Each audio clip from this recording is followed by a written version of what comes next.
if we have to climb another mountain. 'Cause baby, who's counting now?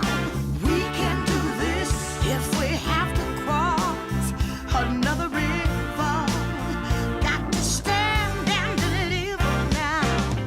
We can do this.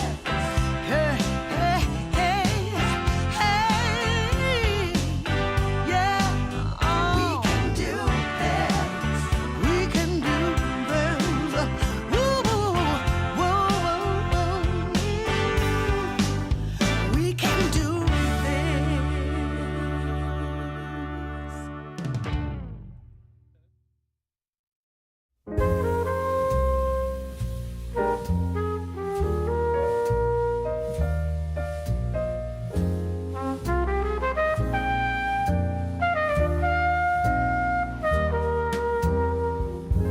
I haven't found the one. I never knew what others do. I hope and yet again, what do I know then? I believe it's all meant to be. All my dreams are so out of reach. I fool around, but we never know. I fell in love, but a long time ago.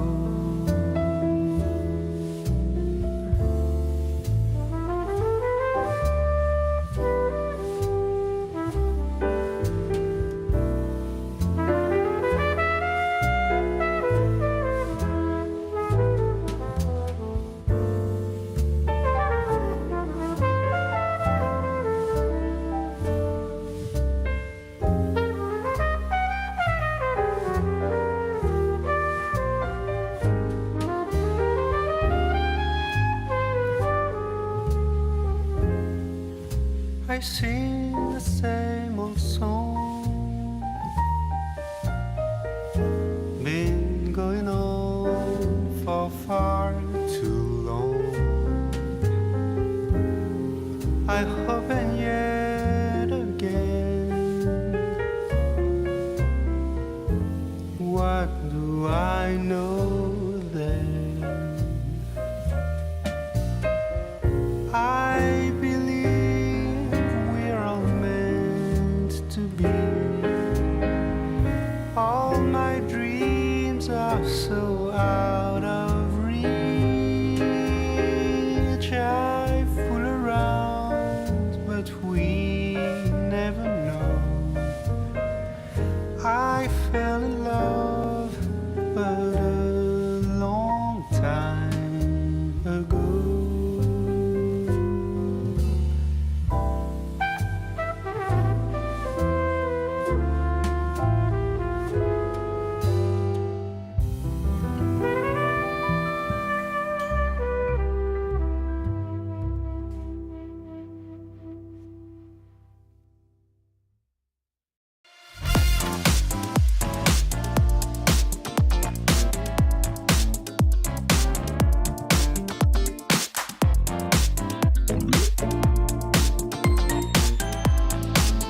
my head. Got the whole world at my feet, and there ain't a cloud ahead. There are stories I need to tell. There is laughter I need to share. Joy and love all around. I can feel it in the air. Whoa, nothing can stop me now. There's nothing at all.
something about you caught my eye. Yeah. Ain't trying to waste my time, just standing in your line. Gotta take a shot for you pass me by. So you wanna be alone for a minute? Well, come on, tell me what's on your mind. I wanna know what makes you happy. I wanna know, can I make you mine? Ooh, I wanna know if you know that I treat you right.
in my chest. It's so hard to sleep, baby. I can't get no rest. All sorrow and sadness. Tell me what I'm gonna do. 'Cause baby, without you, I'm all wrapped up in blue.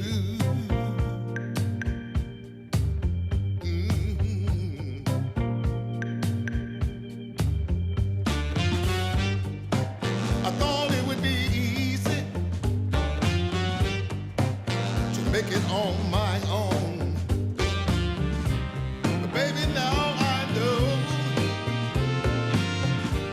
what it means to be alone. I'm lost in the shadows. Tell me, what can I do?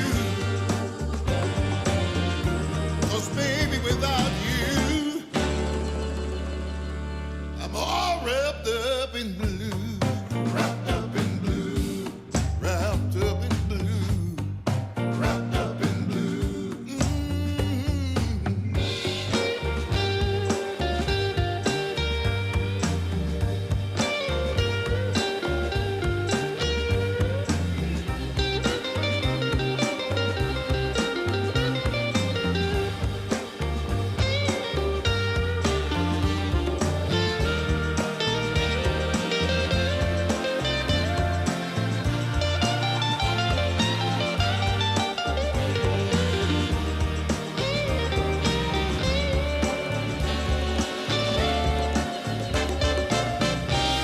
You don't miss the water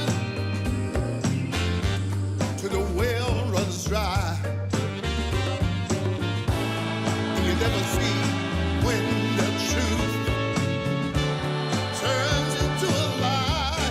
Hey. Wrapped up in blue. All wrapped up in blue. Wrapped up in blue. Can't find my way out, no. Wrapped up in blue. Tell me, what can I do? Wrapped up in blue. All wrapped up in blue. Wrapped up in blue. Somebody help me now. Wrapped up in blue. All wrapped up in blue. Wrapped up in blue. Somebody tell me what to do. 'Cause I'm wrapped up in blue. Wrapped up in blue. Wrapped up in blue. Wrapped up in blue. Wrapped up in blue.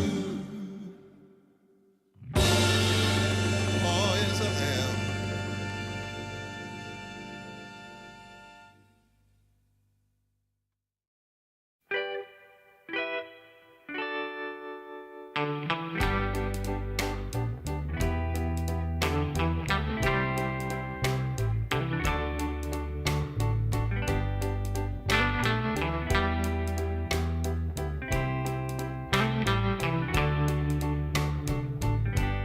Sometimes I'll be foolish.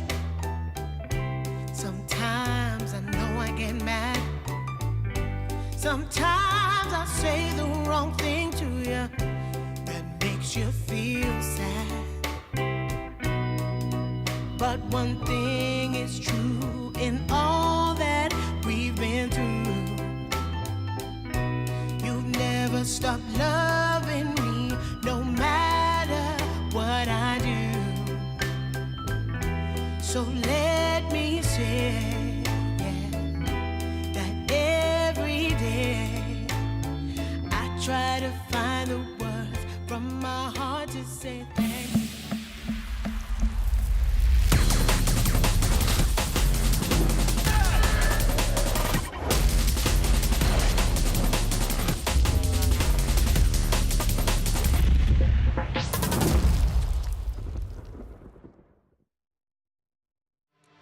DreamLeague Season 26 is brought to you in part by DHL, 1xBet, and Anthros. A very warm welcome. You are watching DreamLeague Season 26, the show where everything is always very normal, very good, very wholesome, and you kind of know exactly what to expect from this show, like the Puck Jump Pandas.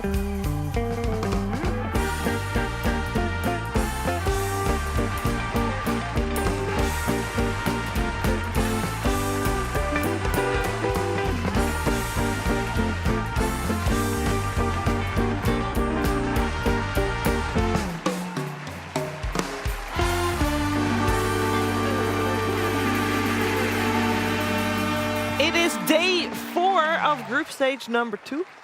It is day 8 of DreamLeague overall. I think about this time, if you haven't shaped up as a team, then I don't know, it's gonna look a little grim for the next few days, but we're gonna find out what's gonna happen today at the halfway point. As well, before that, we're gonna have a little chat. Jenkins, Misery, VSJ, very good morning. Misery, I don't think you've been on the pre-show before. No, I haven't. Do you have high expectations? Yeah, very high. I've been watching it every Can I feel your hand? pre-show. Yeah, I've been watching it religiously. Give me your hand. Very good. Oh, these not soft. There's very manly hands. I heard You're a manly type of guy, aren't you? I heard you were in the gym at 7 a.m. this morning. Yeah. Oh, this is why his hands are like Yes. that. Those are freshly calloused hands right there. For sure. Was that Mark? It was Mark. He told on you. Yeah. Well, Mark was also there. So He was. props to him. But he said it normally is not that early. This Yeah. time you were. Are you always that early? That shit. Nah, today I was a bit earlier than usual. Do you have a healthy rhythm at home as well when you're just having Yeah, normal? I feel better at home. Like, Don't look at me after you say that. why not? That was not subtle body language, Misery. We need to work on that. You need to be better at pretending. Right. But you're a morning gymmer. You're an afternoon gymmer. I'm usually an afternoon gymmer, but I actually got inspired by you on Sunday because I didn't feel too great. I knew I wasn't going to have any energy after my day, so I went to the gym in the morning on Sunday. And it's pretty nice after these long, exhausting talent days. So, yeah. Yeah. Took a page out of his notebook. Afternoon gymmer. 3 a.m. I stay up all night and I go at 3 a.m. And I would see elderly in the morning, and they would go, "Oh, young man, you're up early." And I would say, and Yeah. I wouldn't lie to them, and I wouldn't tell them that I was actually going to bed in roughly 3 hours, 6 a.m. I feel like you're not doing that anymore. That was like I'm not anymore because, Well, you can't here. The gym closed at 10 p.m. well, yeah, I also got a girlfriend, so girls don't like that sort of shit. Well, unless they join you in the gym at 3 No, they don't Does like it that. close? Can you just lock yourself in? Or the card stops? No, you can lock yourself in, but then you have to be there at 10. Or 5 to 10, I should say. Because the automatic lock that you use to open the door. Yeah, that's No, what they it kick locks- you out. They It's- kick you out because I tried to do that. Yeah. I went at 9:59, and then I tried to stay in for like an hour. And at like 10:30, they're like, What are you doing? Why are "Come you on, still dude, here? come on." That means they've been looking at you on the camera. We're not talking about Dota. We should talk a little bit about Dota, or rather, talking about DreamLeague Season 26, which is the final stop of EWC. We kind of already know a lot of teams that are qualified to go to Riyadh for the Esports World Cup. We know 5 teams. The closer we get, the more we see Paravision soaking up points. Tundra is going to be happier and happier because they are the most likely going as well. But of course, the 4 teams that... is there a chance that Avalus still goes? Yeah, I was looking at this and I was thinking, Avalus is just hoping that Aurora and Flips to Talon shit the bed, right? And Yes. Yakult Bros as well. Yes. Because there's actually 3 teams. If they make top 4, they will make it, right? Straight away. 4 teams with Nigma Galaxy, which is now 7th as well. But Right. indeed 3 on the In right regards to column. Avila specifically, Yeah. it's the other 3 teams. Yes. Yeah. Do they have it? Like, is that mathematically even still possible? Who? I think But they all they- got bottom 4, but I guess Liquid is almost certainly locked into 0-3 in the 8th. So they're not locked into 8th, but they're locked in the bottom 4 most likely. So that means the other 3 bottom 4 would have to be Aurora, Flipster, and Yakult. Unlikely. That's not happening. It's possible. It doesn't seem like it's happening to me. Can we get a Especially- stats man on that? Especially Back to Aurora. I think they got this. My boy Nightfall. They're looking real hot. And cold. Flips to Talon. No, also just look- hot. That's true. They do look hot. We can take a look actually at the results. Yesterday we had 4 series, 3 of which went the distance actually. we have some very exciting games. I will say the first series, even though it looks 2-1, must have been an exciting series, was not an exciting series. So if you missed that one, don't worry, you see the result, that's all you need to know. But we definitely had a little bit of more exciting games as the day progressed. And your boys Aurora that you said were so hot, looking cold here. Yeah, I think this actually should have been Aurora 2-1. I think Gaming Gladiators cheated. I think probably Quinn used some sort of internet tools. He's been getting into hacking, glitching, and coding lately. So What are you projecting right now? Yeah. I'm not projecting anything, dude. Are you hoping he's getting into coding so it will help? No, you with I your did. game? I saw the first game of this series, Yeah. and then Sunsfan and I had a Relic Arena game expo that we had to Wish listed, please. go to. But then I saw the final series, so I actually didn't see my boys on Aurora losing.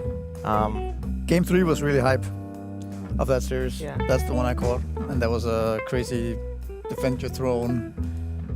4-man static storm, 4-man black hole. All the gaming gladiators die. And there were also some And with black hole. with black hole. Yeah, a lot. It was a very emotional series. I caught that one as well. So here you have the standings for the group stage, and we talked earlier a little bit about which teams need to do well. And yeah, I think Avalus is rooting for Liquid, but it's not happening. They're rooting for Enigma Galaxy and Flipster Talon to shit the bed. That's what they're rooting for. And Because if Aurora. Enigma Galaxy makes it to top 4 and Flipster swaps with them, then Avalus is good. They're in. And I it's- think actually Aurora, yeah, because it's Aurora, Colt, Yeah. And Enigma Flipster. Galaxy, and Flipster. Yeah. Right? Those 4 teams aren't. They're Locked here, in yet. but they're not locked in. And obviously, Gaming Gladiators, they're not locked in points, but they get an invite anyway as defending champions. But it's also, it's high stakes because it's not fun to go back and play the EU qualifier, right? There's so many teams waiting there. Yeah. Strong teams. Especially because there's Eastern European teams that are declining the Eastern European qualifiers Yes. to play the Western European Right. qualifiers. Wait, they're actually doing that? Navi They did it for Junior. TI qualifiers, yeah. Navi Wow. Junior just did it, and I think like 9 Pandas or something. Maybe it wasn't 9 Pandas, It's but a it was, VP, I think. even. VP, yeah. Yeah, VP. Who's like the #1 team in Eastern Europe who doesn't make it to Riyadh by default? You know, because there's a lot of teams automatically qualifying. Aurora. right? Well, if, yes, if they don't make it. but Okay, they that's pulled fair. out of the TI qualifiers, This is not the the TI. not the EWC qualifiers. Oh yeah. They might still do it for EWC. I was gonna Yeah. say, do we have the EWC qualifiers or not? No, because we Out yet. don't know yet until Who's invited? this right. this event's over. So That's crazy to think that people are moving to Western Europe because they think it's possibly easier to qualify there. Eastern Europe is looking terrifying. Eastern Yeah. Europe is devastating, dude. It's Yeah. legitimately by It's far, also by because far of the best region. It's also because of more slots in the EU. yeah, that's Yeah. true. So, That is a very. but it is still crazy. Let's take a look at some of the games we saw yesterday. We're gonna start at the beginning of the day as we relive some of the moments. I mean, what made this series, Jenkins, just not as exciting as the others? I think the games were just like game 1, Nigma pulled out this like crazy silencer Bloodseeker strat and confused Flipster Talon, and then Flipster Talon, they dealt with it. They won 80. Not in this game. No, not in the first game. No, they just like folded over to it, and then like Flipster basically just stomped Nigma twice in a row. I think it's also because we have so high, like the standard of games, the quality is so high at this DreamLeague. There's so many close games, whereas all 3 of these games were kind of one-sided. Yeah. You could tell early on that which way it was going to go. I think this game was pretty interesting for a little bit, but again, it snowballed pretty quickly in the other direction, and then, yeah, that's pretty much what happened here, I think. But again, it was nice to see the Slark come back a little bit in the new patch. Yeah, we didn't see the synergy in this draft. I remember we were like, what's the reason to pick Naga if you're not going for some sort of hero that's like actually comboing with it in a team fight as a support? You know, Yeah. Like, is it just a good hero? And then Nigma goes back for the Bloodseeker plus Silencer, and then they go for Arc Warden to counter Dusa. This was the big one. We were like, okay, well they just let a free Dusa game through because Bloodseeker and Doom get owned by Dusa. And then they're like, gotcha, Arc Warden. And then he was like missing bubbles on the bear. Yeah. I think it's also problematic when you've revealed the Naga strat already and you first pick Naga and then the enemy team knows and then they start banning the Shadow Fiend, the Gyro and the Morphling, things like that. Then you don't have this ranged carry. to pick later on, then I think the value of this hero becomes lower, and maybe it's better to wait with the Naga, pick it a bit later so you can combo it with the Shadow Sure. Fiend or something like that. Yeah, not a first pick hero, Yeah. possibly. This game was epic. Like, Yakult Brothers whipping out the carry Night Stalker, last pick against Parivision.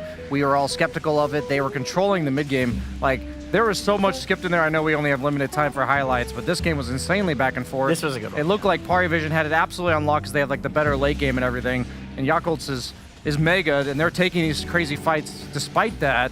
And yeah, all these games came down to the wire, and this was game 2 where it felt like Baboka he had a lot of plays on the map in the early game, but it felt like they just didn't have the tools to kill Parivision's heroes. Like, this felt like a draft loss for them. They had the RPs with virtually no follow-up. The Darkseer walls were almost just amping up no one's damage on Earthshaker to just Echo Slam more targets. Satanic had the absolute freest game ever, but he also translated that into taking over the entire game. I think he had 1 death, maybe 2. There's right here. But I remember he had a 10-minute Battle Fury in this one, and that about sums up like how farmed he was. Yeah, Parivision take this one 2-0 as well. I feel like if anyone was able to take a game, like Yakult obviously came very close in game 1, and people can take games, but we haven't seen them lose any series yet, the only undefeated team. And then we had the series after that. This was definitely one of the more hyped series. And this is the one that you saw, Jen, because you thought, they're doing it.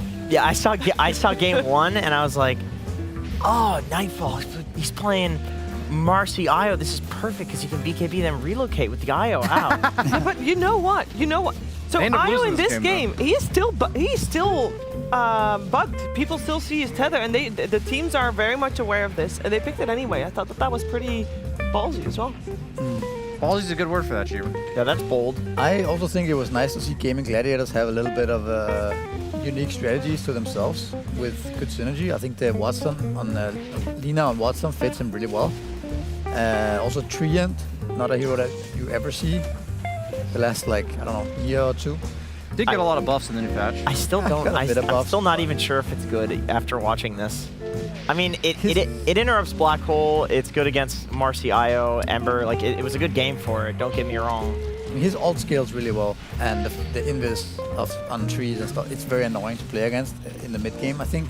The big question for me is the laning phase, I guess, and yeah, also like the lack of damage that we also saw with Ench, right? Like these heroes that don't offer any damage themselves, they need to be very, I don't know, they need impactful to offer in some other way. Exactly, yeah. And can Treant do that? I'm not sure. Can Ench do that?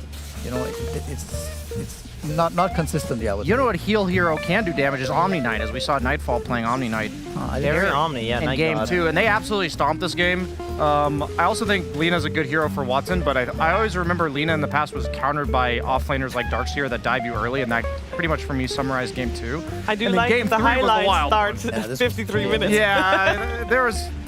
I think we could have spent this entire pre-game segment or pre-show segment talking about the highlights of this one, because this game had crazy fails and crazy plays like this combo, but they were already mega at this point. So sadly, there's a bit futile in actually translating that into a win. And then another Enigma in the series after that. It was Bedboom versus Liquid. I can't believe Liquid won this game. I tuned out of this one thinking they lost because I was watching the Wishlist of Relic Arena. And instead, they actually win this one on Liquid, down 11k at 29 minutes. It looked hopeless, like they couldn't kill anybody. The CK support from Save, it's been looking strong even before the... Or is it only been after the patch that he's been picking it? They were picking it before, weren't they? They were talking about it, but they didn't really do it more than once or so. Okay, and then, yeah, now they've committed to it really being a viable 4-position melee hero. Yeah, I actually did see this series because it was after the WishlistRelicArena.com trailer came out, so I was like alt-tabbed. And I thought this was a great series. Same thing as you, like the first game, I just cannot believe Betboom lost it. This was pretty much a big throw. They had GPK, buyback, Remnant in, 100 seconds, death timer, instant hex, something along those lines in the first game. And then basically they just maintained a good mental, which is something that Betboom team has shown that they're much more able to do since their like original roster. And I don't know, maybe with Kiritz it's gotten better. Who's gonna pick up the ages here?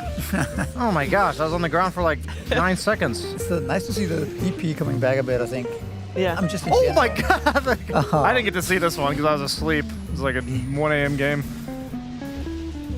Yeah, it was a good series. I agree with the Death Prophet though. I was surprised that what team ran it support? It was Paravision. Paravision. I liked it much more as a core in You general. It's played not that they ended up winning that game on Paravision. I played it as a support in a pub last night, and it feels extremely good. Okay, I like it as a support as well. 80 mana, 100 damage.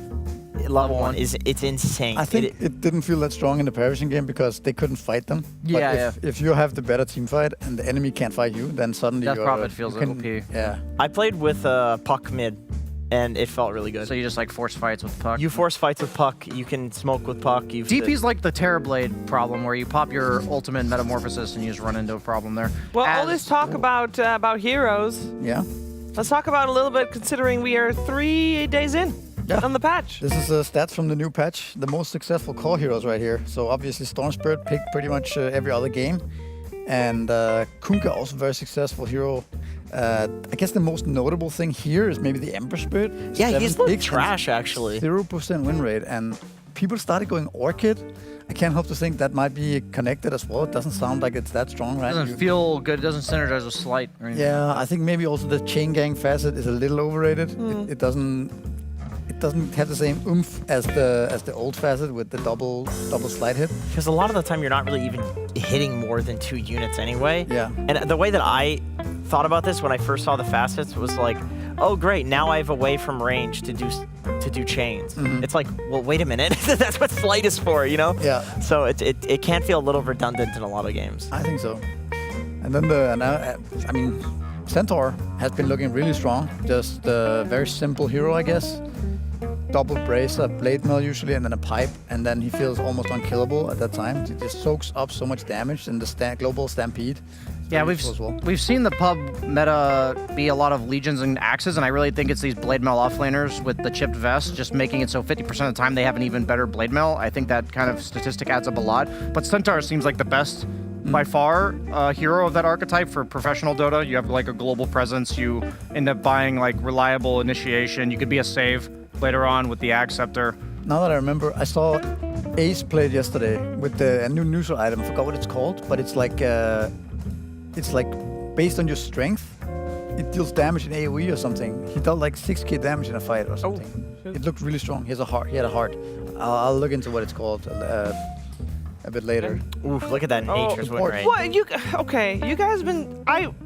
Keep listening to everybody's like, yeah, Disruptors make a couple. This looks abysmal. Yeah, he's lost every game so far. 5 picks. We've seen, like, Disruptor's one of those heroes that it feels like a bait sometimes, but it also looks impactful at the same time. So I'm not really sure how to gauge. Maybe this is just statistical variance that is stacking up against him here. Oracle has clearly looked very strong. Nature's Prophet, the sustain in lane, undoubtedly impactful, 87% win rate, also receiving a pretty solid amount of bans. Really funny to see a hero go from first pick overall core in one patch to first pick overall support in the next patch. And then Willow, 9 4 class. of those are 9 class. Yeah, 4 of those are 9 class. He's been absolutely destroying with it, and he says that it just feels like a lot of the 5s that dominated this hero in lane are no longer good anymore, like the Jakiros. And then Tusk, he seems to have like overtaken Ringmaster as the most reliable save in the game, also offering some aggression. So I think we're going to see more and more of him because the save mechanic is always useful. But Oracle also offering a save. So I think the formula for this patch is the same as the previous Can we one. keep this up for a second longer? Totally, I know we're about to leave the screen, so I had to say it now. But doesn't the 5 look like an upside down flips too? It does. That's really It important, does. Cheever. That's good. We're going to have to take it up with production Can we after this. flip the 5 and see if it looks like a 2 production? Yeah, can we flip that, please? Let's get the 5 flipped. Sorry for interrupting you, Brian. That was really important, Cheever. It's okay. All right, here we go. Let's see if it looks like a 2. Wait, okay, I see the shadow. Yeah, we have This is to really good. pull it down. This is top tier production. This is very important. We'll learn soon enough. Oh, that's sideways. I'm doing this. But then it also still have to be flipped. Right? I think it's because if they're pressing left, it's going to move it actually to the right. So you have to do everything upside down. But can you flip it from this screen? Oh my God, that's No, a 2's the other way. Yeah, it's a flipped 2. Wait, Yeah, no. it looks like a mirror 2 upside down. Yeah. Sure. Yeah. Oh, I thought that was upside down as well, actually. I'm disorientated now.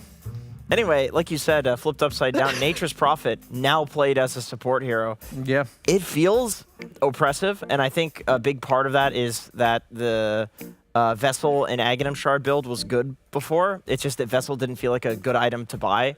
Now it's better on Universal Heroes. He's a Universal Hero. It's a better item in general. Vessel probably was good on the previous patch, too. It felt underrated.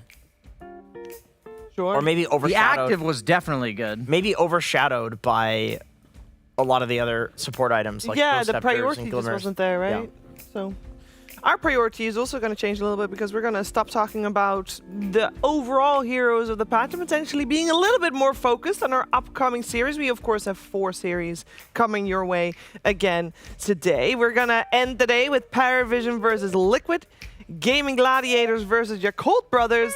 We're going to have Nigma Galaxy versus Bedboom. Of those 3 series, Misery, because you're going to have to talk about the first series anyway, but the other 3, which one stands out most? Maybe Gaming Yakult a little bit, because I feel like both those teams have a lot on the line. They're like at that spot in the group where they're barely making it to the top 4 or not, right? I think this match is very important for both teams. I think even our first series is kind of interesting because the same can be said for that one. And also, I think Flipster Talent has surprised me the most out of these teams, probably, that they're actually able to take series against the group stage 2 teams, which are the best teams. Yeah. So. Ooh, good news for us. Flipster Talent and Yakult haven't played each other yet, so one of these days we're gonna have them against each other. I think that's gonna be a good one as well. Later down the line. We're gonna focus our attention on our first series. As said, Flipster Talent and Aurora, both of those teams, very, very important for them to not just do well but get high because they want in points, because they want to be able to make it on points to EWC. Let's see who gets a little bit more out of the upcoming series. Right now.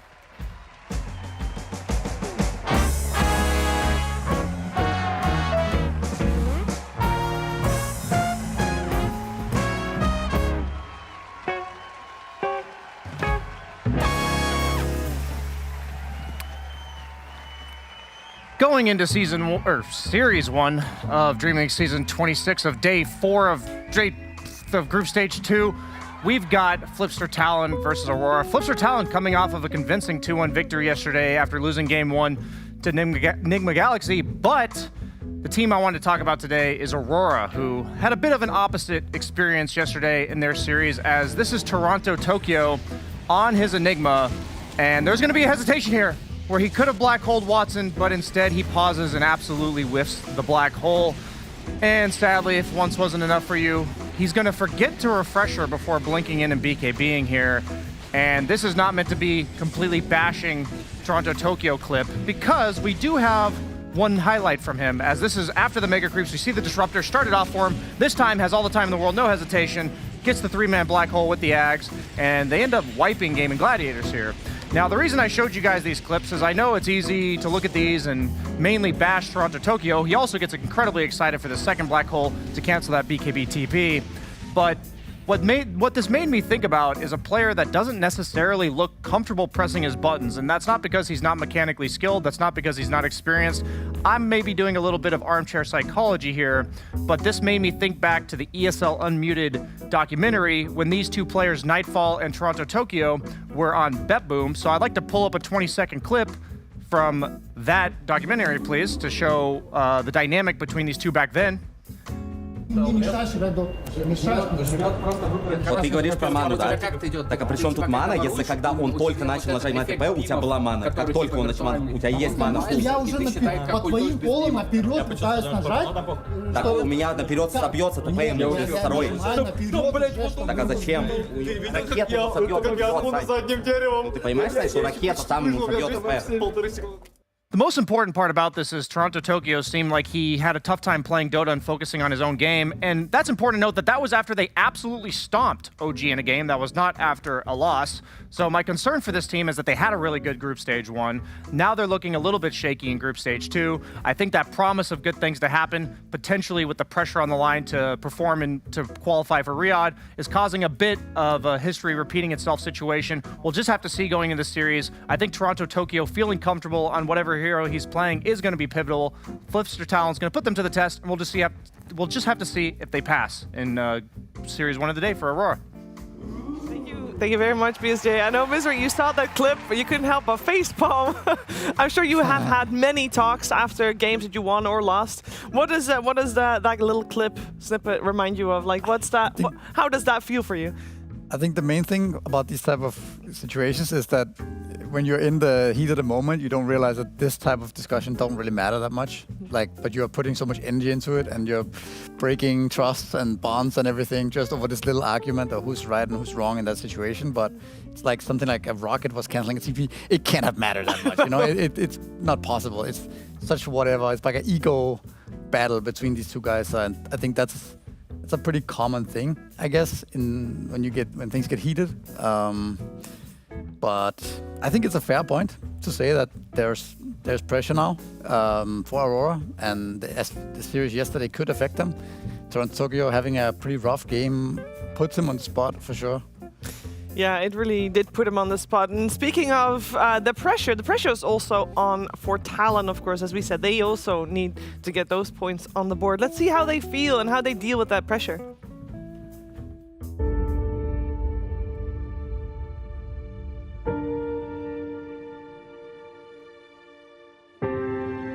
I have been on the team for like 7 days, and we've been practicing for 1 week.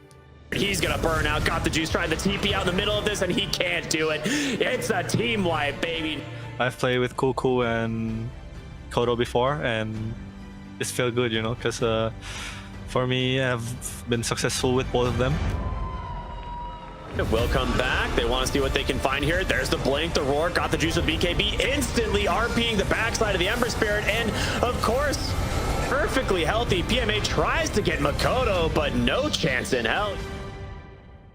So the biggest reason that I rejoined on the C team is because when I was in OG, the traveling is kind of exhausted since we didn't qualify to a lot of tournaments.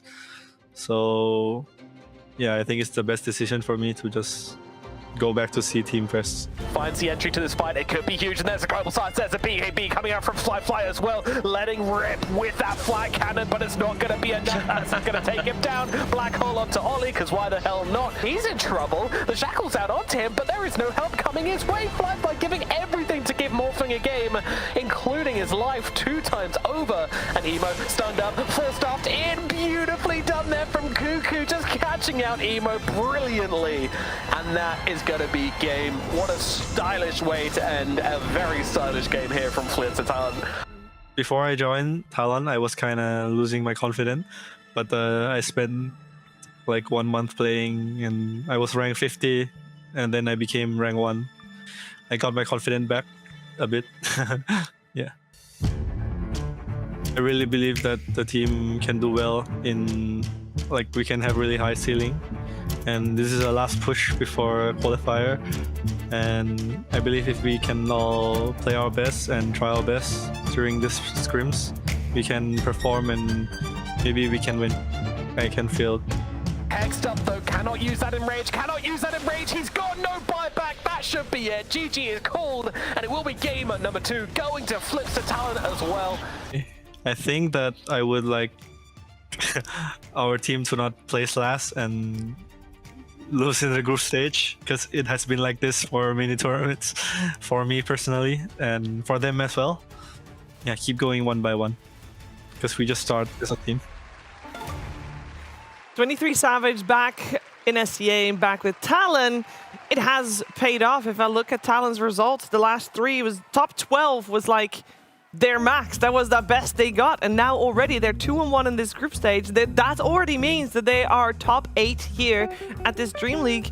They are on the up, and you can hear 23, Jenkins talking about that final push before having to potentially play qualifiers, you know, as TI qualifiers and potentially, depending on how they do here, Ria qualifiers as well. Yeah, they're definitely on the up. And I think people look at this team, they see WS, they see Makoto, and you think of like, these are star players who have carried the teams that they're on. This is how 23 was prior to OG. And I know what he's talking about when he says he's been like ranking up in the pubs. I think this was during OG that I saw this, but I was paying attention to his profile. I saw like all the time when I'm playing, like I would log on in the morning, I would log on at night. Always he was playing, and his rank would go up and up and up and up. And he was playing in Europe, right? So like this is very impressive. So once again, I don't know if it's like he was playing with the weight of OG and he felt like there was maybe one of these situations where people aren't listening, the team dynamics are like weird. Clashing playstyles. Yeah, clashing playstyles, but he feels like this makes you angry as a Dota player. You're not winning, so what can you do? You just grind the pubs, right? But then now that he's on a team that does have that synergy, that is winning, it's like, well, now you have an incredibly high skill carry player that was motivated to get a lot better for whatever reason, but now he's on like a good winning team. That's what it seems like has happened to 23 at least. He sounded very comfortable to me in that post-game interview. Like he wasn't at all surprised they won the series. He wasn't at all like, he sounded like he had faith in his teammates, and he also felt like his teammates had faith in him, and he felt very comfortable. He said in the biggest difference going from OG, because was it you that asked that? Yeah, the difference from OG to this team is he feels comfortable dying randomly on the map where he's playing really aggressively as a carry. And I think that's showing a lot on this team because Makoto is more of a carry style mid player, so he's kind of allowed to be more of an enabling Kunkka type carry. He's even playing Medusa like really aggressively like in the early game. So I like the way that 23 Savage is settling into this team, and the rest of the team's making it work. I like Yohim kind of like picking support Slark when a lot of other people other than 9 class are not trying it. They have a lot of cool ideas. I think sometimes they fall flat. Like one game of series, I'll be like, that's the thing. It's the polar opposite of what you said about Aurora, is that they give each other the space to make mistakes that they can actually recover. And they bounce back from after game one. They bounce back, and they bounce back within a game as well. Misery, you have had extensive experience with SEA teams, obviously coaching there yourself. The way that these two are now talking like about how the comfort is there for the teams, you have hands-on experience, also seeing Cuckoo as a leader, as a position 5 captain, and I think you've spoken in the past that leadership is sometimes lacking in SEA teams. How do you feel about how this talent team is doing right now? I think, I agree. I think 23 Savage has been pretty important for this team, coming maybe in with some positive energy from being down in the pit with OG. Coming back to see, feeling good about that. I think they were happy to have him, and I think he's happy to join. So I think he's very important. Cuckoo joined beginning of the year or like a couple of, I don't know, half a year ago maybe or something. Yeah, and October. They didn't have too much success with him at first, but he had a lot of success with some like random stacks, Filipino stacks, where he was surprising everyone, I think, over and over in the qualifiers. So he definitely still got it, and it shows now. I think the balance of this roster is much better than the previous iterations of talents the last years. So it's looking promising for them, I would say. And I agree with if you look at the team chemistry / team environment on these two teams, I think they're very different, and I think it's probably in a positive end for Talon and very tense for Aurora, based on the videos we saw and the reputation of their players. So that begs the question, what are we looking for in the series that is to come? Is there anything in particular that, with the philosophy in mind, about happy team, stress team almost, in a way, or comfortable team, stress team, I should say. Is there anything in particular that one of the other teams can exploit based on that? I actually think this series is Talon's series to lose. Like, I feel like if they're comfortable and they're doing what they're working with this patch, like I feel like they're learning very fast ideas that are not working and adjusting within series. So I think that there's no weaknesses to exploit specifically. I think that Talon, when they've been losing, they've kind of been shooting themselves in the foot.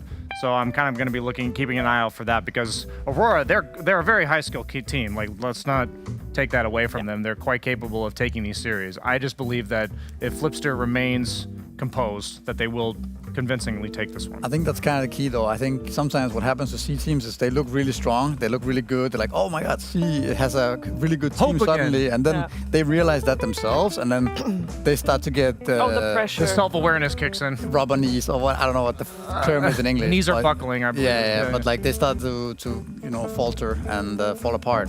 I hope we don't get to see that, but that could be. That's quite possible. It might happen from within, you know.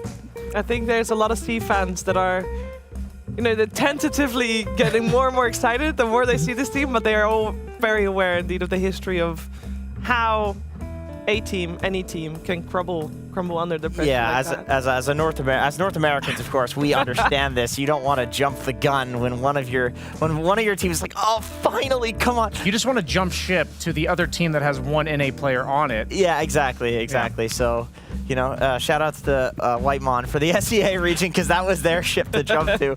But no, we have a full ship right now, and I'm pretty excited about Talon, because I feel like this is the deepest run SEA has made in quite some time, or at least the most promising run. Yeah.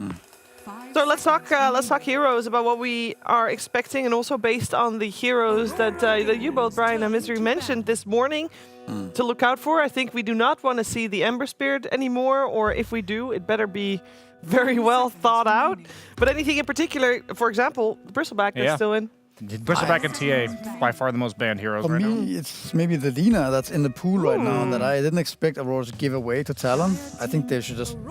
Okay, they're gonna go Doom. That hero was not on the panel on the least successful heroes that we saw earlier, but it is very unsuccessful right now. 1 in 5, I think. It has it has pretty low win rate, and it hasn't looked impressive. It was getting Medusa'd a lot, though. That's true. They did ban out the Medusa. But I was expecting Talon to go for maybe a Lina, even first pick. Yeah, because we've seen it in mid, we've seen it in carry, it's back. Yeah. And Aurora getting their signature Tiny, right? One of the teams that still really enjoys to carry Tiny. Yeah. I'm just triggered by this, and I know Shiver's just going to be rolling her eyes to this, because I have been talking about carry Tiny so much the last 3 days. But this hero's lost so much. Can I just give some context? I'm just, minding my own business, watching the game. In the green room. In the green room, sitting on the couch next to Brian. And Brian sometimes just goes and talks about the stats and everything. I'm like, did you know he actually lost 7% attack speed? It's a constant flow of tiny frustrations, as in about They're Tiny. large frustrations about Tiny. Yes. I mean, it could always be a mid-hero, but I guess for me, maybe it's just not the case. I haven't had too much time to play since we're all working long days here, but on the new patch, if these heroes are nerfed, there has to be something out there that could potentially have more impact than a Tiny. And it's also not winning. That's anecdotal, small sample size. It's 3 and 6 in these matches since the patch. We know Nightfall is a little stubborn sometimes, right? Just a little bit. He likes to play the same heroes, so can't blame them for keeping the faith in this hero. So I do think there are some types of players that they need 40 games on a hero in pubs to comfortably start playing it in competitive, and maybe Night God is just one of those types of players. I think that ability to self-reflect, and I've realized using Nightfall and self-reflection in the same sentence is a bit, but I think that the ability to understand yourself in that way is very important in terms of a winning formula, if the heroes aren't too bad. I think also that's also a contrast between Aurora and Talon as teams in general. I think Talon are more likely to be a bit more free in the draft and pick something that's a bit out there, like we saw the Razor, we saw the Slag come back, right? I think Aurora, however, they tend to stick with what they know and very solid heroes that are true and tested. I mean, so far there's nothing unusual from Talon, though. Yeah. I think this Shaman game is really important. If you guys saw, the hero is 34 and 34 this event. Perfectly balanced. Right, 50%. So we can say if it's bad or good after this and game. It's actually the 69th pick of Shaman for this event, breaking the tie to decide if this hero is above 50%. How do you remember that? It's 34 and 34. 34 and 34. It showed up on the stats. Okay, so it's just you just picked up on it. It's on the screen. I see. Okay. No, production whispered in my ear. They really wanted to make it right. That's why you always make the 69 jokes. Yes, just like Toronto, Tokyo, it's Nightfall's fault. Yeah, it's production's fault. Exactly. You always say 69. Now, Silencer, a hero that got nerfed with the reverberating facet being removed, but I do think he's still just as good against heroes like Shaman, who you cancel their channeling spells. but also maybe a little bit overly defensive on the side of Flipster Talon. How do you guys feel about this support? Do we think Bloodseeker's coming here? Is that Could be. Is that what's happening? No, Could be. I don't think so. Dude, I don't know. It was bad against Medusa specifically, but they got rolled by it the other game. They did, and they have it on 18 pick, right? Yeah. So, Okay, I mean, maybe if Aurora sets up something that, yeah. And the So Centaur is already banned. You guys said Centaur might be a good one against it. These offlane blade mail buyers are not fun for Bloodseeker either, I think, because he does kind of kill himself while he's killing you because of the Blood Rage doing damage. We did see Talon yesterday in their first game pick Shaman, Mirana, Storm, first 3 picks, and then they all had to go take a shower to reset. Yes. So I think we might have a very sleepy Talon this morning as That's well. possible. It's possible. But then they're at home, so they can just repeat. Because I'm looking at the draft right now, and I'm getting not exactly the same vibes, but it's not that far off. I don't think it's not what I expected, and it's not looking that strong to me. Not that much damage. No real way of starting a fight right now. We have the Doom with low win rates, But of course they can still make up for it in the later picks. But let's see if they actually manage to do that. See the Willow getting picked up here. Which one would you rather have as position 5? The Willow, I guess. I mean, Like Silencer Willow is- and Shaman. I like Silencer a lot in general, but I just think you got to be very careful which heroes you pair it with. No, I mean for the Shaman and the Willow, because normally we see both of them as position 4, right? I think it's going to be. That's a good call. That's hard to say actually. Yeah. Maybe, if I remember correctly, Mira used to play Dark Willow quite a did. bit. So maybe they're gonna play 5 Shaman.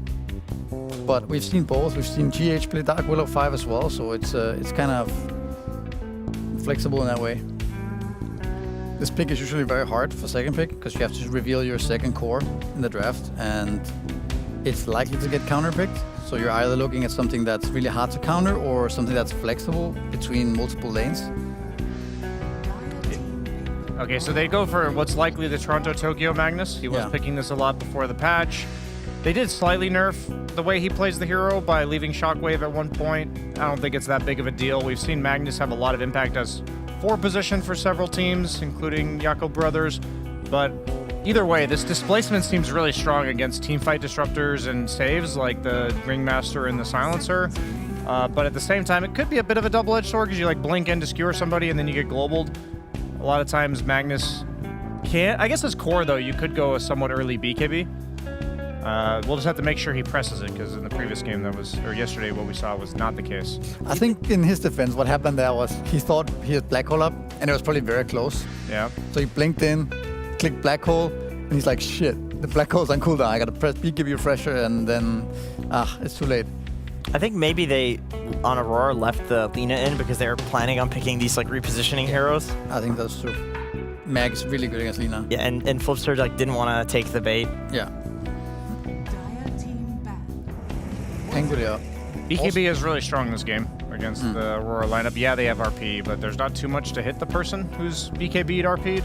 So Pangolier, I always think, goes up in value when you need a bit of somebody who causes chaos, doesn't mind baiting out spells. And I think Doom will be the offlaner with all the auras. Frontlining, Pangolier will look to initiate. Could be carry Doom. I think could be. 23 plays that. Absolutely could be, actually. Good point. Could Is there even be something offlane potentially Pangolier. for the offlane that would replace the Doom that you feel like has impact this game? I mean, the thing is, they don't have the ultimate last pick, right? No. So They ban out the Bloodseeker. you see the Dark Willow Magnus lane. I don't know. I think Doom is okay there. Not sure what kind of carry you can pick there. Morphling is banned, Tia is banned. A lot of them are taken out. Medusa is banned, yeah. If we're theory crafting offlaners, then I think some of the toxic ones that have been buffed, those rustle my jimmies right now, like Necro, Death Prophet. Those are pretty good against Tiny Mag, I would say. Very hard heroes to like skewer in. Like if you're Necro, you don't really care if you get tossed. I just think they're lacking a bit of disable. Like the initiation for Flipster is not straightforward. I do believe when one team has like a series of buttons you press to win fights. It's just easier to play. That's important. What about last pick Puck from Mikoto? I think that's something like that could be good for So them. like Pango off lane, Doom carry. I think that's. I would worry that you just tiny mid then. You might lose the lane, but I think you salvage your own draft. I think the problem is if you pick something like Timbersaw or another carry. Oh, like how do you start a fight, right? And are you gonna be in a situation where everyone is just hitting creeps and you're gonna get jumped by a tiny Dark Willow all game, and the only thing you can do is react? I think that's not that fun to play like that. And you don't like any of the spirits anymore because of the disables? Whenever you have a bad draft, the last pick is always DK. Whenever you need to salvage the draft. Don't go DK. How about like a Tide off lane or like a Slardar off lane, Beastmaster off lane with summons? Void Spirit, or what did I say before? Puck. I think you just gotta go for it, and then you're gonna get Huskard or something, but then you play the game. You have a Doom. Based on the Blood, I guess the Bloodseeker ban protects Pango, like you have to do that. Maybe we'll get a good glimpse into what they play. Another way to approach it is you pick a carry that, for 23, where the enemy has to come to you. Let's say Spectre. You play Spectre here. Ooh, good. It's really good against these heroes. Maybe other than Tiny. It's the support He kills melt. Tiny too because of the pure damage. Pure damage, sure. So I think it could be good, but let's see. It's like they're protecting Pango mid with that Monkey King ban. Omni Knight. Ooh, that was a hero that, yeah, it's carry Omni. I feel like this could be swap between Doom and Omni. I think Omni probably needs a Radiance to feel good, so that means that I would think Doom would go off lane. Yeah, I like this. I like this a lot, actually. The BKB idea, like Willow does no damage. You have a save in and of your own. I also think Omni creates a game where the early to mid game, you can just run at people, and that's their strategy. And I've seen Flipster Talon utilize that strategy a couple times. Aurora actually used this strategy yesterday, so they're all too familiar with this. I do think Aurora's lineup is a bit greedy with the supports. Like, yeah, they can kind of make plays, but they're lacking damage until those like first round of items come out, and Omni's a hero that can can abuse that. What about Lina for GPK now though? Like something backliner? Oh, it's completely wrong. That's a opposite. Like a. I don't think that applies the same when it's Omni core. Like, I think it's really good against supports like Omni, but I don't think Ricky's all that great. But again, they don't have that many stuns, right? So how do you actually kill a Ricky unless he overextends? That's true. Maybe with the, I mean, especially when he gets like, if he gets like a Manta out of mid. Yeah, like a single dispel. It's gonna be very hard to kill this hero. And you also got the Empower. I think one thing that makes both Ricky and Tiny stronger, right, is definitely having Empower in the game. It empowers them, yeah. Yeah, Ricky's kind of X-Factor hero here. It can, and it's Kiyotaka playing it, so it could be real hit or miss. Boy, yeah, this is going to be absolute devastation of the highest degree, or like a really sick game. Like in one direction, it's devastation. But I'm not sure which one, to be honest. I personally prefer Aurora's draft. Like, I do think, even though I had Flipster favored going into this series, I'm not too inspired by it, but I Omni do carry doesn't sway you. But I do see this story that Omni carry creates where there's like 15 minutes and they're just walking at you with a bunch of slows and a guy with a radiance, and you can't kill anybody. True. No matter how many disables you have. You have double save, right? It's tanky cores. That could definitely happen, where it's like, oh, we can't actually 5-on-5 them because they're too tanky. Yeah. On the other hand, though, like we talked about, it's hard for Flipster to start the fight, whereas Aurora has so many different ways. They also have the Reiki to scout out what's going on. So I think it's kind of a hard one to call, but I would also say it's easier for Aurora to play the game. They have less room for error on Flipster Talon, at least. Like, I think if the game like opens up, the map play becomes a factor, ganks, that heavily favors Aurora. Well, it looks like we can't really have a clear idea of what's going to happen with both of these two drafts. They are so vastly different. Let's find out what's going to happen. Game number 1 coming your way with Sunsfan and Cinderin via the PuckJam Pandas.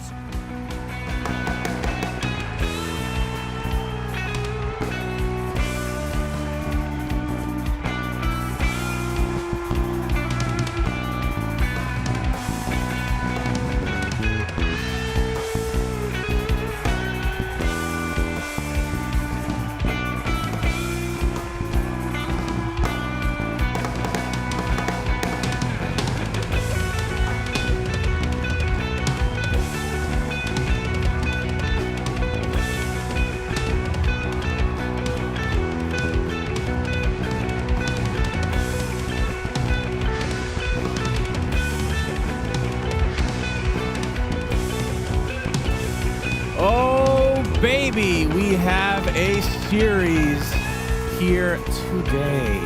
Aurora versus Talon in a best-of-3 first series of the day. This is going to be a real good one. Before we can talk about anything, Nightfall is literally AFK. And he's going to die to who? The pause comes. Oh, my God. Well, wow. Welcome to day 1 of Dream League. Series 1 of the day of Dream League, where all of Aurora will just...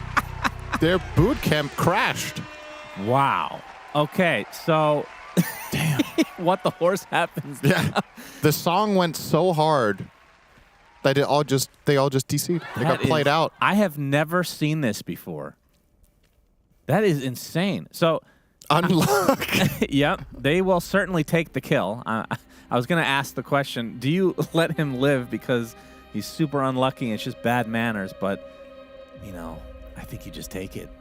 That's just part of the game. I think what you do here is you draw straws internally, and whoever draws the shortest straw has to take the kill, and everyone else can look honorable and walk away. Yeah. So Makoto... And then that person gets the bad press. The person you want to have is Makoto, though. 100%. And he's right next to him. So... Yeah. Makoto, yeah. I think I would give it to Pango as well. But Nightfall is going to be furious. That head of hair is just going to come right off his head when he finds out that he's about to get first blooded. Yeah. The thing about when this kind of thing happens, I mean, let's see what happens first of all, right? But what do you think's going to happen? Under the assumption that they just kill him and the game continues. It's one of those things where you can only be angry at the situation, but not at any person, right? Right. It's just like, it's just super unlucky and it's stupid that it happened, but then you move on. There's no one to blame, except if Toronto Tokyo kicked the switch. I'm sure Nightfall can find a reason to blame Toronto Tokyo. I'll say about that.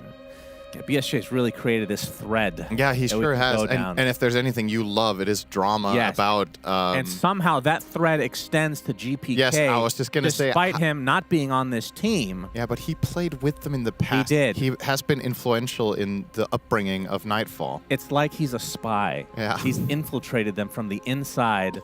From the inside. Gets kicked. Or I guess they got kicked. Whatever the case may be. He played the long con. Yeah, it's... truly genius, the true evil genius of our time, GPK. Yeah, such an evil genius. He had to disband evil geniuses to be the only one. That's right. He also somehow did that from the outside. Boy, what? Let's not talk about that one. That is one of the worst esports stories of all time. Well, did you see they changed their logo somewhat back again? They're still around? I thought they were dead. No, Luigi still exists. All right, player cam's back on, it seems. So. Cuckoo's laughing. Yeah. He's happy to get first blood. All right, I want to see Nightfall's face right here. I want to take this opportunity to talk about two things, Shannon. First of all, make sure you guys wish list Relic Arena on Steam. It is. I was gonna ask about this. I was gonna ask if someone was gonna. Okay, they're just joking. Yeah, they're gonna suggest. I don't know what the rules are for a remake, but you need to let me out. This is actually. I will side with Nightfall on this. I don't think he could have really died there if they were paying attention. If they weren't disconnected. He's going to see them paying walk up. attention. Well, yeah. If he wasn't looking at his hero while they were still playing, then he would have died. But yeah, if he had gotten up for a cup of water. Because this is something I wanted to talk about in general with this strategy before everybody disconnected. I am not the biggest fan of Flipster Talon's draft in this game because they have literally zero catch. I think sometimes... They do if your internet goes out. Yeah, true. That's the ultimate catch, as a matter of fact, is disconnecting the enemy team. However, you're playing with... No, they actually will let him... We'll see. Oh, now they're saying don't do it. This is getting... There's a lot of stipulations now with this agreement. I mean, this is honestly an interesting contract. We let you live if you let our ward live. Yeah. And then in a minute, GPK is just going to connect to the server and de-ward somehow. They will let him live. Out. So wow. Honor lives here. He uses the wand. I respect that. Okay. Right. They do lose a bit of positioning here, though, for the bounties. He has to walk all the way back to base, so... Well, Talon might get a little win out of this. Well, yeah, it is a win, because now you have that ward that's not going to be de-warded, supposedly. You have better position to take the bounties. Yeah. It's a little win. I think they're going to get 3 maybe. Now, here. the question is, I mean, he had 13 health, Synderen. Yep. If the RNG on the attacks goes another way, and he got first blood before, do you think they remake? I actually think they just play on, probably. I'm not sure. The battle begins. Here we go. I didn't think you were a hypotheticals kind of person, Mikoto. It looks like flips their Decent talent. damage. Okay. Quite a bit of damage there. Let's quickly follow through on this this whole drafting thing. What do you think? Because I look at Flipster Talon and I see, if you want to make it really simple, let's say you have a lineup that has catch. That's how you start fights. If you have a lineup that does not have catch, usually what you want to have is some sort of way to push towers and take objectives. Because then you can force the enemy team to fight you. Correct. You don't have that either. Oh my god. And you have First a blood death talent. after all of that is going to go to Aurora. What the hell am I watching? I think Kuko should have, the Giga Chad move there is Pause it. disconnecting. When he was about to die, he should have DC'd. Oh my god. So yeah, that's my biggest concern here for Talon is how will they structure the game so that their heroes get to do what they're meant to do. No, I totally agree. I mean, I think for me, the Riki is a huge wild card. Yeah. Haven't seen a ton of it. We'll talk about that in just a moment, but you're right. They don't have catch or initiation rather, and they don't have any building in it. So I'm just going to favor Aurora as well in this game. But we've seen Talon pull stuff out that doesn't necessarily look good because they've been on a heater recently. Joe Camp going to get harassed out for the time being. But yeah, let's talk about the Riki. We saw a Riki support yesterday. This is a Riki mid.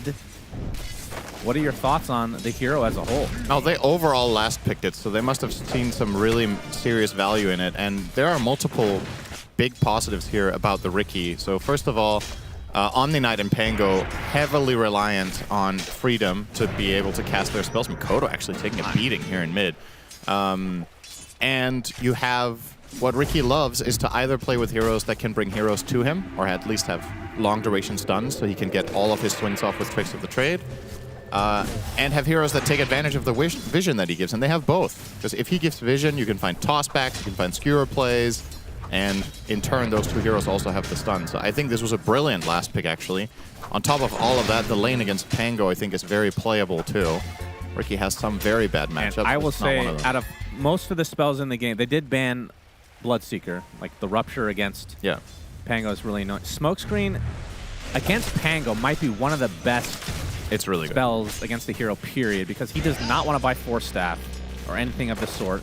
And eventually he can get Shard, right? And that prevents the allies from clicking on the heroes inside Smokescreen, which means you're the one that has to buy the Force Staff. And that's the other thing about Pango. What he oftentimes buys against heroes that annoy him is roll up, but that doesn't work either. Yeah. So your usual plan B is not in play.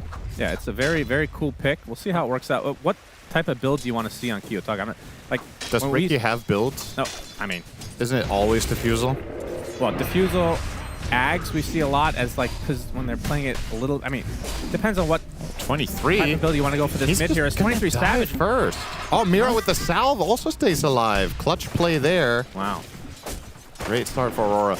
Yeah, I mean, all jokes aside, I obviously know you meant more than just one item, because Diffusal will almost always be the first. After that, this game, kind of like a potential, is Manta still a thing? Because you can break out of Global Silence, which is like the one thing that can kill you almost. Yeah. Could also just, like you said, see the Axe Basher build. Let's see what Kiyotaka fancies. Do we ever see Riki's by Blink Dagger? Ever? I know it sounds crazy because you have 2 charges on Blink Strike. How does Swift Blink work these days? Does it benefit him? It should, right? The change they made a while back. Joe Camp taking a decent amount of damage. Mira dies in the top lane, so 23 Savage getting a little bit of revenge. He's damaged quite a bit right now, though. Well, Swift Blink giving 35 agility for 6 seconds is pretty nice. Yeah, that's right. So that I couldn't remember if it was before. It was a little bit different. So that actually works out quite well. I mean, that's pretty late game. Hey, yeah. You would never buy it as like a primary thing. It's just again, we're looking at a game where the enemy team has so little catch that if you have that, you just have an additional tool to just play around with them. I think the question really is if you will go Ags, because that will allow you to farm. Oh, he's in on Mikoto. Tricks of the trade. the smoke screen. No follow-up, though. But the hero can't really farm, so it's about defusal. How many kills can you find with it? How much pressure do you want to apply that early on? Or are you going to play more the farm build? So, time will tell. I mean, when people used to play Position 1 Ricky, Battle Fury was the thing, but yeah, Ags was buffed to the point that it's just more efficient to buy that. Yep. But being mid gives them a little bit more leeway to kind of figure out what build he wants to go for. Yeah, it's just such a... I mean, I think Manta is required this game against Global. I'm not sure, because you could also take... The upside to going BKB instead of it is that you can pretend Pango isn't real. Which is, of course, Quinn's greatest fear. Nightmare. Making a decent amount of damage here. Panto will block the path.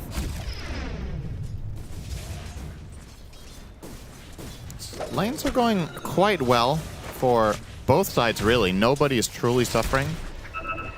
This damage onto Panto. Jokem, really nice play there. Blood Grenade finish off, man. Yeah. Retain the beast, proc the foul play. Rolling Thunder coming in. Cuckoo's in a lot of trouble, but if they can turn this around onto the Ricky, the perma-stun, not quite there, but he gets the swashbuckle at the last moment. Of course, we should mention the Rolling Thunder. This is the Thunderbolt facet, so the little corners there will not be that troublesome for Makoto to get through. We've been seeing the double jump more often, though, than this one. Yeah, I think the mid... Do you ever go Thunderbolt on offlane Pango? I feel like the offlaners will always take double jump because it's just too important for the laning stage. But in mid, it's more of a... I'm not going to say it's 50-50 because it isn't, but it's more viable to go Thunderbolt at least.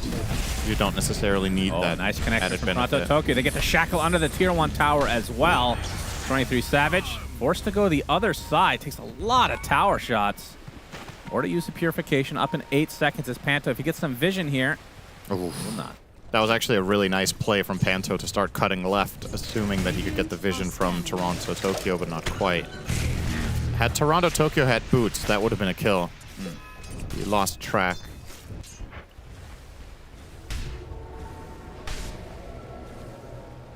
Wisdom Shrines will be exchanged.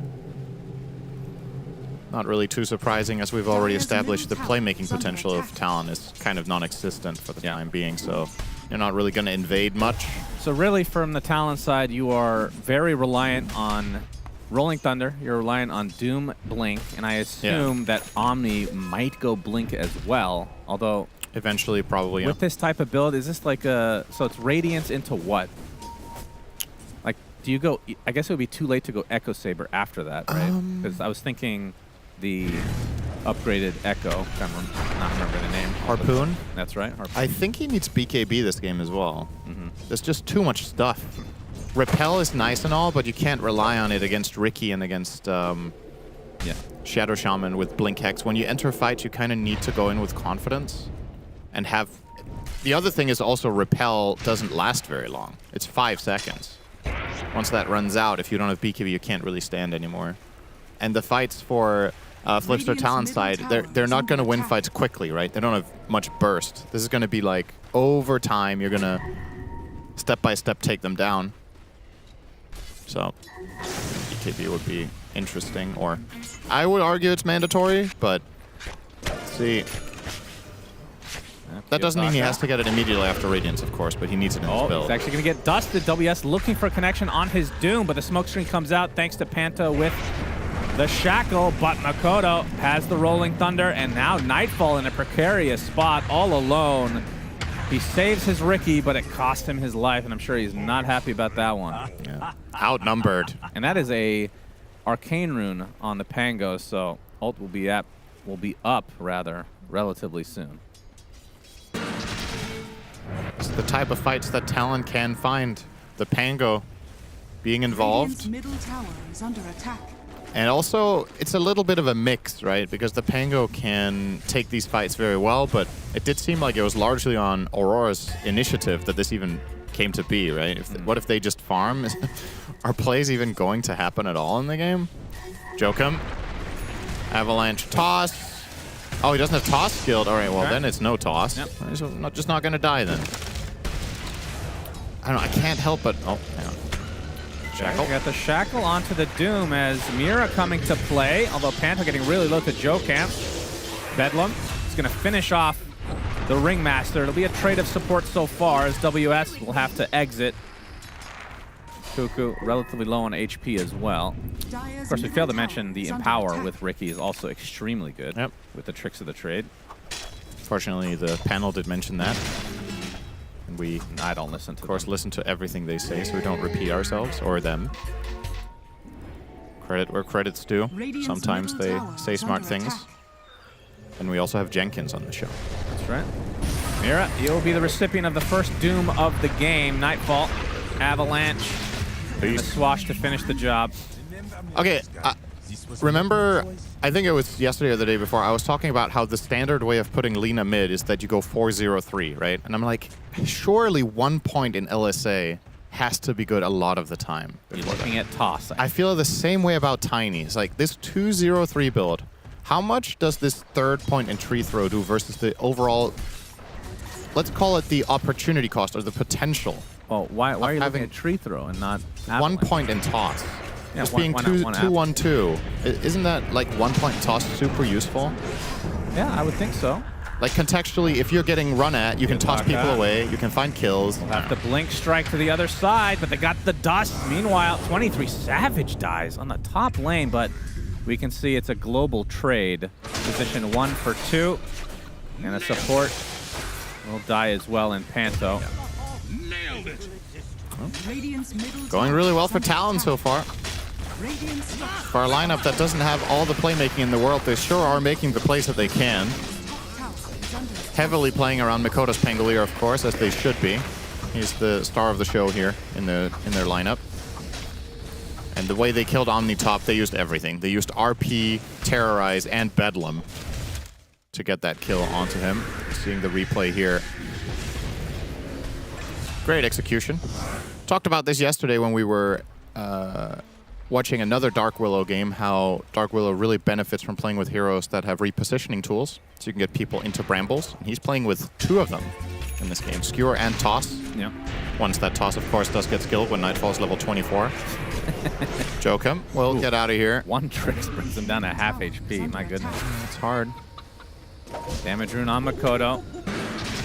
Swash doing quite a bit for Makoto, and yeah, another easy pick off onto his support. This time it is Mira being the recipient of that. So Diffusal for Makoto before Kiyotaka gets his, and he's going to take a full Wheel of Wonder into a Swash and into the grave. So Talon keeping up the pressure. 3K net worth lead. I really love watching this team play when they're firing on all cylinders. It's like, I had my concerns about their lineup and its inability to do specific things, but it doesn't mean they can't do it. It just means it's harder and more specific the ways they need to do it, and everything so far has been super crisp. The heroes they bring to the place, the way they cast their spells, the way they play around each other, it's been really excellent stuff, giving them this 4K advantage. It's a little bit of an asterisk on that with the Doom, but it's only level 2 Devour, so can't really... Oh, Nightfall spotted under the tier 1 tower. They don't even need to use Doom. Like, all of their moves are just working. Yeah, and Aurora seem a little bit stumped here. They're going to get their Magnus Blink soon on Toronto, Tokyo. Perhaps that can change the game up a little bit, but so far, I have to say, Kiyotaka... Oh, wow. Okay, so I was going to say, so Kiyotaka is not going to Fusel right away. It is first item Ags. So he will be going the farming route. I mean, that does a lot of damage, obviously, but... That is... maybe not what we were expecting. I mean, I love Ags on this hero, though, so can't blame him. I'm not sure it's the correct adjustment for this game, though, is it? Like, if you're being ran at right now by Talon, I don't know if going the farming route on Ricky is what's going to solve the problem. No, it's not just for farming, though. It does a lot against heroes. And he has the facet, of course, that will buff up his tricks. Why prolong the inevitable? Panto finally... I mean, actually, I would agree with this. If you're down right now and you go Diffusal, it's going to be hard to find pickoff still because you're down. Well, I'm Ags, you can help get back in the game. It's just I'm not so sure that's the case, though. You just got your mag blink, and you see they're smoking, right? So they are looking for a move.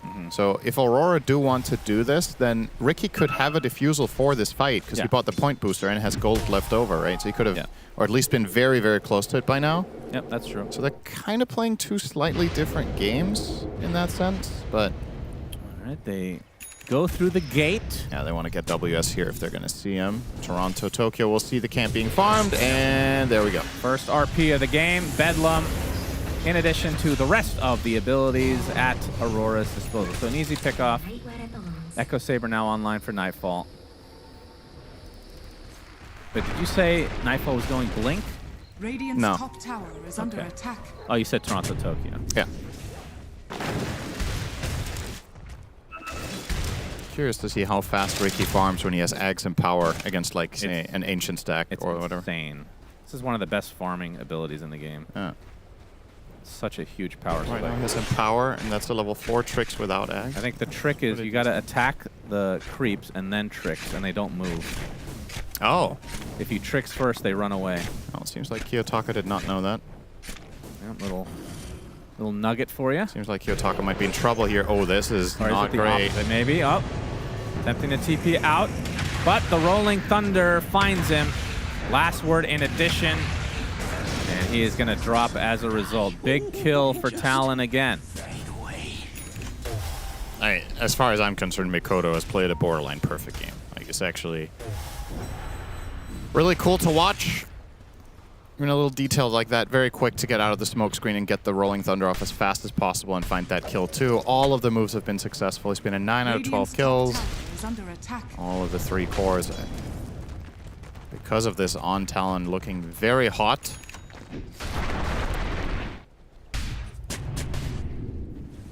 And they're going to try to be as suppressive as possible here.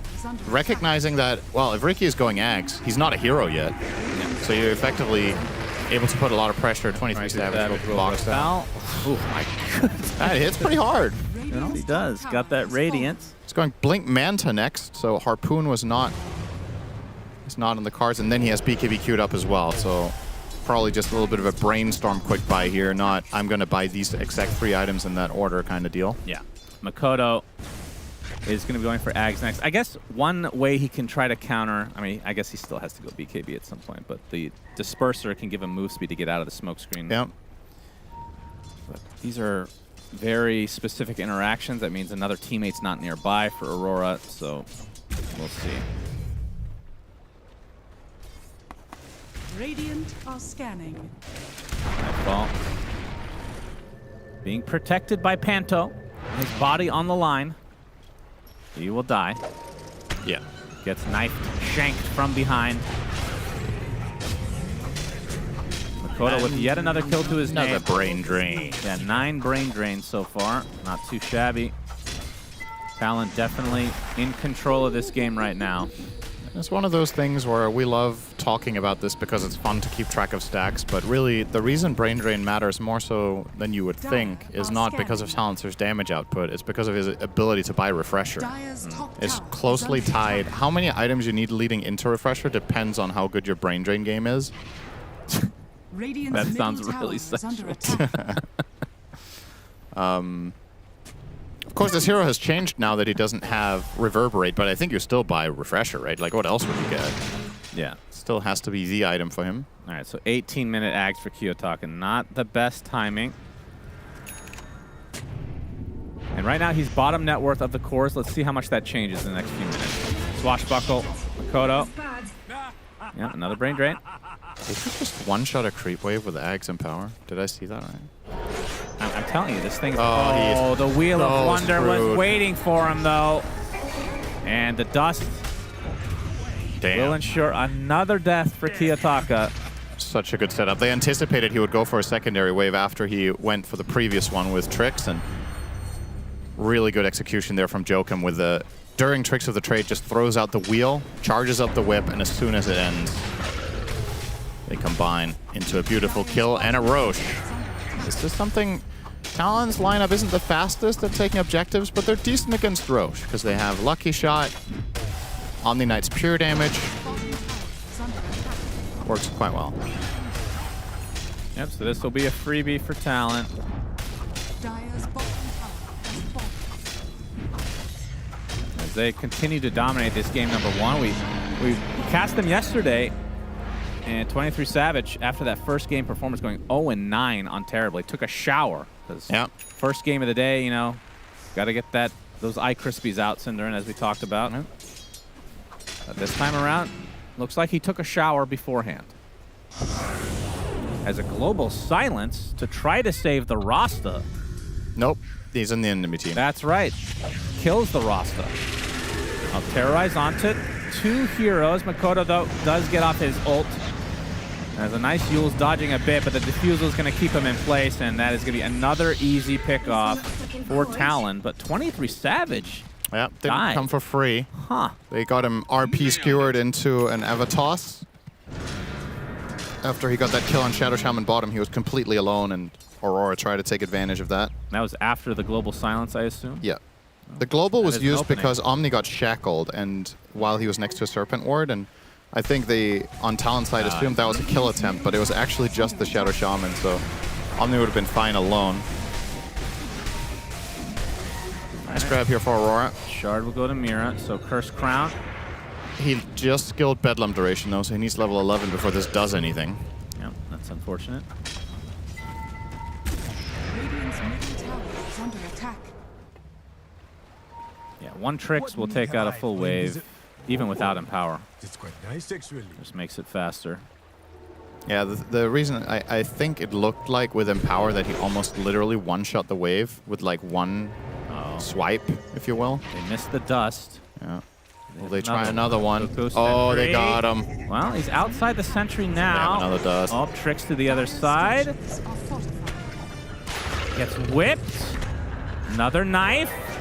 Wheel of Wonder. Ooh. Oh, he actually does not hit it. Wow, that was close. Threw it behind him. Kiyotaka looking in the correct direction. That's some serious Because he TP'd to base, so he looks in that direction. Yep. Correct. It was actually not a choice. It was very obvious. I'm not sure if that was possible for Jokem to hit that wheel in time, but... All right. Dire are scanning. In spite of this amazing early game from Aurora, only 2k up. This is very recoverable for the side of Aurora. Talon. Oh, Makoto. The big old Serpent Ward with the Bedlam. The 2 supports are going to get the Aegis. Yeah, now they need to get the hell out of there. Yeah, they will both TP. Just TP, lol. There's no stuns.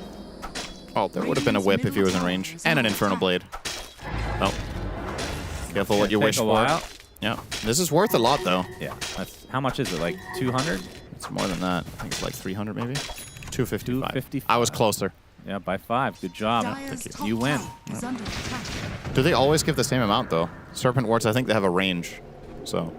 Yeah, you would know the answer to that question. Looking at your WS? spreadsheets every night. Yeah, that's right. That's what I do. Oh, the dust does clip him just barely. Kiyotaka, but the Tricks of the trade to the other side. Gets the smoke screen off, but we can see he is all at what? TP? No, whip. Good attempt. Ambitious. I mean, that's another thing with the Ags that gives him some ability to get away is the cast range increase. I mean, this Ags does so much for this hero. Unfortunately for Kiyotaka, he is 0 and 6. As much as we want to try to hype up the... Yeah, this Ags is pretty powerful on the 0-6-1 mid laner. Having great impact with it so far. It happens. Makoto on the chase here. Is he going to swash? No.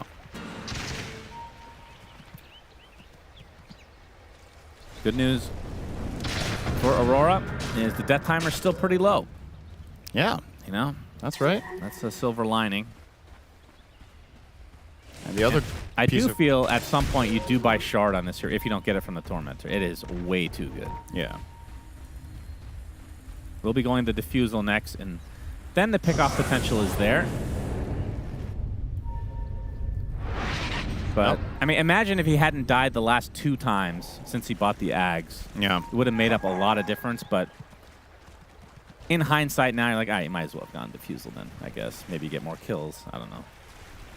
But he's not looking for kills. He's looking to farm. I mean, again, it really depends what the mindset was of the team, because if their mindset was that they're not going to look to fight and just farm, then the Ags is absolutely the better choice. It just looked like the moment he committed to Ags, they were actually looking to fight, which looked a little bit disconnected, but yeah. Either way, they bridged the gap. They're in the mid game now. They now have his defusal, and they immediately smoke up with this. Want to take advantage of that. The Magnus BKB, and the tiny Sanjin Yasha, or excuse me, BKB as well. So 2 BKBs arriving now. They're going to find the connection onto the Doom. Joe coming in the meantime, being gone on by Kiyotaka. That should be a freebie, but no, the Atos actually keeps him in place. Tricks of the Trade does finish the job, though, as WS super fast right now. Super dead. And the TP is canceled. They want to give this to Kiyotaka if they can. And he will take it. A much-needed double kill for him. And finally, a top tier 1 tower. Yeah. Might be open now, 25 minutes in. This is usually the tower you take first as Radiant, but it will be the last this time. Nightfall and Panto. And with these last kills and now the tower, the Riki basically same net worth as the Doom. As we're going to see in the RP from Toronto Tokyo, onto 23 Savage. He has some TPs coming in, but they're too late. They've lost their carry already. Makoto, Rolling Thunder. By some pressure. Oh, he actually gets stuck in the corner despite having this fast. And meanwhile, the Silencer getting backstabbed by Kiyotaka. Finds another kill for him. Out of mana, though. Smoke screen is off. Atos inside. And now the Wheel of Wonder. They have the damage to finish him. Absolutely. Aghanim Scepter Makoto really takes this hero to another level. In the meantime, though, real estate being claimed. Going to drop the Serpent Ward as well. This is full tier 2 tower for Aurora. The rotations that Talon made prevent them from being able to defend up here as well. Just pressure on all fronts. Yeah, and now net worth-wise, it is even. And Nightfall is on top of the world. Yep. Starting on a Shadow Blade. It has his full S&Y being delivered. So, ridiculous amount of status resist. Yeah. Very good against Doom, very good against Global. They're not killing us. Obviously has the BKB anyway for the Global. There's no way to see his how much status specifically he's getting from Insurmountable, is there? It doesn't just show on there? No. Because he had, I checked, he had like 13.6% before he got Sanjin Yasha, but obviously the math gets complicated because of the way these stack right now. You can see his total status is 28. I was just curious how much is going to be accounted for from Insurmountable down the stretch when he levels up further. But for the time being, it's about 16%, which is solid. Putting him up to that grand total of almost 30 now. Radiant are scared. This and why. So if you think about, if you were around when Nightstalker had the level 15 talent with 35% status resist and you were like, wow, nothing lasts for any time on this hero, that's roughly where Nightfall's at right now. Yeah.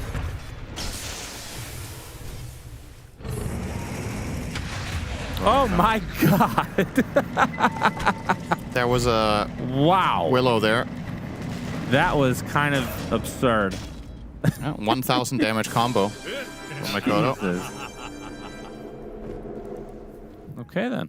Yeah, let's get that on camera again. Boom.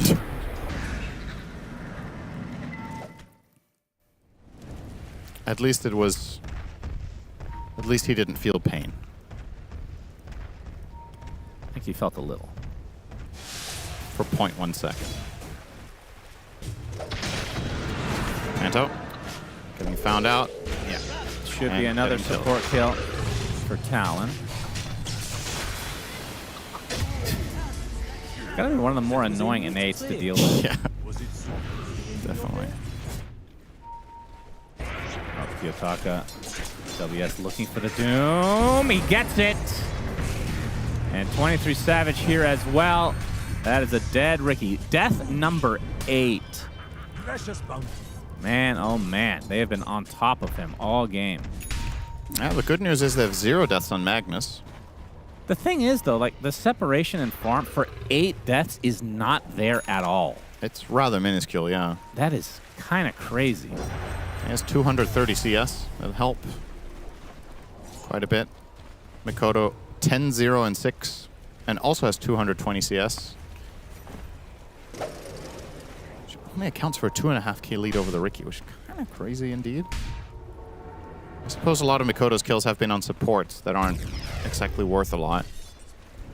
But would indeed think there would be a bit more separation than this. Toronto Tokyo is finishing Aghanim Scepter, I believe. Or did I see that wrong? You saw that Dire's right. bottom tower is under So Time for attack. food. Time to go fishing. Mm. Hiding it in the tree line here. Does not want to let Aurora know. Let's Or see how excuse me, much he Talon learned know. from Collapse on this Days in Spirit. The old classic.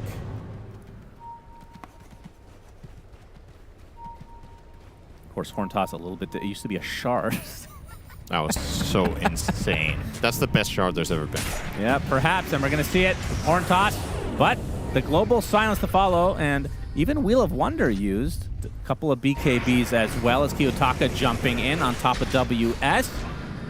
Like 23 Savage wanted to fight, but able to get sidestepped there as, again, the Rolling Thunder stuck here. As Toronto Tokyo already used RP there. 23 Savage focusing on the supports for now, but Nightfall and Kiyotaka teaming up against 23 Savage. He's all alone. Teammates are nowhere near him. That is a dead position one for Talon as Makoto gets to the high ground. Oh. But the shard, he's actually just going to TP out. Prashan was trying his best to help Nightfall, throwing him in the right direction. Yep, but good effort. Now they can go for the old Roche. This almost certainly will go on to Nightfall. Just a weird fight where 23 Savage ended up getting isolated somehow. Well, he had to go in and use GA to try to save the Pango. I think that's what compromised his position, and he did get Mikoto out of there. Oh, I was Riki going to say, did. I would like to see the ages on the Riki. I think Tiny is too difficult of a kill to really be that big of an issue, but Kiyotaka has proven 8 times this game that he's not as tough of a kill. Well, he's also proven it doesn't matter if he dies 8 times, he's still going to be relatively high net worth. So what you want to avoid now is that Kiyotaka gets caught off alone and just dies twice for nothing. Well, the if he other dies thing in a is, fight, that's fine. this means they're not going for buildings then? This hero is completely worthless at that. And Tiny's the one that's frontlining. It either means that or that if they were to try to hit high ground, that they're confident they can play around Nightfall's 4,000 HP plus status resist, and that Riki can just get in there immediately as a counterplay. But I don't think Aurora are just going to go straight high ground or anything with this. They're going to look to play the map and look for fights.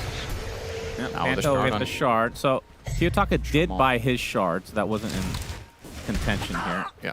Actually, wouldn't have been anyway because Magnus is next down on network. So, yeah. Smokescreen, you cannot help your teammates now. So that means no glimmers, no force staffs, nothing of the like. No box. That's a big one. As this was exactly what needed to not happen. yeah, he has BKB now. Will attempt to run away, but you can see his teammates not super close, but at the same time, Talon won't pursue any further. You force out that fresh BKB. And everybody, when you talk about Riki's shard, people always focus on the inability to save allies, which is absolutely the biggest part of it, but it's also -5 armor. And it makes a decent difference to apply -5 armor. You know, both the Tiny as well, in particular, the Tiny takes massive advantage of that percentage reduction, but yourself too. It adds up. And now he's just one-shotting neutrals. Yep. Looks like Nullifier for the box, for Shield Crash, for Repel. Wait, Repel? Dispellable? We had this conversation yesterday, right? Amazing what you'll It find is laying around. It says dispellable, yes. Oh, but right, half of it. But I'm not sure if the entirety of it is dispellable or just the strength and HP regen. Right. Or if you can also dispel the debuff immunity. I haven't really seen much Omni Knight in the last I feel like months. debuff immunity in general, not dispellable. I mean, the very original Repel was definitely dispellable, right? Yeah. Like, way back. Along with Guardian Angel. It was like a 2-for-1 special. We'll defer to the panel for this. We use a diffusal blade from back in the day. You can 100% dispel GA. It's just Repel that I'm unsure about in the current format. And the old, what was it called? Heavenly Grace was dispellable as well, right? I think. Yeah. Should have been. The problem is they're going to answer our question and we're not going to listen, so yeah, we'll keep asking this question. Well, it's good for the audience. They might listen. No, don't think so. WS? Yep, Horn Toss. Welcome to the party. In for the shackle, but the global silence. Okay. Try to get him out of dodge. He's going to use the BKB as well. Kiyotaka continue to pursue. Will blink strike. Tricks of the trade not going to do too much. Continuing to pursue. Wants to use his Aegis. 1:40 seconds left on it, but Talon have, for the most part, exited, but Cuckoo might get spotted here in just a moment. He is untargetable now, but he does have the Ghost Scepter to get away. I say that, but now the Avalanche to cancel. Can definitely tell that Kiyotaka has Aegis. Yeah. Well, can you? I feel like he plays like this normally anyway. Gonna jump on top of another ethereal target, forcing out the second Ghost Scepter in this fight. He's gonna pop the BKB. Mira missing the brambles though. And another, okay, Toronto Tokyo skewering the enemy away, but they'll have enough damage regardless as WS takes a tumble. I don't know how he got on this cliff here, but Panto will help set up potentially another kill. Nightfall with the toss. Goodbye, Ringmaster. This is a really good play from Kiyotaka, you know. Just super confident with this Aegis that he can do what he's doing. And we talked about this earlier on in the game, how the Riki plays off of stuns very well, but also plays really well as a scout for heroes like Magnus and Tiny, and we've seen it multiple times now that he's just running ahead of the pack as a mobile ward.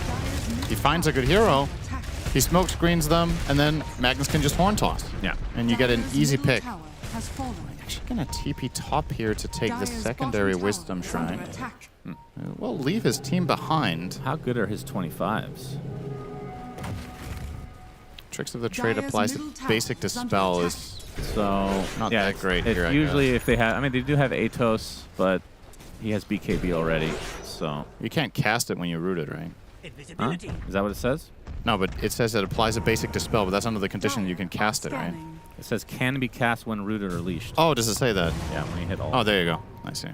Yeah, okay. I mean, against that's specific matchups, very, very good.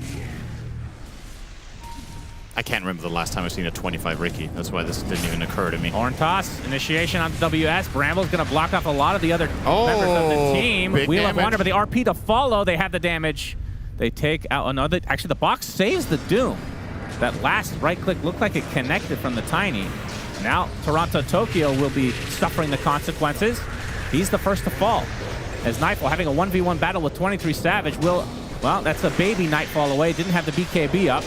As Mira will follow suit to the grave. So double kill for Makoto as Panto taken out as Kiyotaka still alive, no longer has Aegis, wants to go for Jokum. Doesn't have the Nullifier up quite yet. Tricks of the Trade's gonna miss.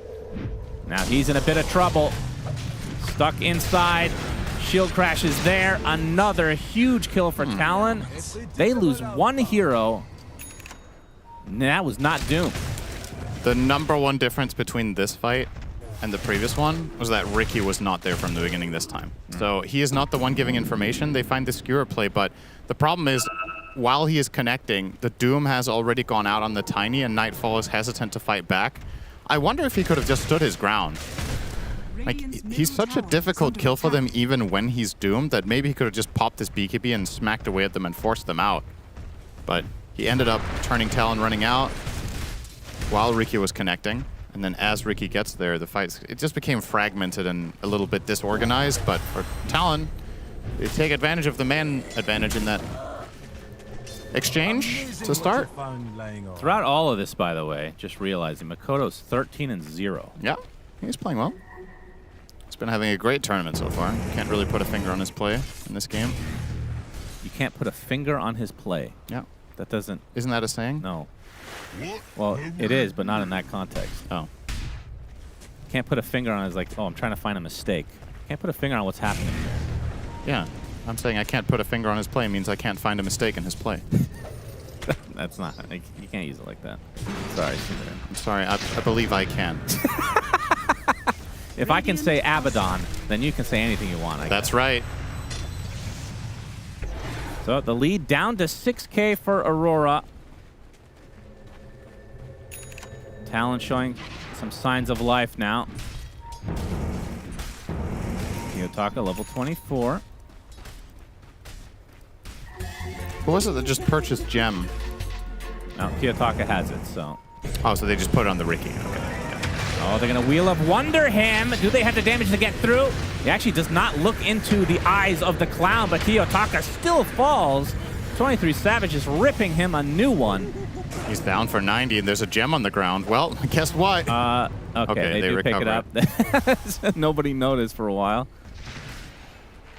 Yeah, 80 seconds of no Ricky. And this game is now even. Yep. If not in favor of Talon, because if Roche spawns... It will. If they keep checking it, they'll get this. I don't think Aurora are at all interested in fighting without their Ricky. I think it's way too risky. Oh, interesting. We're going to see an Aghanims on Silencer soon. Very cool. So Global Silence applies Arcane Curse. Is that? I was... Usually you see Refresher. Yeah, I don't know if I like this. It's like they're still going to have Dispels. It's really good when it sticks because you just get, you slow the entire enemy team, right? But I don't know. I personally would have liked the Refresher better. I think their lineup benefits so much from having those 2 staggered globals to prevent RPs, to prevent Willow from getting her combos off, so that they can just run heroes down. But maybe this Ags will be better than I expect. All right, into Roche's pit we go. And yeah, 20 seconds before Ricky would be able to connect should be enough. They will smoke, actually, on Aurora, but they're gonna be too late to the party if they even start moving over there now. Talon will get themselves all the nummies. See who gets what. Mikoto not taking the Aegis in spite of being 13-0. He will get the cheese. Well, why would he? He hasn't died. Oh, Horn Toss onto 23 Savage into the smoke screen. There is a global. Yeah, good thing he has the Aegis. And 23 walks away anyway. That's a big ult down. And Toronto Tokyo, another 18 seconds till the Horn Toss is back up. Can go fishing again. He has a Refresher.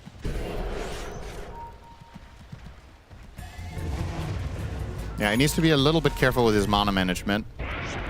Nightfall. 2 RPs cost 950. He has 1300. Can't Nightfall has the 2 tosses now on the level 25. Radiant's bottom tower is under attack. Big ward. Somebody's got to deal with that. Yep, they sure do. They're going to pop the fortification. 23 Savage will repel in order to take this out. There it goes. We'll get it successfully, but now another Horn Toss onto 23 Savage. This is going to be life number 1 for sure.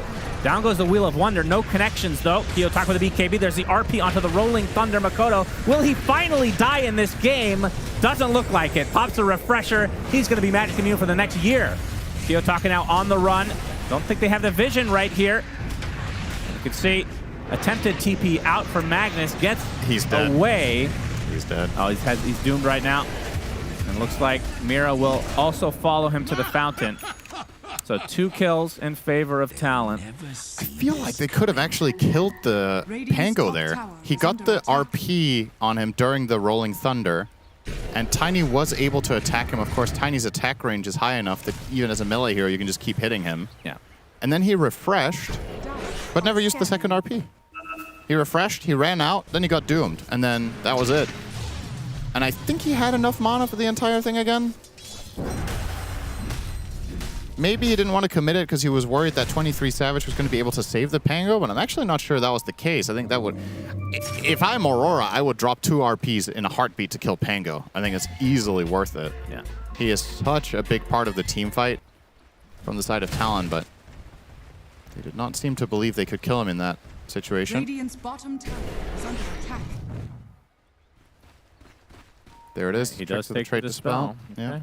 So what can he break out of? He can break out of Atos. Tower is under attack. And that's it. Oh, there's a global. Is this just for the Rasta? Maybe they thought he had backup. Not the case. Okay. Well, we've seen Aurora definitely try to take advantage of the global being down. Oh, actually about global, one thing. I don't know when it deals damage the first time. If it's on cast or if it's after a second. Because if it's on cast, this is actually really good against Magnus. Ah. Right? Whenever you initiate on anybody, you just instantly global, and then Mag can't blink. Right. Because you get curse on him. Interesting. It has initial damage, right? So I'm assuming if it follows the same rules for global, then it should instantly cancel every blink in the game. That makes me like it a lot more, specifically against Mag. I think that's kind of a cool idea. They also have, I mean, they have 3 blinks, right? 4 blinks, as a matter of fact. Everybody in their team has blink except Ricky. So I'm a lot more on board with it with that angle. The refresher still definitely has its merit, but, you know, he might get there too. Might just get both. Then it's crazy. When Silencer has Axe Refresh, this hero is nutty. Yep, then it becomes a turbo game. Yep. Shiva's now there for WS. He is very tanky now. Yeah, 50 armor, casual. Easy peasy. 75% physical resist, giving him an EHP of over 10,000. And Kiyotaka is going to be finishing the Disperser soon. So another Dispel. Oh, he's spotted by the Spotlight. Wheel of Wonder. Atos is there. He's going to have to pop the BKB. He doesn't have TP. Yeah, how many times have we seen this? He is all alone. Just a matter of time. And he certainly does not have buyback. So easy kill in the end for Talon. Space for what? Yeah, that's the question. That is death number 11. Whew. Yeah. I'll say a lot of his deaths have been good. To me, that one wasn't really. There was no real benefit, except, I guess, giving some time. But the death timer now is starting to be severe enough that you can push when you kill this Ricky. They will start going down mid, but not looking to commit very much on the side of Talon. All right, they will think twice. They were looking to go top a little bit, but they're back. Back to business. Omni Knight. Yep, they have a full minute to work with here. 23 Savage is starting to hit pretty hard and fast, too, on this carry Omni Knight. He has the Bloodthorn now for attack speed, and, of course, the silence goes without saying, but mainly against buildings. That will help. And the Aurora, or excuse me, the Talon special.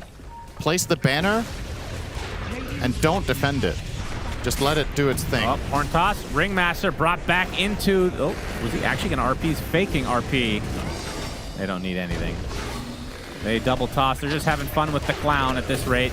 Jokam somehow still alive. Tanky clown. Well, he had a gem, though. Oh, yeah, you're right.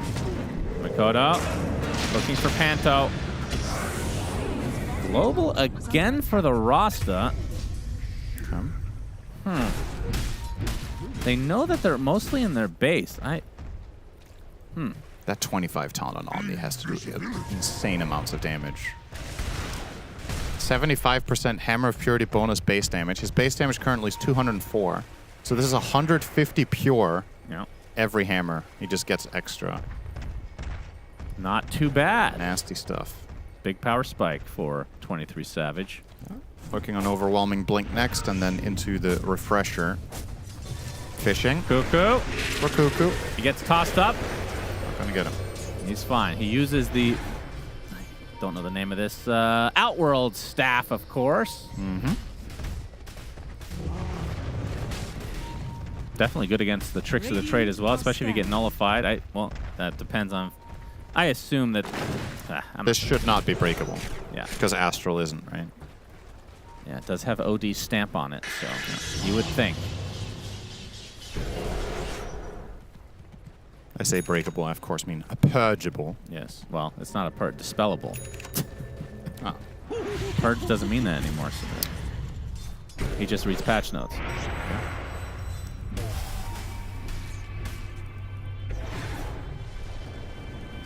All right, bit of a stalemate as we wait for the next Roche to spawn. What's Nightfall gonna do next? How's he gonna... Forces out the Outworld staff. He's gonna use his BKB to get away from Makoto. That rolling thunder, he's super fast. Mira not gonna get hit by the swashbuckler. That might have been a kill actually if they hit that. Sorry. Kiritaka's just built different. Yeah, he has no fear. It would be interesting to study how he thinks about things. Why prolong the inevitable? Why prolong the inevitable? What's the inevitable exactly? A long game.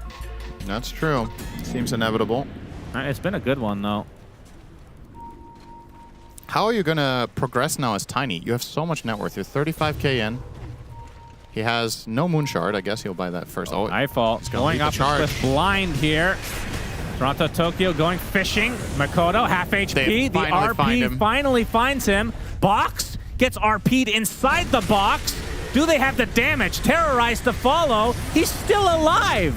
They finally get him. My goodness, has taken all game. 23 Savage in the meantime will also follow him. So 2 dead for Talon, and it's a big 2. In the meantime, though, Nightfall does lose his life, but Kiyotaka and company going to be going on top of WS, but looks like the Magnus is the one to fall instead. Joe Camp on the other side of the trees will actually use Wheel of Wonder in retreat. They don't give a shit about him, though. They want this Doom instead. Buyback from the Omni Knight. This is where you have to question if Aurora will stay or not. 23 Savage already here. We'll be able to take out the Rasta easily. WS, you know that Kiyotaka cannot go in any further, surely with this much HP. He has no fear, though. Double kill for 23 Savage after the buyback, and Kiyotaka, how did he die? To the knife? Yeah. Okay. I think he died to the knife. Well, I mean, there was nothing else that Ringmaster could have damaged him with, right? Blood Crazy grenade, fight, so probably doesn't have any of those anymore. Wow, that was an insane fight, and they finally get the 2 RPs off on the Pango, but the box delayed the death by just enough to... Yeah, they need to get that nullifier pre-applied. Yeah, exactly, but I mean, there's a lot going on in these fights. Between that, roll up, repel, BKBs, how much was that garbage? How much was that kill worth? Oh, good question. Scroll up. Let's see. It was the first kill, I think, right? Yeah, so Nightfall got 1,200 for the kill. Yeah, he was worth about 2.2k. Ooh. Not one hero. My God. End up paying a lot for it, though. Now they might even pay some... Yeah, how many buybacks is this going to require? Probably 0. I think it's better to lose the lane, if necessary. But you also got to be careful as 23 here.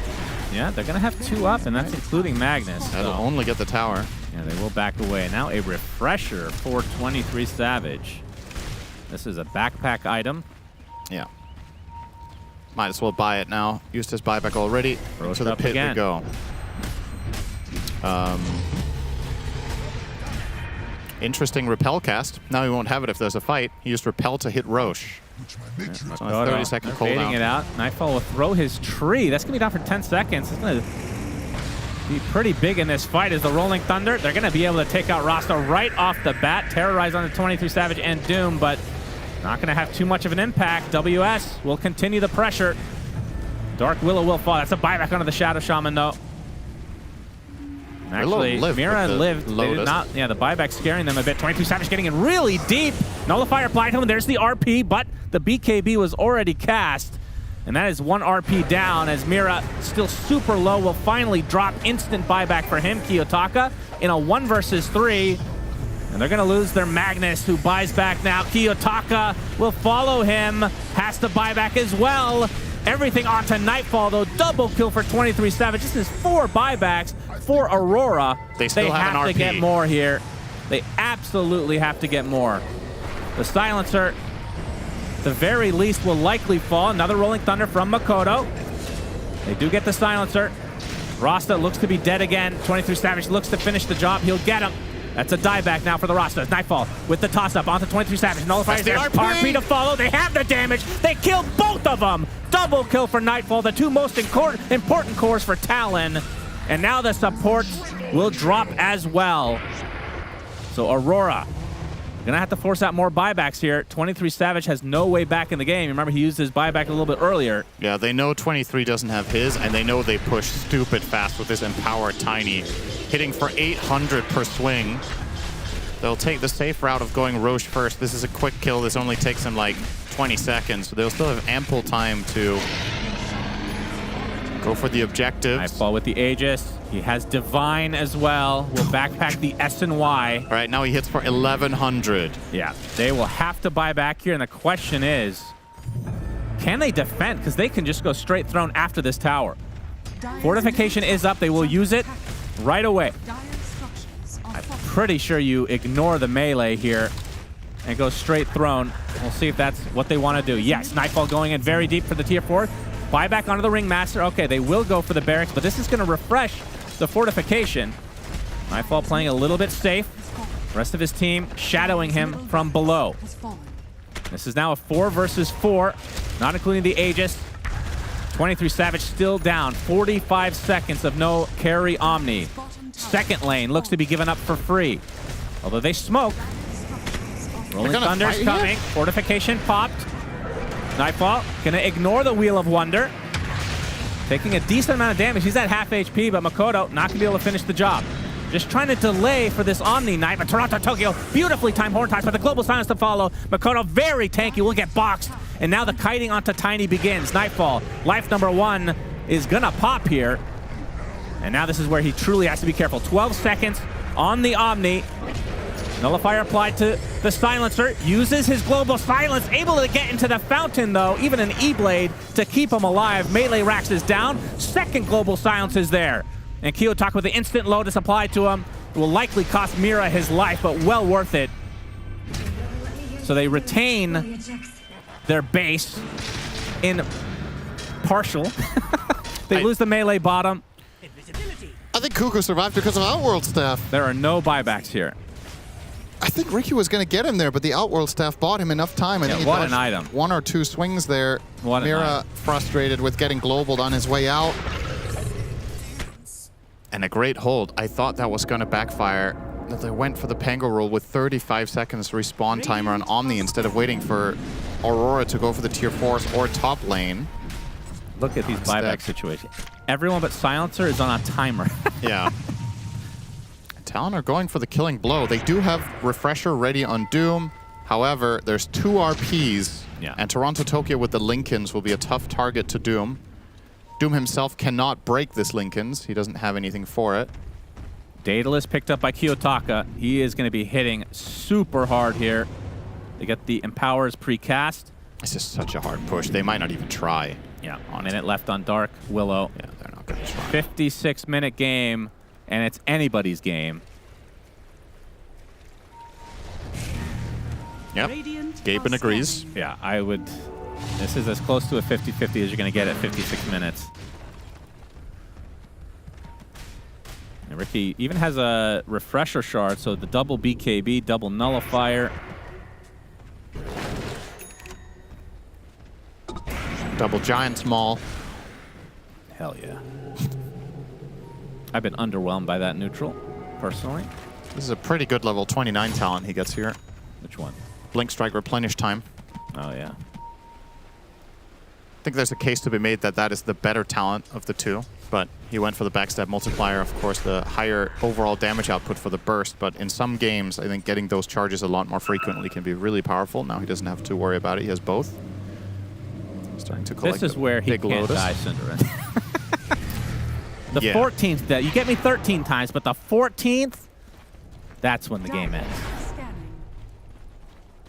Fool me once.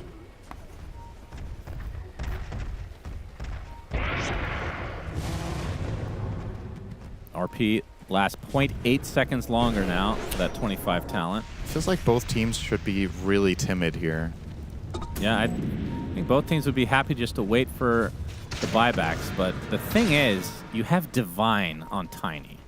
I feel like if you die, game probably ends anyway. Oh, this is a really, really big talent that Joachim just picked up, though. One of the best in the game, in my opinion. Which one? Escape Act grants strong dispel and flying. So if somebody gets RP'd now, he can immediately get them out of it, give them flying movement, and he can do it twice because he has the scepter. But, of course, comes with the asterisk of the nullifier. But even if the nullifier is pre-applied, he will still get the strong dispel because he will cast it and it will get insta-purged, but it will already have done its job of removing the stun. So this actually makes his box extremely valuable in every situation now. And how often do you play against a Ringmaster that's 25? Yeah. They might not be... This genuinely might catch Aurora completely off guard. And we know these late-game chaotic team fights, something... You know, you have your frame of reference, you've been here before, you know how certain things work. There's always going to be something you didn't account for. Because the complexity just gets overwhelming. Everybody has 6 different items you need to keep track of. There's all the cooldowns. Who used Refresher? Who has buyback? And this is with an Aghanim Scepter on the Ringmaster, so 2 charges to the box. Yeah. Anyone could have told you that. Pretty sick. 30 seconds ago. Pretty sick, bro. It's good. Bruv. It's okay. I'm mainly talking to the audience anyway. Yeah, I know. Actually, when I'm making jokes to you, you laugh, but I'm not even talking to you. Yeah, true. It's just it's like watching a comedian just ruin their life on TV, just fall apart at every seam. 59 minutes. We are 1 minute away from seeing Helm of the Undying. That's right. And I believe teams have learned the Necronomicon, Book of the Dead, not as powerful as you might think. Helm of the anymore. Undying must be very good against the Radiant lineup. Yes. If you think about how their team fights function, it's about bursting heroes during this RP, during the tiny BKB. They give them 5 seconds when they come out and they get to cast all their spells. I can't help but think it's a better item for Talon here than it is for Aurora. Yeah, you could argue that. Because Talon, it's about when you get into the fights and you get them going, you're playing the longer fights better, I think. For Aurora, they need to find the big kills during big stuns. If fights just keep extending, Pango eventually will whittle people down. So will the Carry Omni. So will the Doom. Level 30 on him, by the way. Doom is insane. It applies every mechanic in the game. Well, not slow. Yeah, that's right. So yeah, it breaks and mutes. And silences. And prevents healing. Yeah. Radiant are scanning. I mean, the break this game, does that, I guess it breaks Ricky ult. Yeah, the break sure isn't good. It doesn't work against Tiny ult, though. It breaks foul play. And he will definitely doom the Shadow Shaman. Definitely. And that would even matter if he did. Definitely. All right, Audacious Divine Regalia on 2. Regalia? Regalia? Regalia. Regalia. Sounds cooler. Sounds more British that way. Oh my god, yeah, Jeez. All right, so Nightfall has the combo of Divine Rapier, Divine Regalia. Kiyotaka with the same. So 20% extra damage. If you die, I mean, this is all in for Nightfall especially. You have Divine Rapier, and I mean, if you die, you lose 2 things. 2 gigantic things. Nightfall's attack speed is ridiculous. Toronto Tokyo did take Book of the Dead, so hasn't gotten the memo yet. Nope. So Nightfall, he has AC for attack speed. He has eaten a Moon Shard, and he has 100 attack speed neutral item. Yeah, just needs to go Ags now. Really important. Yeah, that would be pointless, I think. What's he buying? He has the Hyperstone queued up. Now he's going Lincolns. Okay, doesn't want to get doomed. Understandable. There's the first Helm of the Undying. It's on a support, though, so not as exciting. It's good for Kuko to have it, though. This guarantees global. It guarantees it. It guarantees 2 globals, yeah, as a matter of fact. More or less. Unless he gets chain stunned when he's a Wraith. You never know. Yeah, I have to say, I'm kind of favoring Talon right now. I do like with them the better Divine as well, though. The Divine Regalia, that is. They have 2 Books of the Dead, though, which is a big mistake, of course. Yep, huge mistake. Spider legs on Makoto. That is... So if you use it while rolling Thundering, how does it work? You don't hit the wall, right? I think I remember this. Oh, that's a good question. So it actually could screw with you. Unless this was changed? I have not seen this interaction, I think, with the new Spider legs. But the fact that he can turn around so easily with the facet, maybe it's not as important as Kiyotaka. Uh-oh. Uh-oh. Uh-oh. Spaghetti-O. He gets doomed. And he's dead. Does he have buyback? Yes. But they're certainly going to force it. Another... Well, that's 14. 14 deaths for Mr. Ricky. Oh my god, his Divine Regalia broke from that. Oh, you're right. Oh my goodness. That so is he has no tier 5 unforgivable. item now. For That is- 7 minutes. Oh. I was bad. Even before I looked at that, I was going to make the point that is it even worth it at this point to farm like this in No, general? I Like as a concept, does it make sense to ever split anymore? No, because you have the tier 5s as well already on Like, all your what heroes. item are you getting? You could have got this Octarine perhaps, but risk reward of separating from your team at all, That was 60 bad. minutes in, I just don't think it's worth it. Yeah, well, he's going to be feeling it. That neutral is useless. Toronto Tokyo, Horn tosses the air. Just looking for a blind fishing. He skewered back every ant in the area. They were destroyed. Yeah.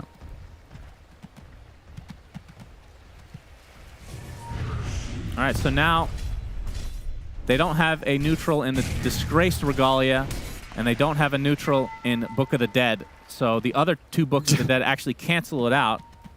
So altogether, it's 3 even. versus 3. Yeah. Roche time. Should Now, be having easy. said that, Book of the Dead against Ricky, you know, you're always Yeah. going to have vision. So that's Yeah. something. I mean, it's by all means definitely not a useless item. It's just not as dumb as before for pushing. It's not for pushing. Toronto Tokyo, not able to find the connection again.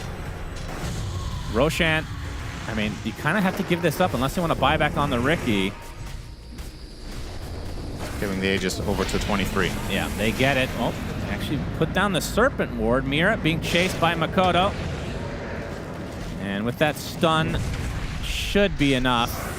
Global Silence to follow just to make sure that nobody can save this Dark Willow. Staying alive, though, for a little bit longer, and even more so with his neutral, the Helm of the Undying, but he will tick out eventually.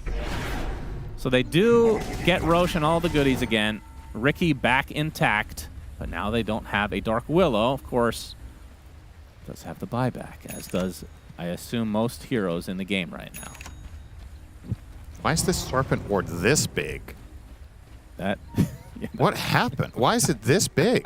Doesn't look that big on the. Oh, it was just on observer. my screen? That's Yeah. so weird. It was like twice the size on my screen for some reason. Yeah. I was like, is there a talent that makes it... But no. Just something Valve coded into your client specifically. You know, I hate Shadow Shaman so much. I actually don't. I always liked that hero. He's a good boy. I mean, the longer they wait, I mean, okay, they're probably aware of it, and they obviously want to try to use this Aegis, I assume, but surely you try to take advantage of the fact that Kiyotaka does not have neutral. I would right? think so. I feel like that's kind of a big deal. Yeah, because you lose the enchantment too. That's what's so big here, is that you don't even have that.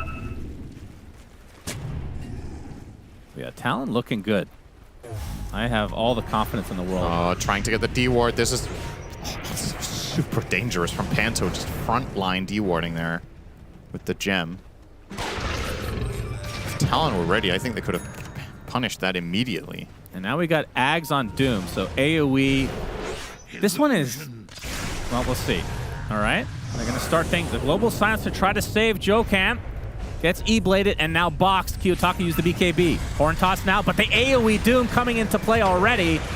Down goes the Magnus and the Wheel of Wonder on the Kiyotaka. This is going to force 2 buybacks soon. That's a great Axe reveal for the Doom. Absolutely. Toronto Tokyo really thought he could get an RP skewer there, but WS immediately on top of him. Cancels it out. Keep in mind, he could do it again. He has Refresher on the Doom. With the buyback coming out from Toronto Tokyo. I mean, we'll see if Talon can force out the Kiyotaka one as well. That's the only buyback not available now. What an insane game. But I do feel like next 3 minutes you can recraft neutrals, so maybe Kiyotaka is going to have time if they don't push here. Also, just in the grand scheme of things, the neutral items in this particular game actually don't matter nearly as much as they would in others, because this is a game that's about do you get doomed or not. Like, WS just kills everyone in this game. It's like stupidly Well, strong. it matters for Talon with the Helm, specifically on Silencer, I would say. Yeah, I'm of course, it's not like they don't matter at all, but in some games, Ultra Late game is always about explosive damage and who gets the jump, but more so than in most games, this one is just... Fights can be decided within 1 second here, and then the neutral items don't even come into play. If you blink AoE Doom and you get on top of the right heroes... The fact that Talon don't have barracks yet is hilarious. Yeah. So strange. All right, well, they maintain buyback on Kiyotaka, and the Aegis looks to be not being used in any effective manner, really. Radiant's top tower is under attack. Question what they're waiting for, then. What's the most level 30 heroes you've seen in a pro game? Maybe 9. Radiant's top Really? tower has fallen. Damn. Yeah. All right. That was actually the other day, pretty sure. There were 9 level 30s? 86. Oh, sorry. I thought you meant 25. 30. I'd have to look, yeah. We have 10 level 25s now. 26s even.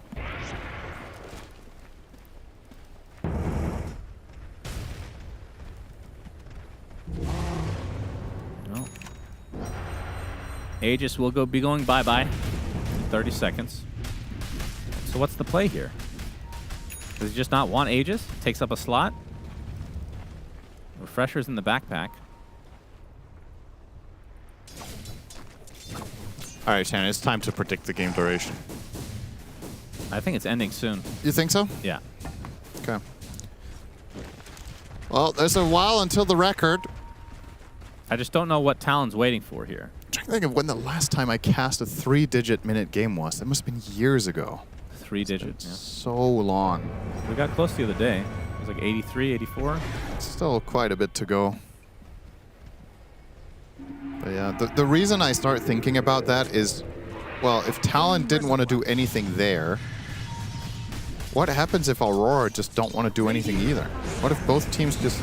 Okay. They're going to go in. They get the AoE Doom onto Kiyotaka. Actually going on top of Tiny instead. He has the rapier. More valuable kill, absolutely. And that is going to be down on the ground.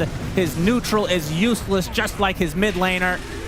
The neutral and the mid laner, not the mid laner himself. Toronto Tokyo gets the connection onto the silencer. Makoto coming in. He's actually going to heal to full there. As WS doing all he can. The buyback came out onto the Tiny, but he is not going to be at full strength right now. Another global silence to come as Mira eventually ticks out. The helmet of the die, but 23 Savage taking a lot of damage. Gets off his GA at the last moment. There's a big RP from Toronto Tokyo, but there's no damage follow-up. And the boxes from afar. Jocam saving everyone, it seems. And Aurora on the back foot now. One buyback was expended from the side of Talon, but they can definitely reset a bit if they want. It's so ironic, isn't it? They have the Aegis for like 4 minutes, and then when it expires, then they go. I mean, I genuinely think it's because he wanted a refresher in his inventory. He just wanted all his items in his inventory. Well, then he So now they can recraft, which is good news for Nightfall and Kiyotaka because their neutrals are dead. Yeah, he needs to get 20 and he already has Mad another Stones divine first on the Ricky and on the Tiny. This is quite a lot of neutral camps. They need to kill 20 each. And Kiyotaka has died how many times now at a neutral camp? True. Out of his 15 deaths, maybe 10 of them. Probably. Look at Talon, how their hero positions right now. Huh. They were all hiding deep within the base. They're the team that's up 34K, by the way, Yep. in case you didn't know. They thought maybe with these buybacks that Aurora are going to go all in, so they were playing very defensively and now catching on to the fact that, well, if Ricky is pushing out top, they're definitely feel like going. they did not really take advantage of these dead neutrals. That is, am I overrating this? Is it not that big of a deal?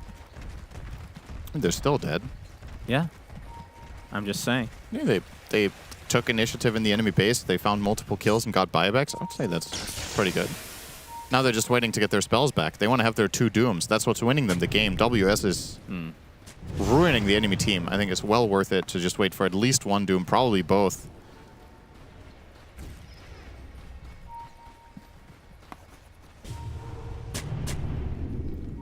This is one of the classic kings of the late game, but... Oh, Panto gets the initiation. There's the global, though. Kiyotaka right on top of the Ringmaster. 2 shots him, basically. Good pickoff from Aurora. It's been a while since we've said that. Yep. Let the recrafting begin soon-ish. Kiyotaka in a jungle camp. Careful, buddy. Yeah, they're still pretty far. He's critting the neutrals for 2,400. Yeah. With 350 damage. Interesting. Interesting. We'll be going for Swift Blink. There it is. Swift Blink Finally. and consuming his Ags, but needs some gold for this. Yeah, obviously wants to retain buyback considering he's died 15 times.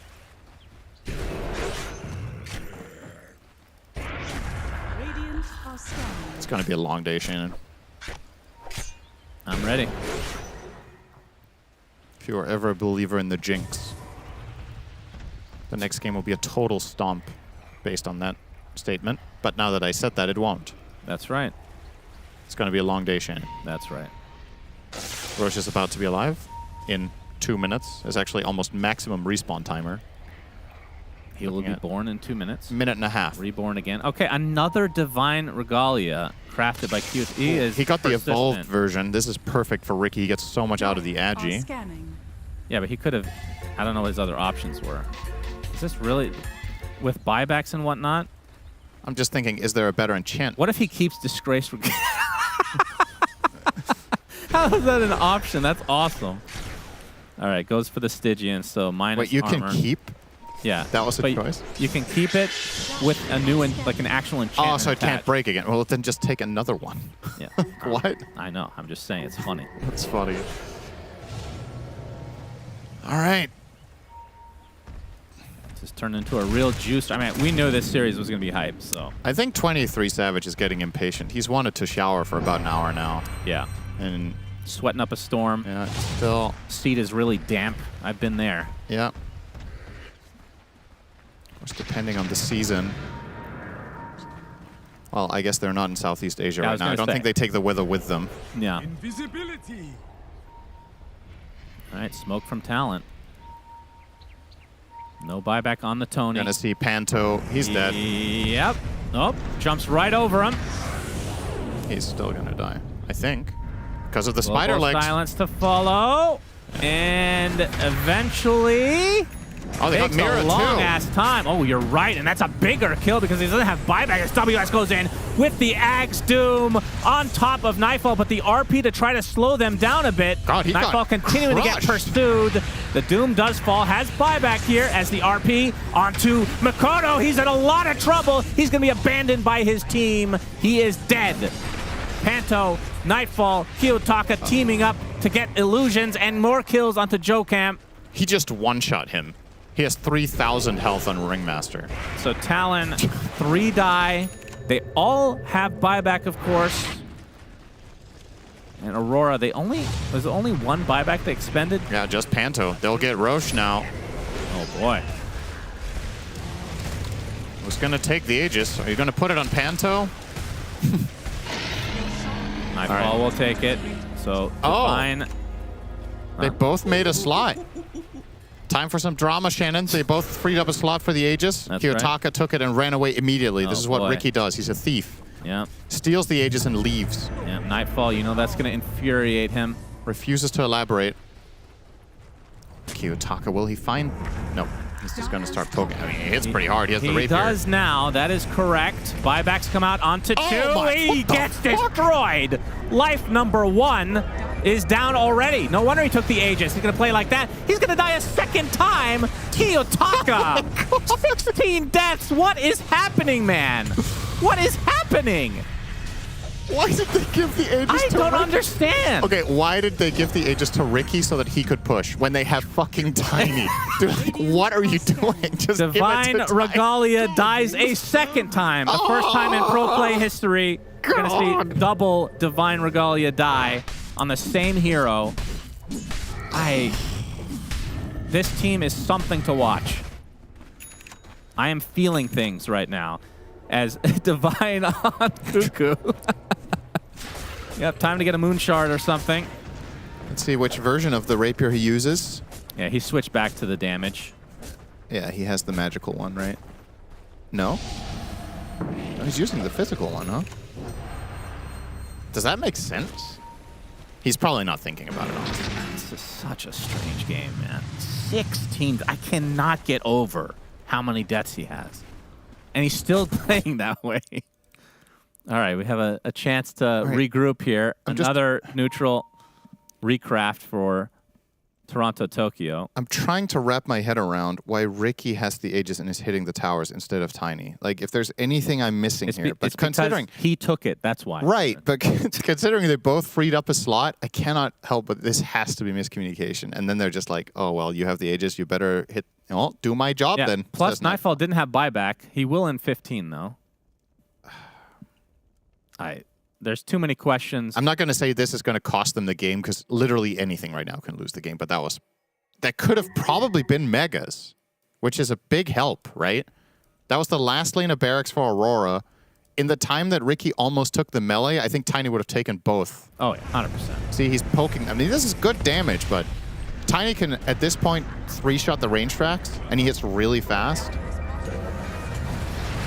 Yeah, this was, Toronto Tokyo's like, yep, fuck this. I'm out of here. And Ricky even had a backpack Dies again. BKB. Oh, that's not going to do much. All right. Wait, did he not get the melee in the end? No. Oh my god, it was on 1 HP. Yeah, they didn't even get the racks. Jesus, man. For what it's worth, I don't really think the barracks matter beyond megas at this point. That's the only thing that really matters. Getting just the melee is genuinely no difference. Getting megas is big.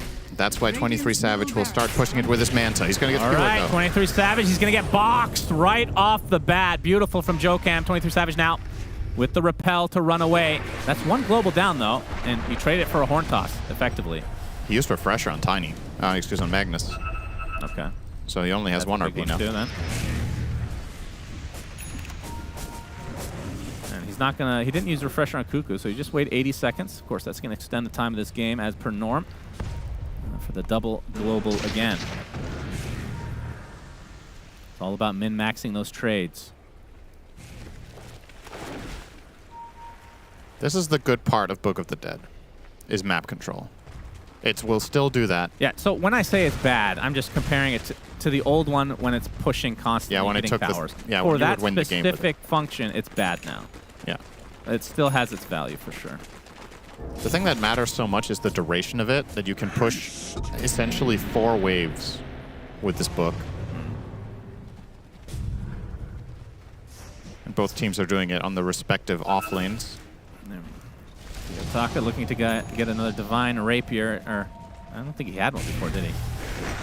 That's definitely what he needs with the... He had one when he died at the barracks. All right, Horn Toss on to 23 Savage. Nullifier applied. The RP is there. He gets destroyed. WS tries to go in with the Doom, but he dies right afterwards.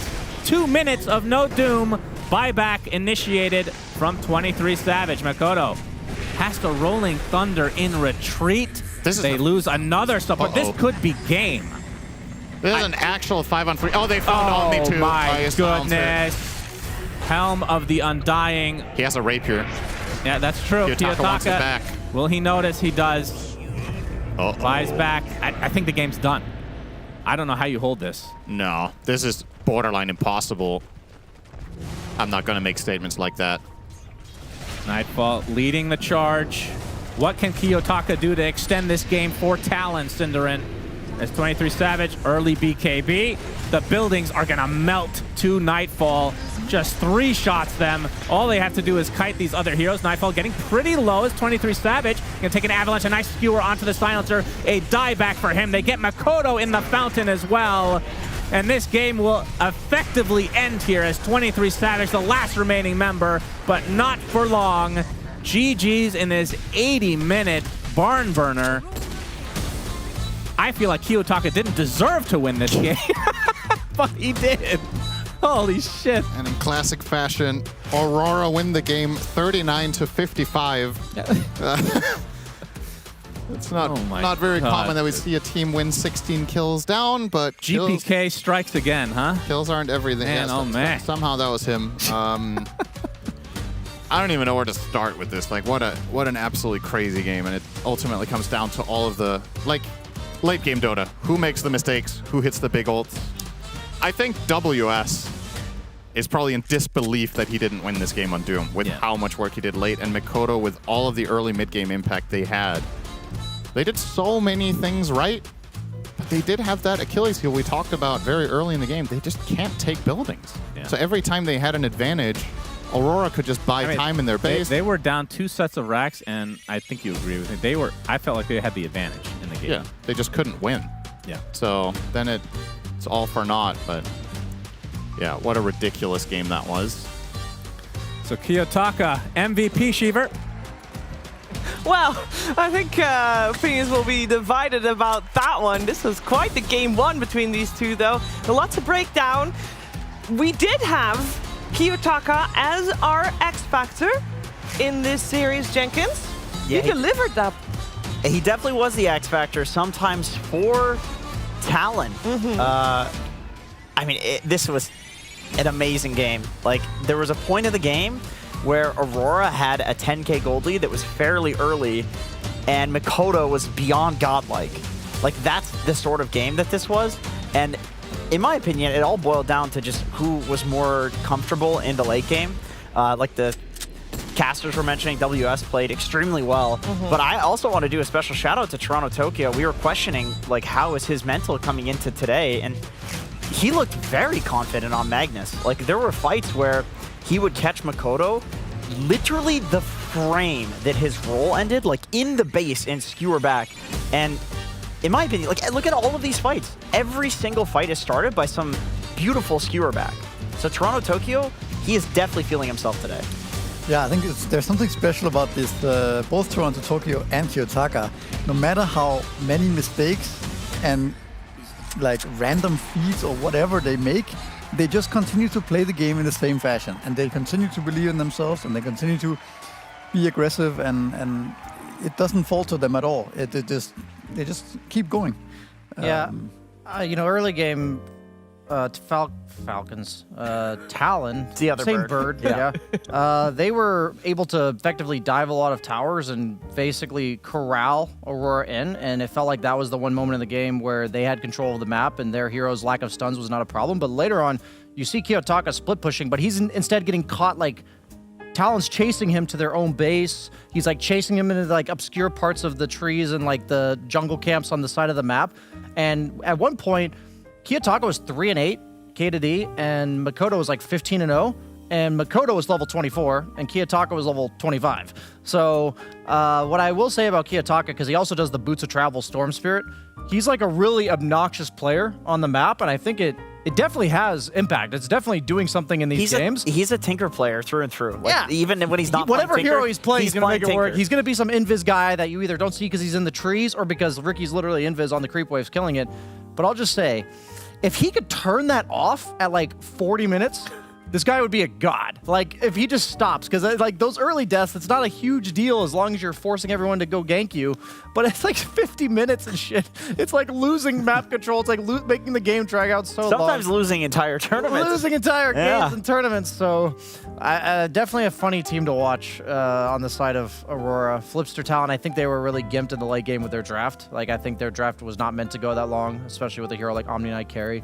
But it's still interesting how the timing shifts so much in Dota nowadays when they extend to that 70 minutes. Like, Aurora has the lead, they have double RP, but then the GA comes into play with the Aghanims, right, on Omni Knight. Then there's the Doom Aghanims that comes into play. Then there's 60-minute items. Then there's, you know, buybacks. Like, there's so many back and forth. There's so many factors in Dota nowadays. Refresher, Silencer, that with changes. the Spell Rapier, remember? Sure, with Spell Rapier, like there's it's so hard to call who's gonna win nowadays. Like, after a certain point, nothing really. There's too many factors. Yeah, Kiyotaka without the Kiyotaka factor. Yeah, it's difficult to know who's gonna win. I mean, him picking up that rapier and going and hitting that Rex, I don't know. His BKB was on cooldown in his backpack, so it was cooling down slower, and he still did that. I felt kind of bad for Nightfall at that moment. His team was so close. He could have just waited, you know, that split second. I remember in that fight, as Kiyotaka's going down, I saw Nightfall picking up bounty runes. And it's like, he's nowhere near. Like, it was in the enemy base, and I was like, is he picking up bounty runes because he knows somebody's going to die, not have enough gold for buyback, and he needs to get the reliable gold from the bounty runes? It's like such a weird I wouldn't thing put it past him. He checks everyone's buyback cost and says, we need 400 guys. He's microing everything, 100%. Yeah. A game like this, I mean, obviously Aurora won, you know, they take the throne at the end, but does any team after a game like this think, everything played out the way we expected it to, guys? Jesus. Because I feel like both teams will feel like this game probably was a loss. They'll have to treat it as such if they want to, you know, have a stronger showing in game 2. To be honest, I don't know if it matters how the game goes for Aurora. I think they'll probably treat any game as a loss. Their post-game comms will be the same no matter what. We saw in the ESL documentary as That was from a stomp win. They stomped one and they're still shouting at each other. So I don't think it matters to Aurora that they almost lost this game, that it went to 80 minutes. It's the same thing regardless. Game 2, we'll see the same thing from them. Kiyotaka will die at 40 minutes randomly. You know, it doesn't matter for them. I think Talon is kind of happy with how that game turned out. Like, they lost, but they really made it difficult for Aurora to win this game. You think they're kind of happy with that? I think they had momentum coming in today. I thought they'd be kind of disappointed in themselves. Yeah, but they lost game 1 yesterday to Nigma, and then they stomped the next 2 games. Yeah, so we're also delaying this and postponing game 2 so that they can shower. That's true. It's the morning game for them. Maybe 23 Savage is showering as we speak. Right now. I have no doubt. Great mental image right now. The whole team Talon again. Great stuff from Misery. No, I mean, this is a team. We criticized their draft a little bit, maybe more so than Aurora's draft going into this game, where we talked about their lack of initiation and their lack of catch. Where they have to kind of always counter-initiate, and that means the Misery you were talking in the green room about, then they always have to play close to each other, and therefore have less map control overall. Yeah. Do you kind of feel like they overcame that a little bit with all the items that you mentioned? Yeah, it's hard to remember exactly what happened throughout, but I would the say that mark she's talking about. I would say that I think that what we were talking about in the draft actually kind of came true. Yeah. Aurora were really strong the first 20 minutes. They had Talon were really strong first 20 minutes, had a good lead, but it was hard to play the map, right? They didn't really have any catch. On the other side, you have this Ricky running around. You have Tiny catch. You have Shaman catch. The supports of Aurora did a lot of movements around the map. They died a lot, but created a lot of space at the same time. So I think it was hard to play the map for Talon. Of course, then it comes into play at 40 minutes. People start going as 5 a lot, so that doesn't Not matter Aurora, as much though, anymore. because Kitaga's. They go as 4. They go as 4. But Talon runs around as a ball all the time, and then it becomes really difficult for Aurora to break the formation of Talon and fight into the Doom and the Silencer. So, yeah, it just speaks to Dota how beautiful a game it is. I thought you were going to go crazy, how crazy the game is, but it is great. Crazy is beautiful. Yeah. Doom has got to have quite a shit win rate after this game. 1-6 in the new patch. That's rough. This hero, I think Misery, you're right that the hero's a bit overrated. Yeah, I think this game it looked good though, but I agree. I don't think the hero is as good as. But that was a first pick Doom. Yeah. It always is first pick. Like there's something happening in these scrims that we're not seeing. Like Doom must be winning all of the scrims, but then when we actually see it in competitive, it's just not. Under pressure, people reveal their counter This was strats. also a little bit different than what we saw from, for example, Nigma. They just randomly picked Doom somewhere there, and then they give away the Medusa on 18, right? Yeah, These Doom guys Bloodseeker. banned Medusa, picked the Doom. So it was more calculated. Yeah. I also want to just close the book a little bit on Tiny. I mean, we saw him win. Brian had some great hits, did a lot of damage. I know you're very critical. Did this game kind of change your opinion a little I mean, bit? absolutely. Like, Tiny, he lost his 7% attack speed and 15 damage and 10 armor and move speed and all this, but he can still out-carry an Omni Knight. So that's really good for Tiny as his prospects moving forward. He did have Divine Regalia and Rapier, to be fair. That makes up for the nerfs. That Desto too, actually. He literally one-shot a Ringmaster. At the end of the day, I think Tiny's still the same hero. It's just, I'm imagining in these late-game scenarios, maybe he's... Right now, the laning stage seems really difficult for a lot of carries. So a lot of people are just picking off-laners that build Radiance as carries, like the Omni Knight, like the Abaddon we were starting to see towards the end of last patch. And so maybe Tiny's one of the only traditional carries right now that still has a decent lane. Same with Morphling, same with TB. Even if you nerf their numbers, it just might be such a huge problem for all the other carries that you still have to stick with them. And so I can get behind that. And if he's picking it first every game and allowing his other cores to have more situational picks that they enjoy, then I can see how it works for Aurora. It also prevents, as we talked about, potentially the Lina coming out. Yeah. Right. And Yeah. that's... Otherwise, maybe we would have probably been talking about how Lina was a great impact on Game 1, but she wasn't there at all. We're going to find out if she will be there in Game number 2, as we're taking a quick break, but then we'll be back with more Dota 2.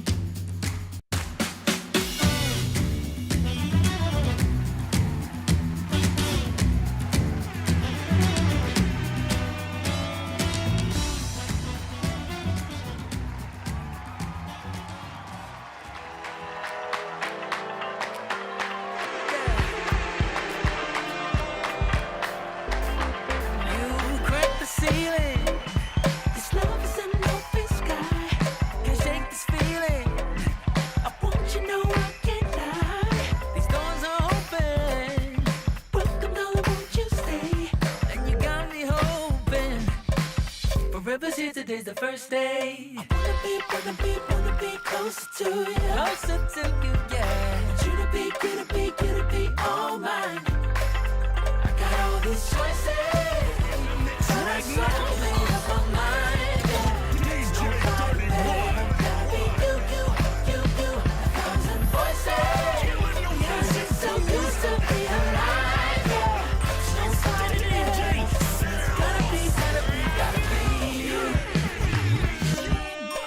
lights are busted. Quit screaming on that side. It's done and dusty. DJ Willie D's in the building. How can I go back to silver love? I'll be holding. Oh, I'll be holding on, can't get enough. Wanna be closer to you. Closer to you, yeah. You to be all mine. Oh, yeah. Got all these choices, yeah. But I so made up my mind. There's nobody better. Gotta be you. Got to be you. Voices, yeah. 'Cause it's so good to be alive, yeah. There's nobody better, so it's gotta be you.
DJ Willie D's in the building.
Right now, with You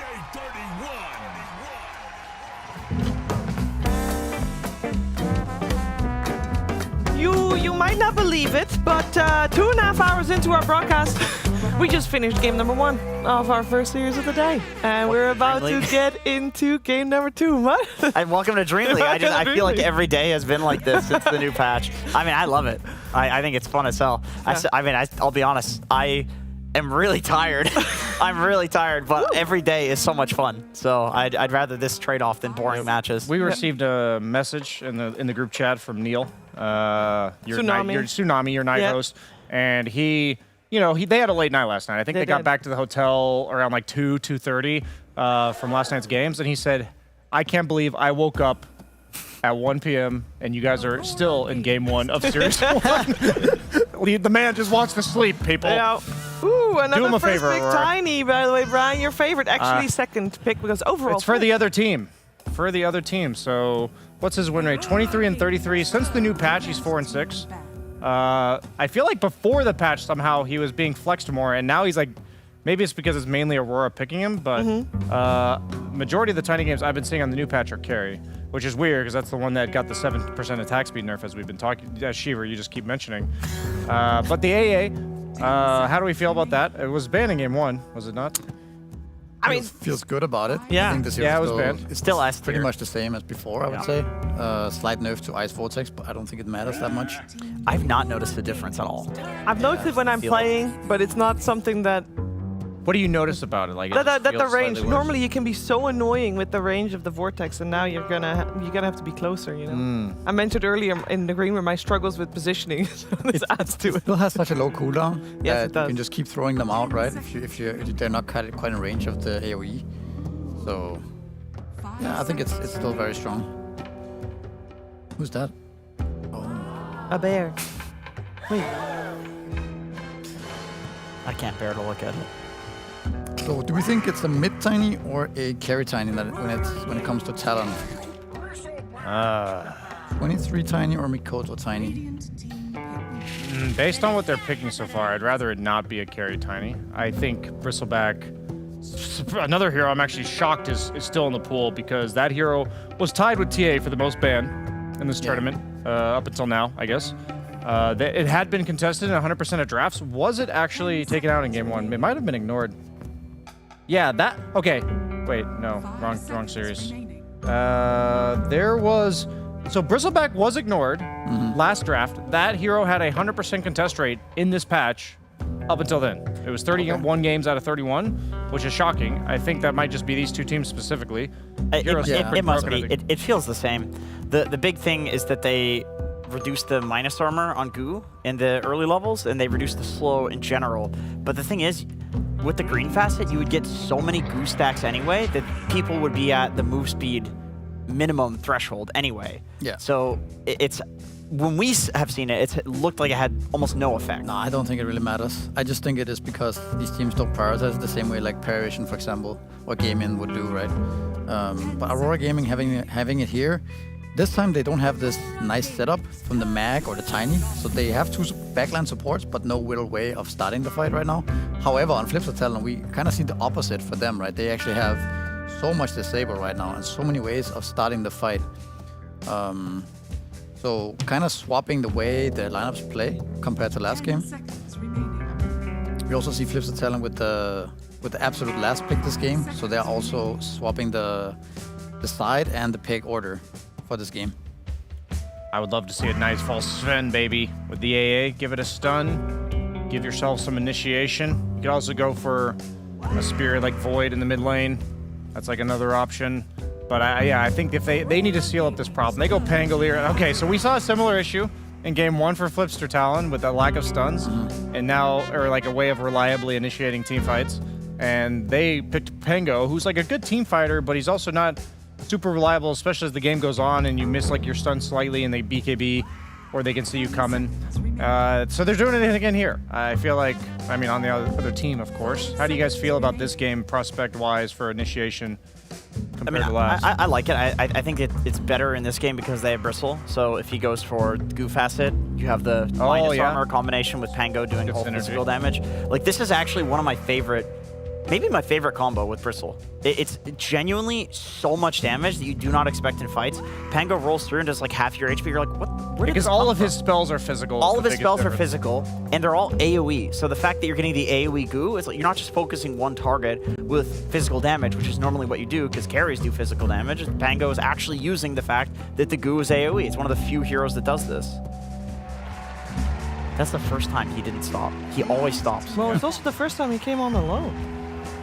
He was like running. Should we be worried that Sunsfan, did he eat something that he shouldn't have? Dairy, for example? As for this particular game, it does seem like both teams have very brawly heroes. Like there's a lot of low cooldown spells.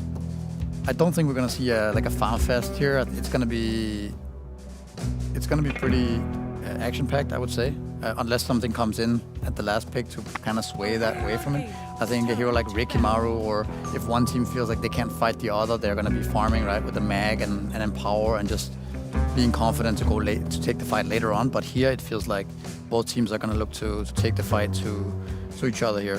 That being said, though, I think maybe Aurora Gaming have a slight edge early on with the Bristol bag, as well as the Pangolin. Like these heroes are very annoying to fight into early on. So Aurora needs a hero for Nightfall, I would say, right? Unless I don't think he's gonna be playing Bristleback. So what could that, for example, be? PA is still in the pool. I don't know if he would. It's a Nightfall classic. There he is. How unpickable that is on this patch. They nerfed it a lot. You good? Oh yeah, that's a completely different hero. Yeah, you're right. what they removed for PA was they swapped her blur and her mischance or evasion to her innate and vice versa. So she no longer has evasion unless she levels her third spell. So in the laning stage, you used to just have like 15-20% evasion level 1 for free, and now you just don't have that. And a lot of PAs were just going 4-4-0. And so unless you take that value point, I don't think we're gonna see PA, right? Yeah, it's too big of an What hero is good against all this disable? Could we see maybe an Abaddon carry here? The only they have so much stuns on Talon, right? Terrorblade. the problem with Abaddon is I think that's why Shaman's partially such a good pick later on in the draft is because of that level 15 Hex Break talent that you alone silence him and break him with one ability. Yeah. And Maybe Tiny, you have the burst to follow it up. It's still pickable. Maybe it is just the Terrorblade, like you said. That'd be super exciting. I feel like it's just standard. Oh, they banned Terrorblade. And they picked that up. Oh, okay. Well, I was gonna say, like, I do agree with what you keep saying, Misery, that these one-to-one counters don't always matter. Like sometimes you pick a hero that just really fits the tempo of the game for you. You mentioned that they're gonna play skirmishy, they're gonna fight a lot, they're gonna play around the early game. Abaddon does that. Like, he gets a Radiance, and he just runs at you. And you can often get such a gold lead by the time Shaman is even close to level 15 that none of the break countering matters. I think also just what I was mentioning, the fact that you're looking down at Stun on Centaur, Hex, Shackle, Stun Tiny, Ringmaster spells. It's hard to find a carry last pick that likes playing into this type of hero. It should be like Spectre or maybe Abaddon, right? That's my logic in thinking that Abaddon is good here. He doesn't mind getting hexed before level 15. He doesn't mind getting stunned up, right? He has his ultimate to save him out. He has the shields to take it off his allies, right? Same reason why they're banning out the Lifestealer and the Omni Knight, right? It's the same idea that these heroes don't really care that much about the overwhelming disable. So what are we looking at? I was gonna say Razor. Drow is an interesting one. Okay. Second pick of the tournament. Was it the new patch or old patch? It was old patch for V-Tune. He played Drow Ranger. Okay. But they won that game, it looks like. Yeah, they did. I don't think that was also a bit of a throw from the opponent. I believe their opponent was Nigma Galaxy, who was winning that entire game. Oh, it was. I remember that. I actually like this. I mean, I feel like I'm Brian. You're the carry player here. Yeah. I feel like the heroes on Aurora are not that great at getting on a backline Drow.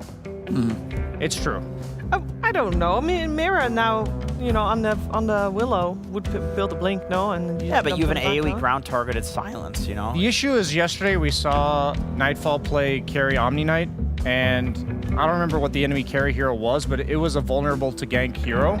And Harpoon. And just Omni Knight was allowed to survive in the top lane while Lust of Aurora just ran at the enemy carry. Oh, you're saying it's punishable So in lane. I'm thinking the fact that they might just have a situation where the Abaddon equivalent here is just ungankable, and the Drow, I think her biggest weakness is not the getting gap close late game. I think it's the early game timing because she needs these items to survive. So that's what I'm looking at. Yeah. What team has the 17-minute power spike? That's definitely Aurora Gaming.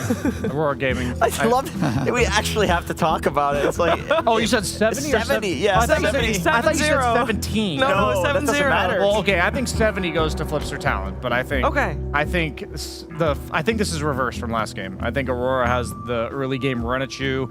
The map is going to collapse, and I'm a bit nervous on the side of Flipster because they don't have the Ricky evasive hero on the map that's going to be obnoxious, and their supports aren't as good at doing it what we saw the Willow do last game.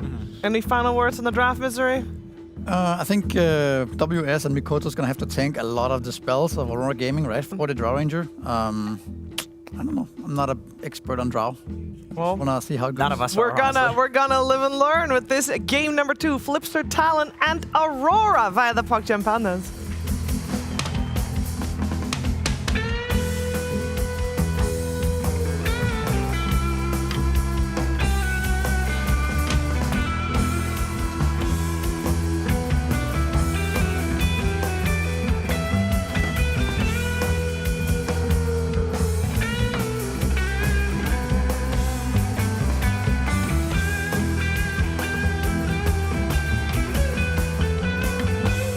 Welcome, ladies and gentlemen, to game number 2 between Talon and Aurora. That was a marathon game number 1. And, yeah. I mean, coming into this, I was expecting at least one of those type of games, and we got it right off the bat. So I have to say, I am not disappointed at all. Yep.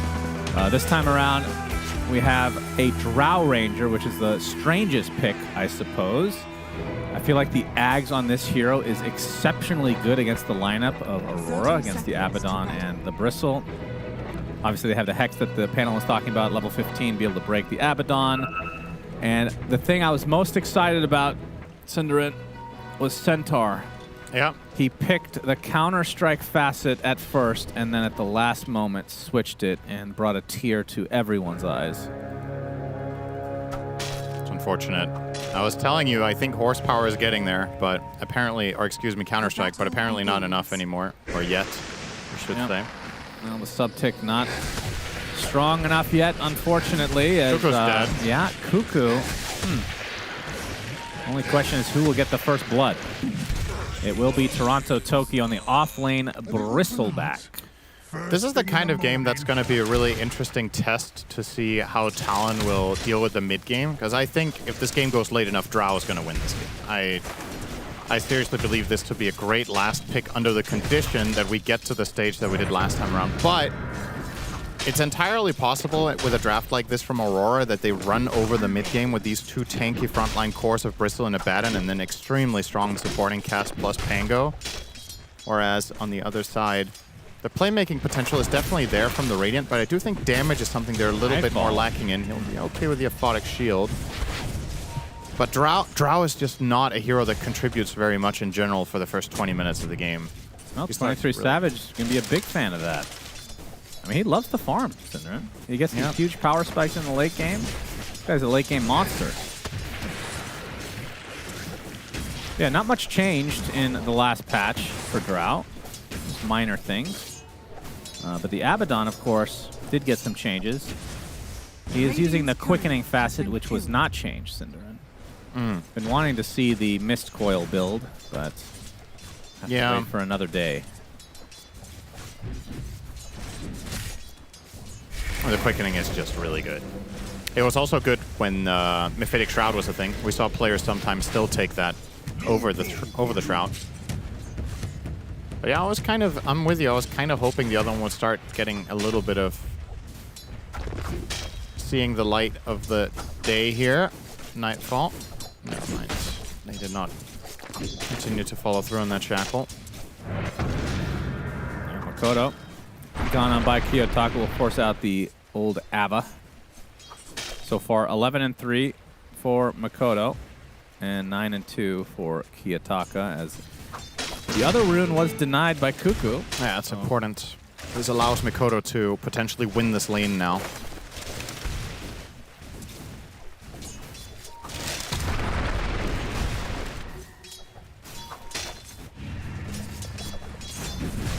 How about this lane?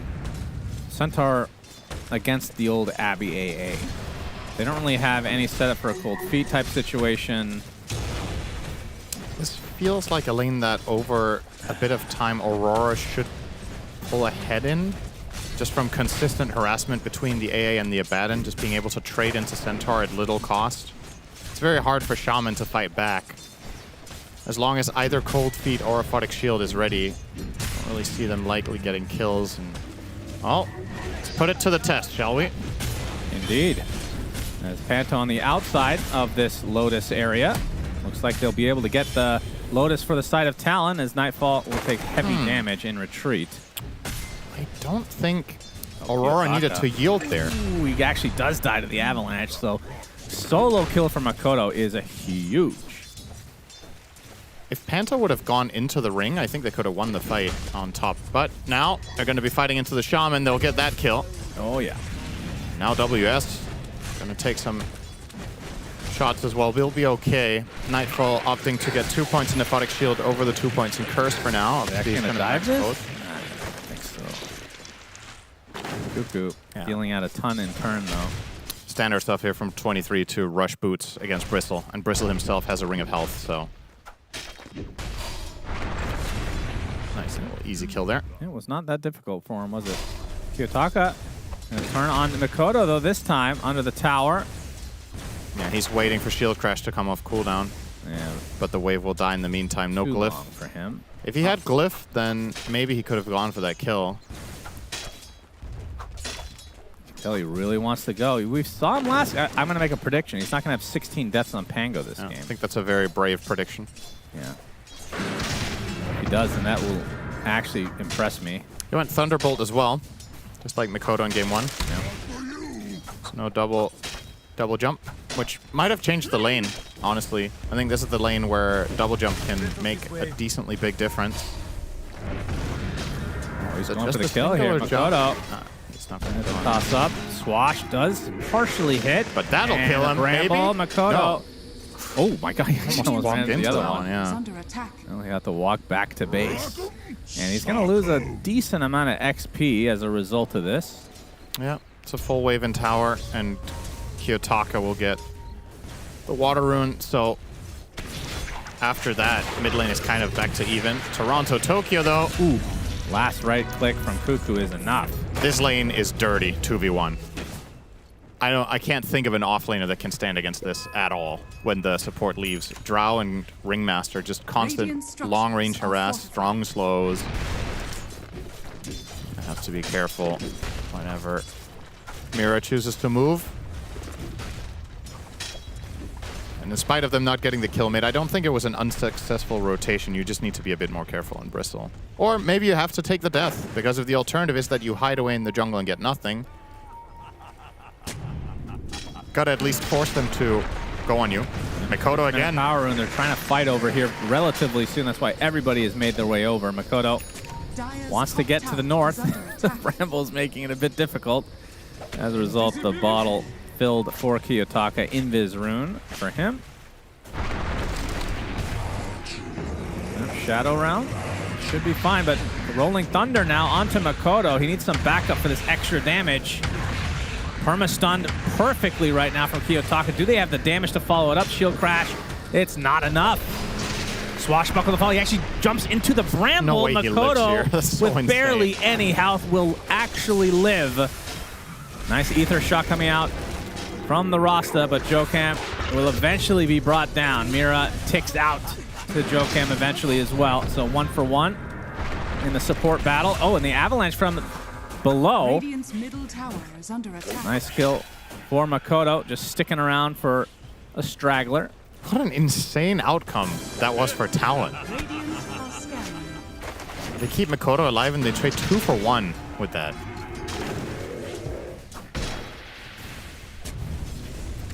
Time for Wisdom Shrines.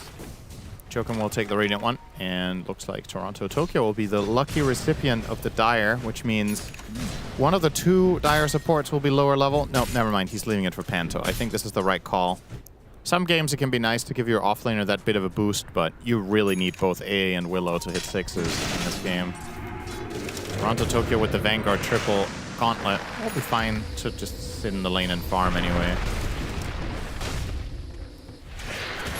But 23 Savage has other plans for this level 6. Harassment continues. Multi-shot from 23 Savage. Not enough to kill Toronto Tokyo outright, but puts the fear of Gaben in him for sure. He has the Vanguard right now on Toronto. And WS exactly the same. Kiyotaka, oh, he actually gets hexed on the other side of the trees. The rune is bottom. It's an illusion. I don't think they can kill him here. I don't think so. As he gets tossed in the air, it's making it difficult for sure. And now with the help of Mira, with the Stampede to help out Makoto in turn, gets to the high ground, but the Rolling Thunder is continuing to come for him, and that is enough for a kill. Oh, nice Kiyotaka avalanche. dies shortly after, thanks to the Ava. So 1 for 1, the support or the mids kill each other effectively. Fortune's change. Of course, Kiyotaka with the XP bonus there. You're not quick enough. And both carries farming quite well. Yeah. This is a game where I'm curious to see how Nightfall itemizes, because as the panel talked about, let's see if I don't think they can follow through on this. As a matter of fact, WS needs to be a little bit careful. Yes, he does. And he is, but Jokum wasn't careful enough. Yeah, he came back because he thought Centaur would be in trouble and was going to die for his efforts. Toronto Tokyo, in the meantime, left alone again. And will die this time to Makoto and company, who group up. So second death for Toronto Tokyo. I'm trying to think how you itemize a Baton in a game like this, because this was a pretty late pick from Aurora, but they picked it into Shadow Shaman, so there's going to be that 15 Hex problem. And then the last pick, Drow. I guess you go Radiance, and then maybe you still just do the standard Radiance Manta Blink. What do you think about... You need to get on top of Drow. Yeah, right? I was going to say, what do you think about Harpoon this Yeah, game with Harpoon Blink? as well. I think you need both. You're going to have Drow on the cliff with the shard eventually. He's going to have Hurricane Pike. You need a lot of gap closing. Blink Manta Harpoon, I think, is where it's at, probably. Blink first. Oh, no, not in that one. You need Radiance first. Radiance, you want Radiance on top of that. Radiance, Manta Harpoon. TP canceled. Rolling Thunder.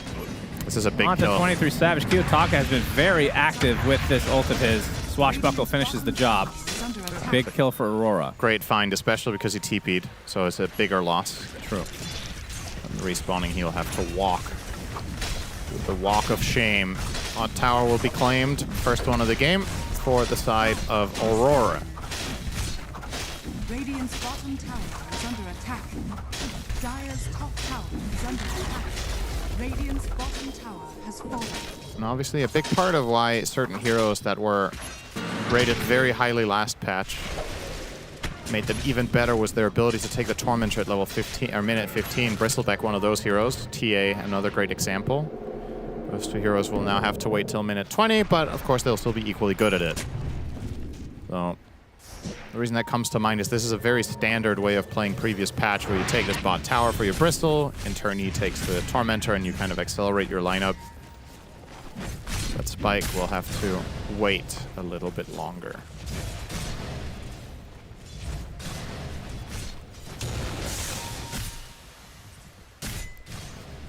Well, Nightfall. 2,000 away from Sacred Relic and change. 23 Savage. Oh, Blast is not going to do a damn thing. Never. Did not connect everything there. But it's interesting that this support duo has a ton of kill power. Can kill almost every hero in this game between the two of them. He's running right into the Dark Willow. The whip, but the Shadow Realm first. This should still be a kill, surely. He's going to attempt to TP out. He's fine. I had the option to cast Terrorize, but they didn't really feel like fighting, so we'll just leave. 12-minute rune. Another battle, potentially. It'll be bottom again. Radiant's middle tower is under attack. Makoto gets Lucky on that one. So Diffusal online for Kiyotaka. Does not go for the Aghanim Scepter first like on Ricky Cinder. Wise choice. But we'll probably go X next, of course. Yeah. What do you think the conversation after a game like that is? You win, but my God, it was not pretty. That's a good question, because there's like different things you can focus on, right? I would say the most important thing to focus on is just mentally resetting, win or lose. Like actually, if you can make like 1 or 2 key conclusions on the game where, all right, we need to focus more on this, or this was something that we did incorrectly that we will rectify in the second game, that's it. Don't make it too complicated. It was an 80-minute game. A lot of stuff happened for both teams that was both right and wrong. Yeah. But if there's something very clear that you can immediately solve, then that's it, and then you just go for the next one. WS under his tier 1 tower, terrorized. Bramble's going to hit along with the Ice Blast. Should be an easy one. Gets off the hoof stomp, but actually uses the Stampede as Kiyotaka, rolling thunder of his own. Drow gets tossed to the south, and I think Kiyotaka, oh my God, the damage from Drow. Pretty absurd, even at this early stage. Yeah. Mira on the run. Won't outrun the Avalanche, but does get the Shadow Realm off. See you later. And he's gone. So after game 1, you don't think anybody, like Nightfall, went to Kiyotaka and said, I think you died too many times? I mean, is that constructive No, feedback? of course not. I mean, he obviously knows. But oh, you're asking if I think he did that? Yes. Maybe. I'm not going to Now, speculate is there it yet. constructive if he doesn't think he died too much? Yes. Okay. But then you have other problems to worry about. Yeah. Delusion. I think delusion is a bigger issue at that point, yeah. If you think dying 16 times on a mid-Ricky is normal. Ooh, Makoto very angry with the haste rune being deleted. Makoto's actually going to survive through this. AA Blast. That ain't great. Jokam dead. And Makoto, is he going to get out of this? I don't think he so. runs right into Nightfall with the body blocks. He doesn't have TP. 23 Savage is here for a little moral support. Gets a multi-shot into a gust, and he's going to attempt to run away as well, but you can see Kiyotaka on top of him with the Bedlam from Mira. Huge kills for Aurora. Makoto actually does get out, so they didn't even need 23 Savage. Well, if he hadn't come and taken the support's attention, maybe. That's true. He still needs to get out himself. Yeah, might not be safe after all. Kiyotaka, all right, the Stampede comes, but the Rolling Thunder, just don't misclick here. He's going to stay for the rune. And Kiyotaka will just have a little drive-by action. Keeping them on their toes. This is a very good phase here for Aurora. Aurora? A lot of things going right. Excuse me, I said it completely normally. Nah, you said it a little weird. No, I didn't. Yeah, just slightly. I've said it weirder earlier today, and you didn't comment on that. No, Why don't you just listen to me? It's like the sound of a cute baby dinosaur. Aurora! Versus Talon, as who was calling him that? Talon? Yeah. I don't know if anyone did that. Yeah, some disturbed individual in the talent room, I believe. Narrow down if you want. Post Talon? Sounds like something Keza would have said. Lol. Actually know that reference. No, that's impressive. Since you don't know anything outside of the because world he was of in movies. a Taylor Swift, or was it Taylor Swift? I don't even know. Do you know who Taylor Swift is as well? Barely. This is crazy. All right, here we Blast. go. It is connecting. Cuckoo's dead. Mega dead. Another kill in the name of Aurora. Killing in the name of. That's nice. Another good reference that you didn't mean to make, but I which did is cool. not. Jokam. As Makoto is here to play as well. So finally, Talon able to get something valuable. Toronto Tokyo had got his stick and Lotus off there. He would have lived, so good thing they managed to chain stun him perfectly. Kiyotaka behind enemy lines. Oh, he finds 23 Savage. Yeah, this is just a matter of time. There's no way they don't do anything about this. Did 23 notice himself getting blocked? It doesn't look like it. Just doesn't want to get gusted. Yeah, the rest are coming. Oh, he actually dodged. He actually dodged him. Now they see him again. Oh, he misses the swash. Now gets gusted. It's going to continue on, though. Shield crash into the Rolling Thunder. There's no Ice Blast, though. Can they actually catch up? I don't think so. Oh my god. Nightfall kind of gets baited in. This is kind of disastrous for Aurora. Let's see if they can get out. Panto will not be able to. And Dark Willow. Okay, WS getting pretty low. The Crimson plus box keeps them alive a little bit longer as the Wheel of Wonder comes out. Kiyotaka dies shortly after. And this was completely shut down almost by accident. Yeah. And this would be an even bigger kill. Nightfall. Yeah, he's dead. Shackled during his ult. He'll be whipped into oblivion, and Makoto is here to help bring that carry down. 23 Savage with a triple kill after he was scouted in the trees and hounded. But who was the prey there? I really thought Kiyotaka was going to start that with Rolling Thunder instead of starting it with Swashbuckle. And then obviously he missed the Swashbuckle, at least partially, which didn't help. But I don't think he would have killed him anyway. You're seeing the replay here. So it's like, you don't have Ice Blast. You're waiting for AA to connect over. And he missed it. Okay, he missed it entirely, actually. Yeah, without Ice Blast and with Rolling Thunder as an afterthought. At that point, he could still You can run get back. out here. He baited possibly. the whole team in. They all dive in. This is why we love Aurora, because there's always plays like this that you look back on and like, was this the correct choice? Makes it more entertaining for the plebs, myself included. Yeah, well, in particular. Okay, well, that was a little bit of a gift and a half for the side of Talon. They'll gladly accept. Worth keeping in mind, Toronto Tokyo was not involved for that, but he's pretty poor. He's had some standout games on that Bristleback, but 6th in net worth right now. 1,500 behind the enemy Centaur on WS. And that item disadvantage is quite meaningful. WS now has the Crimson Guard and also doesn't need to buy boots. So the Bristle is effectively a little bit behind. An item behind, you could say, almost. Radiant's bottom tower is under attack. Right, that fight alone equalized the game. Aurora were on the doorstep of being able to snowball this in their favor. They're up 3K, so pretty gigantic mistake. Let's see if Talon can continue to take advantage of the mistakes of Aurora. Of course, that game one, they did lose, but still really close the whole way through.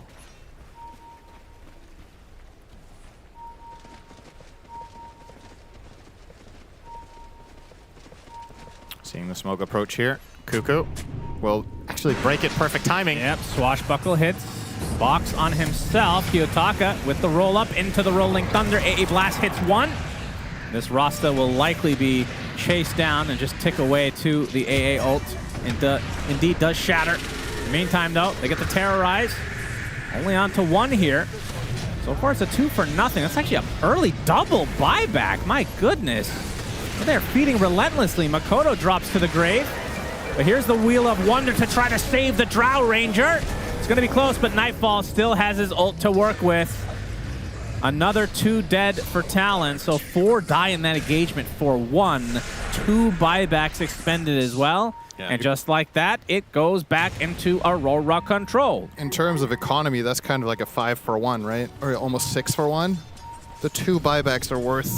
It's 2 support, so it's not the end of the world, but you can definitely tell on the net worth breakdown right now that they are trailing by a ton at this point, and there's still a Tormentor up for grabs. We already established the Dire lineup with Bristle good at taking it, but they don't need him if they're the other 4.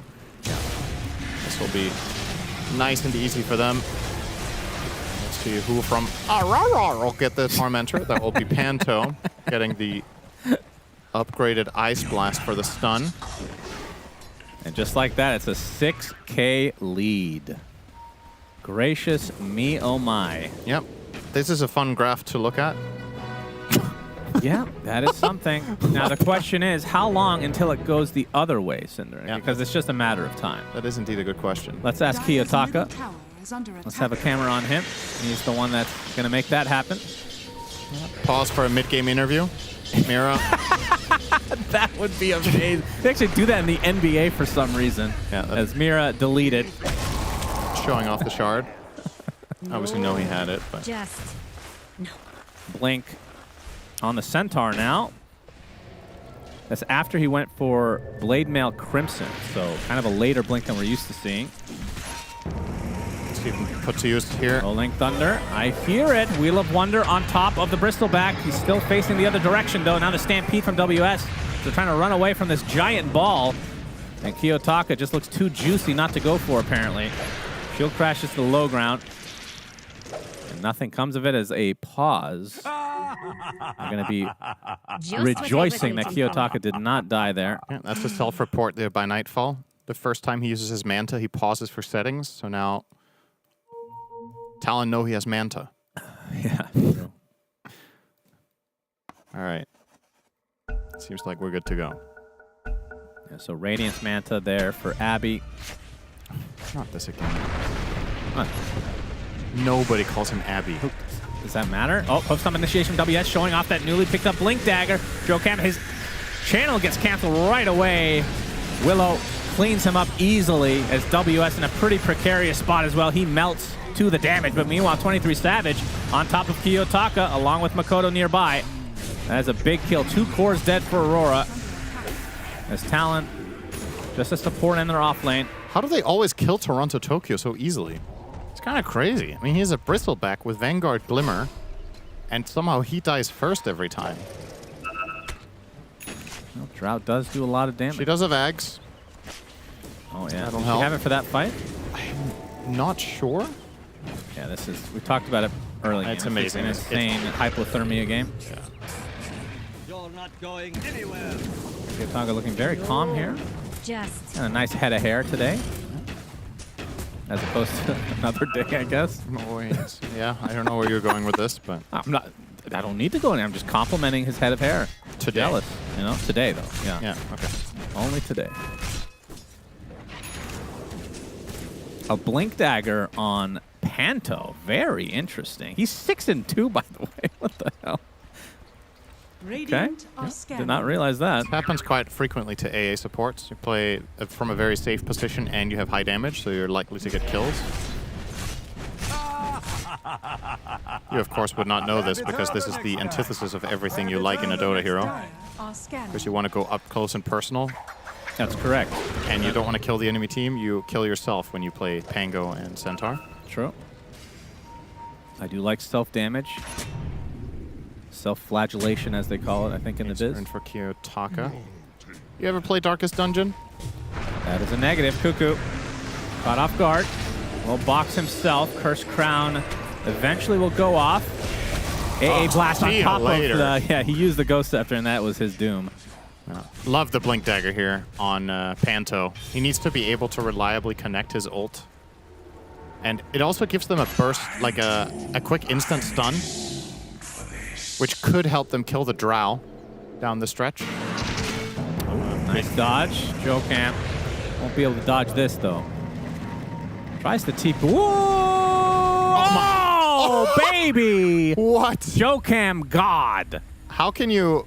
Okay, I think Kiyotaka chose every wrong option. And then he blinked in the correct one a millisecond too late.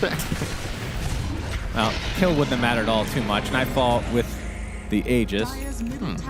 Okay.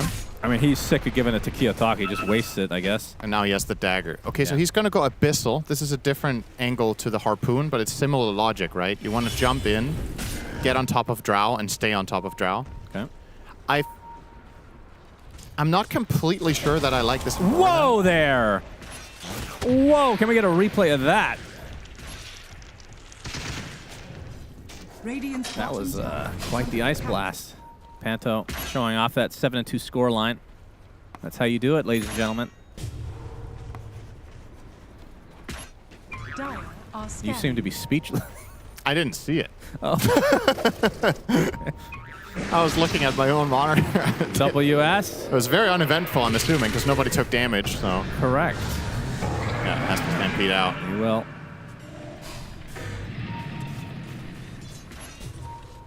He just meleeed Ice Blasted on himself, basically. Oh. Was he on top of creeps? No. He was in the river. There we go. Just double tapped it. You know, it happens to the best of us. Oh, he just misclicked the order. Okay.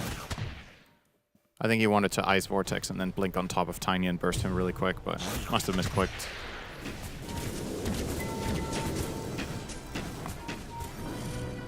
So 23 Savage. Talked about his Ags. Manta is almost done, and then an eventual Silver Edge to break the old Bristle. Well, and the Abbey, we talked about that before with the Hex. Of course, you need a silence on top of that, but the Hex has both in one as Kiyotaka with the Rolling Thunder. This Ringmaster's getting bounced everywhere. Terrorize not going to do too much. Makoto on the run. Actually biding his time to maybe go back in. 23 Savage keeps them at bay. Of course, Aurora going to use this Aegis timing. Dire's bottom tower has fallen. As long as 23 Savage is staying in a safe position and gets to just play artillery, he can kill the entire enemy team. This is still my biggest concern for Aurora, is whether they can solve this Drow Ranger problem in the long run. Nullifier on the Pango will be a big help. And Makoto in a really compromised he's going to be able to position use here. Okay, never mind. both that and the Spirit Vessel off. Yeah, they don't want to commit onto that with a Baton too far away. If Nightfall was near, this would have been spooky, because he could have followed through on that Yule. Can easily go in first with his Aegis. 2 minutes left on that. Would love to see Aurora try to put it to use.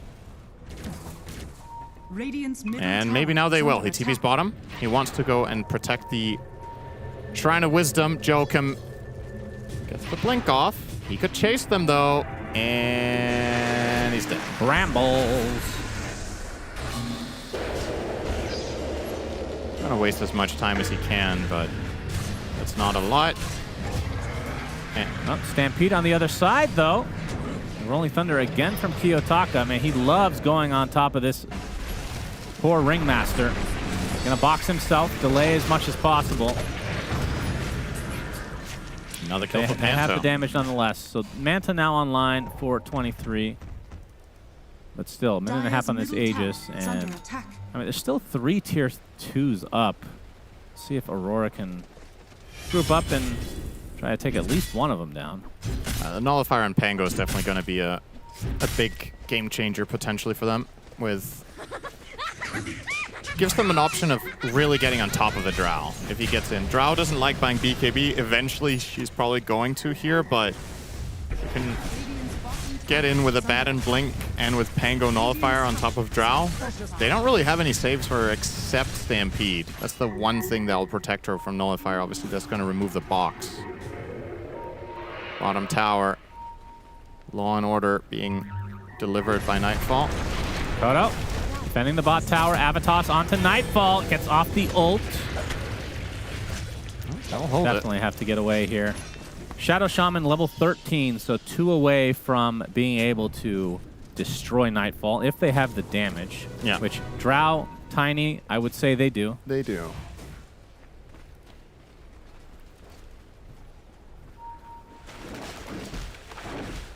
Of course, I mean, the break on Bristle we talked about. Pretty much no bad option here. Shaman is amazing this game. Joachim can really be a big difference maker with level 15 talent. Oof, fast reaction. No, just no. Here we'll get out and buy Yules.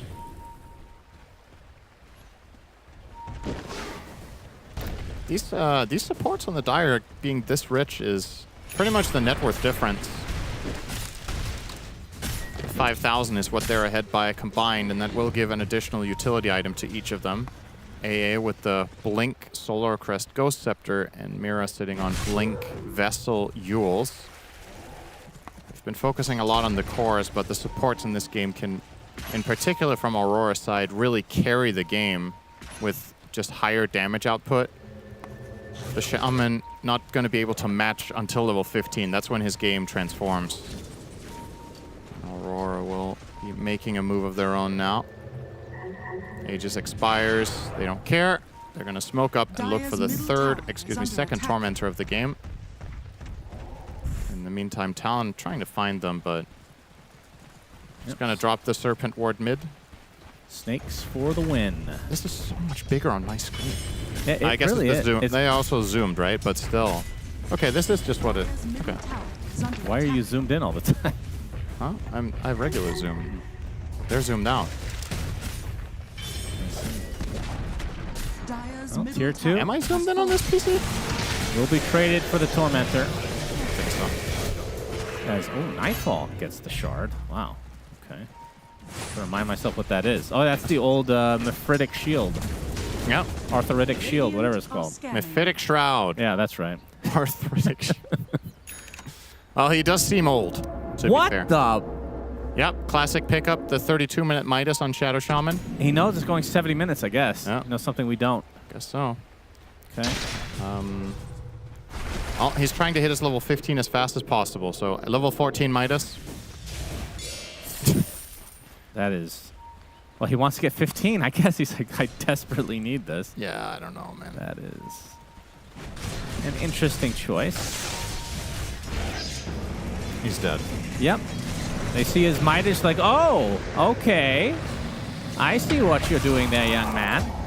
Another kill for Panto. 9 and 2 on the AA. He's been in 21 of 23 kills. Not bad.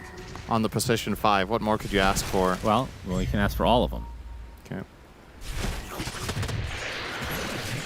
And an Amaretto's Hour, of course. Oh man, I could That'd use be one of those right now. That'd be the ultimate position 5, I think. Carry the game and then get me a drink. I'd be interested in trying one cast with you, tipsy. Yeah? How many drinks does it take you to get tipsy? That's incorrect. Yutaka pressuring the tier 2 here in the top lane. Panto on the sideline. Ice Blast not quite up yet. Nightfall will ensure that the tier 2 goes down uncontested.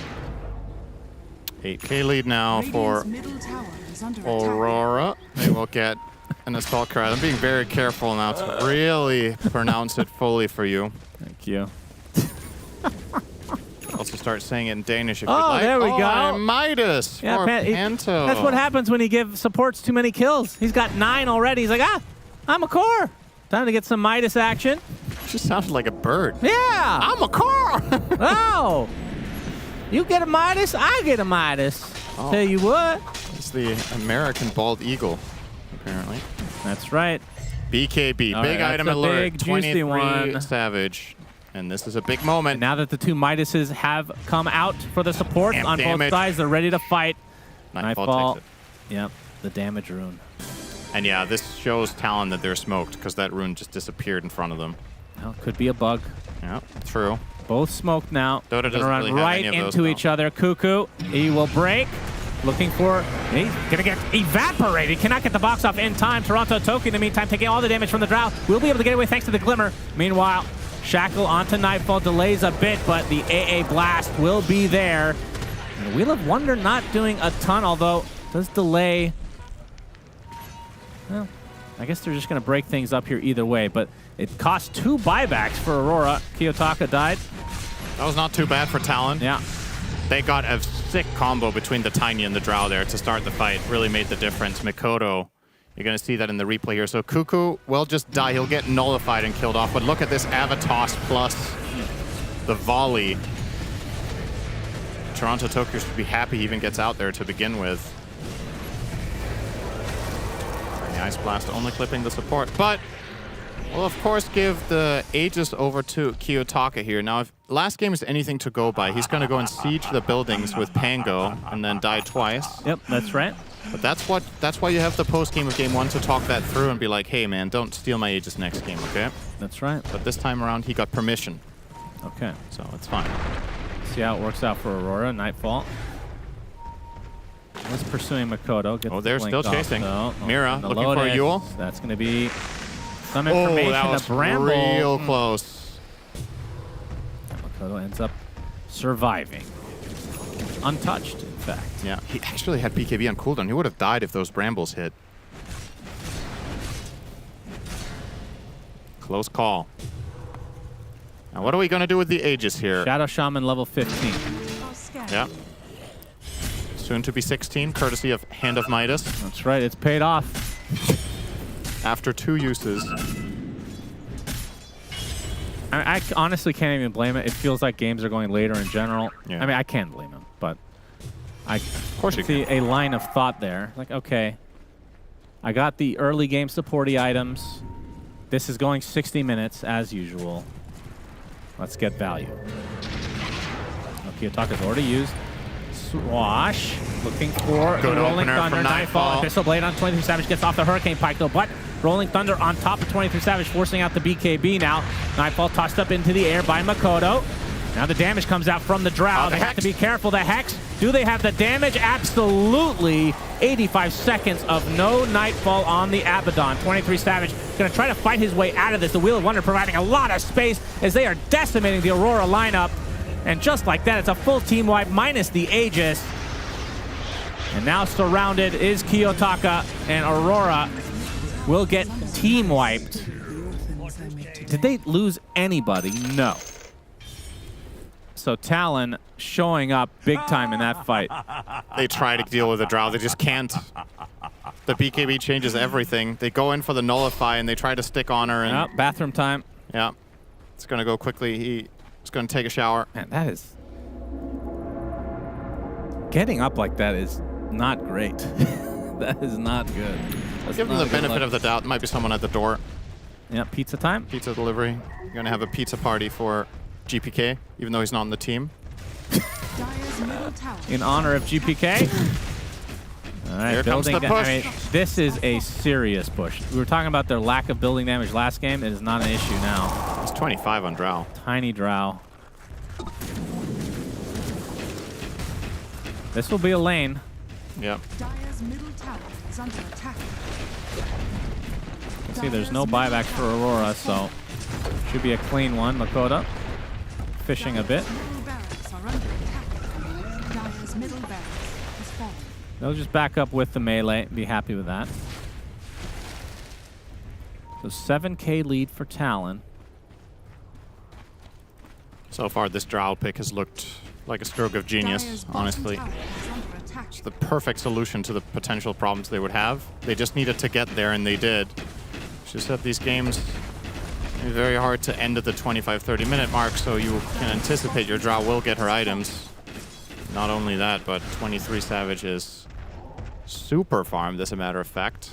2,000 ahead of the Abaddon. Yeah, this Nightfall. Abyssal just seems necessary. I wonder if they're going to need a Hex, too, in order to kill him. Oh, boy. Workhorse. Yeah, now that won't even save him. Or kill him, rather. So he has the iceberg, whatever the hell it's called. Oh, that's a throwback. And the glacier, sorry. Close enough. Yeah, not to be accused. Not to be confused with Iceberg the player from many years back. So yeah, a lot of ways for 23 Savage to get some distance. Iceberg, the laning god. And they have Serpent Wards now. Man, this is going to be hard to defend.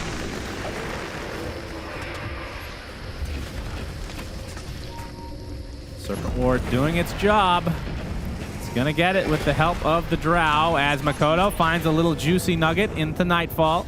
Forcing out the borrow time already. That's big. Well, you could argue it's actually not even that important because they have Shadow Shaman. Yeah, but now you don't have to rely on it. Toss back, Toronto, Tokyo. Oh, Wheel of Wonder comes out. Makoto looking for someone as Kiyotaka is just taking so much damage from 23 Savage. The cart comes out from WS. He's not putting anybody in it because he doesn't need to. The horse can do whatever he wants. WS links in with the double edge, forcing out the Shadow Realm. Nobody has died as of yet. Stampede's still up. Man, Workhorse, look at the cooldown, man. Yep. 24 seconds only. So low. He popped it just in case. Or his blink got canceled, either way. I mean, it's time to give 23 Savage a ride of a lifetime, Cinderant. In that cart, that is. Yeah, okay. Into the enemy Happy we front specified line. that, so there's no potential misunderstandings here. Of course. Bring him to the front line. Scanning. 23 Savage doesn't mind. Does sound like a great morning, though. Wake up, have a shower, and then the ride of a lifetime. Not bad. Not a bad way to start your Monday morning. I usually like to shower after, personally, but yeah, that's fine. Just me. Shiva is now there for the Tony. Mr. Makoto. Been seeing a lot of this utility tiny mid with the Yules and whatnot. It's been very effective. And he goes. Jumps Another in try. with the Shivas, tossed back. And that is going to be a dead bristleback. You can see Mira on the back line. The Terrorize is a little bit too slow, though. Kiyotaka with that Rolling Thunder. Going to get the box. Saves Jokamp for a little bit, and here comes the cart. Nightfall trying to do something about it, but the Drow Ranger is untargetable, ladies and gentlemen, inside the cart of destiny. Nightfall gets off the borrow time. 23 Savage can finally pop his iceberg, or whatever the fuck it's called. He's stuck inside this corner, though. My goodness, he actually ends up dying. They get up close and personal, and he cannot handle it. WS with the cart in 6 seconds will attempt to TP out. Cancels it. Lotus. Cart is up in just a moment along with the Crimson Guard. There's the cart. Can you follow him? Yes. Mira was on a cliff of his own. So 4 dead.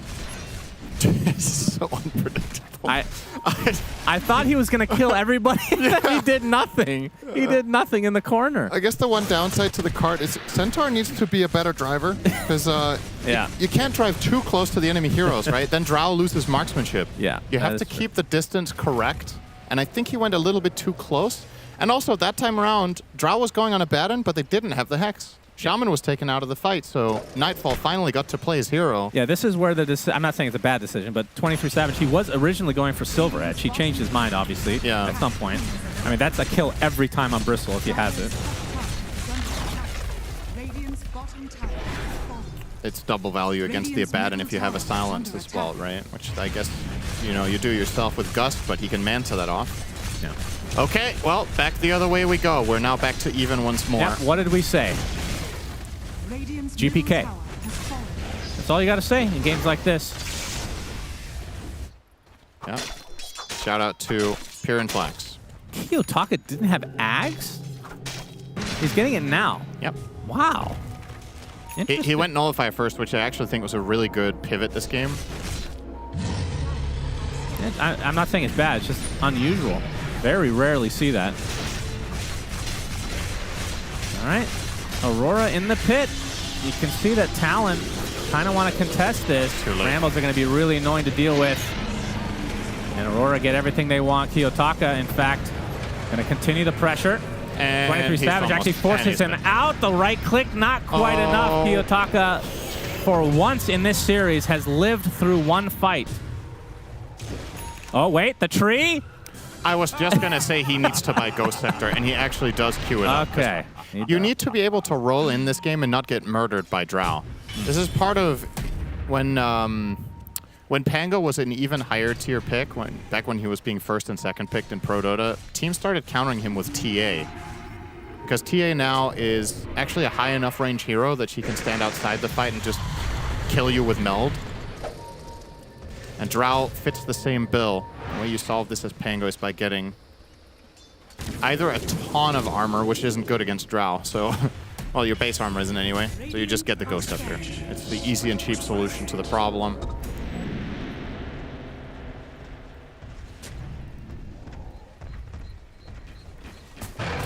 All right, well, now what's going to happen when neither team has a lead? So far, being ahead has been a curse. So somebody will gain it, and then they will lose it again. I think every time a team fight has been won has been the team with a net worth deficit. That's correct. In this game. That's this series in a nutshell. That's why we were so excited to cast it. You just have no clue what's happening. Yes. And now that the Aegis is on the side of Aurora, you can see Talon ready to push.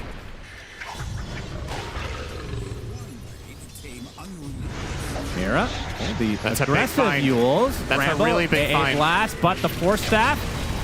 And Kiyotaka coming in with the Rolling Thunder. Makoto trying to save him with the toss, but he's going to tick out eventually here. A nice kill for Aurora. It's the dream kill. If you can find Shaman first, you know your Abaddon can play, and he's just going to go straight to work. But they immediately recognize, all right, Shaman gets caught, we're going to full disengage. But Kiyotaka has other plans. He's going to chase Cuckoo down. Yep, okay. Actually uses the refresher. There's the cart. See you later. Saving Ringmaster. Oh, is it though? He gets stunned by the Rolling Thunder from Kiyotaka. The right clicks. Oh my god, he's just dying so fast to Drow. It's a drive-by death. Yeah, he still doesn't have his Ghost. Yeah, I thought he didn't have enough money. Yeah. Whew. Kiyotaka with a costly death. I heard that one before. We've got nothing. This is death number 8 for him, so halfway there. Yeah, he's having a rough one today, I'll be honest. Yeah. It's time to wash your face. Yeah, you're not supposed to touch your face with your fingers, guys. A lot of germs because you're touching your phone, which is disgusting. Your phone is the dirtiest thing on your body right now, for most people. Okay, glad we got the for most people in there. Well, there's some real sickos out there. Don't want to get any more details than that. Okay. Makoto level 25. Is under attack. 2 toss charges. Really valuable in this game. You can use it either offensively to toss people back, but also save your drow. And yes, the toss requires no target. Since he's playing mid-tinies, he's able to just toss her away from trouble twice over. All right, Serpent Ward used. But despite not having this Aegis, they are not afraid to push. Nightfall focusing on the Serpent Ward, the enormous one. And he's going to get tossed back into the Roche banner. Makoto with a preemptive BKB. 23 Savage with the same as he goes to town again onto Kiyotaka. Is he going to die? Yes! 85 seconds of no Pango again. And now the horse cart comes into play. Nightfall getting kited to a high degree. Multi-shot. Oh, he does get the borrowed time off in time as Toronto Tokyo gets up close and personal. Gonna go down apparently. Nope. Nightfall jumping in really close as well, but the box is gonna save the drow. Nightfall, life number 1 down. Panto on the other side. Gonna get clipped by the multi-shot. 23 Savage. Keeping his distance, as you can see the backstab attempt from the Dark Willow. Mira is going to die for his efforts, but 23 Savage getting super low. Finally will drop, but it's going to cost Aurora deeply. Nightfall going to try to chase, but the cart is back up. You cannot counter this thing other than what you just did there, which is the overwhelming blink to slow them down to a crawl. WS going to get taken out for his troubles as well. The Makoto with a toss to spare. This might cost him his life. The Avalanche now. Connecting onto both as they try to both retreat. Oh my god. And the horse cart up in 10 seconds. Wow, he won't actually need it, so they both survive. That is a love story. Look at those damage numbers. It's like the carries are doing everything. They're beasts. Oh my god. Can Kiyotaka please stop dying in 2 seconds? It's like crazy, these fights. Well, the good news for him is he'll have Ghost Scepter next fight. And there was... The way this fight started, it looked like they were going to be able to pressure the drow more than they were able to, but the toss is just such a big asset in this game for Talon to have. Really helping them stay alive in the fights, and when all said and done, it's kind of another draw, I guess. Like, there's no point in looking at network lead here. Not really. Wind Waker now on Makoto. Okay, I just realized they have triple Pyrrhic Cloak on Aurora. They've had that for a while, but I feel like we haven't really seen that kill the drow. But theoretically, if they all were to use that while she's doing a volley, a multi-shot, she could just kill herself on that.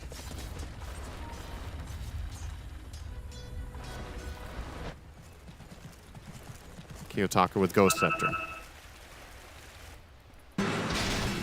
We also saw the initiation originally from the side of Talon. They tossed out the Abaddon, and he would have died in that Shaman Hex if it weren't for the Wind Waker of Mira. So I think they will be considering potentially getting a Nullifier of their own to solve that problem. Nobody's got it in their quick buy, actually. So maybe that just won't be a thing they purchase on Talon's side, which could be a little bit of a problem. Having 0 Nullifiers in late-game Dota, I think, is generally a mistake. There's just so many save items that have really high impact. In particular, the Wind Waker. 23 Savage looks to be prioritizing a refresher before Radiant are scanning. the Silver Edge Are right scanning. now. Yeah, I think it's the right choice. He needs 2 BKBs. Kiyotaka with the TP out. However, Panto. Gonna find Panto. Not so lucky. Ghost Scepter. Let's get the AA blast off, but that's a 12-5 Ancient Apparition. Yeah. Has Refresher, Midas, of course, as we mentioned. Shadow Shaman has his Hannah Midas in his backpack, by the way. Not going to do much good there. Probably going to sell it for BKB, or is he going to hold it? He's saving it. Okay. Oh, is he? Yeah. Well, now's the time. You can get one more use out of it here pretty shortly. Not in your backpack, though. Yeah, might want to move it out of there. Yep, that might be the play. Is he going to go and place the Serpent Ward? It's looking like that is the plan, but Aurora trying to find a flank. This is with a dead AA, by the way. Oh, they're going to try the wrap around. Yeah, full wrap. This is a decent play if they do it quick enough and then buy back the AA. They're trying to catch them by surprise, but... There's the Serpent Ward. Yeah, this is very telegraphed. Ready. It's telegraphed now. It's very telegraphed. It was too slow. 23 Savage is going to break the smoke. Gets on his Glacier and goes to town on Toronto, Tokyo. He's dead. That's a bristleback. Or it was, at least. Buys back into the game along with the AA. So they got the Ice Blast at the ready. Nightfall with the BKB. Going to use the overwhelming blink, but the Stampede to try to get away from Nightfall. Borrow time finally goes off. 23 Savage stuck in the cliff here. He's going to get saved by WS. The horse cart has arrived again. Wheel of Wonder does a decent amount of damage here as Nightfall getting super low will drop. Buyback available, Toronto, Tokyo. He cannot survive the damage of 23 Savage, especially once he's on that cart. Kiyotaka on the low ground. Another death for him. Triple kill for 23. A nice toss back on to Makoto using the Wind Waker. Panto, this will be a dieback. Hoof Stomp comes out. One more toss for the road. That's 4 dead for Aurora. And this is going to be GG, and this is going to be game 3. Wow. This is going to be a long day, huh? Oh, yeah. This is going to be a real long day for everyone. Well, not for the teams. They're only playing 1 series a day, of course, so they'll be glad to go to a game 3 here at Talon. 23 Savage looks nice and cleanly washed, and he went into that game being everything but washed. Yeah. Finishing the game 18, 5, and 12 on his Drow. And I think the recognizing that that is a good Drow game made a massive difference for Talon. I think ultimately when you get to this stage, the Drow pick is just incredible. And they leverage it really, really well. Gonna have a look at the damage breakdowns here as we see Aurora a little bit stunned by the way this game ended. Can't say it's too surprising with the overall progression of the game, though. Drow finishing the game, dwarfing everyone completely in the damage department. 65,000 damage, second highest. Nightfall, only the 40k. And they, even when they managed to get on top of 23, that workhorse didn't work. It's named that way for a reason. That's right. Really well said. That's why you get paid the big bucks, Cinderin. But yeah, Talon end up taking game number 2 as it just depends on who shows up, Shiver. Is it Aurora or Aurora? Thank you for that, Shannon. I think this game, I mean, the person who showed up, I think, was 23 Savage on his Drow Ranger. I know that at the end of the draft, Misery, you were like, not really sure what to expect from this hero. And we obviously didn't have a very large sample pool to begin with, because this is the second game. Played out very well. Looked very strong all throughout the game. You could also see Aurora's desperate attempts to kill the Drow Ranger in multiple fights, and they've had to because the damage output from this guy is insane. You see it in this particular fight, right? They're chasing so deep to try to get him, but yeah, just so many stuns and saves. It was actually the perfect pick in this game. Very well done by Talon. I think, again, displaying their creativity in the last phase of the draft. I think they did the same thing yesterday with Razor. So yeah. The shower helped? Yeah. The shower definitely helped. It's always that game 2 shower for Talon, as 23 was showering them in damage on the side of Aurora. I think everyone on Talon played extremely well, though. Like, they understood the assignment of just protect Drow Ranger, and she will do enough damage to, like, 1v5 carry. You know, Makoto was tossing back and saving people. WS was using Workhorse and saving people. Cuckoo was using the box to save people. Like, it was all saves, and they were all targeted towards 23 Savage or somebody who was attempting to save 23 Savage, and they're, like, trying to get out of dodge, you know, like the fight where he saved the Centaur, for example. So very well played in the late game by Talon. I think you guys are missing the point. What's I'll be honest with you. Okay, we all know what he's going to say. Just say it. Tiny? No, it's actually not about Tiny. The entire point I have about this, I think Centaur is freaking broken. Oh, okay. Based on what we've seen so far in this new patch. I I think the Drow only works because you have a Centaur. Like, I'm not saying the Drow was a bad pick. It's great with their draft. It enables it. But I feel like Centaur, I think it's 8-1 now on the new patch, something like this. I feel like with the other popular offlaners like Sand King, Beastmaster getting nerfed, it seems like the meta right now, including the Chip Vest, we've talked about that a few times, it's just these blade mail offlaners. And for whatever reason, whenever the meta is that, I've thought this for a really, really long time, is that when the meta is that Centaur is allowed to go blade mail plus a aura tank item like Crimson or Pipe before his blink. I don't know what it is, but the hero just feels really broken in those situations because he farms really fast, he becomes unkillable, and he offers global assistance to his team in a way that no other offlaner can. Maybe Dawnbreaker kind of, but in a different manner. My point is that I think this is Centaur's patch. I think this hero will be first round banned by the end of this tournament. And I don't want to take anything away from Talon. These games are back and forth crazy, but I do think Centaur is flying under the radar. It's funny you mentioned the Dawn, because Dawn actually seems good as well for similar reasons. So maybe this is just like a really strong archetype of offlaner right now. I think, yeah, I mean, we might see more Dawn as well. I think where Centaur is strong is also that he has this stun, right? This simple stun that is very easy to play around for the supports. Most supports like having a Centaur. Like all the supports in this game, Shaman, Dark Willow, AA, right? Ringmaster, Tusk, like all the supports pretty much love Centaur, right? A frontliner to tank spells for them, bail them out with Stampede, go in first, stun, set up for the kills. I think I agree with Brian. I also think that this hero is going to be first phase banned soon or prioritized much higher. On top of that, we've seen people try out support Centaur, so a little bit of flex potential there as well, which always puts heroes on a higher priority. But this game, as you said, Brian, it wasn't just the Centaur, it was just a very nice corner piece. Yeah, absolutely. I feel like the story of the meta for the carries right now is that they're these ungankable guys, these guys that are not invadable, and that's why heroes like Drow have not been getting the spotlight.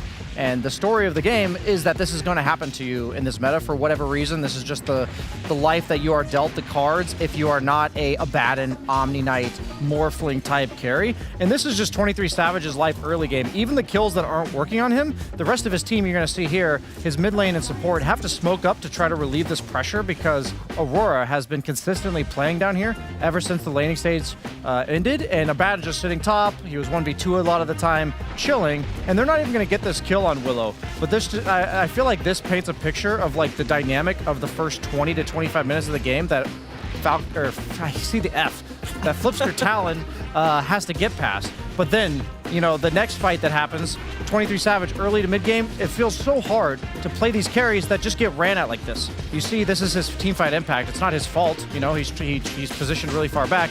And then the one time that they overextend, this is the one that Kiyotaka was stalking him invis for about a minute, and we saw that they're going to overchase. This was the story of the rest of the game, in my opinion. Kiyotaka is TPing out, but ends up canceling his teleport, and instead they choose to go on the Centaur, soaking up all the spells with his Blade Mail plus Crimson, and the Drow is just allowed to go to town as well as the backline supports from Flipster Talon. And when this was the case, when Drow was no longer bursted at the start of the fight, that threshold was reached, it just felt like Aurora, they were getting desperate over the course of this game because these long drawn-out fights that Drow with a hero like Tiny, that you just have limitless chase. You have the slow from your Frost Arrows, you have tons of lockdown, and even though they have these Bristlebacks, these Abaddons that take so long to kill, Drow is, I think, the most sustained damage out of any carry in the game, and she also scales insanely well because of the Shard. It's been around for a long time, but usually Drow's issue is when you get close to her, she no longer has like 90 free agility, but the Shard, whenever you're on top of the hill, you keep your bonus even if somebody's near you. And we saw he was just shredding Kiyotaka, shredding Toronto Tokyo, and then the Centaur card just made it even worse. We do have to talk about that. I feel like we can't ignore the elephant in the room. Which elephant? The Kiyotaka. Yeah, I was thinking the same thing. He didn't die first in the final fight, guys. He had such a rough game, but oh my God, Aurora is the most fun team to watch because do we have the replay of Kiyotaka after he died a second time around? The face palm. I'm sure we're gonna keep that in our archives for a while to come because it was quite the vibe. But yeah, he just rolled near Drow. But I also I feel like watching that again, I feel like Aurora had the advantage in this game that could have been built to a higher net worth lead that maybe could have ended up taking the game. I feel like they threw a bit. That exact moment there where Pangolier is chasing the Drow in this for 30 seconds. Why all the waiting? I don't understand the thought process there. Why not just start with the rolling? He ends up chasing him and misses the swashbuckle from point blank range, and then they end up chasing and all dying in the end. Like, that was such a big moment in this game that turned everything around. Multiple times he's rolling in and just dying. Yeah, it was definitely a rough game for the Pengolier. I mean, Drow is a good counter, and I think it speaks to what you said, like this archetype of hero that just stands his ground and hits, right? Drow Ranger, TA, Lina, right? These heroes are strong carries because they have infinite damage in the fight and in the game, but you gotta play around it a little bit more, I think, as Pengolier in that game. I mean, that means 2 games where he had a pretty rough, because game 1 they might have won, but obviously on his Ricky he also didn't have the most smooth game. What does Kiyotaka need to have a smooth game, Jenkins? What does he need? He needs a shower.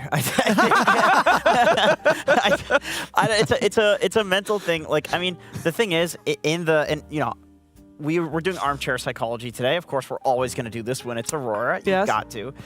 When you see a guy face palming like this, like, that he is accepting that it's his responsibility for the things that he's upset with himself. Yes. He's not upset at the situation. He's like, I'm so sorry, guys. I'm fucking up. So I think just talk with the team, accepting responsibility for one, understanding and feeling like they're okay with him accepting responsibility. That's the part that I'm concerned about. Is if he says, like, look, guys, I really screwed up. Like, I'm going to play better game 3. Do Toronto, Tokyo, and Nightfall accept that? Do they trust him also, to do that? Is Toronto, Tokyo okay? He also just was like, okay, we got wiped. I'm out of here. He went to the back. Came running back, and he's like, okay, I'm back, guys. After he already respawned. It was like 3 seconds after he respawned. They didn't even bother. Imagine doing that in a pro match. Well, they're almost into Riyadh, too. Like, this is the crazy thing. These matches matter so much. I mean, maybe that is exactly the problem. The pressure that is on this team is maybe causing them to have these moments. But let's see if they will be refreshed, potentially even showered for game number 3, which is coming your way after a break.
If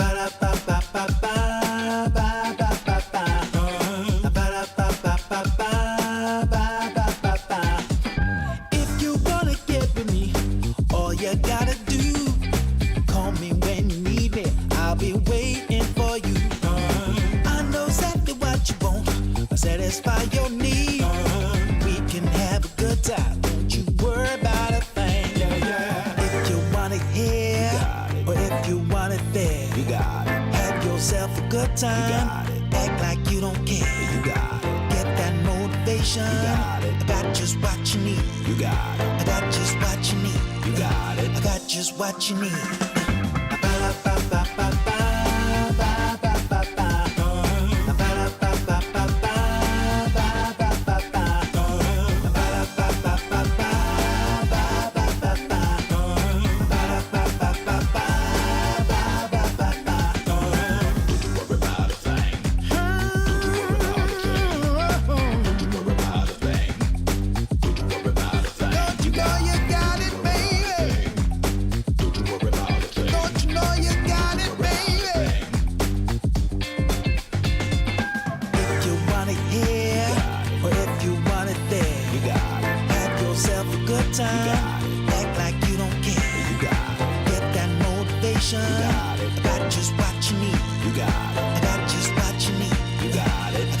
What you need.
DreamLeague Season 26 is brought to you in part by DHL, 1xBet, and Anthros.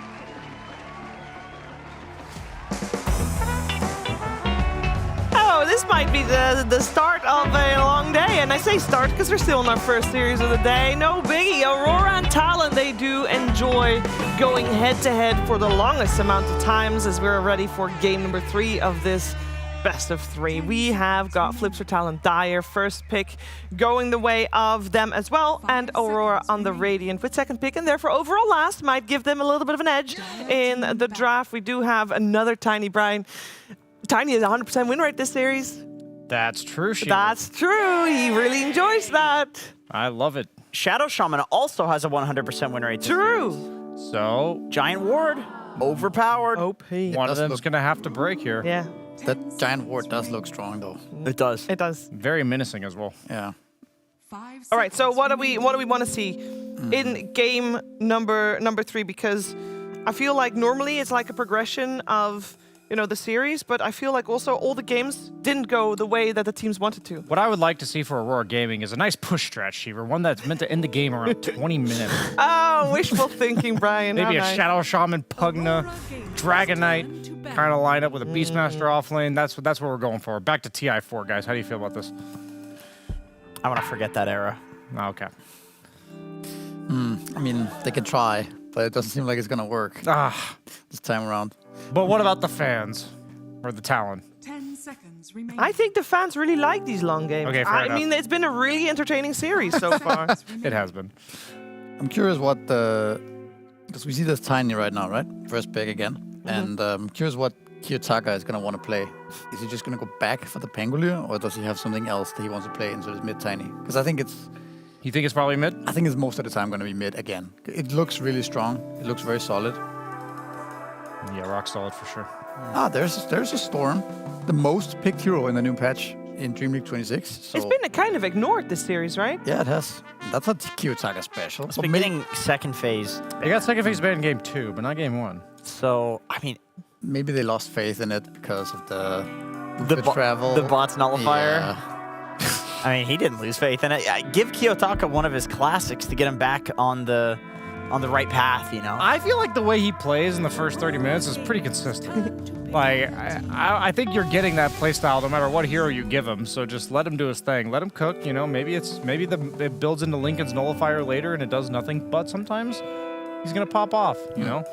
Actually, this Morphling pick is a flex as well, because Kiyotaka also plays a mid.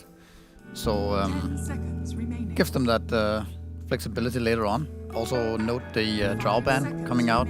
Gladly counter to the Morph. Respect. Yeah, get rid of that. Will we see the Lina, perhaps?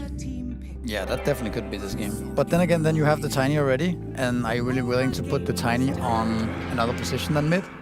I actually think I like this more. I thought the Lina might be carry as wise. Okay, yeah, sure, that could happen. But again, grabbing the Centaur, hero. Yeah, this hero looks so strong. They want a ranged turret carry, I think. I think it is say. the best way to enable Centaur. Terrorblade for Cabbage sounds... You think Terrorblade? I actually like Lina more. I like Lina more as well. I mean, I like Lina more too. It's just...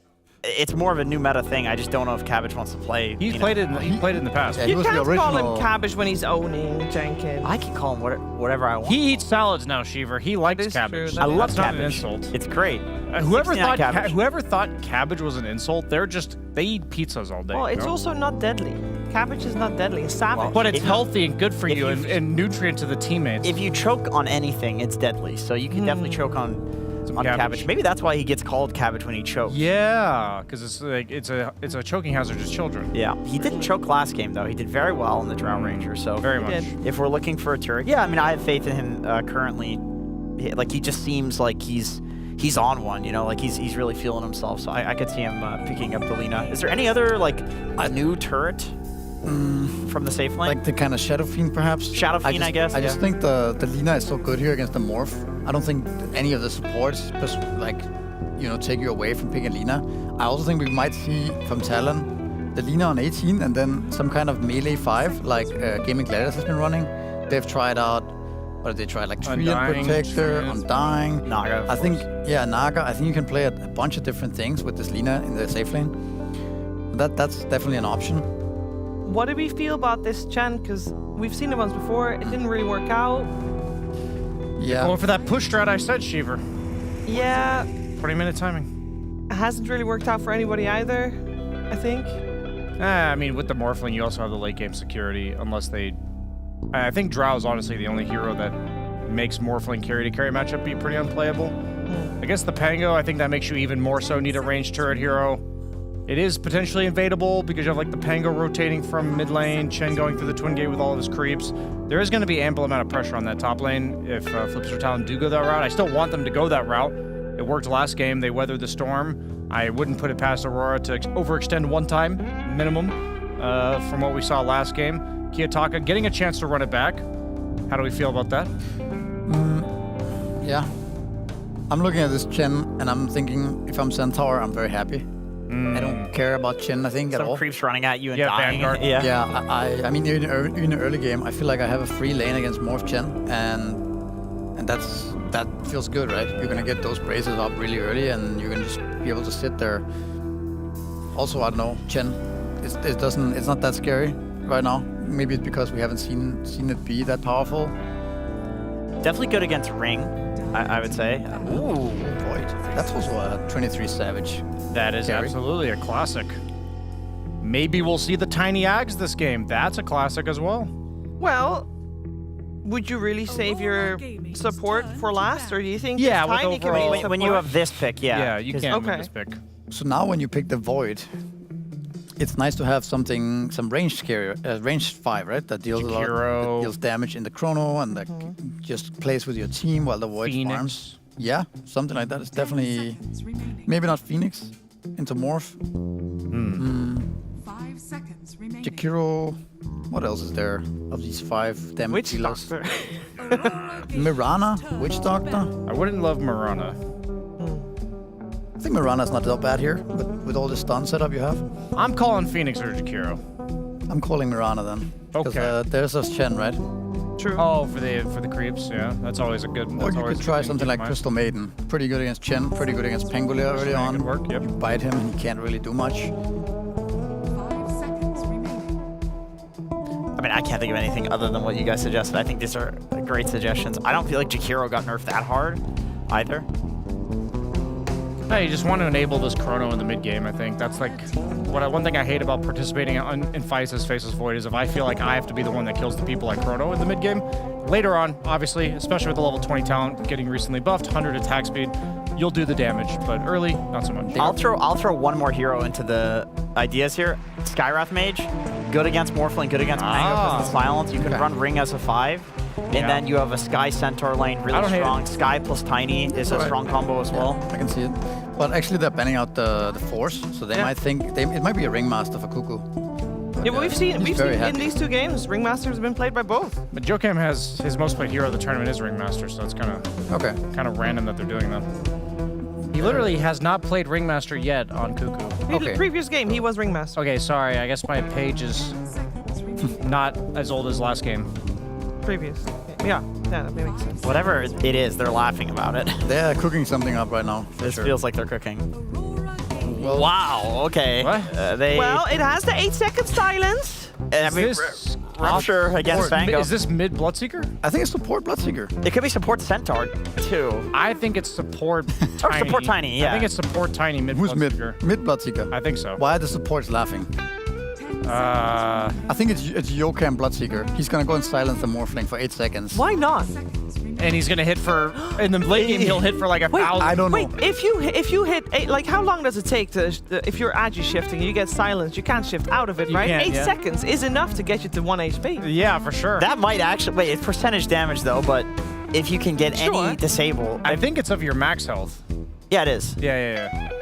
I'm just saying it's not like it's percentage of your current, so it would never kill you. I am very curious Underlord where they put this Bloodseeker.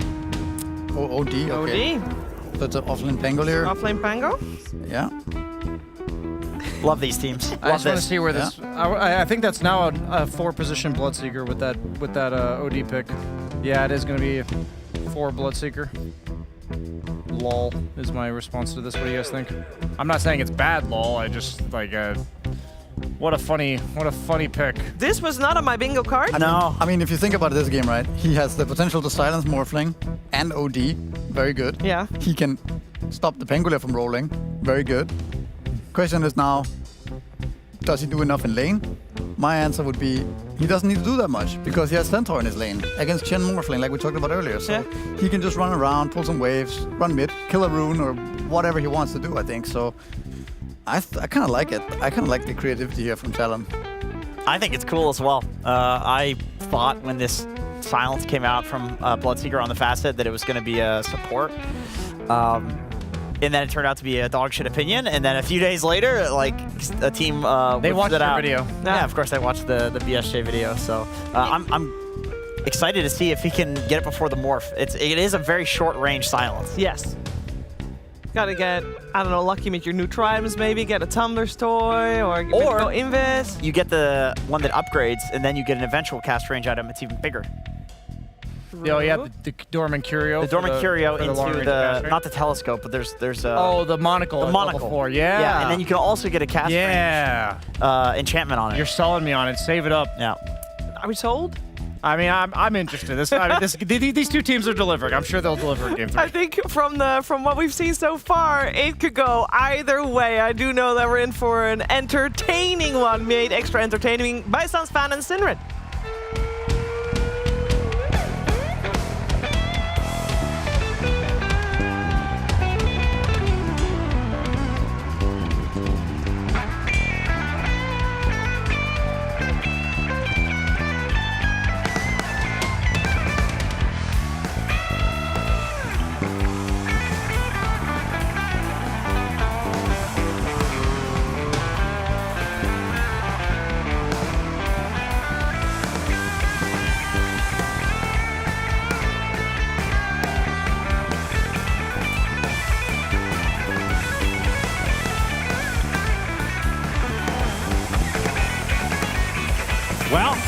these teams, as Shiver said, are continuing to deliver. These, I shouldn't be surprised anymore, but they keep pulling it off time and time again. Bloodseeker support for Talon. OD mid for Kiyotaka, not been the most popular hero so far in this patch. Cinderin, your thoughts? I love OD. In what way? I think it's... First of all, I think it's a good pick this game, but secondly, I also just love the hero. I think it's cool to see it being played. Yeah. Really? Who doesn't love a good Sanity's Eclipse? Like, come on now. It's so satisfying. But the hero is... Are we going to have this conversation? Yeah. I'm going to bring you down. Okay. Astral Prison is one of the stupidest spells in the game. It feels bad. Okay. Laning stage. Oh, Astral you. Oh, I'll deny your creeps. Oh, I'll last hit your creep. Yeah. I mean, if they... Sanity's fine, though. Deal with it. Sanity's is cool. Yeah, Sanity's really cool. Nightfall. It's also just cool to have a mid hero that has a save like that. For himself, yeah. Well, for anyone. 3 runes for the side of Talon. Panel talked about it. It's a really good game for Centaur in the off lane. This should be a very easy lane to face in what we're assuming will be the Morphling plus Chen. Could, of course, also be the Morphling Shadow Shaman, and then they put the Chen on position 4. But either way, I think that bottom lane is kind of a gimme for WS. Should be farming very well down here, and Panto will indeed join the lane. Something about OD to keep in mind, I just want to loop back to this because it's the special hero of the game, if you will, together with the Bloodseeker, is... obviously, Sanity's Eclipse does damage based on the difference in mana between yourself and the targets. These heroes on the Dire have really bad mana, with the exception of Ringmaster. You look at that, there's no int heroes, they don't have good int gain, they don't buy mana items in general. Like, Void will maybe buy a Skadi, which will help for sure. But outside of him, it should be a game where Kiyotaka could really get some damage done. Unless he gets silenced by the Bloodseeker, of course. Cast Blood Rage on him will really mess with his fights. So we'll see. I'm loving this Bloodseeker. We, of course, have seen it carry, coupled with the Silencer. Being pretty devastating in the lane, at least in one of the 2 games we cast. Now we're seeing it support. Now... The Blood Rage gives how much damage? Or is it attack speed? It gives attack speed. So, with the Morphling, maybe you can take advantage of that, Cinderin, if you put it at the wrong time. If you're going for that play, at least. Yep. I think in this game, if you want to use Blood Rage safely, you try to target OD with it every fight. Because it doesn't matter that OD has attack speed if he's silenced, right? Because then he can't use Arcane Orb. Yeah. So that's a great target the whole game through. It's really good against Pangolier. It's really good against Shadow Shaman. Just, yeah, be wary if you silence the Morph. It's Toronto Tokyo playing the Pango this time around, so... I literally was going to call him GPK. Kiyotaka, different hero finally, going to be playing the OD, as we talked about. This matchup against Tiny. I mean, back in the day, against any melee hero, OD would be pretty happy. Is that still the case here? This should be a pretty good lane for him. Tiny does well against most heroes in the beginning, but come level 5, OD is just going to banish you and slowly whittle you down and win the lane. I don't think this is a lane that Tiny is meant to... I mean, maybe he can tie it, actually. He should definitely not be winning on the Tiny.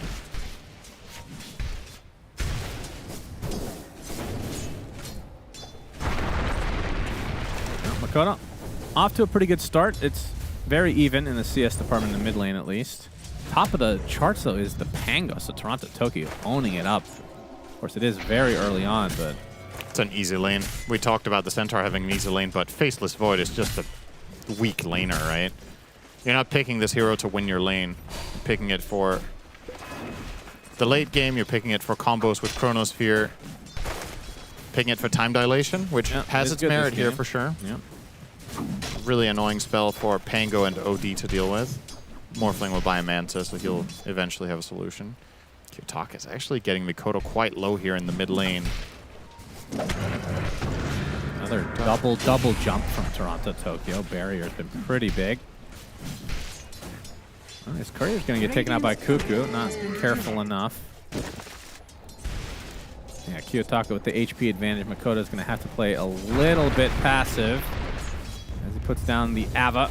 Mira on the sideline, ready to join the fight here at a moment's notice. He's going to be taking the bounty rune away from Makoto. So Fortune's change. it's another annoyance for the mid laner. I guess it's, yeah, he does have his bottle on Makoto.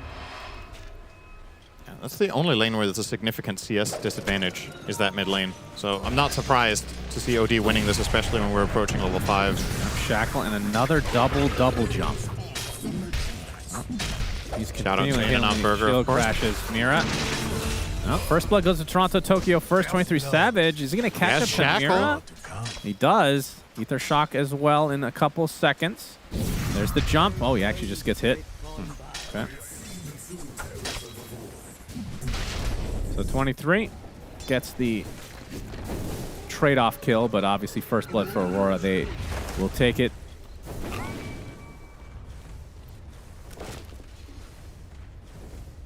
Trying to bring in the Ringmaster to mid here. To ward is Cuckoo, and maybe looking for a play onto Kiyotaka with Mikoto.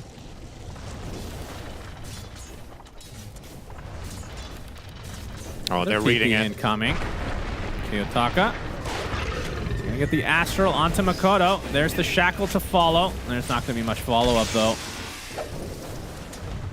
But neither mid laner will die. 20 seconds away from Power Rune, and I think Talon will probably have... Well, we'll see. Mikoto needs to be careful now. Astral is extremely annoying in these types of scenarios when you're going for the rune. If Mikoto plays this lane on half health, he can almost die to Astral ult. Gotta be cautious. Kiyotaka going to the north. It is Illusions. Would have been pretty useless anyway, but the Sandy's Eclipse for Kiyotaka, not going to be enough. Not enough yet. That's the raindrop, wisely purchased here by Mikoto, of course, will help him against the constant harassment. There's Jokam. He gets the Blood Rage off onto the Morphling. And the panel talked about it. You can see how powerful that can be if timed properly. Nightfall just easily taken out. I mean, typically this hero, even if you're not full Agi, you're going to be majority Agi to be able to last hit. As Cuckoo takes a shield crash and an Ether Shock to the face. So it will be a trade across the board, but obviously the Morph much more valuable. Oh, he goes for it again. Enjoy that attack speed while you can.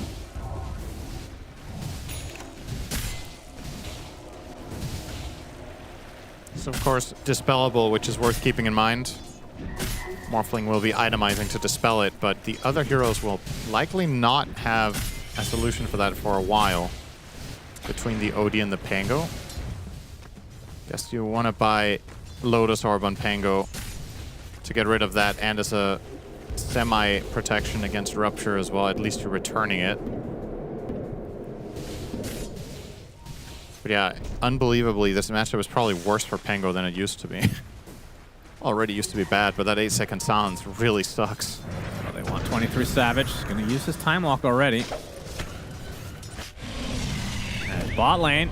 Blood Ride's going to be way off, but not able to find the connection that they were looking for on the Morph. Meanwhile, Toronto Tokyo going to get some help with the Shackle from Mira, but the Stampede to counteract all of this. And now Mira in a bit of trouble, although Panto also around to help out. 23 Savage with the Time Walk, and I mean, mostly his farm just being disrupted here. Tower will take heavy damage, if not just be taken out outright. Classic Chen. Go through the gate, fully out the enemy carry, or kill him. 23. Tower. He wants to try to defend. I need more reinforcements. Cuckoo is here as well, but they will be able to push them back for the time being. Kiyotaka, though, the gank. Level 7 has a shield rune still. Yeah, no Stampede, as you said, so Mira will close the gap with the Shackle. Pretty damn tanky on WS with the double Bracer Vanguard. It's going to take a while. TP canceled off by the Astral. And now the only question is who grabs the kill. It is Kiyotaka. And straight back to mid to farm and be joined by the Chen. Imagine Panto's only here momentarily or temporarily. I think you want to go back up top and continue where you left off. Just let Kiyotaka sit mid and accelerate. It's going to rush the Force Staff after Tread's double null. Pretty standard on the OD. Pike, an incredible item on this hero. Oftentimes we see Pike and some version of Witchblade. Sometimes you see Axe, BKB as the items for defense. The main thing that matters for OD is that fights are long enough and that you get to hit stuff a couple of times. And then you have a tendency to just deal thousands upon thousands of damage with one press of the Sanity's Eclipse and the fight's long enough. And in this case, might not even be necessary in this game because of the bad mana on the Dire heroes. You could even initiate with Sanity. 23. He actually might be dead here. Absolutely. Big kill for Aurora. You're going to get tier 1 tower as well. Gonna make a prediction right now, Shannon. Let it be known. 10 minutes in. Yes. This game will be less than 40 minutes. That is quite bold. I think Aurora will... That means you're favoring Aurora then. Yeah, the way this is going and the matchups that they have and the fact that they're willing to run the Chen Shadow Shaman duo and that the lanes are successful, I'm a little bit concerned for the side of Talon with the pace that they're presenting here with the Void carry, a 4 Bloodseeker, and then the big difference this time is Mikoto, for the first time in series we've seen from them, is having a bad laning stage. And it's not because he's died, it's just because the lane's unwinnable. So, Mikoto has been popping off in all of Talon's wins. He's been doing exceptionally well this tournament. His conditions this game are just not the best. Yeah. And a 3,000 lead already, minute 11, with a mid tower probably soon to come here from the Chen. He's got his level 6 and will want to dive. This is an incredibly powerful timing for the side of Aurora. You can just see they're just running from lane to lane, recognizing that Talon's heroes aren't really in fighting shape just yet. The Centaur is looking hot, but nobody else has anything. There's the dive. Diffusal blade. Tokyo has the ult as well. Now the silence is applied to the OD. It's going to save some damage, but still the Ringmaster is certainly dead here. Jokum still not level 6. Going to get Asheville for his trouble. 23 Savage coming in, though. He has the Chronosphere at the ready. Stampede to close the gap, and Kiyotaka surrounded. And he'll be dealt with. And you talked about how you're feeling that this will be under 40 minutes. You forgot about these two teams that are playing against each other, Cinderin. Oh. Anybody with a net worth lead will... Yeah, we'll mess it up. The lead will be nullified. Even though that is a 1-for-1 trade that does favor Talon, killing off the OD and only using your Ringmaster, they almost lost the tower, and Nightfall is taking bottom tower as well. So the map progression continues. And they're going to go straight back into mid again with Toronto Tokyo plus Kiyotaka. They want to finish this tower.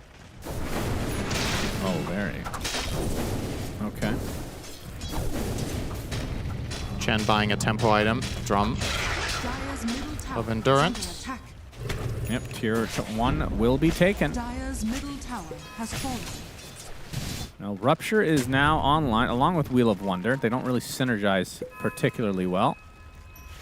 And that's one thing we didn't really talk about is the Chronosphere setup. So, yeah. I mean, they do have Bloodright to follow it up, and they do have Ringmaster Wheel of Wonder. So you can chain stun / silence if you time it well. But there isn't not a ton of damage. Exactly. There isn't that like wombo combo that's going to wipe you out, especially when you get BKBs. This feels like a game where Void needs to do a big chunk of the damage.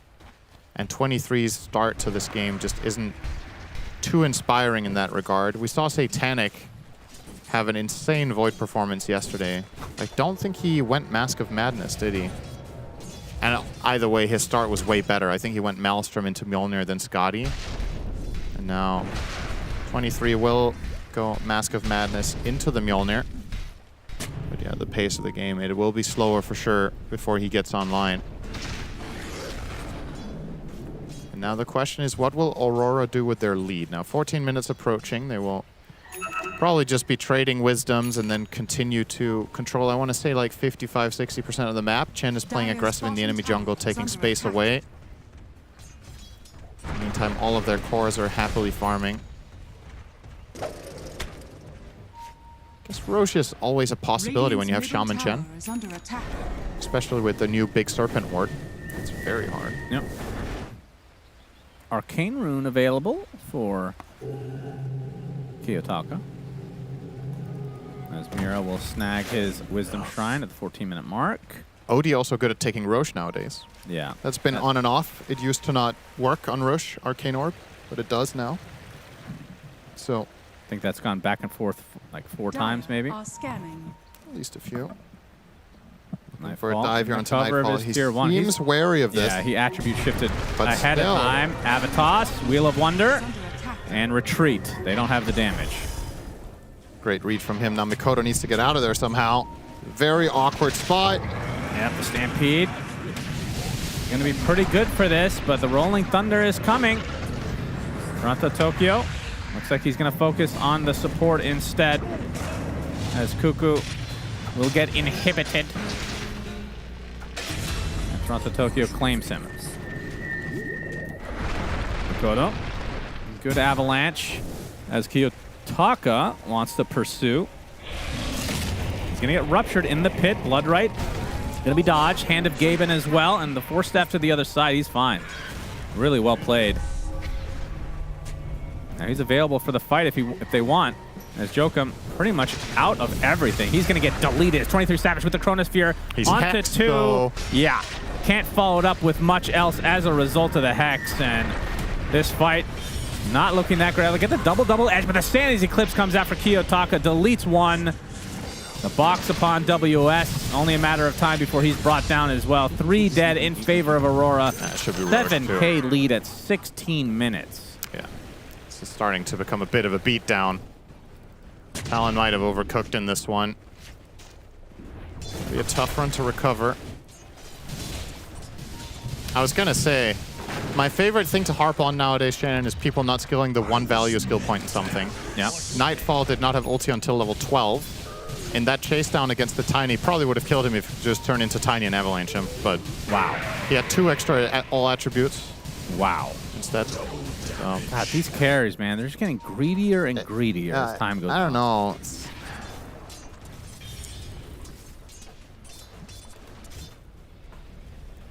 Somebody needs to have an intervention with Nightfall. Here comes Roche. Kiyotaka with the amp damage and Arcane Orb level 4. This is pretty quick, considering it's just him and the Chen doing the brunt of the damage. Yeah, 17-minute Roche. Pretty damn good for Aurora. OD is an amazing Aegis hero. He has pretty high armor. When you kill him the first time, he might even delay the first death with the Banish. And then if you don't have enough the second time he comes around, he'll punish you for all the spells you've used. Now Kiyotaka, 17 minutes in, 2-1 scoreline. Definitely his best so far. Has the Aegis as well. He's got a full pike coming out. Jokum. Not much to write home about for Talon. They're just getting completely out-farmed and unable to find moves. And once again, going to come back to it. Mikoto's game is terrible. Yeah. In spite, it's 1-0-0. You'd be like, okay, you know, it happens. Sometimes you don't find kills. He just doesn't have much. They fort the wave as he's Avatossing. He's not getting anything. Yeah. Gonna use that to take the bottom tower on Nightfall, probably. I mean, their top net worth is Centaur. Yeah. Usually not a good sign. Indeed. He does have the Halberd for the OD. I think my 40-minute estimate might even be a bit conservative at this point. Based on this patch so far. Well, I did say shorter than 40. I didn't want to be too greedy and say 30. I was like, that might be a bit, you know. But honestly, it's getting there. It's getting there.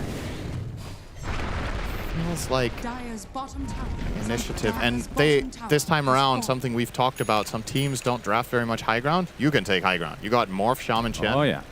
Not an issue. Not an issue whatsoever. Classic 18-minute phase boots for Tiny. Loving life. It's like, guys, I got my next item. Oh, man. Yeah. He has been a monster this tournament. I wonder how big of a part of the pick here from Aurora as we see Ringmaster easily taken out. for Kiyotaka. I wonder how big a part of the OD pick was because of them recognizing that Mikoto shutting this guy down might just completely stifle Talon, in particular with this draft, but also in general. This guy's doing a lot of lifting for this team in the early mid portion of the games.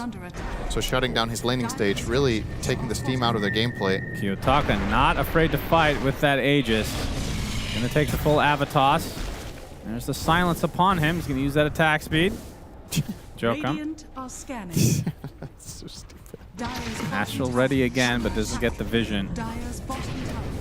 And Blood right, but Makoto has other thoughts. They miss everything. They toss the Rasta back, miss the avalanche. Dire's bottom tower is under attack. And Rasta will get a D ward for his troubles, it seems. Now Talon falling really flat in this game 3. Expecting another barn burner. You're right, this might end up being a stomp. Still will go down as one of the best series of the tournament, though. 12K lead at this stage of the game is pretty massive.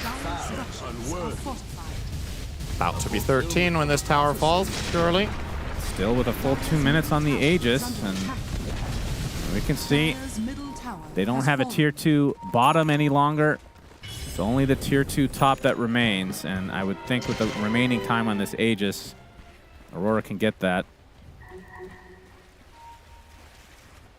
Yeah, they're going to go for a move here. Makes sense to smoke up. You're so far ahead. Talon must be going out on the map for something, and you see Miro draw the line to what would effectively be an excellent backstab. Talon are reading the move, though. Might not get caught. Cuckoo offering himself up as a little smaller prize.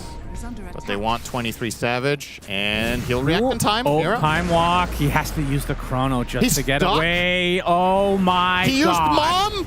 Oh my. Well, he might still be fine. He's actually going to turn this around onto the Shadow Shaman, as the hoof stomp will be there to claim the support, but Rupture coming out as Nightfall makes his way over, gets the time dilation onto several heroes. Oh, no. So eventually 23 Savage does fall. Oh no, that's bad. I think he might have enough time to go take a quick shower. Yep, that's in real between bad. deaths here.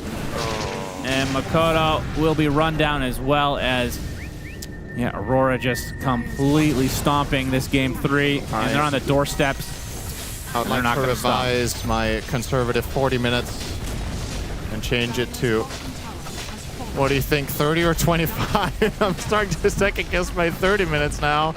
Yeah. It's like, how do you even defend when they're in the base? Like, is this just over? Can you even fight? I don't think so. You don't have Chronosphere. Yeah, what's your damage now? Your Tiny has a Blink Avatos combo, no additional damage. Your Bloodseeker doesn't do damage. Centaur has defensive itemization. I think they kind of just can't kill anyone. Chen still has the mech ready. Aegis is down, though. They have no reason to go back here unless they're missing the creep wave. They need the wave. That's it. Radiant's courier has been killed. Well, Nightfall will be TPing, so. This is exceptionally conservative if they don't follow through here in mid. But he Massa Madness there. Oh, that's really unfortunate. He could have maybe found the kill. I don't know if it would have ended well, but I think maybe they get at least the Shadow Shaman for their trouble. Didn't recognize that he was stuck, and no Quelling Blade means couldn't get out of there. Dire's top tower is under attack. Time for Tormentor. Yep, it'll be an easy Tormy. They're probably going to get the tier 2 as well. Then you only have to wait potentially a couple minutes for the next Rosh, and that's when you can likely finish the game. Mira rewarded with the shard. Bit of foul play for him.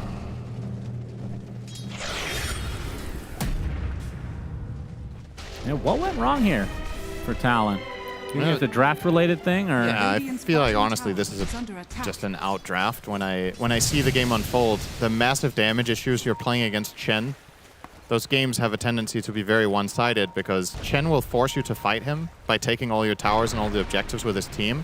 And if you can't fight back because you don't have damage, he's going to out-heal the damage you put into the fight, and you're just going to, take all the objectives as you want. On top of that, you had a really good counter pick in the mid lane. The bottom lane of Centaur Bloodseeker, sure, like we established, this was going to be a good lane for Centaur, and it was, but it also is a good lane for Morph. So effectively, Talon won 0 lanes, have no damage, and are getting 5-man. I mean, that's kind of it. If this is what this game boils down to, let's say they replayed it, how much better could they have done?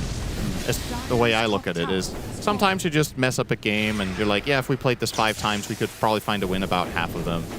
It's like, I don't know how many, I think they might not even win this game like 2-10. Probably. And if that's my overall conclusion, I would personally just call it a complete outpick, but definitely not an inspiring third game from Talon here, unfortunately. Yeah. Finally, the Mjolnir comes online now for 23 Savage, so he has a lot more damage, but a lot more is not enough when you're fighting into a Chen with Greaves, Hand of God. And of course, we have the OD save still as a factor. 25k lead, 1,000. It's ironic because in this series, even when one of the teams has been ahead by 10 kills or it's been a little bit lopsided for different phases, the gold has always stayed pretty close.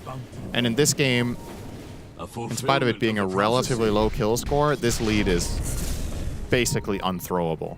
1,000 GPM has a ridiculous win rate, and if it's sub 30 minutes, it's got to be like 99%, honestly. The graph says 96, but these stats are pulled, I want to say, primarily, if not exclusively, from pub games, and the pro level execution is just higher. So, hoping for a miracle here if you're a Talon fan. Indeed. This would be a start, but no, Avatos. can't even kill him. Mira survives. Now, Roche can be up in the next 2.5. Yep. They might want to wait for that and then go high ground with their morph.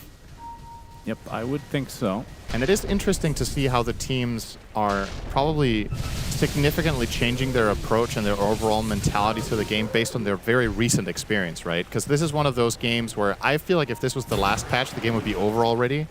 I think Aurora would have stayed and just pushed the second lane and forced out a GG. But you're a little bit hesitant. The attribute shifted again in time, just ahead of time. Nightfall, just on top of things right now. And Mira does go for the Hex, but I don't know if they want to fight. No. Aurora. Get ready for Roche. Yeah, Roche is available now. Just very disciplined play from Aurora. Not something that we have seen for most of their games. Yeah, that's what I was getting at, is you're obviously learning as you go in this patch, and with how the other games have gone, this is such an anomaly that you might not even feel like you're as far ahead as you are. They're obviously aware that they're stomping this game, but they might not. If you pause right now and ask them, I don't think they think they're 25,000 up, right? So, either way, they know they're very far ahead, and they will look for the killing blow now. Heading down mid lane, Nightfall about to pick up his pike, 800 away from it. They could wait for that item timing if they wanted to. It would align nicely with a Chen pipe, just to completely make this impossible numerically. Numerically for the Dire team. I mean, okay.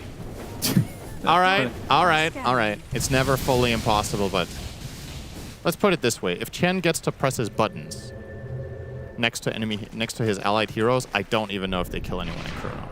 And that's where we're at.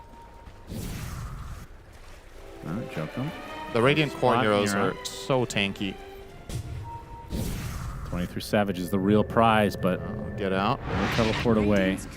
Stalling the best they can. Is there some sort of light at the end of the tunnel here for Talon? Are they... I mean, this Bloodseeker pick, I have to say, after getting that one kill, has been pretty much completely useless. I think we've seen one run. I mean, part of it has to do with just, you know, them losing basically every lane, but he went for the Aether Lens, by the way. Didn't mention that, so he can get the Rupture or Blood Rage from farther away. Yeah.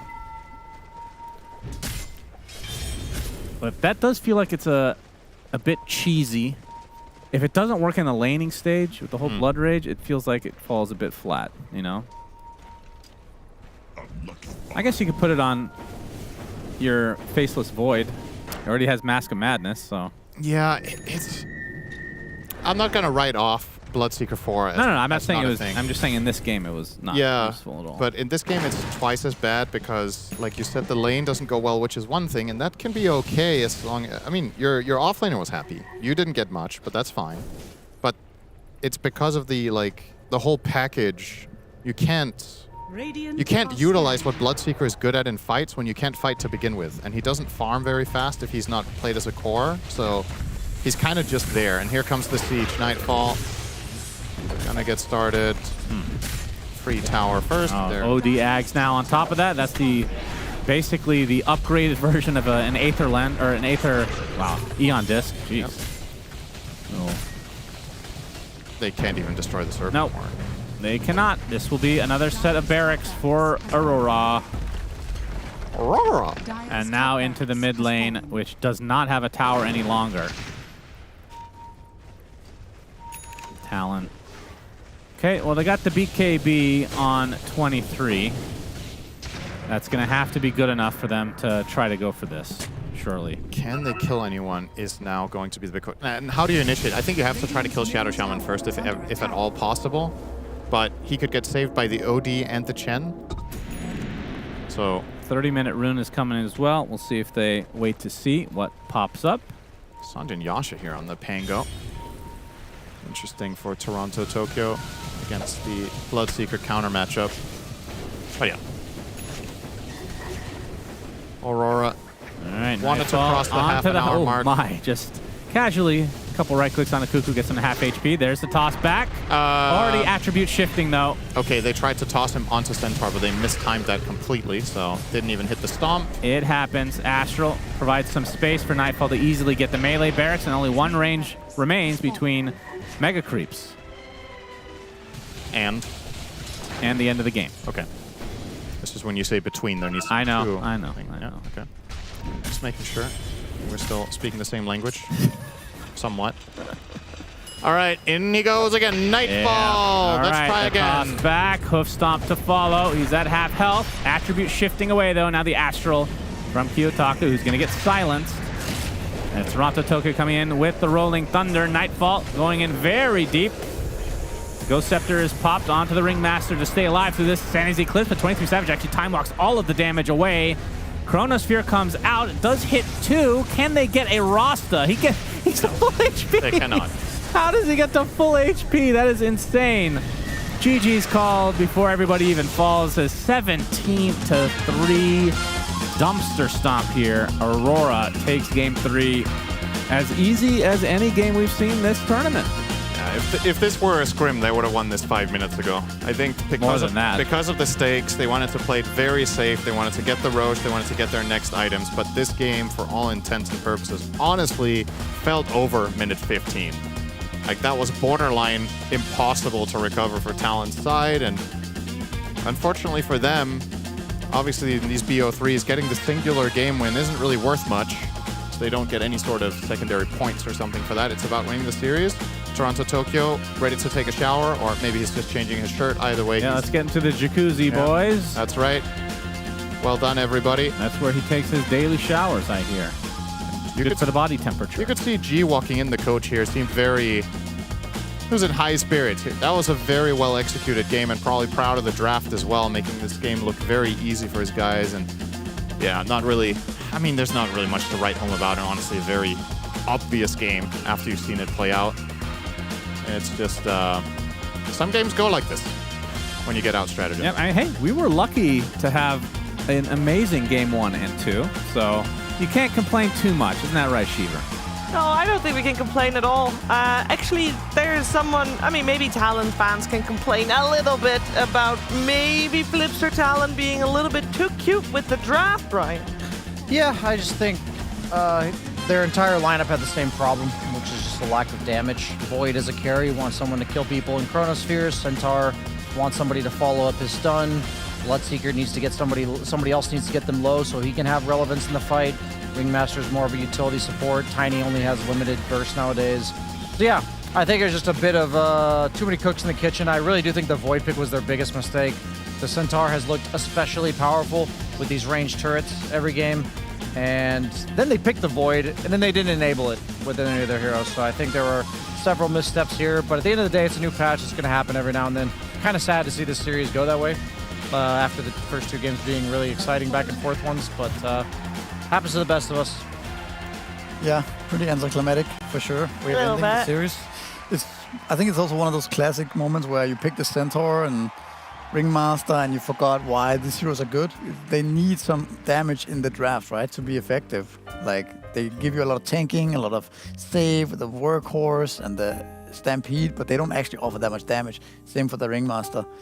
But yeah, I guess it was a nice try. It was a cute idea. Maybe another game it could work. I mean, on the flip side, the Aurora supports, they did everything in the early game. Like, their rotations were absolutely devastating for Flipster Talon. And the thing is, if you have a successful rotation with Chen plus Shadow Shaman, especially with the big ward, like, you're going to get a tower. Like, there was that one kill that they got on Savage in the top lane that resulted in a tower. They go mid, they get a tower. It's like everywhere they go and they successfully orchestrate a gank, the map closes in. And I can tell you, when you have a Bloodseeker 4 and the map is closing in, you're like, oh shit, I wish we just had like a Dark Willow or something like that, you know? Yeah, and by the way, about this ward, it's pretty broken, I think.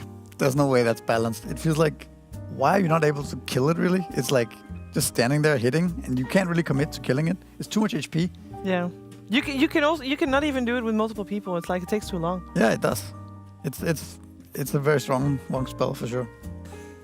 Yeah, I don't want to be that overly negative guy. I just feel like Aurora had to play like a very normal Dota game there. What I will say is the new patch makes these interesting scenarios where teams are going to try crafting new strategies. There's so much to think about in a draft. It can happen to anybody at any time, and I enjoy this aspect. It's sometimes not the funnest to see a team that technically just messed up and kind of had the strategical part fall apart, but I still choose to appreciate the fact that this new patch is creating these new ideas, these strategies that teams have thrown together. And I think a lot of these individual heroes in Flipster Talon, we might see a bit more. And I think this is not Flipster Talon like putting on a show for us. Like, this is not them. This is not what I think they'll look like the rest of the tournament. I think they've had really good hit or miss drafts. And when they're hitting, they look like a really solid team. And that's promising for me. I think they can take a series off of pretty much everybody, but maybe Power Vision. Yeah, I mean, both teams are also now 2-2, so I'm sure that we're gonna see them fight a little harder maybe tomorrow. So they're gonna maybe try more things. I did also want to talk about the OD. We don't see an OD that often, Jenkins. So is this hero good? Was it particularly good in this draft? I think so. I mean, this was a good return to form from Kiyotaka. I gotta say, he had the one death. Yeah. But other than that, like, he dumpstered the lane. He did everything that he needed to do in the game, and I think that usually whenever there's an OD pick, it's like the mid's call, like, just get me OD, I'm going to destroy the game. And he did. I think the idea was that OD against Void is very good because if you don't chrono the OD, he saves from chrono with the Astral Imprisonment. And if you do chrono the OD, he builds an Aghanim Scepter. So it's a really genuinely hard hero to kill in the Chronosphere. So it was like a bit of a counter pick. But he didn't have to. It just wasn't necessary. Like, you run over all the lanes in that in Dota. Maybe on this patch, you don't necessarily push all of the towers, but with a Chen Shadow Shaman support, you will if you dominate the lanes. I mean, at the end, the Faceless Void chronoed Shadow Shaman and didn't even die.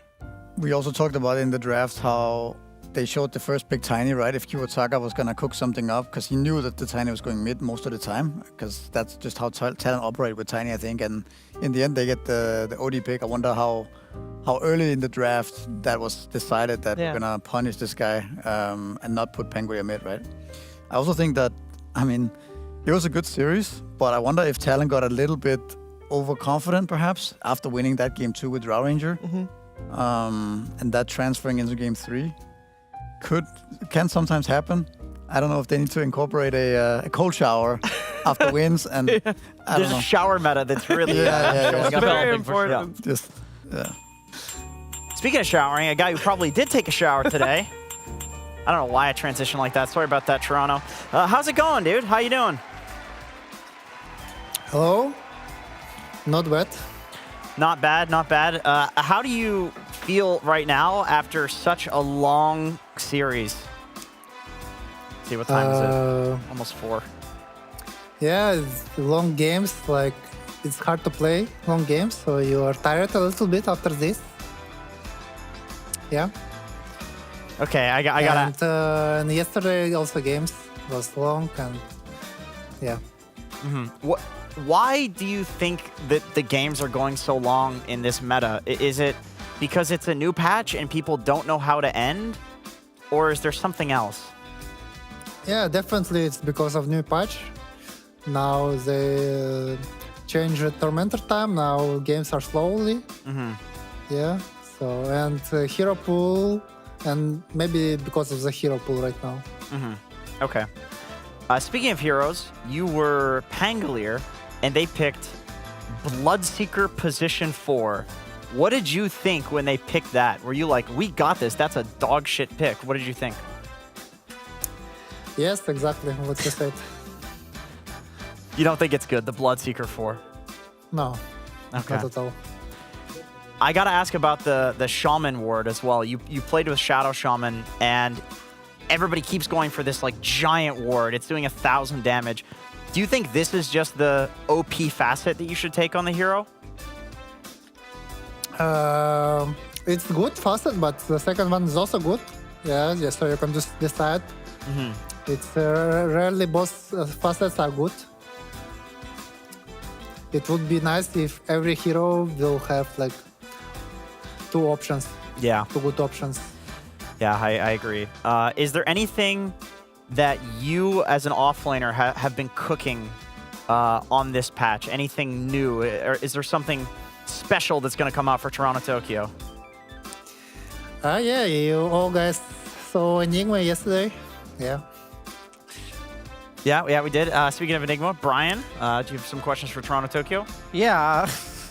I'm not going to reference that, Jenkins. My question for you, Toronto, Tokyo, is I feel like the safe lane carry meta right now is a lot of like unkillable guys like Morphling or Abaddon, Omni Knight. Is there a reason that as an offlaner, like when you play against traditional carries, you know, these agi carries, do they like get stomped by you in lane, or like what's it like from the offlaner's perspective? Why are you always laning against these guys?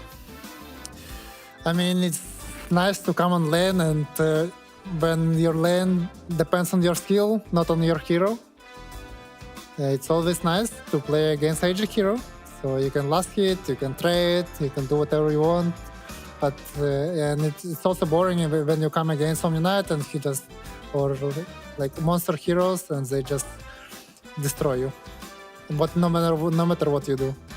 So last patch, the offlane meta was a lot of guys that took stacks, the Beastmasters, the Sand Kings, the Darkseers.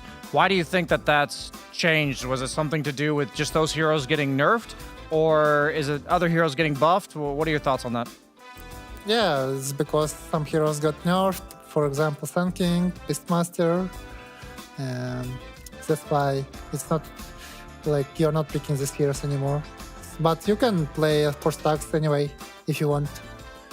Awesome, thank you. Toronto, I have something very important to tell you. You ready? Yeah. We're neighbors. Oh. What the fuck was that, man? What do you mean? Where are you? I'm in Belgrade, dude. I'm on the waterfront. I'm not living there. I'm in another part of the city. You're another part of the city. We are not. That's a lie. He's lying. No. You're neighbor to Nightfall. I am a neighbor to Nightfall. Where is he? Why did he dodge the interview? Because he's like high ego. Okay, that makes sense. Yeah, well, I knew that already. Can you tell me the best coffee place in Belgrade? Unlucky, I don't drink coffee. Okay, can you... You can ask Yatara, but he's not here. Okay, can you ask Nightfall for me if he'll go to get coffee with me when you have a chance? Yeah, sure. Okay, thank you, Toronto, Tokyo. We'll probably see you again. Thank you so much for the interview. Appreciate it, and we'll see you in the next one. Thank you, bye. What are you laughing? Because his face, when you said that you were neighbors, he was like...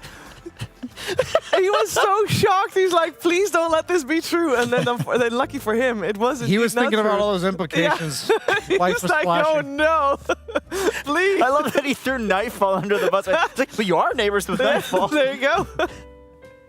High ego. That's why he dodged the interview. Cool. He knew I was going to ask him to coffee. That's why. We'll get him another time. I'm getting Nightfall. It's all good. We'll have more Aurora games and more Talon games tomorrow. We are moving on though for another series. We're gonna have a quick break, and then it's gonna be Enigma Galaxy taking on BetBoom. You good?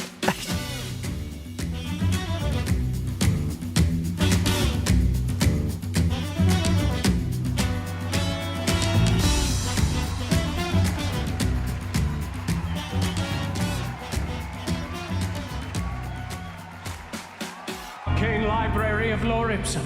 Finally, you've arrived. You've been playing Dota 2 for thousands of hours, yet you seek something more. A deeper connection to your beloved heroes. You don't want an analysis of their power, secrets of their magics, explanations of their cosmic mysteries. No! You want lore presented to you in a new light! Each one of your favorite heroes has a past. Boring to them through fate, shaping them into something greater and transforming them into the hero you know and love. Venomancer. Heroes which are cursed to a terrible fate, for in the world of Dota 2, any hero that grows enough in power, skill, and experience is fated to fight to the death, brainwashed by eldritch forces to fight against friends, foes, or annoying siblings. But of course you know all this, you play the Battle of the Ancients every day. But what if we could show you how we got here? Show you the history of how it all began. The grand tale of the ancients, radiant and dire. Two halves of the same primordial mind, trapped in an endless conflict that spans very creation, trapped in a celestial prison until they're able to burst forth, land on the broken world below a sentient stone, and bend the will of heroes to fight for them. In this world, each hero, through their skills, their strength, or their magics, shot out a path of burning destiny, shaping them into the heroes in ways you didn't see coming. So join us as we explore the stories of the heroes you know and love in a new way you have never seen before. See their stories, their secrets, and know the world of Dota 2. Welcome to Tales from the Lore Keeper, which is me. I'm the Lore Keeper, the DHL guy.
Right now. Oh, yeah. with DJ 31. Killing the ones and twos. It's DJ Set It Off. Brand new. Yeah, he makes your body rock. DJ D-Rock is in the mix. Haters, step back. DJ Spin that. DJ Willie D's in the building.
Set It Off. Brand new. Yeah, he makes your body rock. DJ D-Rock is in the mix. Haters, step back. DJ Spin that. DJ Willie D's in the building.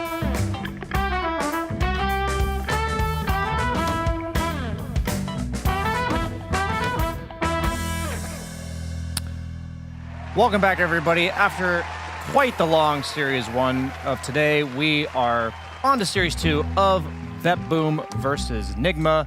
And I was checking out some new strats that these two teams are trying, and also they've experienced so far in this patch. And so the first one is Nigma's Bloodseeker plus Silencer combo, where Silencer with the new facet does bonus damage against silenced heroes, and Bloodseeker has a level 1 8-second silence. So they absolutely destroyed this lane and thus destroying the game on the side of NGX. And then we saw Boxy against BetBoom team yesterday go for the new Shackle Shot facet that buffs up your damage, hitting for 200 at minute 2. So we're going to see maybe BetBoom Save doing that today. And then we saw BetBoom whipping out the GPK mid Death Prophet, and they have this CK position 4. So they have stun heavy supports roaming on the mid tower, pressuring early. And I feel like this is a good way to punish these spirit heroes, spellcasters like Invoker, Puck, that we've been seeing a lot of so far in 7.39. So both of these teams, Nigma from the safe lane, BetBoom more so from their support save 4 position, as well as the mid lane GPK, trying out new strats on the new patch. I'm sure we'll continue to see evolutions of the meta as we proceed through DreamLeague Season 26, and we'll have to see what these teams are cooking up for today, and hopefully not overcooking too much like Talon in that Game 3.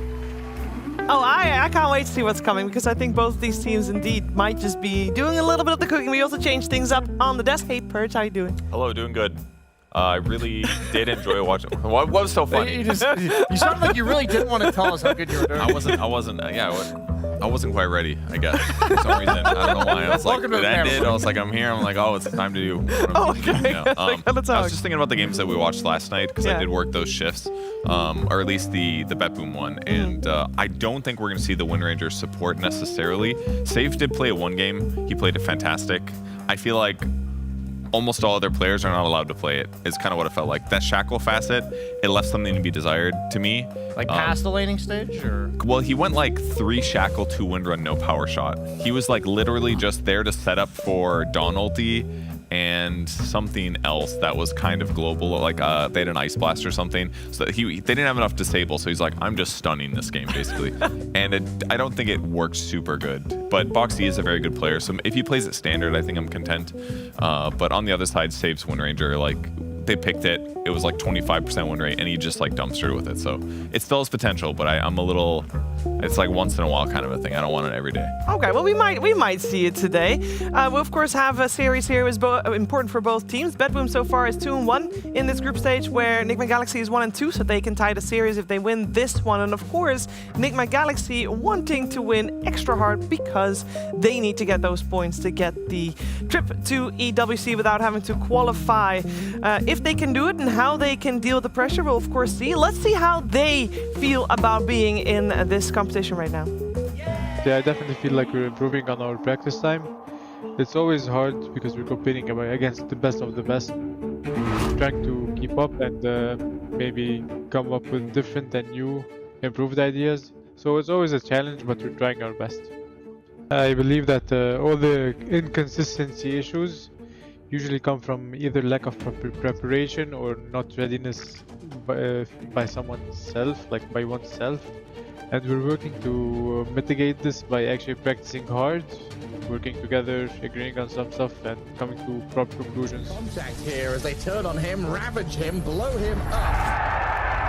But now Nigma Galaxy know there's no ravage in that Earth Splitter landing onto 4 heroes with a sniper opening up with the damage from range. They've taken down Tim's and Jabs will follow. Januel gone to Ghost. There's Armel and Jackie trapped in the tree line. We definitely believe we have a lot of untapped potential that we're trying to get into regarding picks, plays, and everything that comes with it. So I believe we can and we will improve really fast. I'm hoping we're gonna do something good in this tournament. The fly through Yamato, he's alive, but the chase is on. They want the kill. He'll turn back around for a quick sunder onto Noob, but Hellscream is going to be the one to die as first. They do also find Divine Llama. I believe right now we're in decent form. I'm excited to see how much better we can become and how fast. So it's just a matter of time. I believe there's never 100%. We always need more time. Even myself, I believe I need more time, which is funny because I've been in this team for I don't know however long. So it's not something that just hits 100% right away or at all. We just keep improving slowly and slowly. Gonna try to go on to Toronto, Tokyo. He's got that Blade Mail and Vanguard, so very tanky indeed. I think they might be able to finish him off. And on the other side, Sumail versus Nightfall, they're both going to exit. Nerves are definitely part of the equation when it comes to high pressure situations. Just everyone deals with it differently, and I think we deal with it pretty well. So. Set up, and they've already found Divine Llama. Yamato trying to survive, but look at the mana pool, John. He's just getting shredded. As always, I keep saying it, and I will never get tired of saying it. The fans are the reason we are here. We try to perform for them. We thank them endlessly for their support and their love that they show us time and time again. So just thank you for supporting us and thank you for being here for us. And as part of their fan service, they have made sure that every single series they play goes to 3 games. Have not managed to win all of them, actually only managed to win 1 of those 3 series they played in this group stage number 2. But I will say, Misery, I think I've been pretty impressed with the way Nigma Galaxy has been playing this event. Yeah, for sure. Definitely one of the more entertaining teams to watch this tournament. I think it's a bit like with Talon, it's a bit hard to know what to expect from them. Very creative team, busting out both Naga Siren support, Keeper of Light mid. What else have we seen? Shaker 4, Arc Warden yesterday. Maybe also have a little tendency to overcook, right? Or at least be ready to try something a bit wild. But yeah, let's see how they fare today. We have some very targeted bans from Nigma Galaxy. They did do their homework. There's the most picked heroes in the upper left: Shadow Shaman, Ringmaster, Tiny, TB, Storm. So no TB first phase, no Tiny first phase, no Shaman Ringmaster first phase. Instead, targeting heroes that Betboom won with in the previous evening. They did a Undying offlane, which dumpstered a Terrorblade. They did a mid Death Prophet. GPK's Death Prophet's one of the best in the world, without a doubt. He did super, super well that game. And they're going to open with an Ancient Apparition to respond to the Kunkka. Yeah, I think the best strategy for Nigma Galaxy going into the game 1 of this series is to just simply lose it, because in their best of 3s, they are 1-2, but the team who won the series was the team that lost game 1. So that's a great strategy, Brian. All you have to do, Nigma Galaxy, is lose this game, and you'll come storming back in game 2 and 3 and take it down. Wow. Look at the... That's simple. This Nigma bans are kind of interesting, right? If you look at the heroes, they're all so toxic today.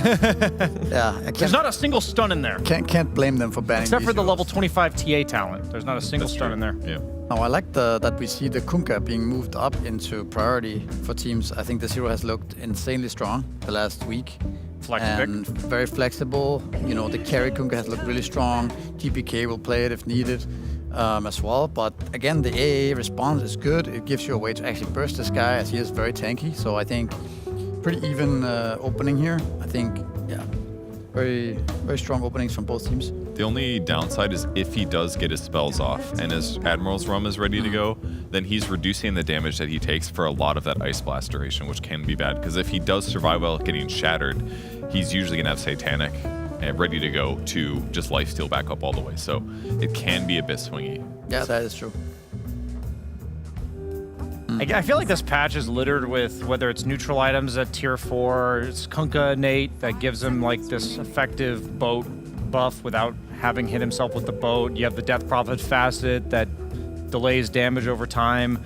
I guess I'm a little bit salty about how many heroes are being given free ways to just delay their own death, and it makes these games seemingly have to go a really long time, because it just, I feel like part of the reason that these games are going long is because one of the two teams, if not both, feels like it's very difficult to make a play on the map. AA does solve that problem to some extent, but even the games with AA in them are going long. So I'm curious, you know, how does this interaction with Kunkka? Yeah, it gives you a way to burst him, but he's also a hero that how much damage is it delayed? Is it like 40%? Boat is 35, and I think the rum is like 20-ish. 20-ish? But Okay. if you get that 20 talent, they both get increased by, I think, 15 Oh, so late game. Okay. Yeah, so yeah, late game, if they do both proc, incredibly good at delaying your death. So initiation is going to be very important then. Like if you can start the fight onto the Kunkka or somebody else burst them before. I was just about to say, Shaker is a hero that we've seen a lot from Nigma, and it's very good with AA, right? Yeah, I think everybody remembers the $1 million Echo Slam? I guess, yeah, what's TI5? Yeah. TI5 final, right? Yeah. So classic combo here. Strong initiation, strong stuns with the AA, giving you that option of bursting somebody. Hero's hard to burst. That hero's got to save. We don't like the Bane Shadow Shaman too much, though, in the past. At least we were a bit skeptical of the two support duo together. Yeah, we did talk about that just because they both offer similar things. I think now, perhaps with the new way of playing Shaman with the big ward, that changes a little bit, actually, because now Shadow Shaman actually has more damage. And a lot of damage. People can also max the Ether Shock, which gives a different dynamic to the hero. I also think when you have a hero like Kunkka behind it, it looks strong just because Kunkka offers so much teamfight and tankiness for these two supports. So I think this is a very strong support duo for Betboom in this particular game. Yeah, in some ways they are redundant because they have an abundance of disable, but the longer you keep them near the ward, you're just going to do way more damage. So in fact, all three heroes have amazingly good leash that they're going to keep fights in one area. So it kind of works out. And frankly, I just think Betboom has a really nice Bane no matter what. Like I think they're the best team for doing twin gay rotations right now and ganking at early parts in the game, and then taking those supports and pairing them together and diving mid when the mid's still level 5. They're really good at this, and I think Bane provides them a lot of that they need. And if they can have a little bit of defensive save as well with Nightmare, I think this is a good game for it as well. But now that we see all this disable, once again, like similarly to last series, might we see an Abaddon come out for Nigma, potentially +1 or even for Noob? It's a good idea, yeah, because removing Fiend's Grip or Shackles is going to be great. So get Lina first. Yeah. Lina also a hero that we saw a lot yesterday on Gaming Gladiators. I was thinking Centaur looked really good for Betboom, so I actually like that deny pick a lot. We also talked about Centaur being really great with these ranged carry, or it could be mid as well, but these turret heroes, right, that get saved by the card and then kill everybody. The Beastmaster instant response, how do you guys feel about that? It's just obviously going to be a tempo thing. Now they have two sources of really good push. The faster you get the Helm of Overlord, I've seen players skip boots and get it as fast as possible. And the second they take that Ancient Creep, they just run into the mid lane and they stand out of tower range with their hero and they just kill the tower with the creep by itself with all this extra attack speed. They did change Beastmaster's other facets, the one that people haven't been taking forever. It doesn't give attack speed to your whole team now, it just gives it to your creeps. But the more creeps you have, the more attack speed you can get. So we're talking like 60 up to like 100 attack speed if you have a lot of items and talents for it. Like you can really beef up, maybe jazz up this this Ancient Creep to take towers. I think this is also probably the prime way of picking Beastmaster now, because you need to see a lot of heroes before you can pick it, right? And here you have heroes that are pretty bad with Beastmaster in the Lina, AA, and Shaker to some extent as well. Of course, that changes as the game progresses. But early game, the +4 Shaker is not going to have much to say against Beastmaster's creeps. So I think it's a good pick. I think it's also one of Miro's best heroes, like by far. I think so. It fits their playstyle and this team a lot. One thing to note about the Lina pick, I think, which is kind of important here, is that it is flexible on both Sumail and Ghost here, I think. So being nice as a second pick, having that last pick flexibility is very important. So do we need a GPK hero maybe here and then just leave the Kunkka carry? I think Kiritic has been playing the Kunkka carry the most. Yeah. It also feels like there's just not very many options in the carry role. Like, what are you going to replace it for? What are you liking for GPK? That is a good question.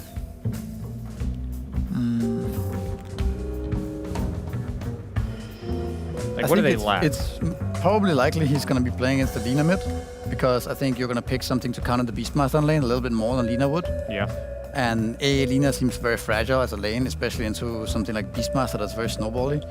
So playing into a Lina, there's potentially Puck that could be pretty good.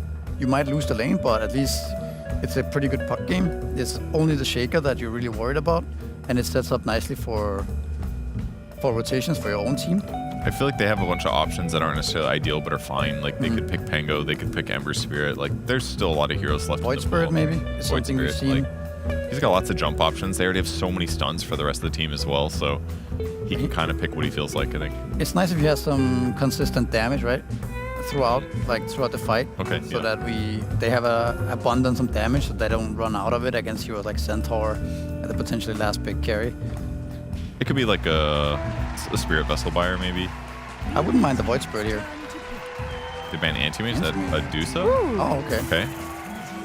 So That is... What's going on? Dusa carry, I guess. Dusa carry mid Kunkka, yeah. Okay. I mean, it's good against Ice Blast, I would say. You don't die very easily to that. Can't burst this hero right now. I think it's also one of the better carries against Centaur in lane. I think you don't mind him that much. Like, your Centaur is happy too, but at least the Dusa is going to have a more or less a free lane there. Frees up the Bane. Frees up the Bane as well, yeah. Now, it's not necessarily the best carry against Lina if he goes for the Daedalus Maelstrom build. Lina does outrange the Dusa eventually, but I think overall looking at that draft, it's really strong, right? You have such a strong mid-game timing with 1-2 items on Medusa, the Helm from Beast, the Kunkka, tankiness. Oh, that's a Lina carry, and your Sumail Keeper of the Light. Yeah. Could be Earthshaker mid too, unless he picked it already. No, he already picked it. Okay, interesting. Well, very good counter push, so it's gonna be hard for them to take towers. But at Spirit Vessel, that's not that great. It's good against GPK, I guess. Not good against Dusa. We just haven't seen Caudle mid that much in a long, long time, so I think Sumail's been the only one playing it here, right? He's played it multiple times? Only at least once. He did play first game in the new patch. They won that game. Yeah. It's a very tempo-heavy hero, right? It's nice to play with heroes like Shaker and Centaur early on. I think he can make a lot of stuff happen by himself even to the side lanes. So this could upset the Betboom timing if he has a good start. And I guess one thing that's good about it is I've played Bane against heroes that are just outrange you before, and it just feels bad. You're just trying to get close to them, cast spells. They push you away, they nuke you from far. I could see Caudle abusing these supports if he stays away from them and has the coverage of Stampede and Fissure to back him up if he makes a small mistake. I also think that this hero doesn't. It's not like this hero doesn't scale. You think of this hero as an early game tempo hero, but with the Aghanims and with Hex, Oxygen Core, these items that you can get down the line, this hero actually scales really well into, like Kevin was talking about, these lower range type of heroes. Let's game number 1 of a best of 3. Let's see who takes the lead in this one. We're gonna first have some PogChamp Pandas though.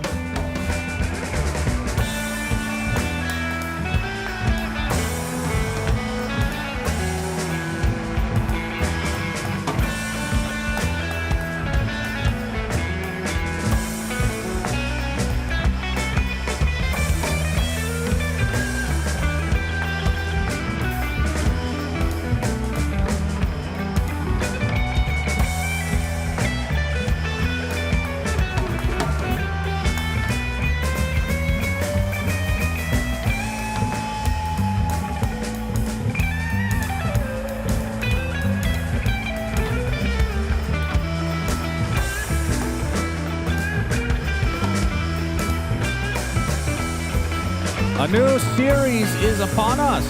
NGX versus Betbaum Sunspan here with Cinder. That Roshan is... Roshan. Oh my god. What are you doing to these creatures, Roshan? Gracious me, oh my, this is not PG. Well, Cat didn't seem to mind, so I guess it's okay. He's numb at this point. Goodness. Cinderin, how are you doing? It's been a long time. Yeah, it's been a long 2 minutes since we were in the green room. Had deep, meaningful conversations as always. Yep, when we get to the green room, Cinderin just lays down and shuts his eyes and doesn't say a word. That's incorrect. Although it does sound nice. Yep. All right, it's rune time. Let's see what Betboom are up to here. With their smoke, trying for a wraparound, trying to bait GH in, and they will catch him if they want to. The chicken fingers, but it's a bait. The LSA hits 2. Ghost comes from the south. Yeah, they want Miero. They don't want save. Hoof Stomp is there. The Hawk being very annoying. Ooh, not going to hit for Sumail, but Miero. Oh, can he still get away here? Centaur Stomp in 3 seconds. That should spell his 3, doom. 2, and Ghost 1. will try to take it, and Noob will snatch it away. Nice first blood for the half horse, half man. This will cost Noob his entire mana pool, so he's going to show up bottom with no resources at all to lane against this Bane Medusa lane, which already is very Betboom favored. I don't really see what Centaur Shaker are meant to do against this lane. Centaur will at the very least find some farm because Medusa isn't the most oppressive carry, but I definitely foresee a completely free laning stage here for Kiritich. But my hero to watch this game, Sumail, is always a treat on Caudle. This is going to be interesting to see how much he can get out of this. I think a lot of pressure on him this game to accomplish stuff. I think if he just ends up kind of farming and having a couple of incomplete moves, could be troublesome against the Betboom lineup. Putting some pressure onto GH. Don't think they can really follow through here with the boars, but we'll do a little bit of damage. Speaking of Betboom, does this remind you of anything, the draft? Go ahead. It reminds me of 738, Shannon. Literally the same heroes. Yeah, I guess that is true. Medusa carry, Beastmaster offlane, Kunkka mid, and then a Bane Shadow Shaman support. This literally could have just as well been a week ago. That's true. Is that going to bode well for them, though, Cinder? That's the question. I mean, these heroes have been nerfed, some of them at the very least, but none of them to irrelevance.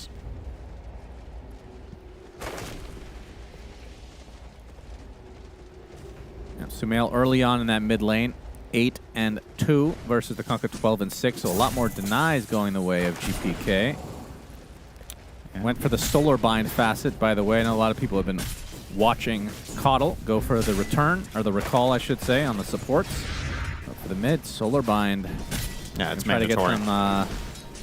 some nice solo pickoffs potentially. I think this is one of the most polarizing heroes in terms of facets. I genuinely think playing him mid without this makes no sense, and playing him support without this makes total sense. I don't think you can really...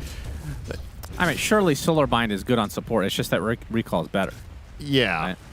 I don't think we will see a single time this patch, is what I'm saying. Yeah, that people most do it the other way likely. around. Just Got the Omi. Noob's dead. Oh, they both die. Trade off, though. Not too bad for Enigma Galaxy, to be honest, given the lane matchups. And Noob will be happy to return to lane into 2 creep waves pushing in them, as Yamich will make sure they don't get to pull the camp and stop this. If Centaur manages to hold this wave outside of tower range, he can actually get some good equilibrium. He lets it run in, though. That's a little bit surprising. Might be okay anyway.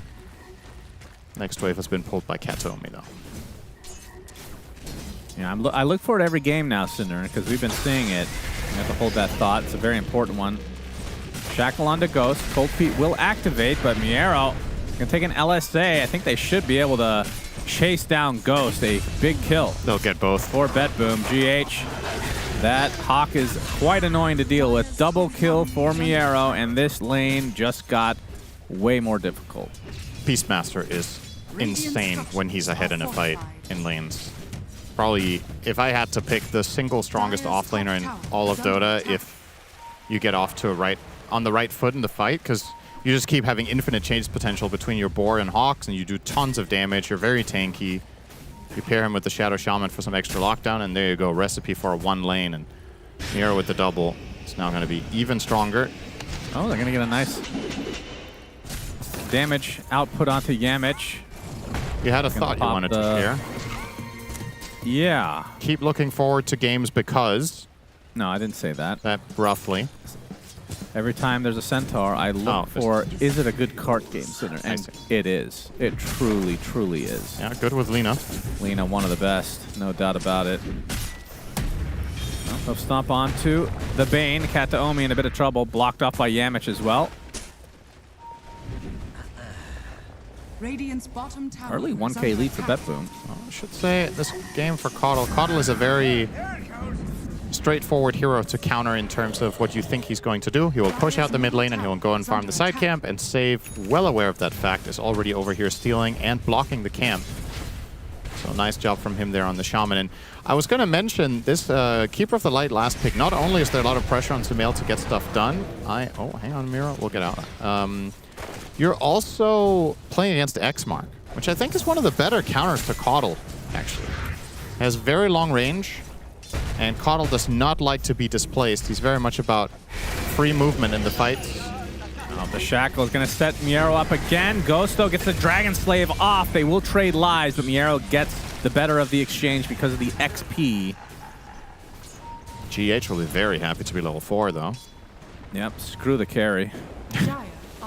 Sumail dodging the Torrent. If that would have hit, he would have been dead to a rotational Nightmare from Kataomi. I have to say, I know it's been a while since he's been back in the meta, but I am glad to see Bane played consistently. One of my all-time favorites. It's Very really cool fun hero. Fissure block off. Get a nice Nightmare off here. Kataomi. He can. Yep, dodges. Nope. No, he does not. It looked like he did. But he might actually live here with GPK's help. The X mark, but no, Yamich finishes the job. The boat comes in. Meanwhile, Ghost dies again in the top lane. BetBoom just having their way with this lane overall. Sumail TP's in. Takes a lot of damage from the he needs tomato. to not die to this. Sumail. Okay, all right. And gets the heal from the Illuminate. Miero, Solar Bound. Your Boar. As save. And now that the Solar Bind is down, that's actually a pretty dirty combo. The Ice Feet. The double Ice amp. Foot. Ice Foot. Ice Foot and Cold Vortex. That's right. There you go. Yamich will get the Wisdom. Unfortunately for Kataomi, just a little bit too late on the rotation. Just 1 second earlier would have made that interesting, but... Wouldn't have made it interesting. He would have just stole it straight up. Yeah, maybe he could have nightmared him out of the ring. That's true. A little bit of sleepwalk action.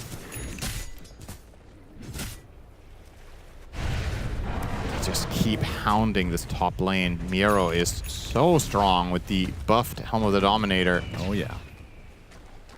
He has the Roar. He's going to force out a lot of TPs if he goes for it. I mean, he can solo Ghost. Yep. So... I mean, he is... He's here all alone. Oh, as I say that, they go through the gate, so they're going to try to connect. He could even solo Ghost with GH around, I think. That's the scary part. Yeah. So if he gets help here from the Bane, he will. Ghost is already dead if he gets Nightmare. Nice movement. Okay, Kataomi circles. 360s. Ghost is shown. Slowed down by the boar now. X. And GPK X marks. This is going to be another death for Ghost. Number 4. This is what you do against Carrie Lina. You take advantage of her being frail in lane and you just dive her nonstop when you can. Sumail, this is... up on the other side. Yeah, they do find the Primal Roar in the end. The boat hits onto Sumail as well. Stampede does not save his life. The Brain Sap from afar can't even get the kill onto the Beastmaster in the end. So everybody survives for Bet Boom, and NGX suffering the consequences. And look at this CS breakdown. This is the most lopsided I've seen for a while. 70 already. 70 to 33 on the carries. And on the mids, the mid Caudle getting completely dwarfed by the Kunkka here. 21 denies on GPK. Looking very good for a fast game here for Bet Boom. And that's especially concerning for Enigma Galaxy, considering they picked mid Caudle. If you pick mid Caudle and you lose the early game, generally does not end well. Like this guy's, like Misery was talking about, Caudle can definitely scale, but the scaling comes from early success. You're not going to randomly scale without winning fights. You're just going to be outpaced. So it's about, I'm sure they're feeling a sense of urgency here every time Sumail has Spirit Form ready to really want to find some action around the map. Yep. Miera's the one creating a lot of the space right now, as Kiritich has had just a complete free game. You can see in the minimap just all alone on that side of the map.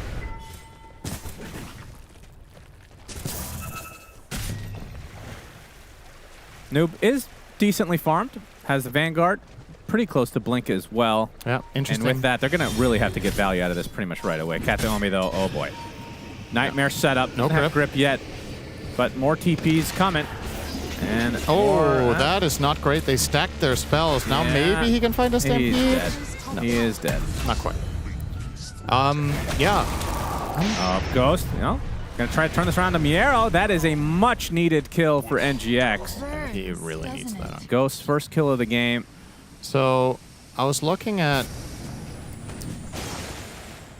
this fight around the Medusa with the Centaur and it made me think, I guess because you're playing with Caudle, you really want to get the dagger so you can activate him, but this is an insane Crimson card game, right? Like, he's absolutely going to buy that item. The question is if it would be even better to rush that over getting Blink first just because of how insane it is. Right. Like, Medusa, Beastmaster, that is already enough to justify rushing it, in my opinion, but maybe without the Blink, they're just worried they can't find kills for Sumail, and I kind of like rushing the dagger here specifically because you have mid Caudle. I think if you didn't, it would be better to get the Crimson and look for team fights. It's also a setup for the AA Blast, so you can just get these pick off. Very true. We saw that lane played together, as a matter of fact, with great success when, forgot which, might have been Talon that ran it in the group stage #1 with the Centaur AA lane. Looked very strong. Sumail opting for a Spirit Vessel, not quite here yet. Yep. Not really an Orchid game, so it's always one or the other for mid Caudle. Now the change to Spirit Vessel, I would argue it's actually worse on Caudle than it was before. Because I think you'd rather have the higher health than the all attributes in that slot. Dire are scanning. Miero shows up with the tomato. Dire's bottom tower Really buffed up tomato. But yeah, there's the Blink, so let's see what NGX try to do with it. Yep. It will be the Crimson next, so no big surprise like you talked about. And I mean, Miero's getting pretty close to the Helm of the Overlord. It's going to be quite good timing. He's died 3 times already, but he's created, I mean, he's farmed a lot as well. As Noob, Boat is coming for him, so the Blink Dagger is going to have to wait just a little bit. He gets the Hoof Stomp on with the AA Blast hitting a couple of heroes. Bet Boom now on the retreat. Solar Bind onto GPK, but the Hex into the Serpent Wards from save, and a Stone Gaze to follow. Sumail is dead. Double kill for they got the Petrify too onto Yamich. They might be able to get more now. Yamich If they could reach the grip, Dire's middle he's tower fast. is under attack. Yeah, Kataomi. Cobalt Dire's Cup. middle tower has fallen. Looks like they're not going to close the gap here, although save. No.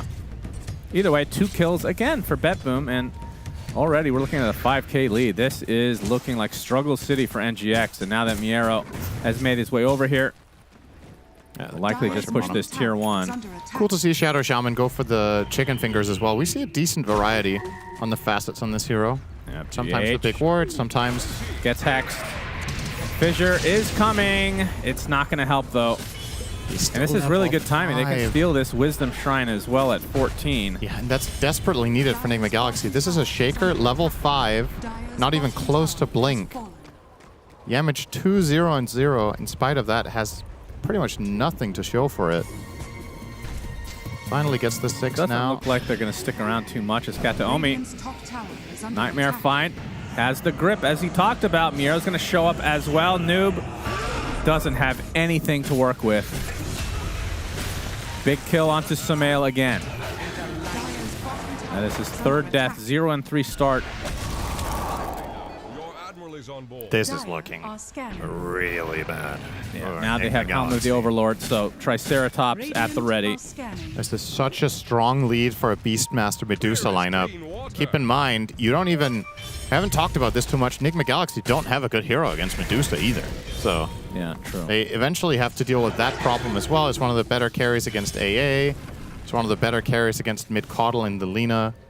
So with this early advantage, seems like the type of game that BetBoom should be able to very comfortably bring home, unless...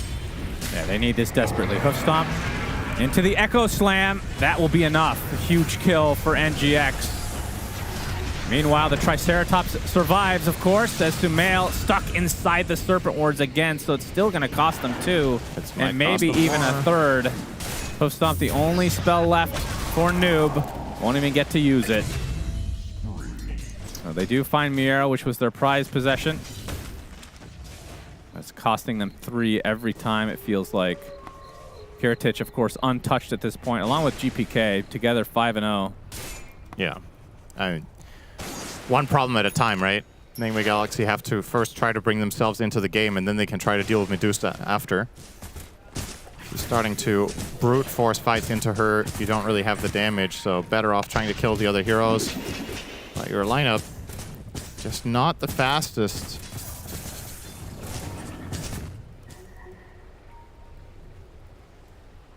We'll see if BetBoom want to think about an early Roche. They have Shadow Shaman and Beastmaster, so definitely possible. For now, they're going up top to potentially find Ghost the nth time, but he has left.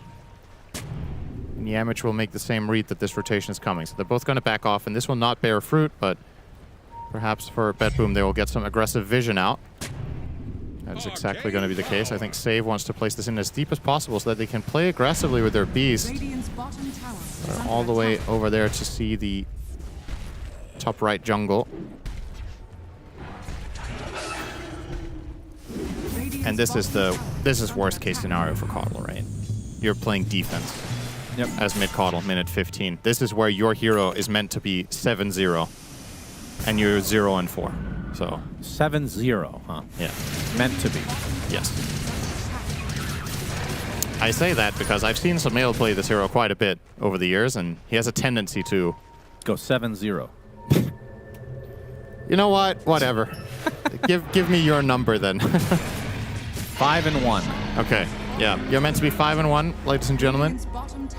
Under attack. Sunsman doesn't have the same level of expectations. Ghost will be caught by the ward just placed by Save. Oh, he does get behind the trees. Chicken Fingers helping out, but a triple TP surprise is coming. Laguna Blade not going to finish off the Rasta. The Lina does, well, yeah, he does fall in the end. Echo Slam comes out he has on Kiritich with the newly picked up Aegis of Immortality. Yamich falls 1 for 2. And now that the creep wave is here, they can poke, if not just take the tier 2 if they really want, but doesn't look like that is in the cards. 9K lead for BetBoom, just continuing to grow now. And even though this is a super early Aegis, you'd expect all the tier 2s to be taken out in this timing. And maybe even poke at the high ground. Yeah, I think Aegis #1, you might be able to do that, but you don't have to. I don't think you have any issues with dragging this game a little bit later if you feel necessary. It's, Oh, nice ward from Kataomi. Spots everything. Might still die if they spot him. They do not.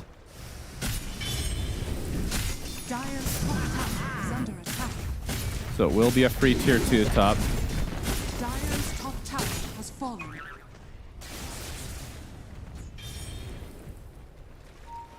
Yeah, looking really grim in this game 1 for NGX. Aside from the Coddle not working out so far, what else has gone wrong for them that you think could have been avoided, perhaps? They definitely needed to not have this many deaths on Ghost in the safe lane. I think, first of all, the way they played the lane in the 2v2, they cannot allow Miro to get the double kill that he did. Then aside from that, once the rotations start coming, you just have to cover Ghost better. When carry Lina has this kind of a start, games are generally going to be rough. There's just very little margin for error when you look at their lineup, right? The Coddle needs to get stuff done, you need to protect your Lina, and you need to make sure your Shaker gets to have a game. We're looking at a 20-minute Blink Dagger for Yamich. You know, it's like super delayed. Yeah. And it just means you don't have very much play potential. This was what Sumail was meant to bring with this mid Coddle, but as soon as the first 10 minutes go awry, it's tough to find a plan B. Their lineup is just very one-dimensional. I don't dislike it. I kind of like their draft, but it's under the condition that specific things happen, and they have not. Well, there's the blink you talked about. Finally. Smoke picked up as well. He's going to have to get mana, though.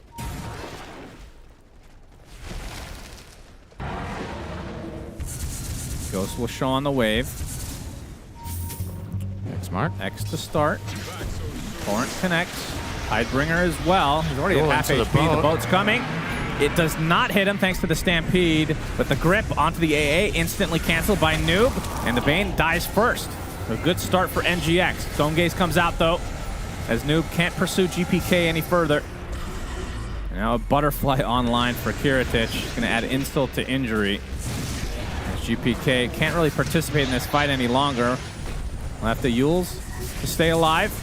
As save, getting pretty damn low as well. So NGX getting 2 supports here. The Echo Slam actually stops the TP. Laguna Blade applied as well, and just like that, it's a 3-for-0. Kind of a delayed fight, a little bit of back and forth. Nobody was going super aggro, but NGX come out on top. Just a missed execution from Betboom, and Nigma are quick to punish that. GPK did not combo that correctly. The way you want to set up that Lina kill, you want to X-Torrent boat instantly so that you stagger all 3 of them perfectly behind each other, and then if you want to counter the Stampede, you can Yule during that. Instead, he ended up doing X into Torrent, then Yule ship, but the Stampede is able to create the distance. This would have worked if Stampede was not in the game, but you obviously got to account for that. Oh, Kataomi. Yeah, each random Nightmare, and it's going to cost him his life. All right. Well, okay. That's one way to get back in the game for NGX, punishing these mistakes. And Betboom feeling themselves maybe a little bit too much here. This was a game that, for all intents and purposes, looked like it was going to become pretty easy, but gave up a little bit of a 4,000 gold injection to Nigma Galaxy to keep the game a little bit closer. We were approaching a 90% win expectancy just a moment ago, now to 77, so yep. Still a clear Radiant advantage, of course, but... Yep, you see a light at the end of the tunnel now. Yep, that's what Coddle likes. And Sumail right now working on an Aghanim Scepter halfway there, so Will-O-Wisp in these fights. Another way to disrupt the combos here for Kunkka and whatnot. Torment time? It is Torment time. You're going to scan, but Yamich cannot do anything about this. He's just going to have to wait over there. Oh, Kataomi. Last time he got this, one of my favorite shards in the game, of course, the AoE Brain Sap, he did not use it on Creep Cinderin. He just did. Good, he's learned. I think he had it for like 25 minutes and Just barely got any farm that game. Yeah, the problem for Bane with using this to farm waves is that a really big part of your hero identity is to be off-map. You want to be a threat, and every time you show to kill creeps, you're giving really valuable information over. But gold. That's right. Look at that. That's nice. I mean, in this current game state and with the lanes placed the way they are, this is great for him, obviously. He doesn't really have any opportunities to catch, but when you're ahead, when you're out on the map, you generally want your Bane to hide and make it terrifying for the enemy team to move out anywhere. So. 10k lead regained for Bedboom with that Tormentor. Medusa closing in on an Eye of Skadi. Seems to be 2,000 away and a little bit of chump change. Also level 20 on the horizon with the Wisdom Shrine taken for him. Had a, as we established, completely uncontested game. There's been nothing threatening him at all. And while Enigma did find a good fight there, the problem is it was handed to them. And Bedboom won't do that again. So. Or will they on this episode of GPK? Nope. Nice find on the Rasta on the high ground. Gorgon's Grasp will keep him in place for the time being. Lotus is off though. Miero doesn't want to Primal Roar with the Lotus there. Finally uses it, but now the Force Staff's keeping the Centaur relatively safe, and he stampedes away. X back into the Torrent though. The boat only going to hit Yamich. GPK already popped his BKB. They will find the Earthshaker, so 1 for 1.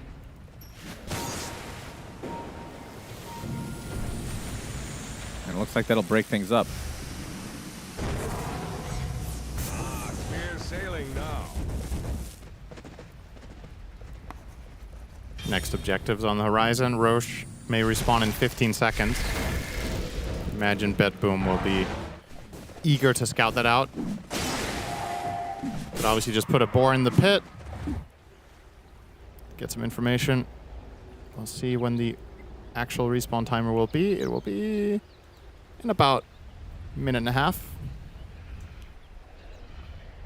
Radiant are scanning. So average. Like your face. Oh, thank you. Yeah, not bad. Blink now online for save, so have multiple ways to get these initiations started.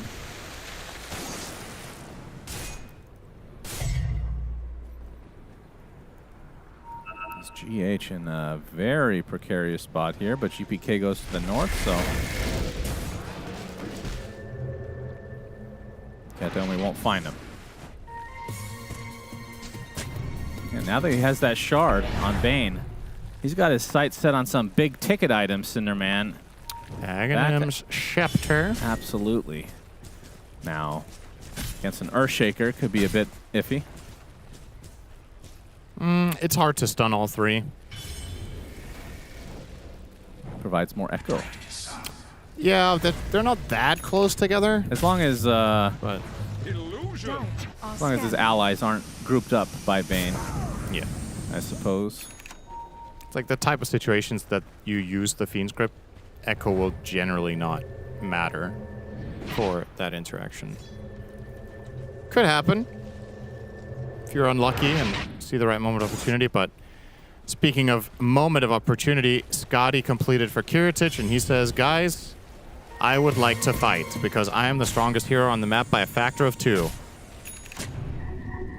Save, looking for a catch, but the invasion. They get the Serpent Wards down, and wow, that was an ancient apparition, but no longer. Ross is going to be the trade.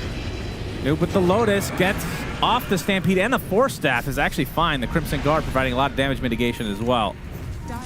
And again, it's a 1-for-1 on supports. Bedboom, despite having this 11k lead in these little mini engagements that we've been seeing in the last few minutes, does not feel that way. Well, it's because Enigma just run away. So they're not really utilizing the net worth. Oh, this could be a really juicy Echo Slam for Yamich. GPK X's himself, gets the Torn off onto Noob. LSA is not going to hit thanks to the GPK BKB. As Noob trying to get away onto this high ground. Arrow jumps in. Does have his roar at the ready. Looking for Ghost potentially. Stone Gaze goes off. A nice fissure blocking them off though. Ice Blast is going to hit one. Eventually the Centaur does fall. And a long range Shackle and Fiend's Grip combined onto the Lina. Ghost. No. X was attempted as Yamish comes in with the Echo Slam onto 2. The Nightmare's going to save the Medusa. Actually, she doesn't really need saving. She's super tanky, believe it or not. The Roar finally comes out onto the Lina. Ghost is dead for 70. Ultra kill for Kiritich. He has finally arrived. Oh no. They finally tried to kill him, and he just kills them in turn. Tier 2 tower to fall. That time Nigma tried to use their net worth, and they found out they were lacking. Yeah. And yeah. It's tough. I actually think this Linken's on the Lina paid major dividends there. He managed to avoid X-Mark combos 2 or 3 times in a row, but the problem is, once the Linken's is procced, he has to play super defensive because he's afraid of getting roared. So Ghost doesn't even really get to do any damage in spite of surviving for 30 seconds. He can't play the fight. Yeah, Serpent Ward's in place to ensure that they can get this tower and potentially more. No Ghost for 25 still. Torrent onto the AA. Counter initiation from Centaur. He's going to get nightmared though. Instantly taken off as the wards continue to go to town, but the Crimson Guard are going to help out in this regard. Okay, that's a Will-O-Wisp. I actually forgot he had that. In all its glory.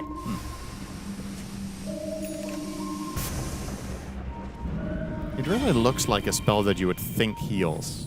God, do you remember the original ult for this hero, Ignis Fatus? Yeah, where you teleport them around the map and they summon creeps. Such a weird ult. GPK and company grouping up for perhaps a second round here. I think that spell would be kind of crazy in modern Dota. I'm trying to remember exactly. You activate it and you get like this little, it was a moving Will-O-Wisp that you could micro, right? And it had abilities. It summoned a Wisp, and I think one of its abilities was Global Teleport. So you could just teleport somewhere, and then it could summon creeps from corpses, I think? And I don't remember that one. And I think you could have 2 of them at the same time,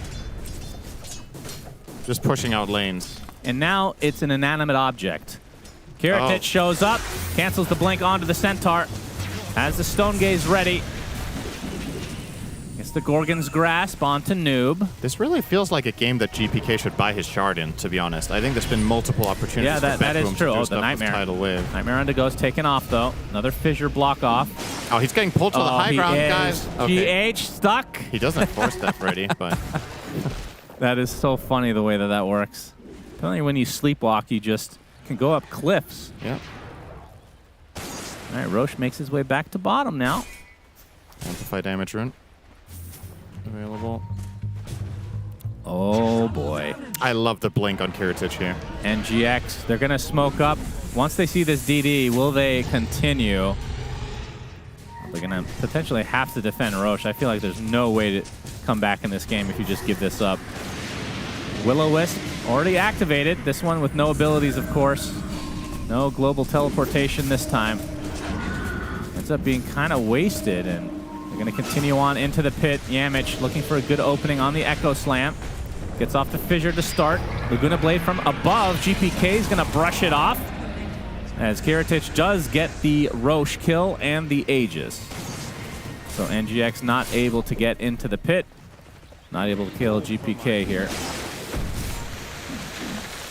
He has now completed Sanjin Yasha, and yeah, now you have a Dusa with Aegis once more, but this time she has a dagger, so she can blink behind enemy limes, use the Stone Gaze, and you can kind of just build the fight from there. Get on top of the Lina, make sure she can't fight you.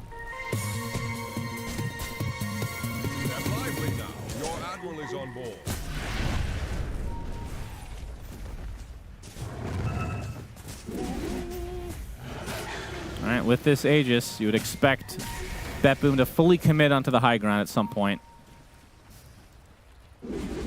Man, Save even working towards a BKB right now. GPK. Oh boy. That's a good find.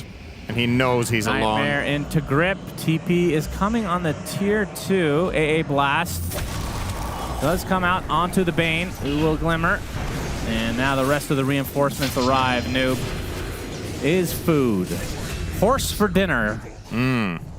BetBoom will likely use that to their advantage to take this tier 2 bot since they had to mass TP anyway. Yeah. Now there's a BKB on the Beastmaster. And I was going to mention GPK, the butt of many of my jokes in there. 4-0. He's had a very, very solid game. Yep. Looks like he's on his way to a Game 1 victory. I thought you were going to say to getting tilted. So. He's looking good today. Yeah. He's looking good. Looks the same as every day. But looking a little bit different today. Okay. Just a tiny bit. Something in his eye, you know. He's got that killer instinct. He's focused tonight. Here comes the banner. Oh. Galaxy, who's going to destroy the banner? Warcourse, that is what's going to turn the tides here. Who's going to destroy the banner? Nobody. This Rax is down and out. They fortify a little late. Well, who's going to destroy the banner afterwards? Well, when they exit the lane, anyone can take it. Oh, let's see. They might use it as bait here. Oh, noob. Hoof Stomp. Actually uses the double edge to kill off the creep. Will-O-Wisp is activated. GPK is going to be just fine and dandy. First lane down. Time for number 2. They still have Serpent Wards. They still have Aegis for 2 minutes. And of course, with any moment of opportunity, they can double blink in with Roar plus the Swift Blink of Medusa. No. See any target that they want to go on, they could open the fight immediately at in the blink of an eye. So, gotta be on the lookout if you're Enigma Galaxy here. Heritage. Hoof Stomp is there. Serpent Ward's placed as well, along with the Will-O-Wisp. Just a whole lot of garbage right here on the front doorsteps of NGX's base. They actually do get through all the mana of Kiritich. Of course, they're gonna have to do that twice. GPK. Oh, he might be getting his first death of the game. I just had to say something. What? Kiyotaka is alive again here. Miro didn't get the roar off, now he will. He finally does onto Sumail, but the cart to save the old man and the horse. It's a double horse surprise for Noob. Will it matter, though, is the real question. Noob goes to the high ground. Good attempt at the save with the Nightmare, but does still have grip to work with. And horse number 1 getting really low. Yamich, it's off the Echo Slam, but now in retreat mode with that Crimson Guard activated. The horses are surviving. The old man and the horse not looking so good. The Triceratops is biting his ass as Yamich will go down eventually. Laguna Blade does literally nothing to Kiritich. And they will turn this around onto an easy kill for Ghost. That's a dieback. Kiritich kind of wants to die here. Sumail and the horse will be down and out. As AA looks to be next on the list. Buyback from Sumail. It's a 1 versus 5. And we know NGX does not like to call GG. So they call GG. So they will. Yeah. Makes sense. They don't like to, but sometimes you've got to. Yeah, this was a bit stompy. Not gonna lie, guys. Loving that bait from GPK there. Runs too deep into the enemy base, dies, and it inspires fake confidence in Enigma Galaxy that they can win a 5v4 outside their own base. They start chasing, and then they lose that fight. GPK buys back and shows up, and they call GG. So that was that. Yeah. Well, Enigma Galaxy, they drafted something that needed tempo and early game to go right. It did not, is the short version of this. Bet Boom really ran them over, especially the top lane went super well from Yero. Crushed that one. In the meantime, they were free farming their Medusa and their Kunkka simultaneously. So Male's first couple of rotations did not really bear much fruit, and that's kind of it. Once you're behind with this kind of lineup, it's difficult to recover. So gotta play it better if you're running this. There's not much margin for error. Yeah, so Kiritich ends the game 12-0-9. Very good performance from him. I think the MVP is Miero, though. 8-5-17. He created a ton of space, absolutely dominated that top lane. And that is the main reason that BetBoom were able to get off to such a good start. But yeah, they look pretty crisp here. I mean, GPK does end up dying that one time Cinderin, which is a real shame. Yeah. Just a real shame. Very unfortunate. But no, he has looked a lot better than he did a year ago, I'd say. Wouldn't you agree? Of course, I mean, I've been saying this for months that he has some of the issues that he used to have. He has very much so overcome. They're not fully gone necessarily. Sometimes in later portions of games that are higher stakes, things can go awry, but it's been very stable for sure. Yeah, so BetBoom up 1-0. Can NGX come back?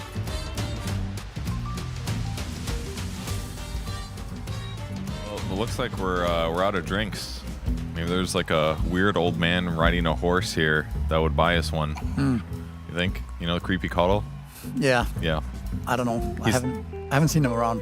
He says a lot of weird things every time I'm in here. That's just the vibe of the bar, I guess. Just like that sometimes, you know? What'd you think about the game?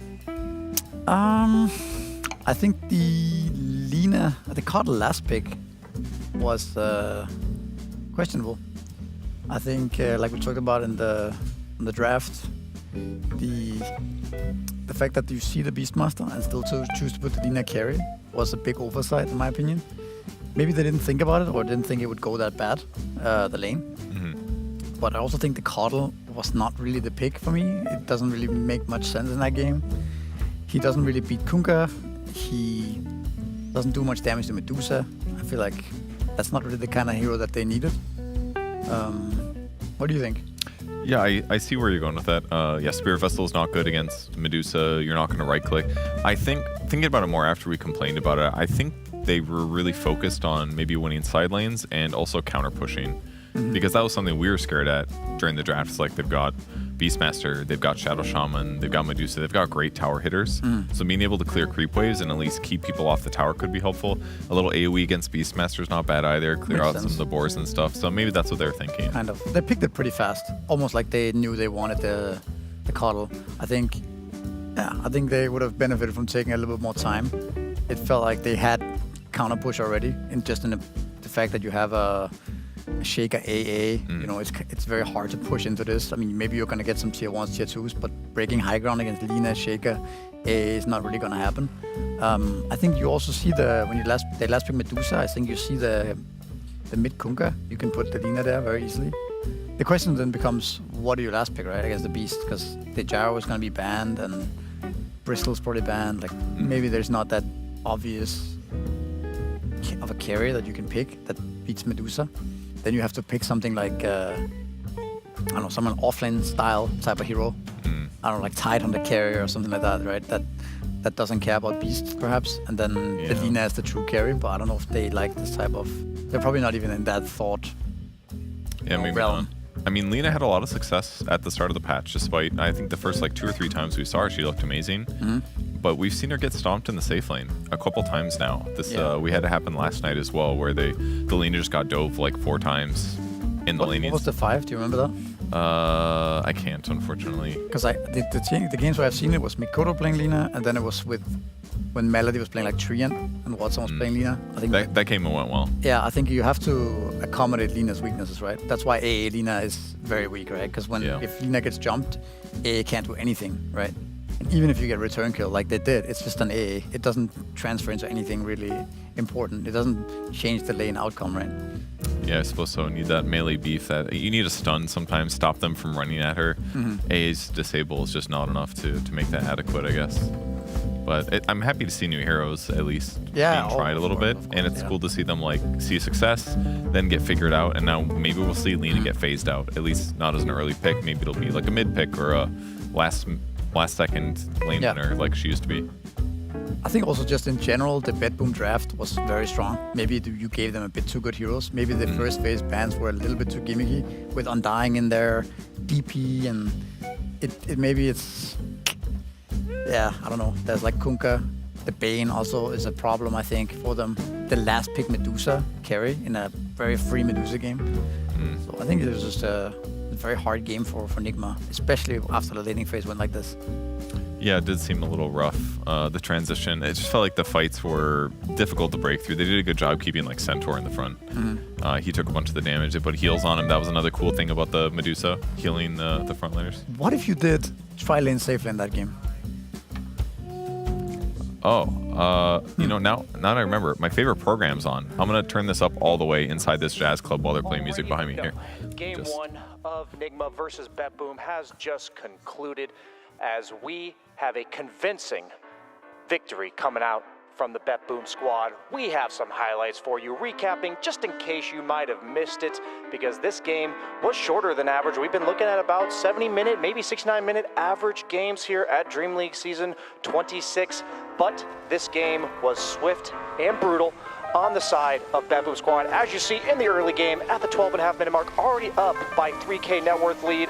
GPK gets Ice Blasted, gets Spirit Vessel from the early roams of the Sumail Coddle. Noob, that was about what he thought of that survival and turn into the Coddle kill. And this is a nice Echo Slam coming out from Yamich, as this is glimpses of hope for Nigma, still already down by 7K before the 15-minute mark has even occurred. And Coddle gets turned on against Sumail, not having the best game of his career thus far. This is not looking like Storm from Sumail TI5 status. Noob probably spent about half this game getting stunned, as you see that clip getting taken down from full to 0 during a stun duration. This was the one fight that Nigma took that went their way. You could argue that Bet Boom gifted it to him here, but hey, you know, it's okay when you can afford one of those. You can't have more of those, but this is when the Scotty kind of timing came out for Kiritich. Miro zoning Ghost away from the follow-up damage on the Echo Slam. Yamich wondering where his carry is, but he's being bullied by that big black dragon, as this is the end of Nigma in game 1. But hey, don't count them out just yet,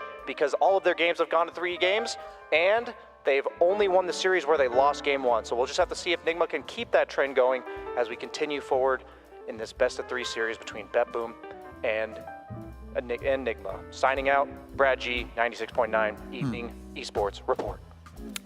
It's just my favorite radio program. I just had to share it with you. I understand. It was good. You know something? His voice reminds me of someone. I've been watching this new show on,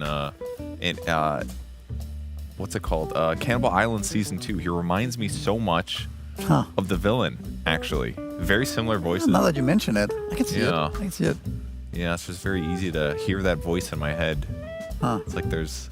I mean, there might be some similarities there. But it can't be, right? I just think about it sometimes, you know? Like, it comes up. It can't be him, can it? Maybe. I don't know. Could be. Yeah. It's a very good actor. Excellent. You know what's... Have you been to the restaurant next door? No, I haven't. They serve great centaur meat. Centaur meat? Yeah, yeah. It was... It was delicious. Which part of the centaur do they eat? The thigh. The thigh, okay. The thigh, yeah. Okay. Yeah, that sounds pretty good. It was great. What do they do at the top half? I was there with Sunsfan yesterday. It was great. What do they do with the top half of them? They do you not eat that? It's kind of weird, right? It's sort of human. It's like they cut that off. Oh, just put it in the garbage. You don't even feed it to dogs, probably, you don't see right? it. When they enter with the centaur, that part is cut off, so you don't see it. It's kind of... It's for the best. Yeah, I prefer not to understand. It would ruin the appetite, to be honest. Yeah, I just want to prepare it on a dish, plated well. I think they might serve the dogs in the back. Oh, yeah, probably. Yeah, dog food out of it, yeah. I mean, nobody wants to pay real money for dog food, am I right? Right on. It's got to be, like, diseased meat, pressure cooked. It's got to be cheap. That's how I like my dog food. I won't spend money on that.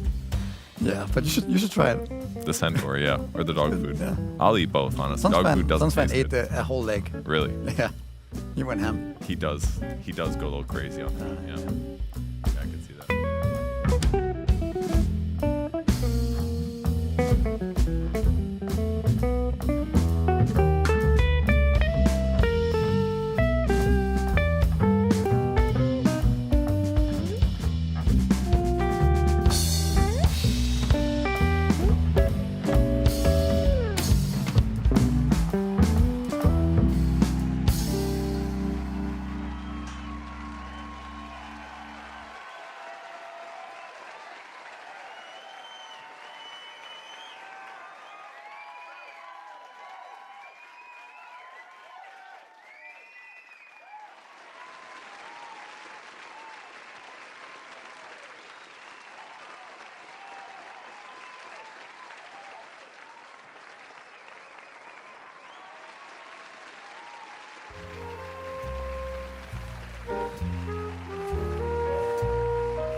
I haven't found the one.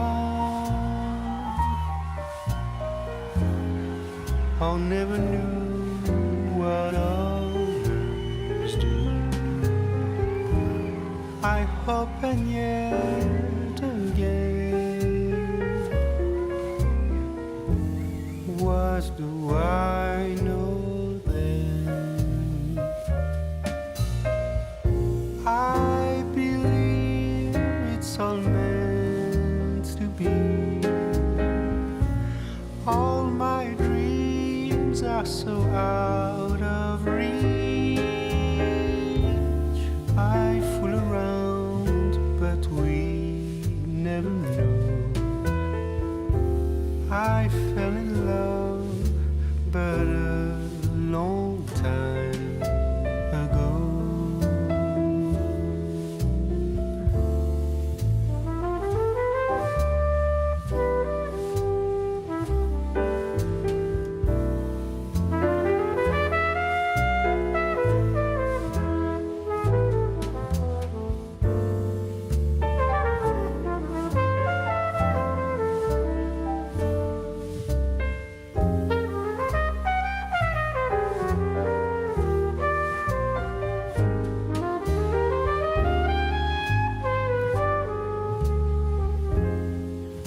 I sing the same old song,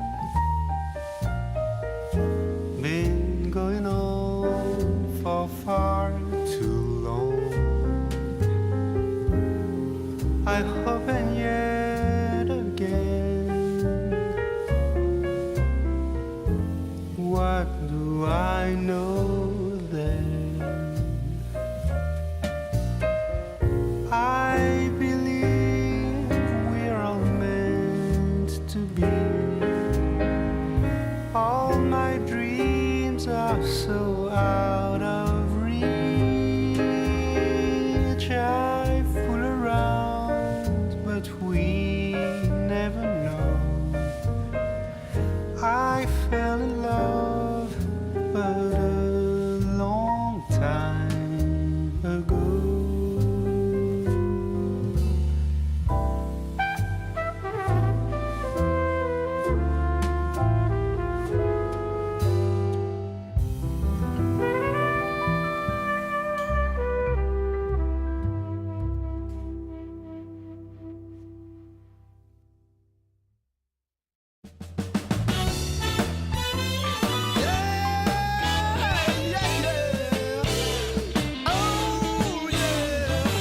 Take away my bag of bud, my camels and jack. Go ahead and take them all, I don't want them back. Those nasty things mean really nothing to me, 'cause lately it's so plain to see. All I want is you, honey, it's so true. Give it to me, baby, all I need is you. Yeah. Come on, you can take away my mint Cadillac. Take my Harley too, I don't need them back. I got an engine, Lord, it runs so right. As long as I get your loving each night. All I want is you, honey, it's so true. Give it to me, baby, all I need is you. Yeah. In the morning, well, early in the morning, late in the evening, round around noontime, round about noontime, baby, 24/7. Give it to me, baby, all I need is you. Yeah.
DreamLeague Season 26 is brought to you in part by DHL, 1xBet, and Anthros.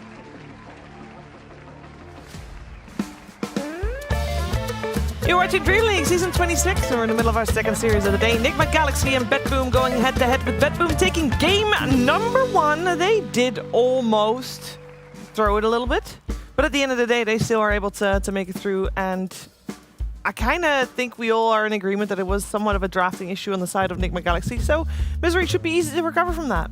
Sure. Yeah, I guess so. And also, Brian says that, you know, usually they just drop the first game. Yeah. Just to make the opponent feel good about themselves and then show their true strengths.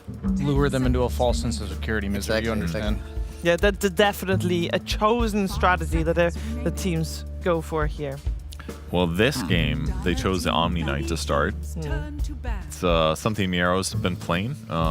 I think another team played it as a carry as well when a Radiance build. Even today, yeah. It's been decent as a flex, I think. The laning stage is very oppressive if you can easily cast your hammer on people. If you're playing against some like ranged carry, I think there's maybe sometimes some issues if you get kited a bit, but if he does match up against a Kunkka, I'm pretty into the Omni Knight this game. I have a lot of thoughts about this actually, because I do think Kunkka's going to be becoming more and more of like a meta-defining hero, and I think what Kunkka does that's so unique is, yes, he offers catch, which is really nice, but he's just a hero that like casually walks up to creep waves and clears them, buys a Radiance and Blade Mail and walks at you, and it's like really annoying. It just creates a lot of momentum on the map, and then so your only play is to run away from him, and then he's got X, so he catches you. So it creates this really weird problem where you don't want to kill this guy because he's super tanky and you can't run away from him, and he also farms really fast because he's got a Radiance. And so my thought was people are going to need to pick heroes that don't have to run away from Kunkka. Like that's their, and I think heroes that do that have to be tanky and they have to buy a Radiance. Like they can't be burst heroes because you can't burst this guy, right? So I actually think BetBoom team purposely let them have Kunkka knowing that they could have this Omni Knight, and I think they're fitting that description of, you know, melee guy that has magic immunity, doesn't die to the X, and also builds his own Radiance. I think it's actually a really good way to deal with it. We'll have to see if it works out for them, because it's in, you know, a lot of Dota is theory at the end of the day, and you have to kind of just test it out with their hypotheses. But yeah, I like it so far. What do you guys think of these Oracle Batrider support duo for Enigma Galaxy? I'm a huge Oracle fan. I think this hero is has been even underrated for a while. I think the fact that you know where the rune spawns is like a nice concept in itself. I think the Batrider has not looked that impressive to me, especially on 4. I think did Nisha play it on mid? He did play one game mid, yeah. Did they win on that game? They did? Yeah, they won that game. Because I saw him being really far ahead at least that game. He played great. He just went like treads. Dragonlance, he went Blink first. Okay. And then I think he got Dragonlance or BKB. I think he went Blink, BKB, Dragonlance or something. It was good. But the 4 one has not really impressed me that much so far. Yeah, I guess we'll see this game if it's better. In terms of the Omni Knight, I think Miro was playing it offlane, right? Maybe he was the first. Yeah, they one did to play it actually offlane. Yep. Yeah. So I guess it could also be flexible for them, I think, right? Kiricic can play it too, I imagine. It could be meant to lane against Kunkka no matter what, right? Because Kunkka is an offlane mid safe lane. I mean, he probably wouldn't go mid, but I think since they have overall last pick, they could be moving it to whatever lane he goes to. Yeah. I definitely think that BetBoom's draft right now, at least in terms of their cores at least, is very flexible. I think you can throw the Tiny on the carry and on the mid, and the Omni can go offlane and carry, right? So we could even see like a hero that's not banned this game is Death Prophet, which we could see in mid lane, a traditional counter to Kunkka actually, just because you don't die to his spells and you destroy him in lane. Same idea, a tanky hero that kills him over time. So that's definitely an option this game. So Enigma go for the Medusa. I feel like this draft is going pretty fast. It is. It has. Especially the mid phase was really quick. Yeah. I feel like they're going to put the Medusa against the Omni Knight because then you have some range advantage.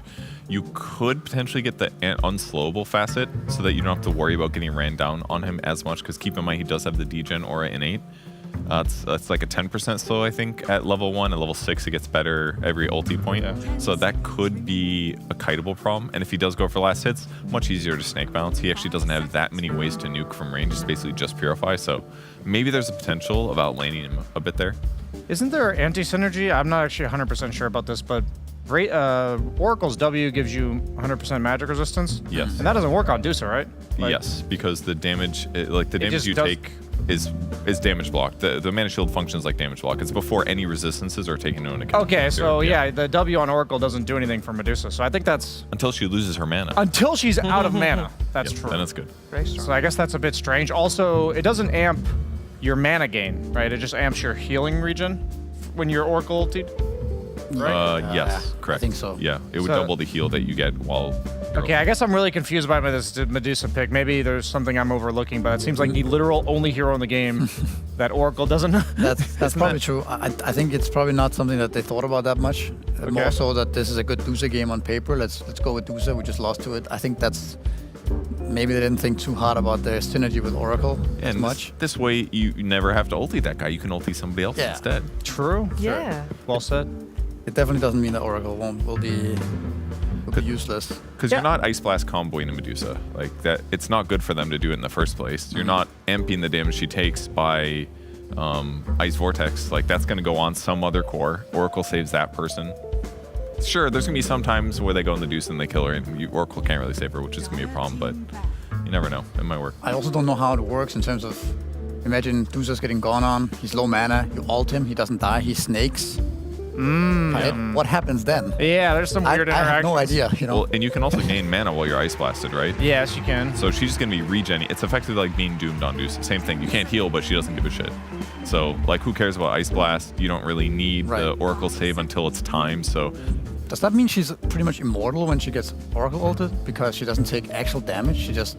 No, she'll take the damage. It'll be dealt to her afterwards. Yeah. But Yeah, it's... it has to go through the shield, though. So it buys you a lot of... Or through It her might be one of those mana. mechanics where Medusa is really hard to kill through. Okay, yeah, it might be. Yeah. So maybe it's actually good. Yeah, it's either really good or really useless. I'm not sure which way it works properly. Maybe I'm leaning towards it being really good just because they picked it. But we'll just have to see. I do think if you don't have the synergy with the Oracle, there's certain teams that have whipped out these new meta heroes and they clearly understand what makes them good. And the heroes look stellar in those games. And I feel like you can't just pick what's good without enabling it. So I would be a bit nervous if that's the case. What do you think the Bedboom team is going to pick to counter this Medusa, though? Because right now their heroes are not the best at dealing with it. There are heroes like Sniper, Lina, the backliners for somebody like TPK mid, but Pangolier? maybe that's a little scary into Badrad, into Kunkka. I always like Pangolier. Yeah, Pangolier's a good idea. Yeah, I think you also need something that can actually play the game, right? You have Omnina who's going to farm a lot, Tiny who's going to farm a lot. Maybe the mid laner is, in this case, is going to be tempo control. Maybe Pangolier is the best, actually. It's also physical damage against Oracle, right? We could Okay. also see them picking up another carry on Bedboom, or even another offlaner. They are very flexible, but So it's definitely a Batrider 4. Batrider Oracle plus 5, carry Medusa probably. mid Kunkka, I think, because they also ban out the Huskar, right? Yep. Yeah. 10 seconds remaining. Huh, interesting. I mean, it gives them a good team fight. It's going to make punishing the backline decent. Like, A is going to have a harder time. He's just going to get battle hungered and ran down every fight, I feel like. So I like the Enigma draft. That looks good right now. Yeah, I agree. I think the last Epic Axe is pretty cool. I think someone mentioned Death Prophet earlier. I think Death Prophet still looks pretty good. Big AoE silence. Yeah. Hit the backline a little bit. Could be good. Would that be carry Tiny mid DP? Only thing off about that and is on, or- that it's not traditionally the best against the Medusa, but it's good otherwise. Okay. Got the bear. So you So just off choose- lane Omni, mid Tiny, carry Ursa. Makes sense, I guess, because they can beat the Axe in lane potentially. You can buy Diffusal Blade if you really, really want it, but physical damage should be okay. You can also against kill us. Deuce over time. Like, you don't need to buy Diffusal. Yeah. I think you also choose this because you punish the Axe very hard, right? It's one of the best carries against Axe. I think though Oracle probably problematic for the Ursa. Can purge your overpower, can make you unable to attack. Batrider can also be a problem for Ursa.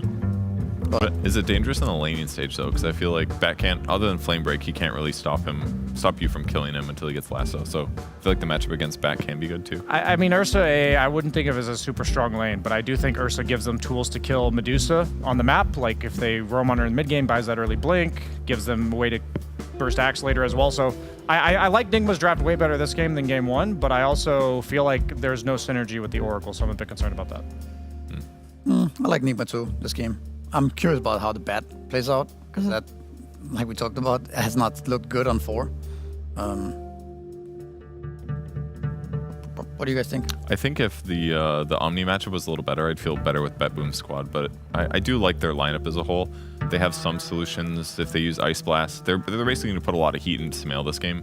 GH is going to have to save him. Maybe GPK finds the backlines, makes it easier. Maybe Miero has a really, really good game regardless of the bad matchup. I'm not sure, but I think both drafts are pretty good in their different ways. That's the way we like it, though. We like the idea that anything can happen in a game of Dota 2. So like this one, could be either way. Could be Nigma Galaxy fulfilling Brian's prediction that they take game 2 and 3 if they lose game 1, which they did. So let's find out if they can do exactly that with Sunsven and Sinrin.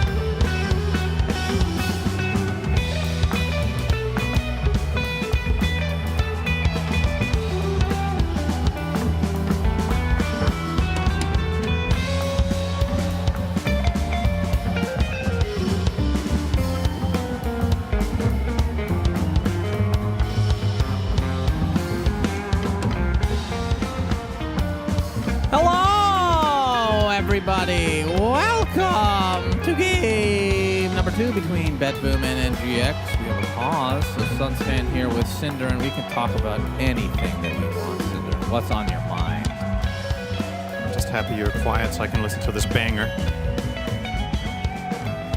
Okay. Very rude and nice at the same time. There he is. He's back. GPK returns. I waited ages, but it was worth it, says Kataomi. Wouldn't want him waiting for anything if 30 seconds is ages for him. Have an axe, Cinderin. We do. I love this hero. Me too. It's one of my all-time favorites. If there was one, why does Terrorblade need to be in every game and not Axe instead? Imagine that. Yep. Imagine being sick of Axe. That would take a lot of Axe for me to get sick of him. That's very true. Now, the bad news for you is you don't like it here. This could be not the best showing for the hero, but we'll see. Nigma Galaxy looking for an invasion play here, but Kiritich will break the smoke and back off, so nothing found. So, okay. When BetBoom had the last pick, they choose to go for the Ursa. The panel was debating Pango, which I think was also a really good suggestion, then putting the Tiny Carry, but the biggest upside to all of this is that this has to be one of Axe's absolute worst matchups in Dota, in the lane and in the overall game. You lose to Fury Swipes in lane. He's one of the hardest heroes to kill during call, because if he has Enrage active, your taunt lasts for almost no time, and he punches you really hard. And in addition to that, you're laning with Bad Rider 4. We haven't seen this have so much success. I don't think it's an obvious synergy. But these two heroes are, in theory, good at diving AA, so perhaps you can find some attack angles on the support in the lane. But my main concern here is, above all else, disregarding the drafts entirely, I think BetBoom are on the up and Nigma are unfortunately on the down. That's what we've seen in the last couple of games for both teams. I was very hopeful for Nigma Galaxy. They got out of Group Stage 1. They were looking great. They got a high placement. They got off to a decent start in Group Stage 2, but I feel like they have lost a little bit of the magic in the last couple games they've played, so hopefully for them they can find it again. How dare you. Biased caster. Yeah. Very biased for saying what everybody sees on their screens.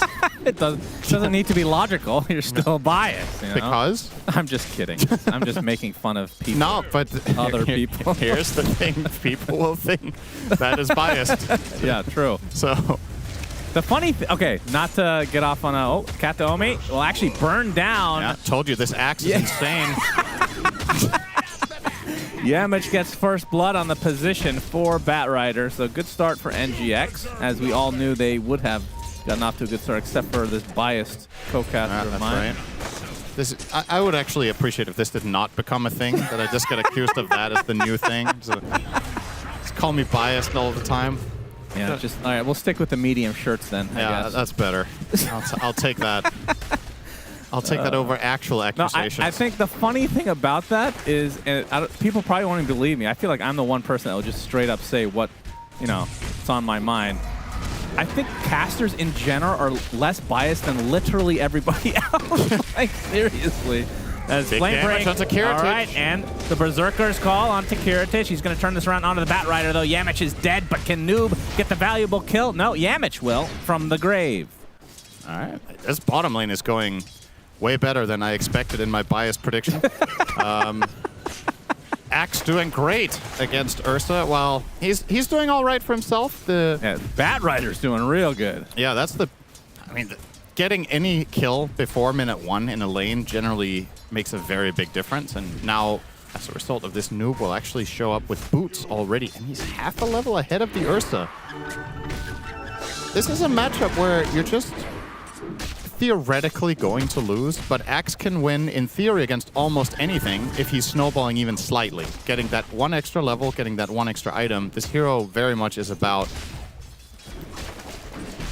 how to say, a lot of the fights Axe takes in lane, he wins slightly, right? So if he has this extra item or whatever, it actually makes him able to fight into unfavorable matchups, such as the Ursa. So good start here for Nigma Galaxy in their bot lane, and that has massive ramifications on this game, because that is the lane they're supposed to lose. So if they can start off hot on their Axe and actually give him a game, could be big. Could be, could be. Top lane, Omni Knight versus Medusa. Insane nothing burger. Let's look at mid. Okay. Well, GPK on the Tiny versus Sumail Kunkka. This is going to be a fun lane. Melee versus melee. Sumail definitely has some opportunities. Those lanes tend to be good for the Kunkka over time, especially when he hits level 5. The cooldown on Tidebringer going down to 7 seconds, and of course he has the high Tide facet, so even less. So not that this is going to come into play anytime soon, but... Okay, then it doesn't matter then. Okay. Take another sip of my tea here. As Ghost in a lot of trouble under the tier 1, out of mana. And Miero, he's going to get the Lotus. Oh my god, he's actually getting so much mana back. But how many mangoes do boys have? And now he's completely out as the whip almost deletes him outright. Miero kills him off. And GH is next. This is very good news for BetBoom. Oh, they lose a full wave in their tower too here on the Dusa Oracle. That is not rough. looking good. What did you want to say before that I said didn't matter? I was just curious about the I think I know how this works, the interaction, but obviously with Berserker's Call, you can't dispel it, but and Status Resist is very good against it, but you can't pop Enrage unless you have Ags, so I assume that you still are not unstunned, you just get the Status Resist and damage reduction, right? With Ags on Ursa. Okay. Should work that way, I Double think. check. Kiritich getting cooked. Yeah, he is done. Yamich is just destroying this game, or at least this lane. Oh, now he got frozen. He has Lotus. Yeah. So can't go for a turnaround play. Yeah, this... a lot of action. This bottom lane, it's one of those things where, you know... Oh, Yamich. Okay, he'll be fine. That's the Lotus. It's close. He has 8 Barely HP. survives here. The Ursa versus Batrider matchup historically is very bad, but I did not think that the new Batrider would be able to pull it off as well as the old one did. So I kind of didn't give it enough credit. Flame Break with a sticky napalm for the road. Oh, get out. He's fine, but denying himself now. They're crushing bottom. Yeah, it 35 and 13 on Noob. I'll just admit it. I didn't think Batrider was going to be this good. Yeah, that's what happens when you're biased, you know? Yeah, that's right. That's all it is. This is amazing news for the side of Nigma Galaxy that Noob can be 38 This and 13 lane, though, is against the problem. Ursa. This lane is an issue. Yeah. Ghost, again, getting harassed out. They're losing top less than BetBoom are losing bottom. I cannot believe I'm saying this, but the Axe is about to hit level 6. Ursa's level 4.5. And it's all courtesy of that Batrider having a good matchup against both the AA and the Ursa. And mind you, BetBoom chose this. They picked the Ursa very last, so they knew what they were getting themselves into, and probably had the same read that I did, that this lane was going to go better than this. Well, overconfident, Cinderin. Yeah.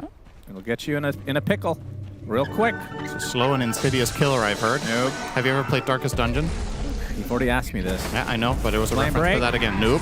Into the Berserker's Call again. The creeps are going to come help with the counter helix. Give him the Continuing on. Choppity chop for Noob. God, I love Axe. Me too. Radiant's bottom tower is under attack. Damn. Now you're biased for Axe? Boy, pick a side, Cinderin. I love Dota. Miero, uh-oh. Triple team now. Yes, Ghost repel. was baiting him a bit. They were hoping he didn't have repel. It's one of those moments where, well, if he hasn't used it in lane yet, Sumail might think he's 2-0-3 build. He's got the haste, though, as Kataomi run down by Yamich, continuing to just destroy this bottom lane. Gorgon's grasp upon Miero will survive the day. Meanwhile, Sumail versus Box. Now Miero comes to play. Whip is there. Save. Gonna get pretty low, but the purification comes out eventually, and Sumail is in a lot of trouble. Ends up dying. That is pretty disastrous for him. As GH comes in with a very casual Purifying Flames. We'll TP out. Oh, I actually didn't know for a fact that it works like this, but you cannot use Hammer of Purity when you're disarmed. I thought maybe it's because it's like a pseudo spell, right? But yeah, true. Not hit during Fate's Edict. GPK will connect on Ghost. Yeah, Ghost does get the Gorgon's Grasp, but you can see the Purification alone. Woo! And a tree from afar. And this is exactly the kind of Dota we were wanting to watch. Game 1 was not like this at all. NGX have definitely shown up. Yeah. BetBoom have been playing pretty damn well the whole tournament. I mean, they've had some missteps here and there, but that's, you know, kind of the style of BetBoom. And the interesting thing about this game is just how important it is that this bottom lane went like this. Let's entertain the idea that it was an expected lane loss. If that lane had gone according to that, then they would be in a really big trouble already. Knight's Fate's Edict. Preventing a ton of damage from coming out. Yamich looks like he might live through the day, but Noob comes in, deletes save from the face of the earth. Kataomi falls to GH as well as NGX continuing to show their prowess here. Noob is insanely fat. It's like, he's got Blade Mail Phase Bootsman at 8 against an Ursa lane. I don't think I've ever seen this in Pro Dota before. It was kind of crazy how well this went with the Bat Rider of Yamich. They've just crushed the bottom lane to pieces. And now it's a matter of Noob just... This is the type of game you can run away with on Axe. You're still going to be concerned about the Ursa matchup, even when you have an amazing game. But it's possible now. On a wave. GH going to start things off. Hit the root. Nice attempt, but Kiritich gets the jump. And this is the standard X build. Blade Mail first, then Blink. You get the Blade Mail for farming purposes and in order to potentially find a kill against your laning opponent. Ghost continuing to get hounded by Miero. I love how he just dives the tower for one little right click. It's free. It is. Save, though.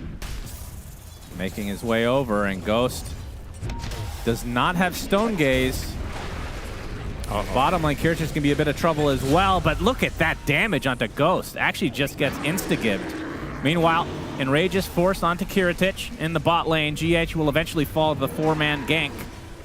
Kiritich running around as this bear, trying to find something. Yamich will be his meal. This good turnaround. Cannot be good for Enigma Galaxy. Nope. Gonna get the call off. Blade Mail on Not cooldown. gonna be particularly effective without more creeps, and he's just gonna TP out on the bear. Actually fine. Enigma Galaxy got nothing there. Wow. They lost 3 and almost a top tower for no benefit. Well, Kataomi will be nice and TP bottom and Like, here, guys, you can take me instead. Yeah, that's your real voice, of course. It takes a lot of effort to mask it. Yeah. It's a very sensual voice that I have. Broadcast, of course. Yeah. Dire's structures are fortified. Looks like the tier 1 tower with that Is siege under attack. is going to be eventually taken out as Miero tanks it. Is under attack. Pretty early tower, 11 minutes top lane. And interesting that Miero is going for Radiance as the off-lane Omni. Sometimes we don't see that, but obviously very powerful if we can get it at a decent timing. It feels like in current Dota, teams try to get a Radiance whenever they can. It's just like a value item. All right, he pops the Enrage. GPK coming in, trying to take out GH right now, gets the toss up. Noob has made his way over, though, and GPK out of juice. Yeah. Wish he was on Navi Jr. God, I still have not cast a single one of their games.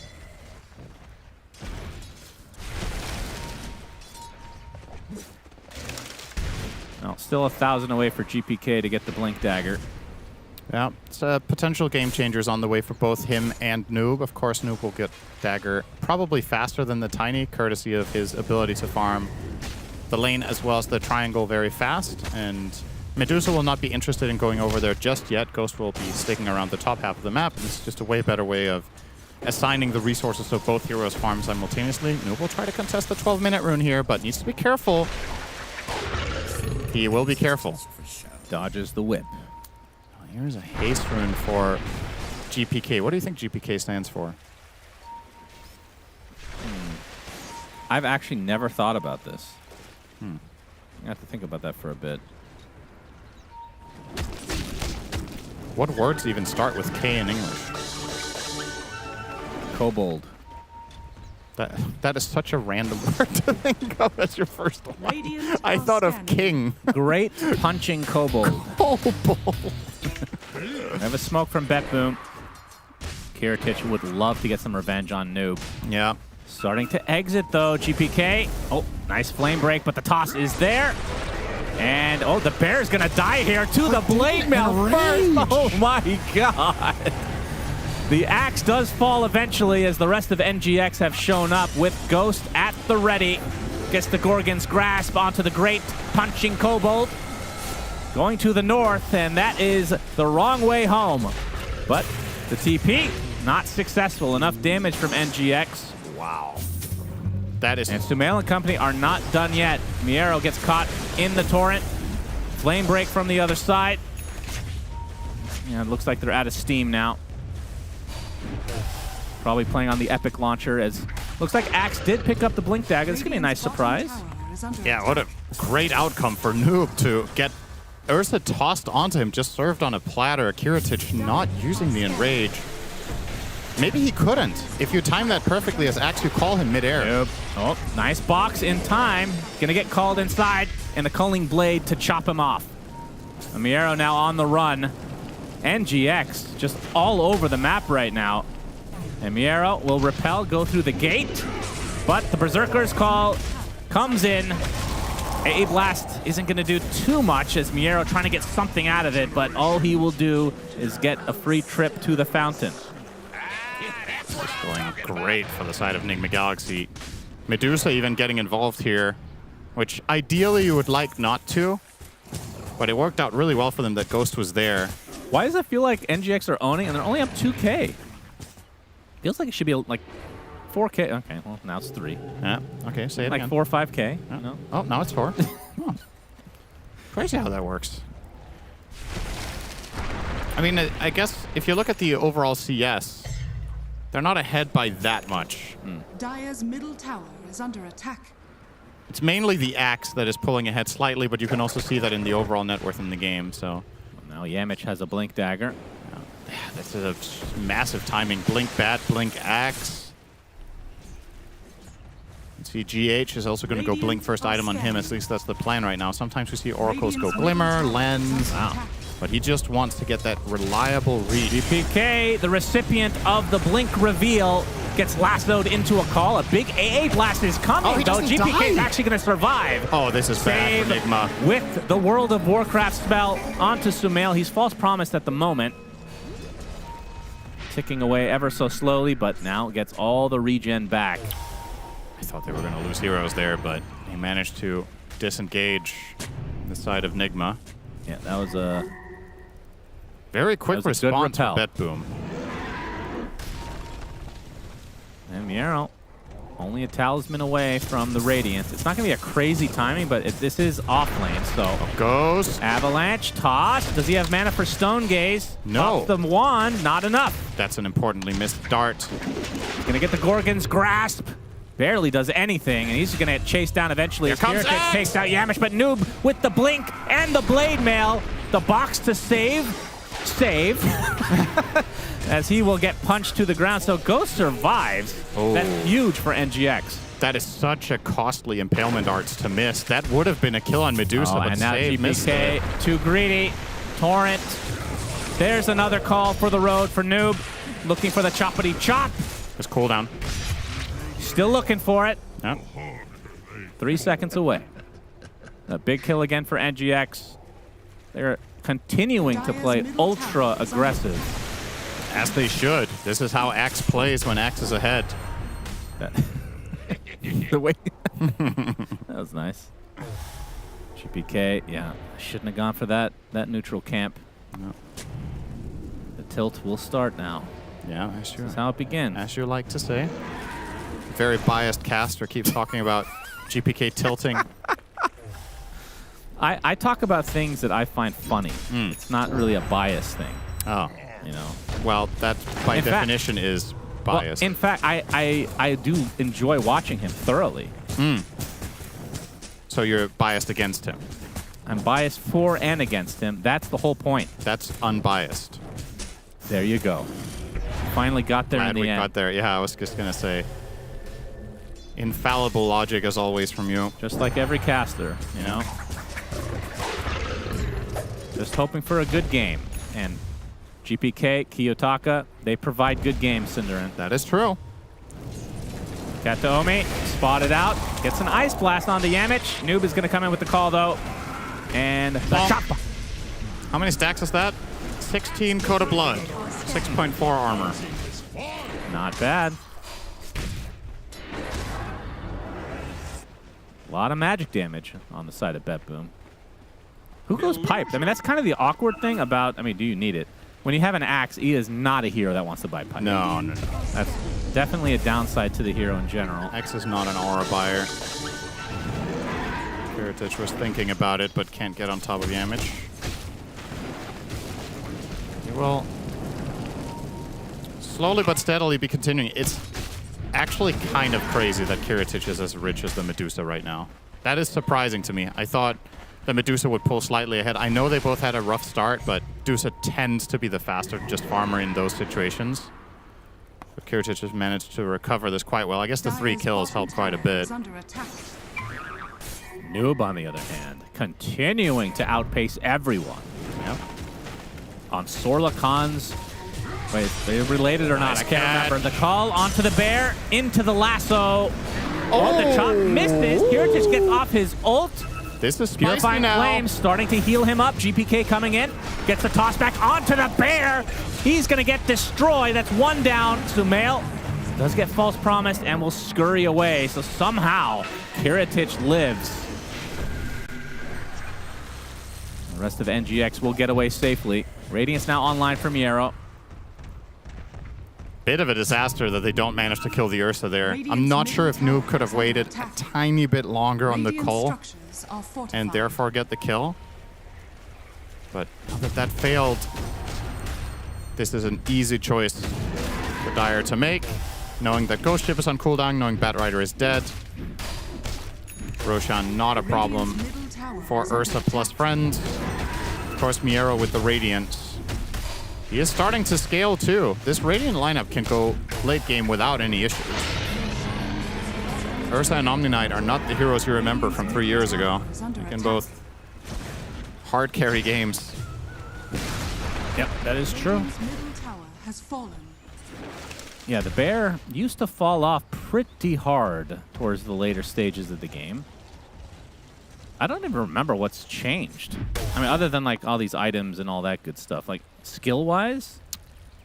Well, if you go far enough back, like he's had some talent changes that really help, right? And there's been some innovation on his itemization too, where you can play on the the Earthshock build with lower cooldown, with Octarine Core. That can help you. Oh, he got Enrage off that time. Yes, he did. And now the bear is very angry. Wheel of Wonder, Avatos.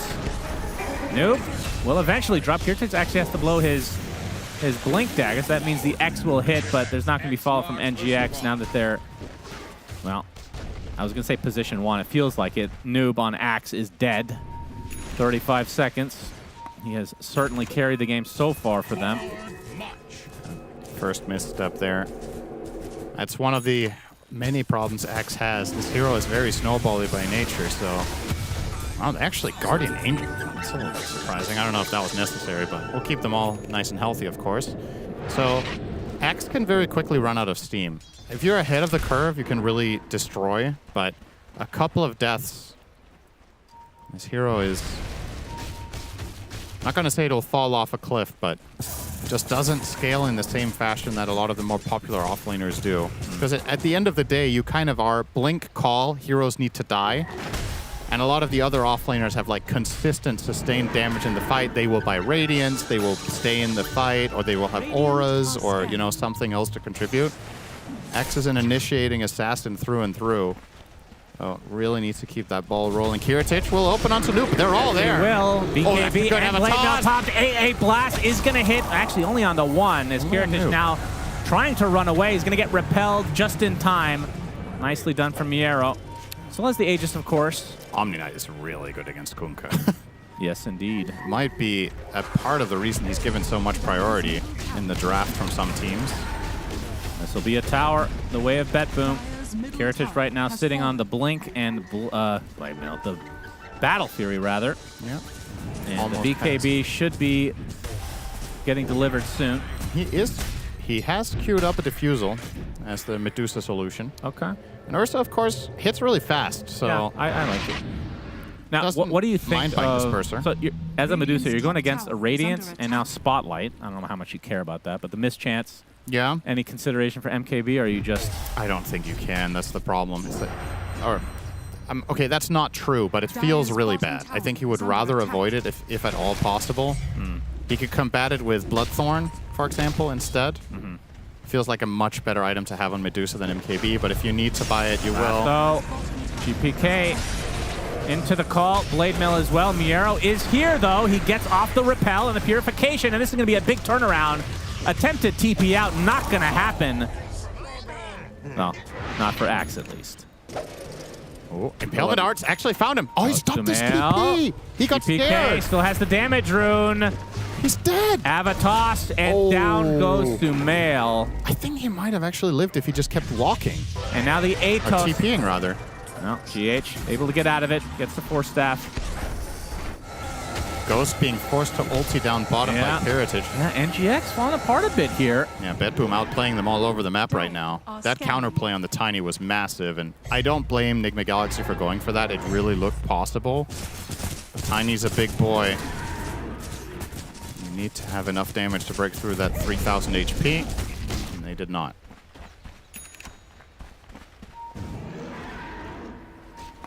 Yeah, I think another great thing about the Diffusal for Ursa in general is you can upgrade to Disperser. So getting that extra movement speed, the Dispel, that is such a ridiculously valuable thing for a hero that gets kited, as we've seen so many times. Yeah, I really like the choice here. You could have made a case for buying other items to kill the backline, like getting a Basher and just looking for Oracle, looking for the Axe. Yeah.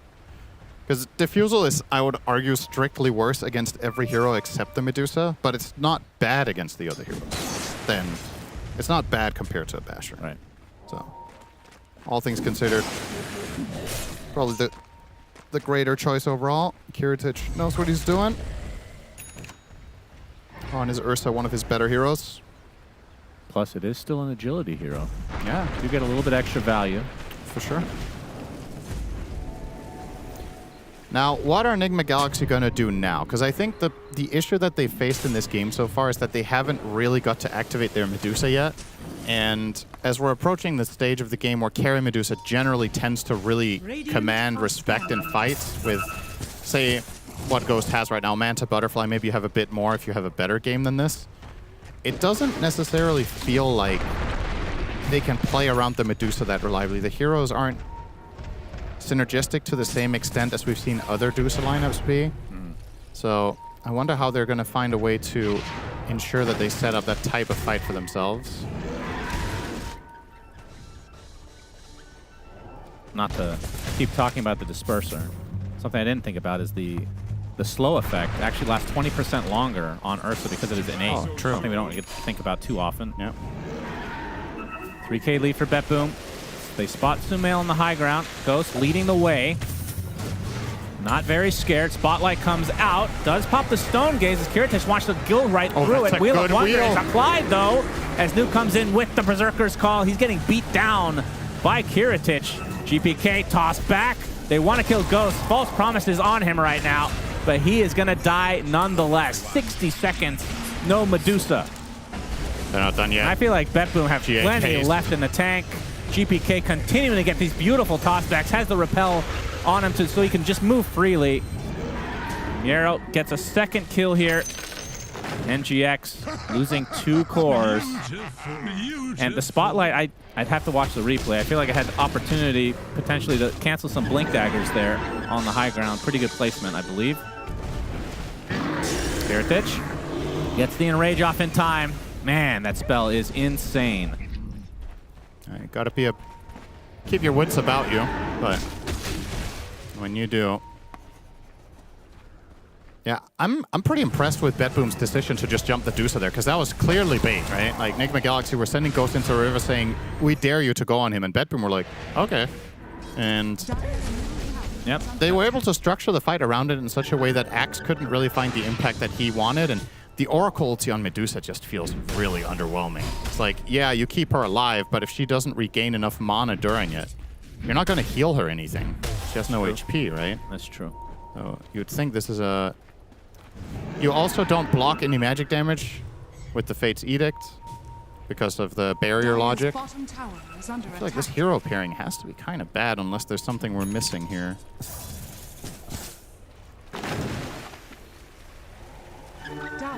Not sure what the order was, but Oracle good against Bat Rider. Not sure if it was somewhat of a denial potential. I think they picked them together, right? In phase, maybe? Oh, noob. He's going to get the Wisdom Shrine. AA Blast not going to hit. Yeah, lead has now doubled since the last time we mentioned it. 6k damage. Lasso. This would be a big kill, noob. They got the stun lock. They got the chop. Beautifully done from NGX. And it does kind of feel like Miero is the one you have to kill first. Yes. But then you have save with the box. It's just really difficult to fight into this lineup when they're together. I think you can make a case for buying Nullifier and Axe this game. It doesn't feel like the best, but ultimately after Axe has picked up Blink, Blade Mail, BKB, there are different build paths, and sometimes you can just get something completely different. Because once again, you're not going to itemize this hero to, oh my god, I'm going to transform into a monster with anything else than mana plus Refresher. That's like the only really true build path where Axe gets much stronger, because guess what? He gets to do the only thing he does twice. Yeah. If you can't get there, you can technically buy anything the team needs, and I wouldn't mind the Nullifier, because it seems like it's going to be such a mandatory solution to some problems later down the line, and nobody else in your team is going to buy it. Dusa will definitely not want to buy Nullifier. BetBoom, they find Sumail. He gets X back. Close call. Blade Mail with the Fate's Edict applied. GPK comes to run right into Ghost, who pops the Stone Gaze. The Kiritich just going to try to fight him through it. He's already out of mana here. Wheel of Wonder placement. He's going to have to look the other way. The False Promise again, but you talked about it. Not going to synergize that well, but the boat actually going to be used on top of the boxes. Kiritich is still staying alive. They do get the bear at the cost of the snake. As GPK onto the high ground, gets the Avatos onto 2 members.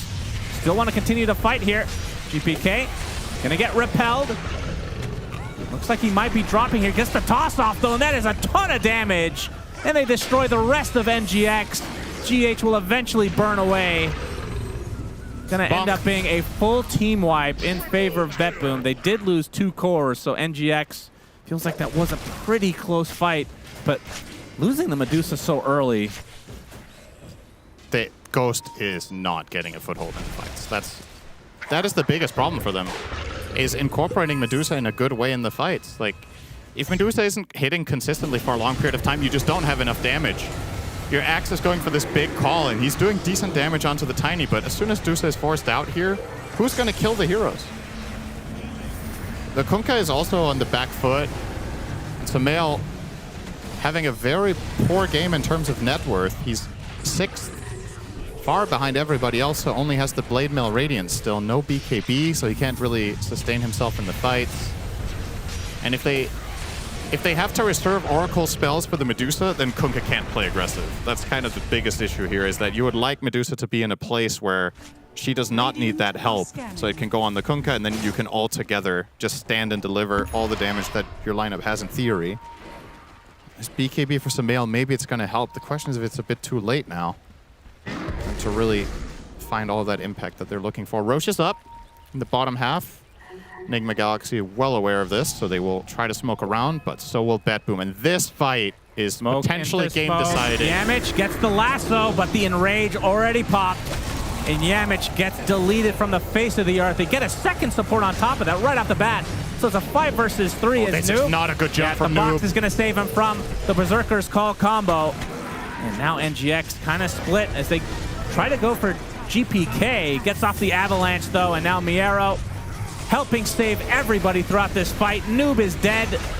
And the Medusa out of mana. Ghost will follow suit. Sumail in a 1 versus 5. Not even a remotely close fight as GPK kited them all the way along with Miero's help. Full team wipe. Bet boom. Yeah, 5 for 0 plus Roche. Could easily make a case that if this game does go Bet Boom's way, that was the moment that cemented the game. This is, I mean, when you crush a fight that hard with an Ursa lineup and then get the second Aegis, those games tend to go one way. You can see Yamich not really happy with the jump he made. Kiritich was too fast to react, and the lasso ended up doing pretty much nothing. Yeah, that's the funny thing. It doesn't even need Ags. He's hitting his ult so fast in these situations. That's the problem. He's too young. Yeah, that's true. Need an age limit. Yamich was playing in Team Secret. He was playing with Puppey. So he was used to old man instinct. Old man reaction time. Yeah, when they were doing their scrims, Puppey was playing with the old boys gangs. Yeah. Now, these young kids, they press the buttons too quickly. 15,000 gold lead now for Bet Boom, and yeah, tough times for Yamich. Yep, he will drop. Does buy some components of the Ag, so only 900 away, and I mean, that could have pretty big impact. Double lasso potential. It should be pretty easy to find 2 heroes together with the nature of how Bet Boom's lineup works. Tiny and Ursa are often stacked, or Again, Tiny the problem though Omni. is box and repel. They need a nullifier. They just do. And nobody's queuing it up. I don't know, Axe is going Shadowblade. I genuinely still think you gotta get this nullifier. You won't love to buy it, but somebody's gotta do it. It's Oracle's job now. Yeah, it's just you just can't rely on GH to purge it every time, right? It's just not realistic to put that burden on your 5 to purge every box while he also needs to keep good position and save players. Yeah, plus there's that projectile speed and all that good stuff. Exactly. Will be the Shadowblade though. I mean, maybe it can use this to reposition and get a really powerful call. It's a classic Axe item. It's never bad, but just don't think it's the best Miero will get. God, I'd really keep thinking Shard. that's a hero kill. Oh, GH that's a will hero kill. Find his way to, yeah, they do sound a bit different. Man, this is a good shard on Omni Knight. What does it even do? Second purification. Oh, yeah. You can cast 1 purification on creep wave, then you basically wipe it out. Yeah, that's definitely the best use. A little bit of extra heal in the fight. And damage. Move in the Shadowblade. Using it to run from mid to top, getting in his cardio. Kiritich looking to take another tier 2. Only 1 more after this remains in that bot lane. Just has a ton of items queued up here. So Abyssal Blade is pretty close. Has the BKB in his backpack for after the Aegis. Then we'll upgrade the Blink to the Swift. Radiant's bottom tower is under attack. Yeah, getting pretty close to the 25s as well. Middle tower is under attack. Tiny's already there, actually, for GPK. Had a very good game, 9-3 and 11. And now with Abyssal Blade on the bear, good luck. Yeah, take your pick. Who do you want to kill? If they don't get Oracle ultied or you get Axe called outside of Enrage, you can probably just stick on them. 20,000 lead. Enigma Galaxy constrained for the most part to the safety of their base. Now, this will be a Scotty in a moment for Ghost, which is a very big upgrade for Medusa to grab, but still feels like you're just an item behind on multiple heroes at this point. In particular, the Kunkka has felt very uneventful in this game for the side of Enigma Galaxy, which once again is a bit of a shame when you consider just how well Noob did in this game. I've been paying attention to what the community is saying. he's got a lot of flack for some of his games, and I think some of them justified, where he just has had some relatively poor performances. I think he's been the standout player of his team this game, together with Yamich, and it just hasn't really been enough. They've had other problems with, I want to say, the structure of their lineup, and the fight selection has just been better for BetBoom. But it's good to see the... If nothing else, it's really good to see the hero variety. I think that was pointed out about Enigma Galaxy. They're playing a lot of different stuff. The question is, are they playing too much? This is they're getting a little bit too creative in this new patch. And the final tier 2 bites the dust. There's the Ags. Okay. So Yamich probably only going to have one opportunity with this bad boy. And we'll see if they're able to use it as a surprise tactic in this defense. Kataomi is nowhere to be seen. Pops the invisibility. Okay. What would you do with invisibility? A lot of people say they would love to have it. I feel like it kind of, I don't know how much you're really going to get out of that. That's not nefarious. Yeah. You know? And can you turn it off? That's the bigger question. What can you do with invisibility that's not malicious? You can be a spy. That sounds malicious. For one country. Okay, and it's for a good one, so it's not malicious. I mean, yeah, you know, you never know. He's out of there. Okay. Lags. See ya. Pulling the Toronto-Tokyo here. He's going to come back soon. You could definitely you can gain a lot of money somehow. Yeah, but it would be malicious, right? At the cost of who? Take it from billionaires. Who cares? Yeah, that's right. That's not nefarious anymore, is it? Okay. Well, I mean, that's except for Gaben, not you. That's I'm not talking about Gaben. Yeah. Well, you said millionaires, right? No, I said billionaire. Oh, okay. Because millionaires, he would be in the clear. Yeah, true. Well, he's on a yacht anyway. I can't get to that. Well, if you're invisible, you can just avoid the water. I mean, it can't tell you're there, so you can just get on the boat. I'm just saying he's hidden as well. He might as well be invisible. Oh. He might have found it. The ultimate Neuralink upgrade. Invisibility. Put an Invis chip in your brain. Hype. No one will know you were ever there. Now they already do think that, Cinderin. Oh. That's... Roche Banner. Oh boy, that one's an oracle. No longer. Has the buyback. And now the base sieging begins. There's the lasso. It's a double onto 2. The boat is there. They chop down the bear. He comes back with the Aegis. GPK is pretty damn low. They haven't really done much damage at all. Wheel of Wonder going to have very little effect. Noob will drop. Going to have double buyback onto NGX. As Kiritich trying to get to the other side of this wall, but he's going to get called back. Kiritich just wants to go back to the other side as GPK comes in. Avatos onto several heroes. Noob, gets false promised. Very important because he just bought back. If he can get back to base, he could live. Tidal Wave onto the bear, and down goes Kiritich. Huge kill for NGX. GPK, there's no way you can get past that, my friend. So he's going to drop in addition to a successful defense for NGX. And now Kataomi next on the list. Double kill for Ghost, and all right. The lasso setting things up. Noob finds another on the back line. Miera with the repel is going to make this a little bit more difficult, but you have to think eventually the Ringmaster drops as well. And indeed, that is the case. So a 4-4-2, or is it 3? Either way, 2 buybacks came out. Yeah. All right, yeah, 4-for-3. Bit of a gift that BetBoom chose to re-engage there. They kind of had an out. That was the lasso dream. Yeah, that was pretty much perfect, right? You get the Ursa and the Tiny, and the Ursa is outside of Enrage. You pull them into a Ghost Ship. The Ice Blast didn't hit very well from Kataomi. You'd be hard-pressed to find a better fight than that. And Axe got saved on 1% health by GH. There were a lot of things that the stars aligned, as they say, for this team. Yep. There's that beautiful lasso. The box, really important here. GH could have been in massive trouble, but this Ice Blast, not too great. It gets Noob only, who they kill off immediately, but he buys back, so now you don't have Ice Blast for the follow-up fight. And if you could have disengaged here, which I think they might have had a clean out after this.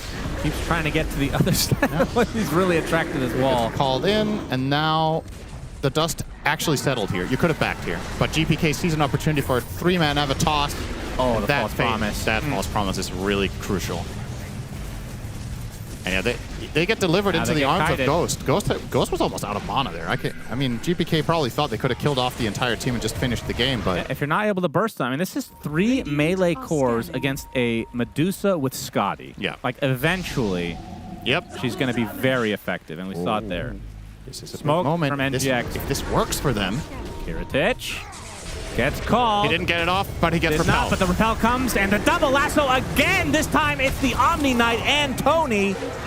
Gets off the GA, though, as Save and company going to focus on Sumail. No, they're going to back away to base. X onto Kiritich, has to use the BKB, so full retreat from BetBoom. And GX showing some life. Not able to get the kill there, though. But these double lassos, really something that BetBoom have to work around. Yeah, this has kind of transformed the game.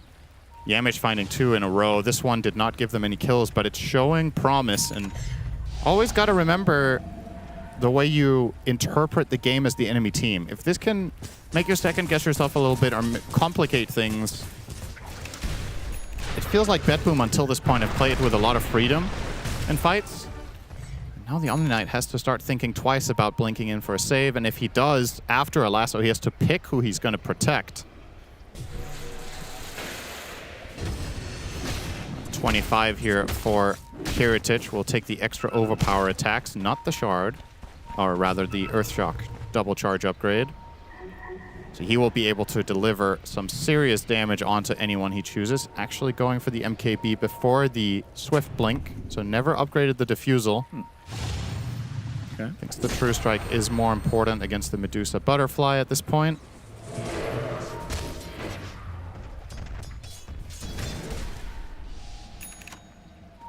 There it is. All right. This might be a smoke time. Yeah. They look interested, at least. Speaking of Disperser, it is now up on Medusa. Along with the Kaya.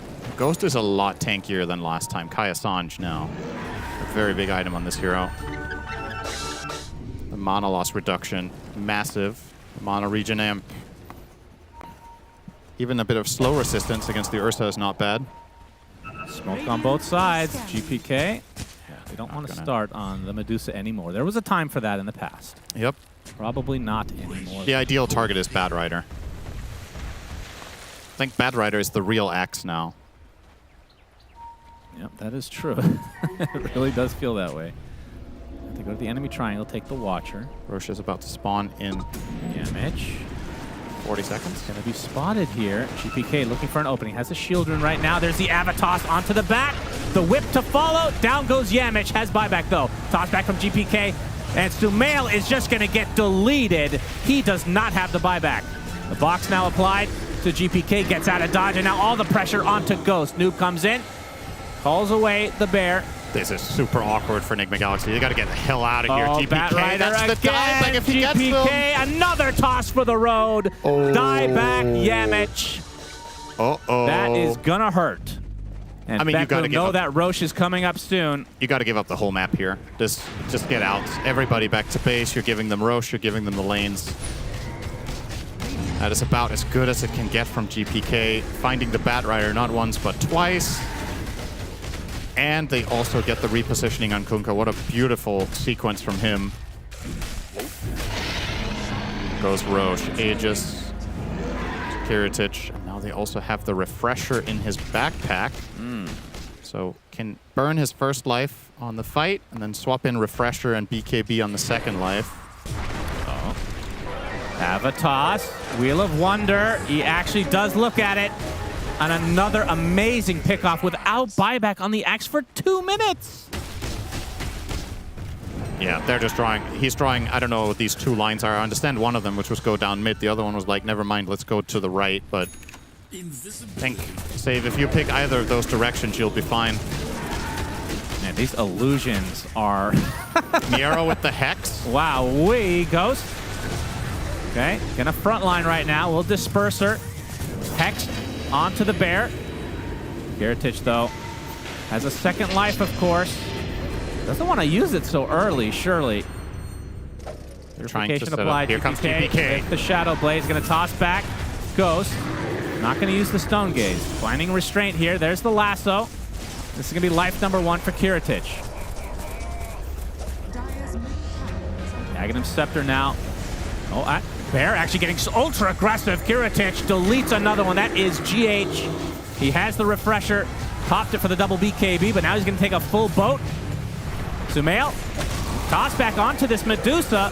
Wheel of Wonder not going to have too much of an effect again, but can they actually get through the mana on the Medusa? Absolutely. Ghost drops to the deck, 90 seconds, and now the buildings will melt. Yeah, Ursa and Tiny are going to claim at least Megas here. They've got a full minute and a half on Medusa, 30 seconds on Axe, and when these heroes respawn, Omni Knight has got everyone up to basically full HP. They still have plenty of resources to work with. Sumail is going to try his hardest here. Obviously, he was the one ending up buying the Nullifier. Have not really seen too much effect out of it, though. They needed it 10 minutes earlier. Just imagine BetBoom will try to force out the Medusa buyback and then eventually realize, well, guess it's not there. Yep, NGX, 50 seconds without their carry. Oh my god. He is just mashing the toss button in case he gets blink called. Insane. Wow. Are they going to stop here? Yeah, 40 seconds. No, they're going to go back. Of course, they're not 100% sure Medusa doesn't have buyback, but they should be pretty sure at this rate. Yamich. Lasso at the ready. Yeah, they're spread out nicely here. Look at that formation. Oh, he's going to get abyssaled and destroyed, so no lasso likely for the rest of the game. The spotlight and this will certainly found be him. Megas. Yeah, that's true. Very good usage there. And this will be Megas, and BetBoom, they can reset. They can continue to push, knowing that Batrider will not likely be able to get back in this game. Yeah, as soon as anyone goes for this mid-creep wave, they're going to get tossed back. You just know it. GPK is waiting for it. Sumail not even going to try to hit the creeps. Somebody will eventually have to, though. Ghost? Do they fancy a toss? No, they want to destroy every single building, farming up the damage points. Noob looking Okay, for an there opening it with is. the Shadow Blade. Toss back onto the Medusa. Wheel of Wonder. Noob going to jump in with a nice call onto 2 with the Blade Mail, but the BKB's already activated. Kiritich just ripping right through Noob. And meanwhile, they're just going to rip right through the Snake Man, Snake Woman, whatever. Ghost will fall eventually. Just a matter of time here. And now Kiritich can clean up as GH getting run down. Triple kill for Kiritich as GGs are called. BetBoom take this 2-0. A much more competitive game for NGX, but they still falter in the end. Yeah, definitely some highlights of this game or some positives to take away. The X Batrider lane worked very, very well for them. Yeah, is that a consistent thing, you think? You were very surprised. No, I mean, I think if they were to replay this lane a couple of times, I don't think, if they played this lane 4 more times, I don't think Nigma will win it by that much any of the other times, to be honest. So I think this was a little bit of surprise factor and some great individual plays from especially Yamich. I think really set up that lane nicely. Noob looks disappointed, but I think he honestly played, from my perspective, a pretty solid X game. There's just only so much you can do on this hero. And more so than anything, Nigma Galaxy seem a little bit, I want to say a little bit all over the place with the drafting. I think they're making games harder for themselves than perhaps they need to be. We'll see if the panel agrees with that or if it was just, you know, execution. But yeah, I mean, I feel like like a little bit of a forced Medusa. Like, we have to get this. Oh, it's great. We can close the face. We can ban AM. But did it really make sense with the lineup? Not convinced. Yeah, NGX have been a bit inconsistent. BetBoom, on the other hand, we were expecting them to do quite well, and they're continuing to meet expectations, Shiver. Even though Nigma Galaxy has been a little bit inconsistent, they have been consistent in that all their series went the distance. This one is the inconsistent one, where they get 2 out. A lot to break down in this game. We could talk about how good the Tiny was in this game first, Brian. Wouldn't you like that? I've been critical of Tiny for people who just tune in, but definitely made all the plays happen on GPK here, as he was essential for every gank that BetBoom had, and it felt like he kept, like, these late game plays. He was also catching people off guard. He was tanking through so much. I think I heard Misery at least 5 times today be like, "Is the Tiny frickin' dead?" or something along these lines. I mean, I just I don't know if I said that. I I think the hero is just so tanky, and when you have a hero like Omni Knight backing him up, or even just a Ringmaster, any saves really, it feels so hard to bring him down. We saw it in the last series too, where they tried to kill the Tiny on mid lane, and yeah, it's not enough damage. I really like that he went carry items because it just made the Omni backing him up so much better. Because then he's running in with all this natural armor. He's got all these stats, this raw HP. If he has debuffs on him when they put the Omni, repel on him, he just gets a bunch of strength as well. So he's regenning more, he's dealing more damage. And he did like 40k damage that game. I think Ursa did like 27. So he was by and far away the highest damage dealer in the game. And it really just made the game so hard because there's Ursa running at you who basically can't die naturally, and Tiny. So they just had to constantly like disengage, and then the Diffusal Blade alone gave them like the damage they needed to kill the Medusa when they wanted to commit on her. So it worked out nice. Yeah, it did start out with Nigma Galaxy, their Axe anyway, one of their lanes went really, really well. We heard Synderen at some point say that he wouldn't want to say that Axe would fall off a cliff.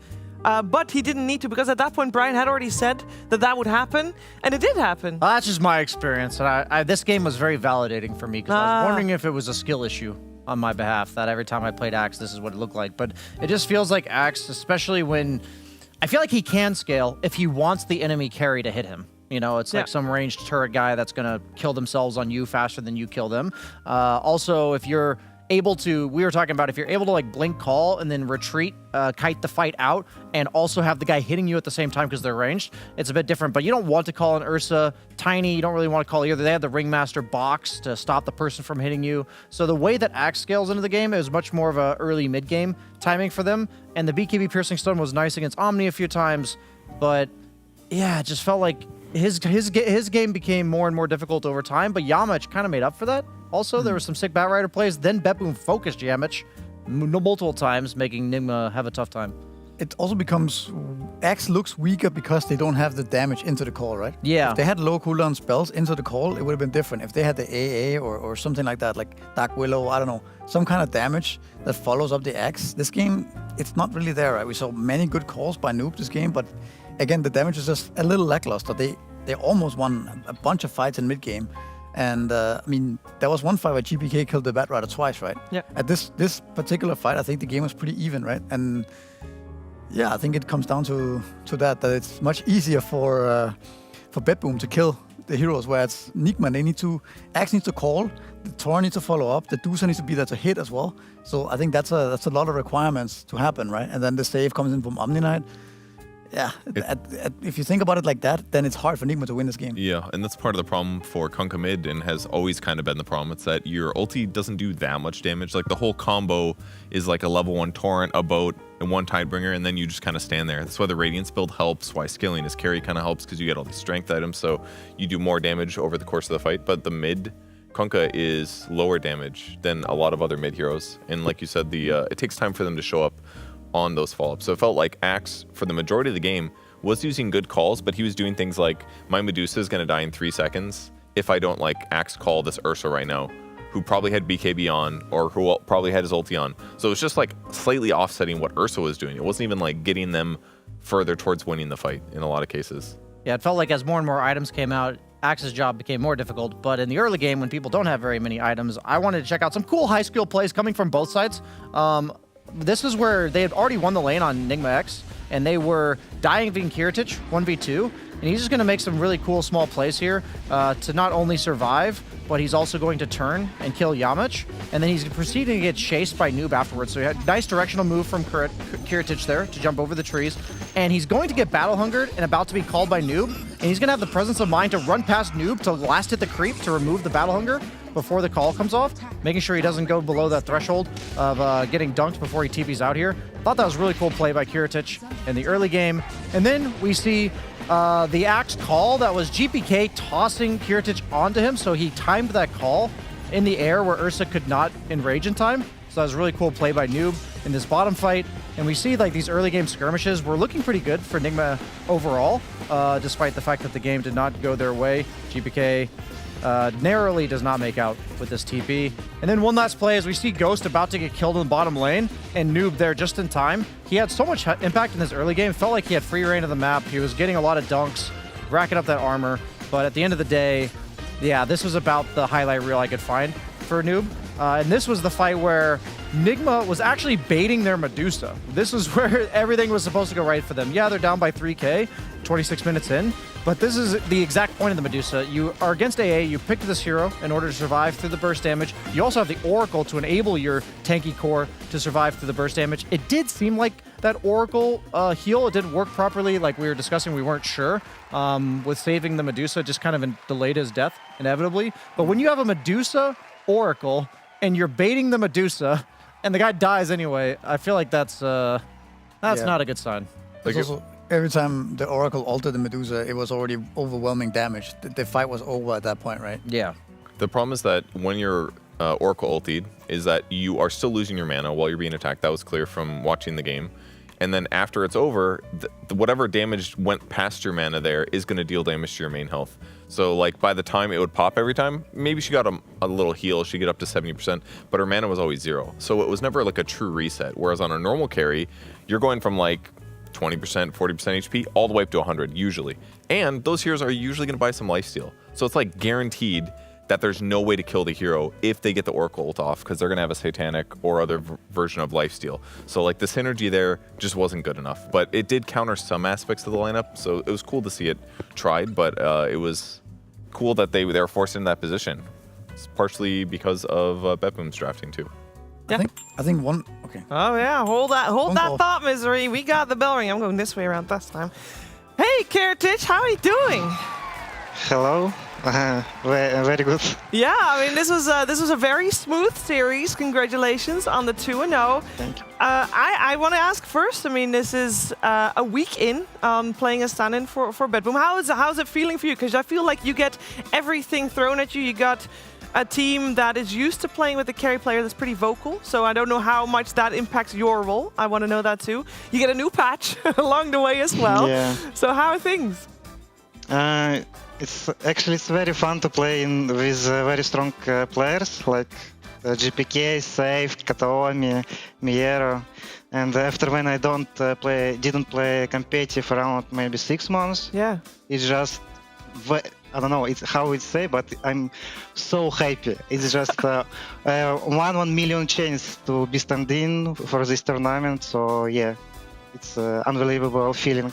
Yeah, because it was pretty short, or at least short notice, at least from our part. So I would imagine for your part as well. I mean, you're going in. Do you have any specific expectations on how you want to do this tournament for you? Just for myself, I talk with coach, with Bulk, and with every guy in team. And they say, just play your best game, do your 20% in game.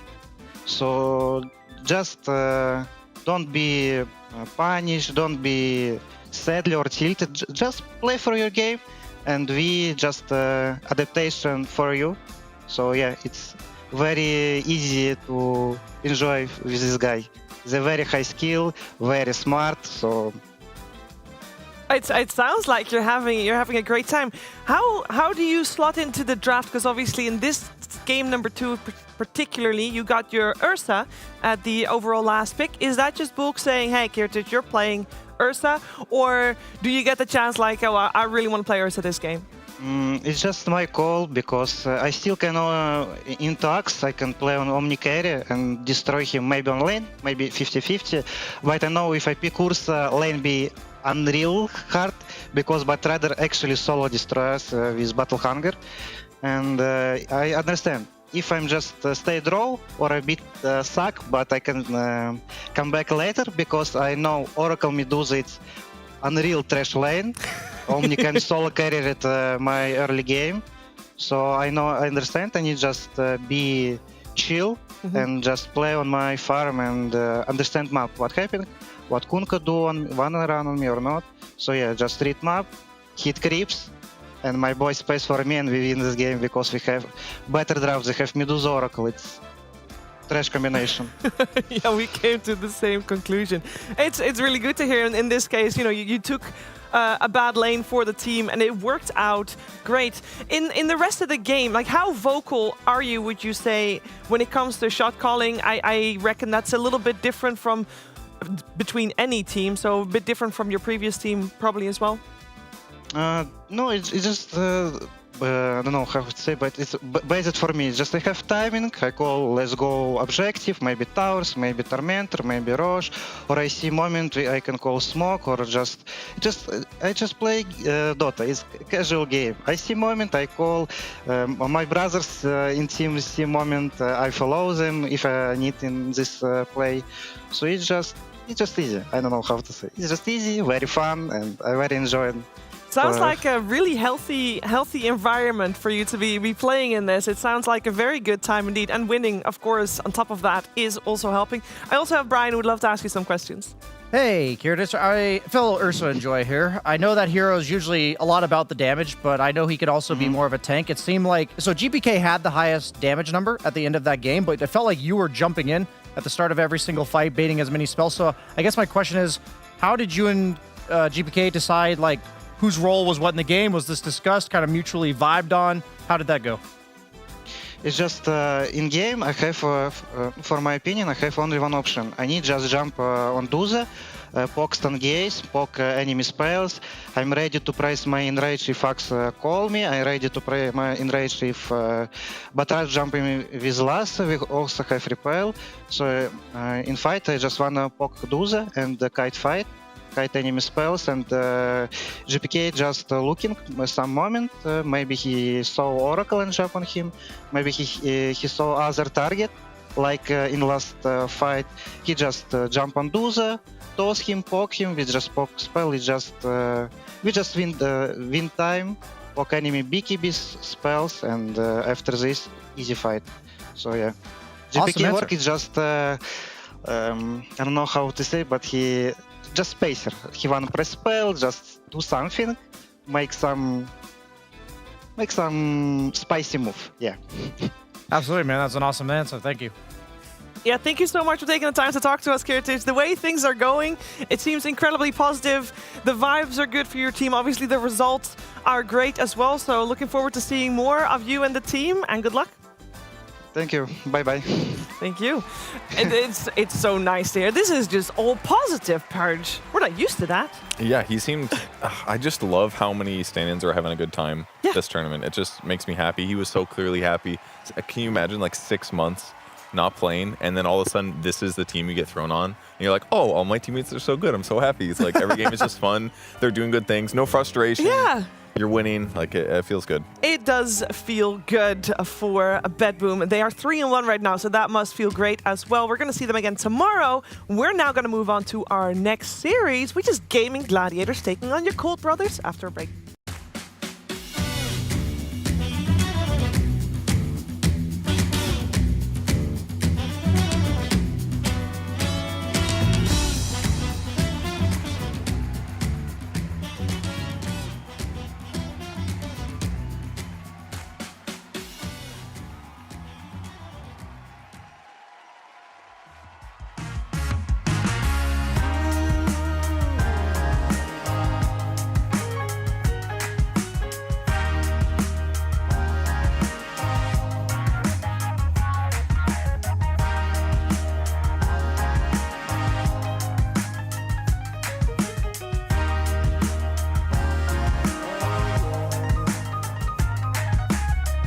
Turned on the dime when I saw you walking by.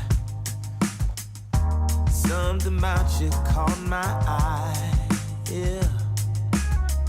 Ain't trying to waste my time, just standing in your line. Gotta take a shot before you pass me by. So you wanna be alone for a minute? Well, come on, tell me what's on your mind. I wanna know what makes you happy.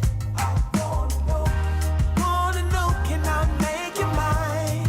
Ooh, I wanna know if you know that I treat you right.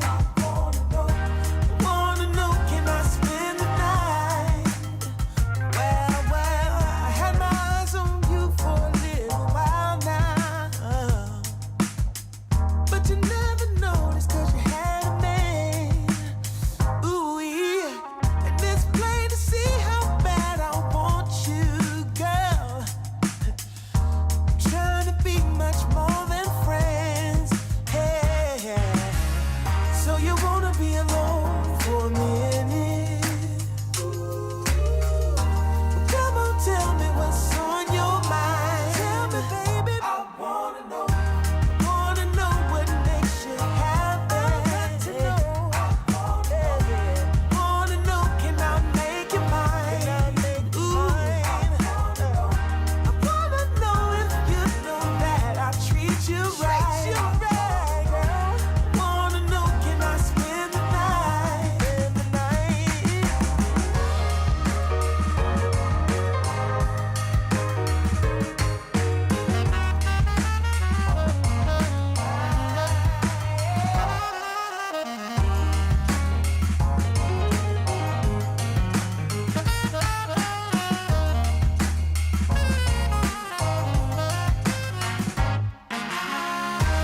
Wanna know what makes you happy. Wanna know what makes you.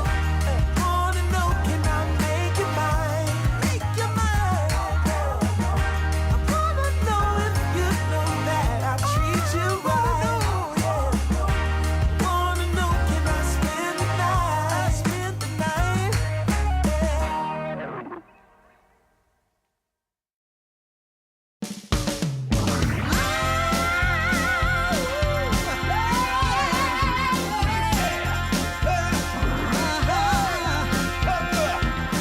Go and tell your mama to get up off her seat. Go and tell your mama to come out in the street.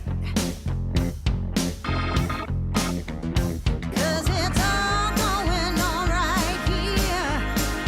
We're gonna make it perfectly clear. When you hear our voices ringing in your ear. Yeah, yeah, yeah, yeah. Go and tell your mama she better come around. Yeah. We got the mother of all parties, and it's about to go down. Yeah. Yes, we're having a celebration. We're gonna rock the entire nation. It's a win-win situation, so come and lay it down. Yeah, yeah, yeah, yeah. Ooh, your mama got to tell. Your mama got to tell. Your mama, you got to go and tell your mama. Yes, we're having a celebration. Gonna rock the entire nation.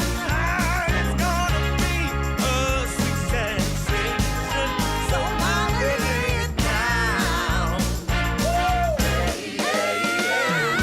Go and tell your mama. Get up on your feet. Go and tell your mama. Tell your mama, yeah. Go and tell your mama. Tell your mama, yeah.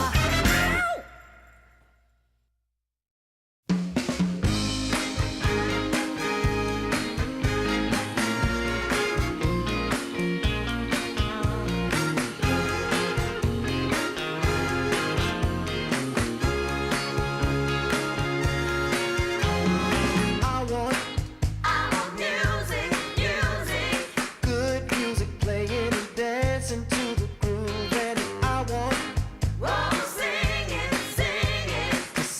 at the top. DreamLeague Season 26 is brought to you in part by DHL, 1xBet, and Anthros.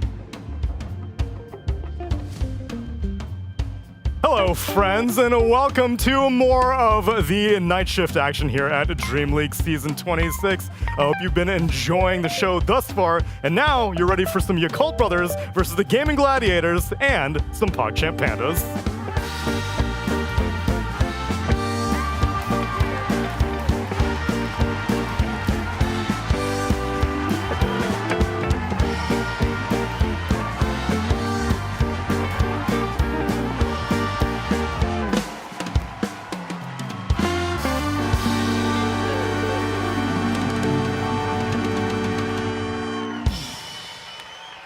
Well, welcome back, everybody, as our second half of the day is ready to begin.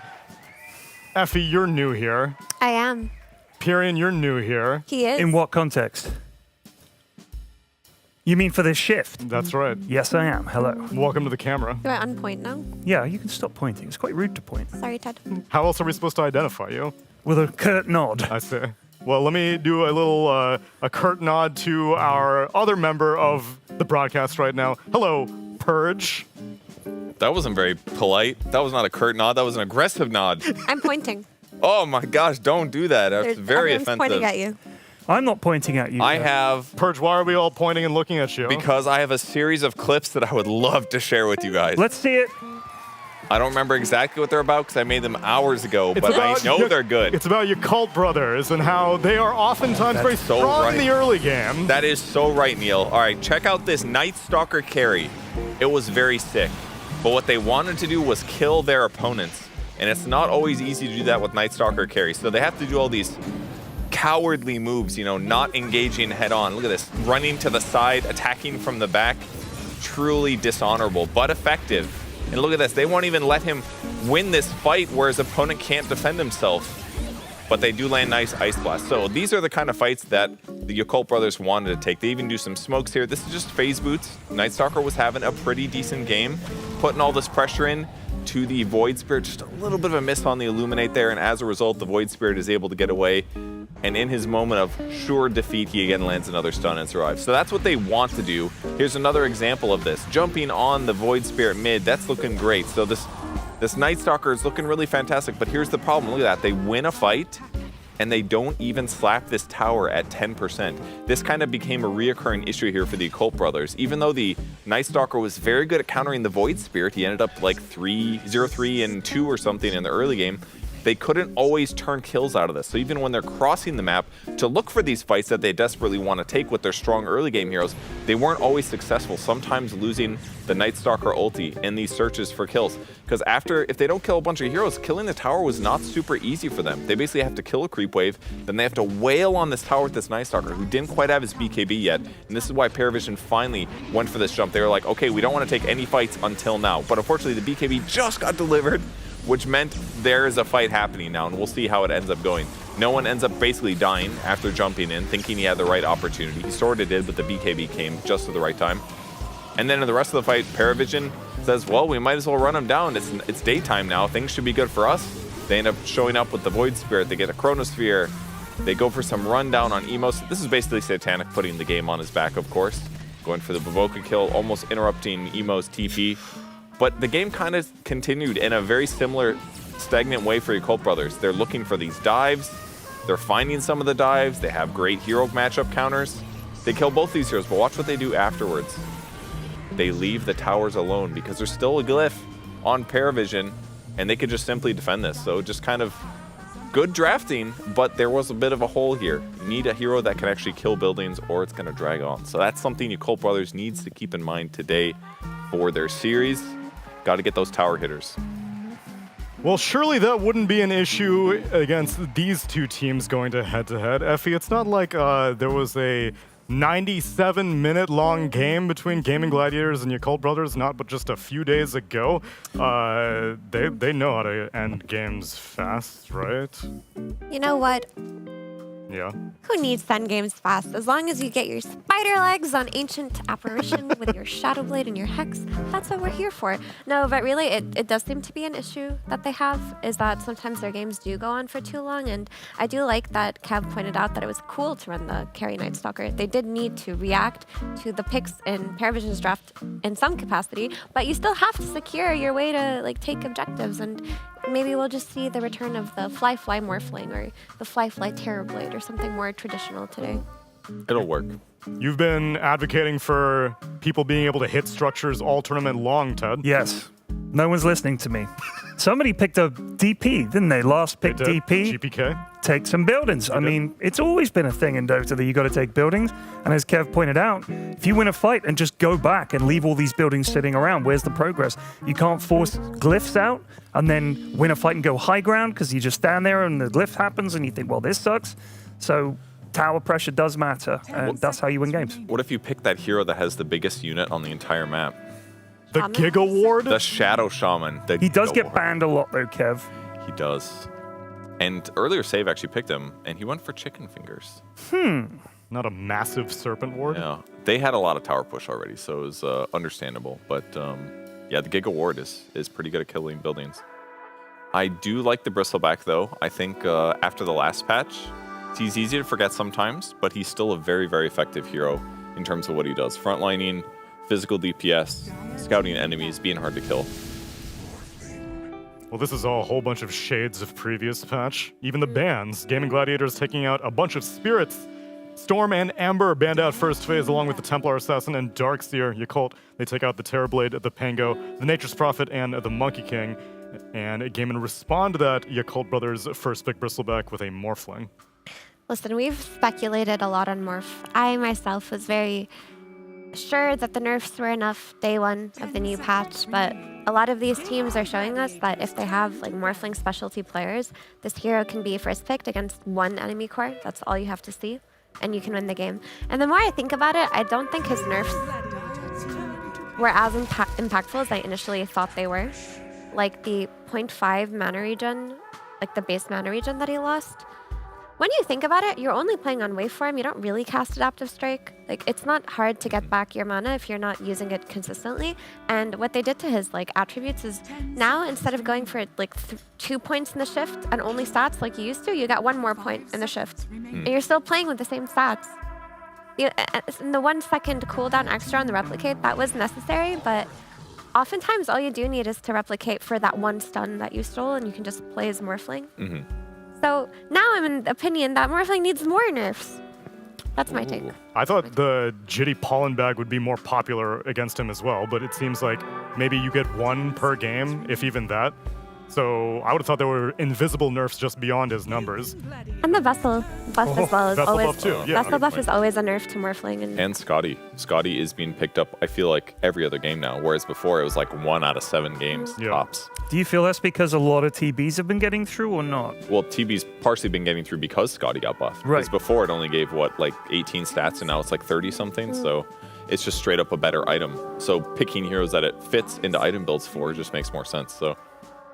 It might be that maybe a lot of teams still aren't riding the wave of the new Vessel. Like, you look at supports, this is typically a support item, right? You look at supports like Oracle and Shaman, they're not Vessel buyers. And when we do see it, oftentimes it comes out of like a core hero. We've seen Kiyotaka and Void Spirit rush Vessel, for example, and that looked really good. Maybe there's still time that needs to be had in the draft before people look towards this item. Would you say that previous Vessel, which was all HP, is that a better support item versus a core item? Or do you think it's about the same for supports? I don't think so, because I think the Fluffy Hat was so weird to buy as a support. It like, did feel weird. You buy cheap items, like you always buy Circlet anyway at the start. You'll go Circlet into Branch into Stick or something just for the slot efficiency, and then your Circlet never turns into anything. You don't really want to buy a Null or Wraithband or whatever, so you just have a Circlet. And you're not going to spend 250 gold to have A fluffy hat. at the laning stage. It doesn't help. That's good. This Tiny, somebody in the talent group wrote this hero off as carry. It was Brian Canavan. He said, Tiny is no good as a carry. But then last game we did see it do exceptionally well, and Misery was laughing at him and saying that he thinks his hero is busted. So mid is almost certainly obviously what it's going to be here, but is that a Quinn hero, Tiny? I don't know if I've seen him played it that much, but I think it is very viable as a mid hero right now. He has like the jump and punish potential of a spirit hero, but he's also giga tanky. Yeah. And he just doesn't really care if he gets silenced that much. He's like, oh, I'm silenced, that sucks, but I usually have a BKB. And if he doesn't have his BKB, he still can maybe survive, so. And he hits buildings quite hard, Kev. He does hit buildings well. His item builds have been flexible. A lot of mid players have been buying like utility. I like that GPK just went damage last game. Maybe it was just the game, but I think the hero has crazy flex potential right now.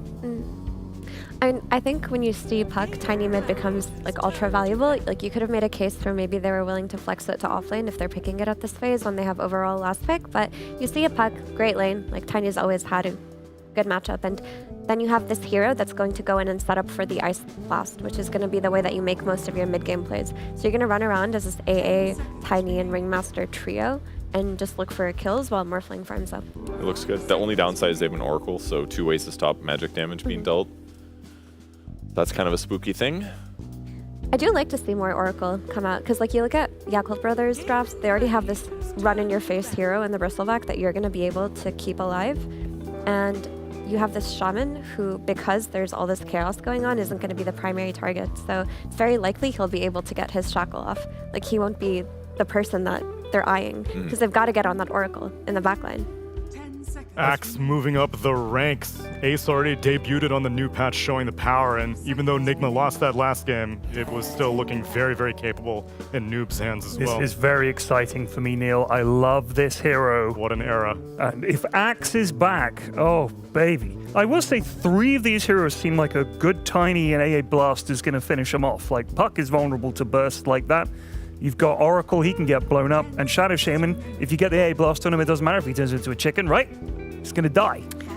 Yeah, but you can also make the case that the only stun that Puck has to be afraid of is the Tiny initiation, which can be played around. But then you see this AA, you see this Ringmaster, you see this Morphling. These heroes aren't going to threaten Puck. You are right, of course. As usual, Mira, you are right. Ted, you're always right as well. No, and together we are right. Frequently wrong. Together we are right as a team.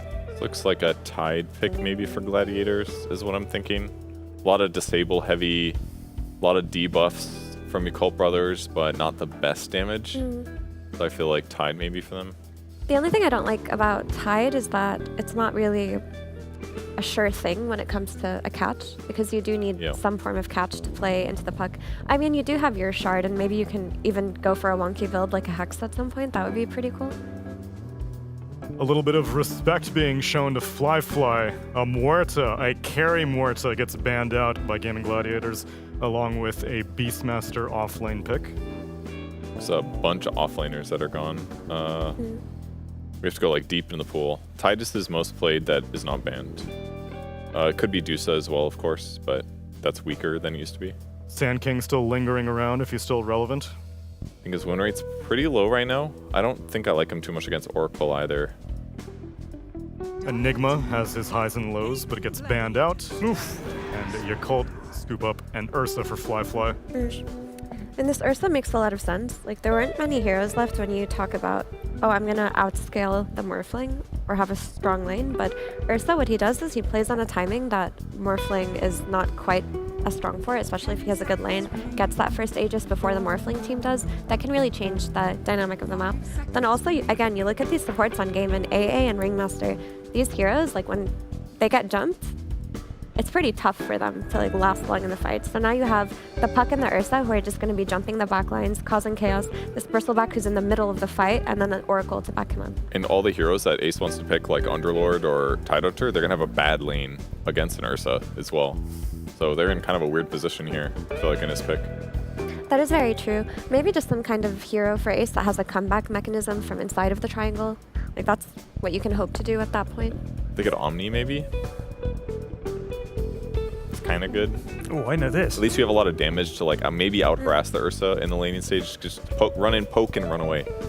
That would be kind of cool, actually. The only issue is that no catch for Puck, but maybe you just itemize again, like, after a couple of key items, you can get a Hex on whatever offlane hero. What about, like, DP offlane? Could you do that? I don't think it's terrible. I kind of like it. It's a lot of damage. But that said, Ursa kind of counters you as well. You can run away. If you go for the damage delayed facet and maybe get a Yules, you can remove some of the damage that he deals, or at least evade it while it. But almost yeah, that makes a lot more sense. Because at least when you split, you're like, okay, I don't have to worry about figure swipes. And you have evasion. This is a much better choice. You have solutions before 6, and you have solutions after 6. Some dispels against Oracle isn't all bad. Could be worse. You will die to Battle Fury Cleave if Ursa chooses to kill you. Like, all of your pandas can get shredded pretty quick, but I think it makes sense. Team fight, they needed it. It was a great pick. Yeah, it's like bonus control as well. Like, Oracle is a key target that you need to go on. My primary concern is just Emo. He's gonna have a free game on this Puck. And the question is, how much is he going to be able to do with it? Because if Gaiman hit an earlier timing than Yakult Brothers, you're not too worried about the Puck for a while. But you're talking 30-plus minute territory and Puck is playing for free. Gaiman might run into an issue where they can't really comfortably like push out lanes or take big objectives because their map is messed up from the puck. For these two teams, 30+ minutes is like the early game as far as I'm concerned. Please no, Neil. That's when they're just getting started. Any snarky puppy fans, by the way? I'm detecting some riffs. Not the player. Is that a band? Some hand grooves That and is a fills. band. Very much so hands, grooves, and fills, yeah. Well, then why not take an opportunity to listen to all these hands, grooves, and fills with our PogChamp Pandas as we get into game number 1.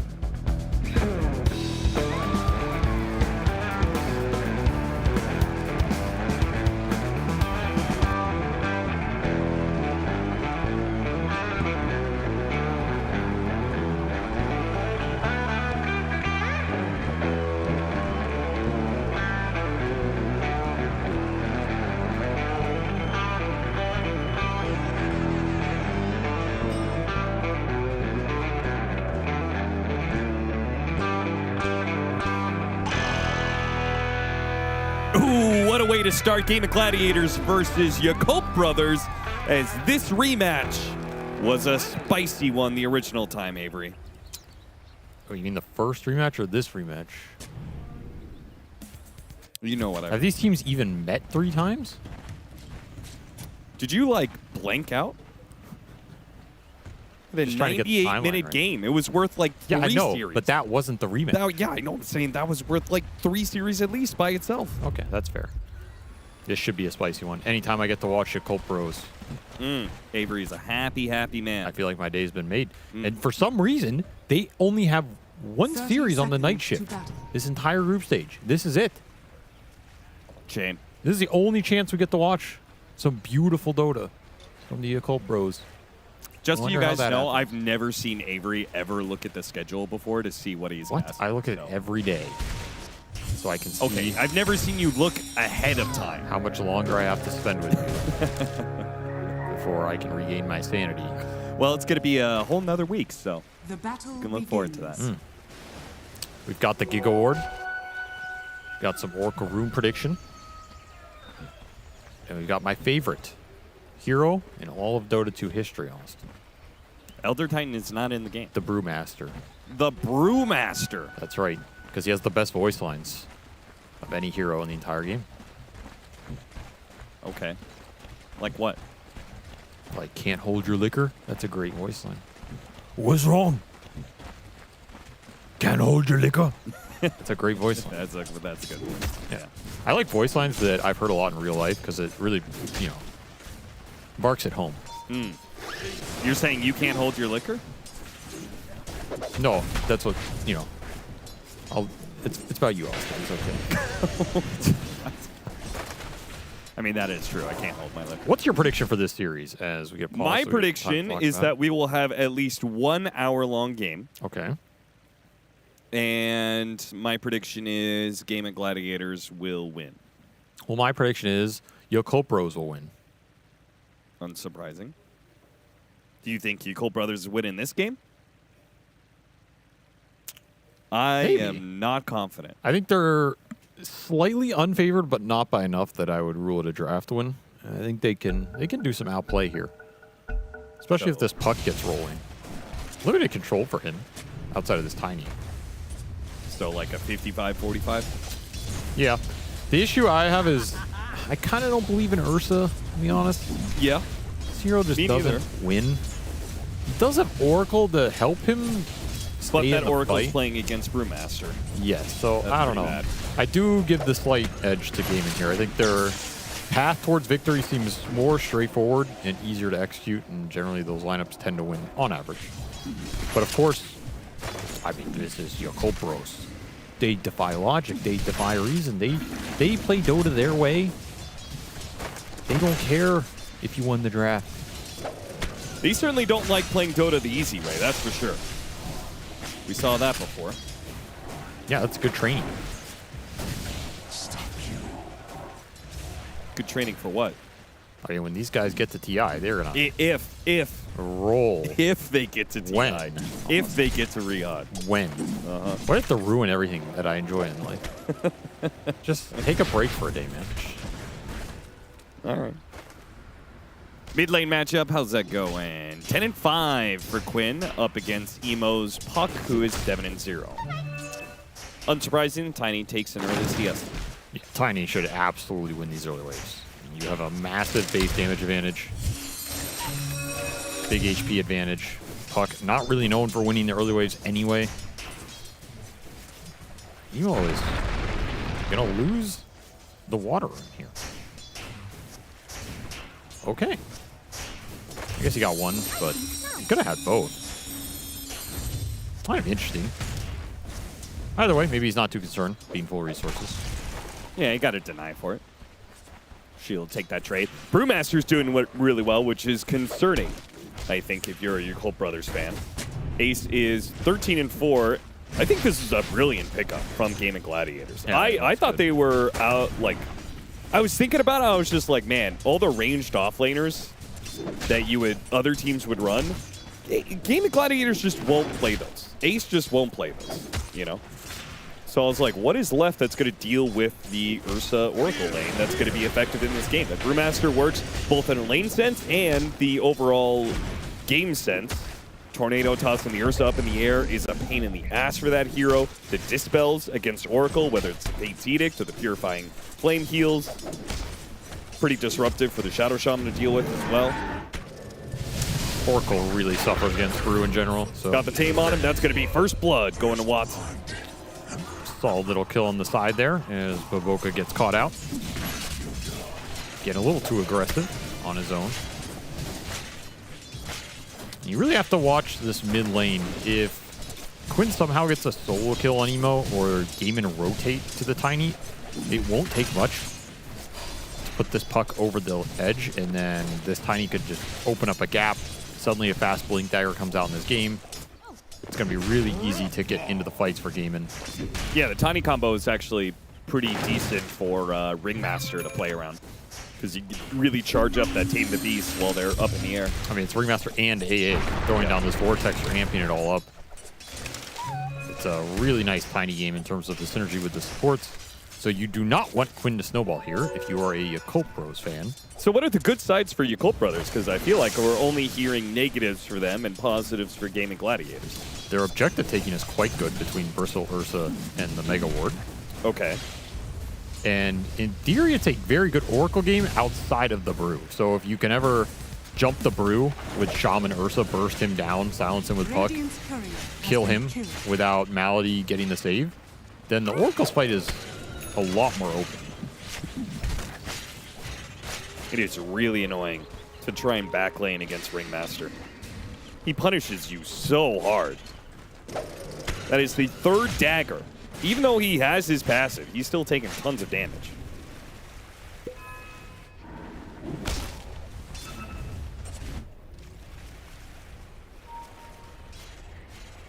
Beyond's chilling, though. Oh, Baboka's in here. I mean, Mally is very alone. Yeah, but it's not like the Bristleback's going to turn back around. Well, all the Ringmaster's mana. It's worth something here. Very even laning phase. Emo into the tower. Why? Wanted to phase shift dodge some hits. Was that worth it? The answer is no. I mean, probably not, but forced to use the coil. There's like 50% of Emo's plays aren't worth it. I mean, now he doesn't have coil for the rune fight. I was rewatching that crazy game 2 before, and the amount of insane shit Emo did in that game was just it's unparalleled. He is truly the embodiment of the Eternal Envy spirit in the modern age of Dota 2. Agreed. We need more players like him.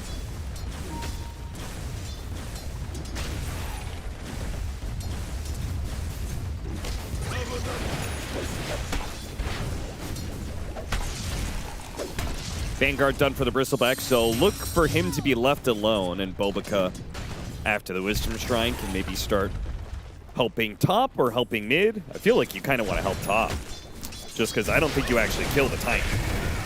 Top is very killable if you rotate into it before the level 6s come out. It's also very killable when you get the Brew 6. And mid is also very killable in this game for Gaiman. They have pretty decent threat on a lot of these lanes because the cores can start the action very easily with the Cinder or the Avalanche. Man, look at this push in from Quinn. He has a gigantic wave here with a Siege Wagon. Tries to pressure Emo as much as he can. Emo will lose the flag bearer creep, unfortunate. I wonder if Quinn likes playing against Emo. I would say no, because I think Quinn has in his head always like optimized plays and what the enemy should be doing. I think he's frustrated by chaos. That's what I think. I think these guys are the polar opposites in terms of the mid archetype. Yeah.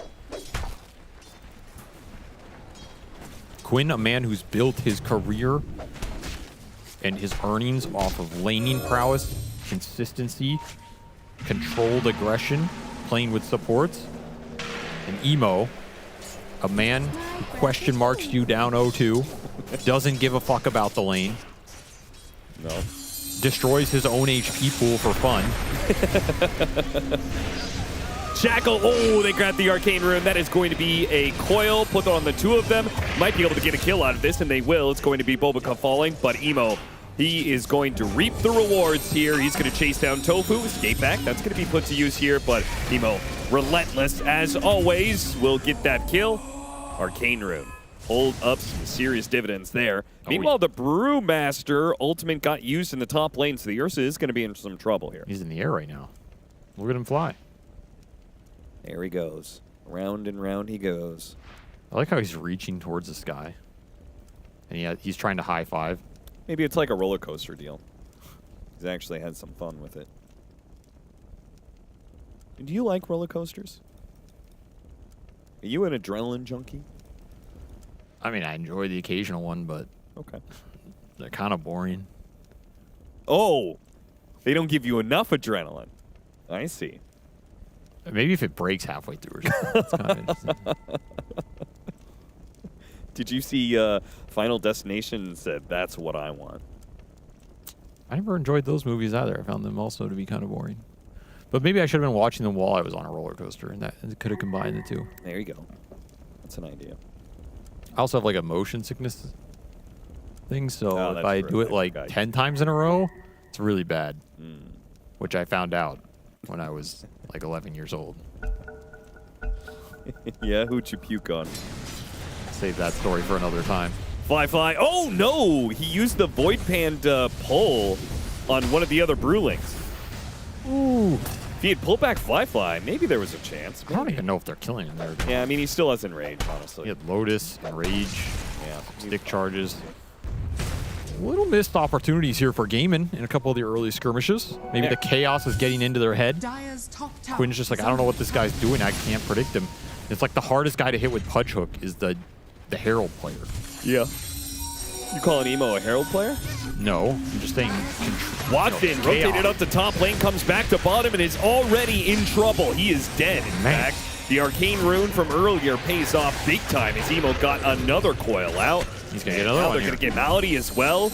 Game of Gladiators have just been destroyed in this last minute. And it really shows how well they were laning, because this game is still dead even. And it feels like they've lost all of these interactions versus the puck.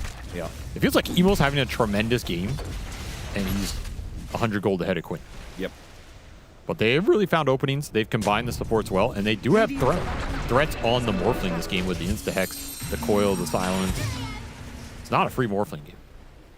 And the fact you missed that first Brew ultimate, you didn't get this kill, you didn't kick him out, you didn't pressure the tower. A lot of dead time up here now for Ace. Kind of just has to chill. Didn't get the earn charges either. Really big whiff on this early laning prowess of the Brewmaster here that was otherwise free farming. A lot of time that Fly just gets to stay up here and he's chilling, man. He's just hitting jungle, living life, sipping on some martinis.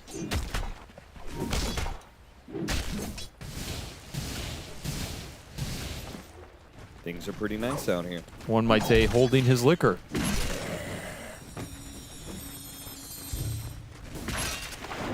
Can you hold your liquor, Austin? Is that all just a setup just to get to that line? No.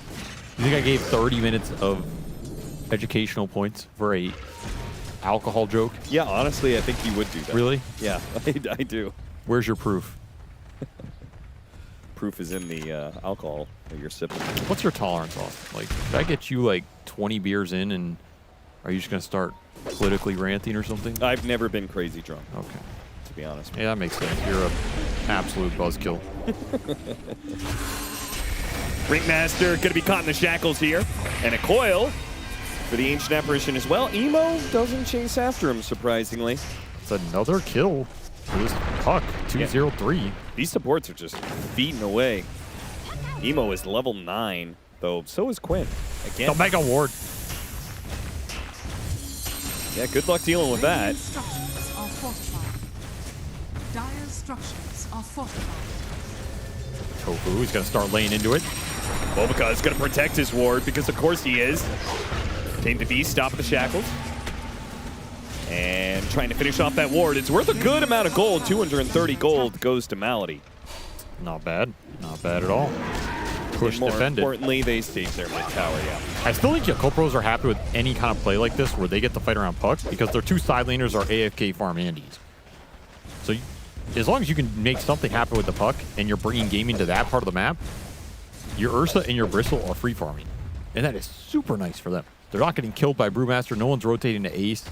Yeah, but isn't equally fine? Gamer Gladiators have a Morphling and a Brewmaster who is going Radiance, right? Like, they're also okay with a chill game where they're just farming. They're okay with a little chill game, but I do think this is nice for Yakult Pros right now. Like, if you can stand on lane versus the Brew solo when his ult is up, you're not happy as the Brew, especially with the Urn build-up. Like, you're 0-0-0, 12 minutes in. Yeah, but he almost has a Radiance. That's pretty sick. He might also die here.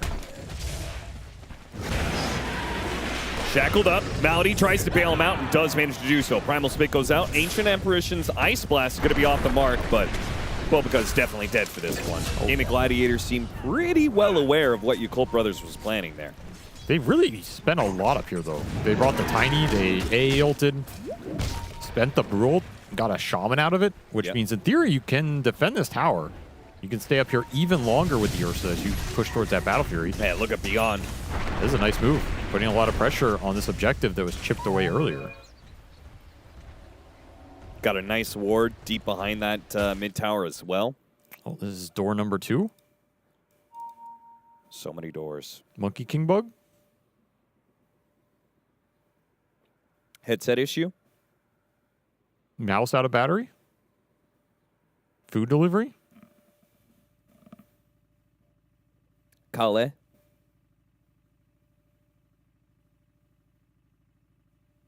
What's the craziest reason you ever had a pause? I knew you were going to ask. Your team or enemy team? I knew you were going to ask.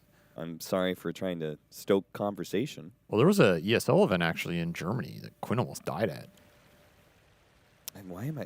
We had to delay the entire match. Yeah. And he went in an ambulance to the hospital with Jack. And I was like, well, he's fucking dead.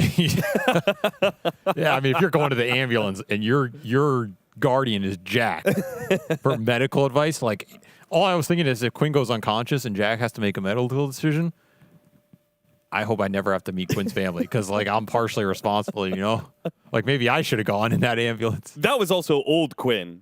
He was like 90 pounds, just pure skin and bones. He had some reaction, though. It was some weird, we still don't even know what it was to this day. But that was scary, man.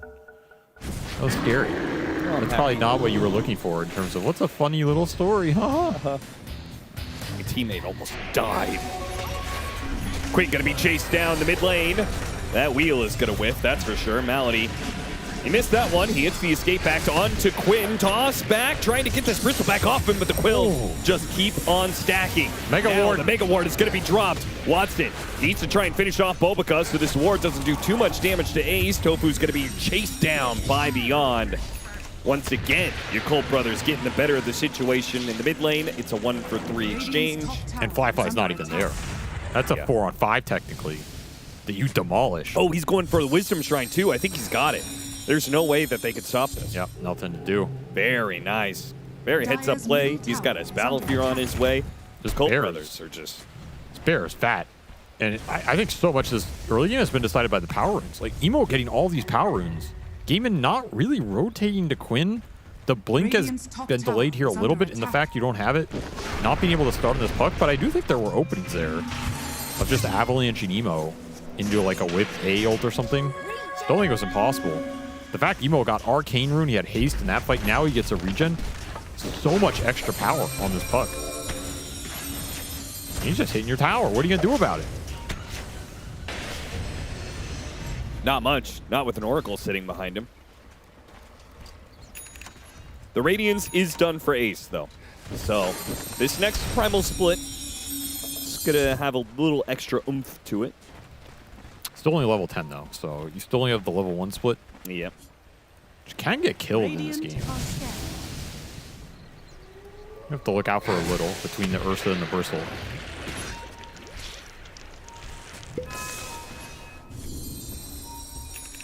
Dire's top tower is under Quinn attack. with his Blink Dagger, smoked up. They wanted the kill on the puck in the mid lane. It's exactly who you want, and if you can't find him, you just want anything with this Blink. You need to start accelerating this Tiny against the puck if possible, but more to just enable your support duo in this game. Start getting them some kills. This is a kill-oriented support duo. They're so certain he's going to show up in this mid lane with the push coming in, but Emo, he's just completely abandoned the lane. He joins his team, pushing into the Radiant jungle, not really finding much during this period of time, but neither is Game of Gladiators. It will give up their safe lane tower, though. TP in.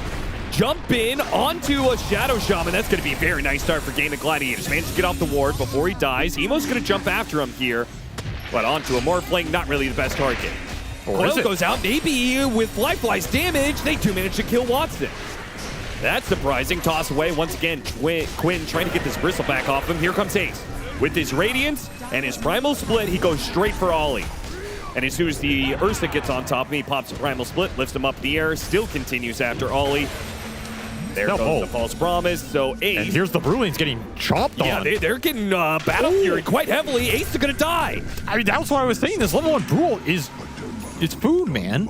You have the Radiance, but you can't stay in the fight. He shouldn't have ulted. And that was their Blink Dagger initiation off of Quinn. Now it's going to be double blinks for your Colt brothers, and I'm not sure what they're still doing sticking around this mid lane. I mean, this looks like you at the bar last night. Can't hold his liquor, can't hold the tower, can't hold the team fight. Just fumbling all over the place. Can't hold a candle to you Colt brothers and their aggression that they're bringing to this mid lane.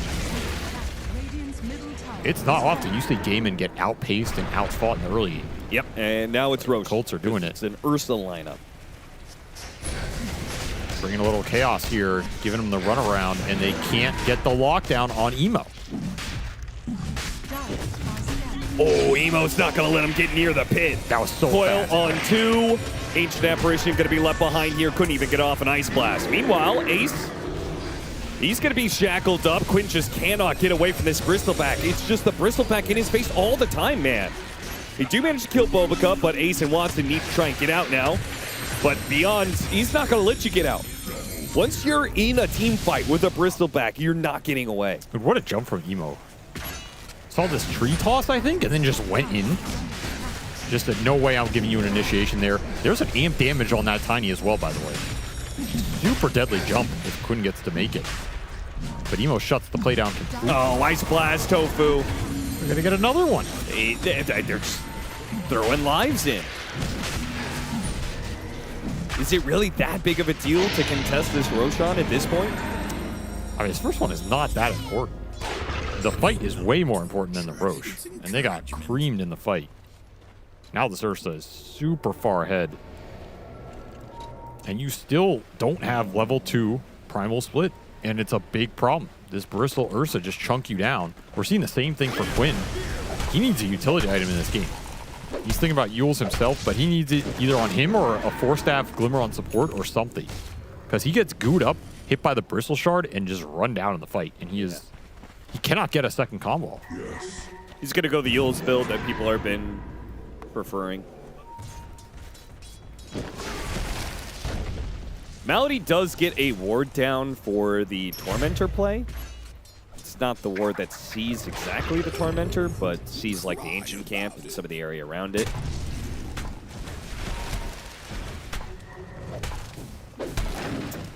I don't think your Copros are going to be too pressured to take Tormentor, honestly. I think they're pretty content with their position. They're just going to get BKB on Ursa.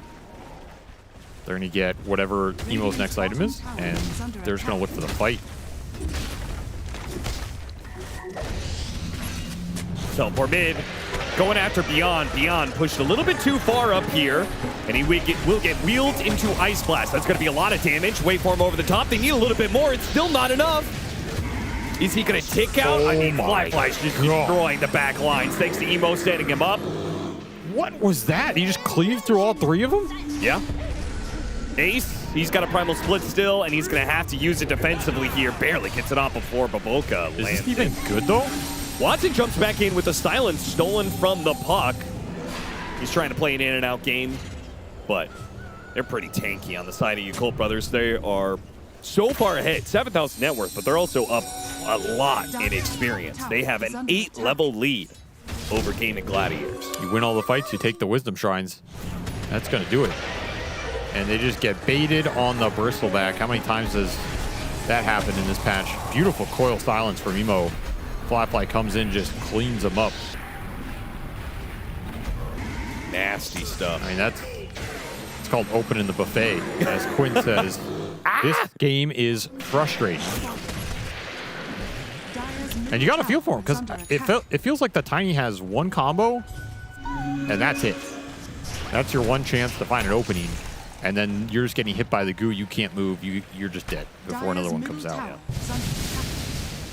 Really far behind now. This is getting off the rails here as another death for Quinn. Man's just feeding. And the supports every single time they're pulled into this as well. Emo's going to chase after him. He's got a coil. He's still got an orb. He should be able to get at least one of them out of this. Waning Rift to finish off Tofu. Still chasing after Malady, who's been gooed. He's just going ham, dude. Just the Emo show. There he goes. 4-0-14 puck. He is level 15 at 21 minutes in. Absolute decimation here. And you still have the Aegis up for a minute. This has got to be one of the more lucrative Aegis we've seen. They just completely took the game over. I don't think it had anything to do with the Aegis. Just they had it the whole time anyway. Yeah, I mean, we've reached the point of the game that you said, you Colt Brothers, if they start getting a lead, they're very good at being able to take objectives. And that just means this game is going to escalate very quickly. Also, the fact Quinn's game is just so bad at this point means your Oracle game gets that much better. True, yeah. We really have not seen Gaiman be able to find the Ollie in a lot of the fights at the start. Just dead all the time. Two-man coil on two supports. How many times have you heard that? This game, it's just Emo's constantly finding it. Nice toss back into the tower area. Got the wheel on him, too. He's going to die. Oh, no. Finally, Beyond goes down. He had an 8x kill streak, 1,600 gold. Now they're going to pick up Ollie as well. Colt Brothers jump back in, though. Got to the Ringmaster, got the lockdown on Watson. Watson, oh, he's got to stay away from Fly. Just managed to get away from him over the side. He is okay for now. He's going to jaunt to his orb and will survive. Big thanks to Malady for that save. That's a successful team fight if you're gaming. You'll take that. Get that streak. Who got the streak, by the way? That went to Malady. Okay. Probably not the guy you wanted to get in here, but no. We'll finish up a Solar Crest at least. It's a completed item off of all that gold. Yeah, it's just... I was very close. Does Solar Crest actually help against Ursa Bristleback? Like, I feel like they don't actually run out of damage. I feel like it's kind of pointless putting a physical barrier on a hero when it's just like 2 more Ursa swipes. You know? Yeah, I feel like this is a 4-staff Glimmer game. I agree. I think it's a game you need to disjoint and then re-go. But it is armor and attack speed. The attack speed's nice. For the Morphling here. Solar Crest is expensive, though. It really is. Oh, that was the first Roshan. The scary one is going to be the second and third one. That's where you Colt Brothers are going to look to end the game. An MKB this early on Fly. Very close stuff, man. Watson isn't even considering a butterfly. That'll help deal with the Radiance, though. Yep. Slice through that panda meat. Another attempt to toss back Fate's Edict with the Oracle behind him. Quinn doesn't even try. If anything, Quinn Slowed down to 100 movement speed. He's not going anywhere fast. Coil on 2. Immediately going to break that. Escape back could be used. Oh, Tofu, he got blown up. Fly found his opening. And back to Quinn they go. Pretty easy kill. With Fly having his BKB, he kills Quinn, goes after Malady, who got a little bit too close here, trying to slow him down with a dagger.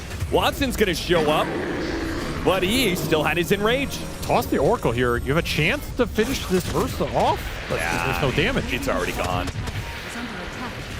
There's just no damage whatsoever from either of these cores. Watson's just too afraid to go in the fight, especially if the Shaman's alive.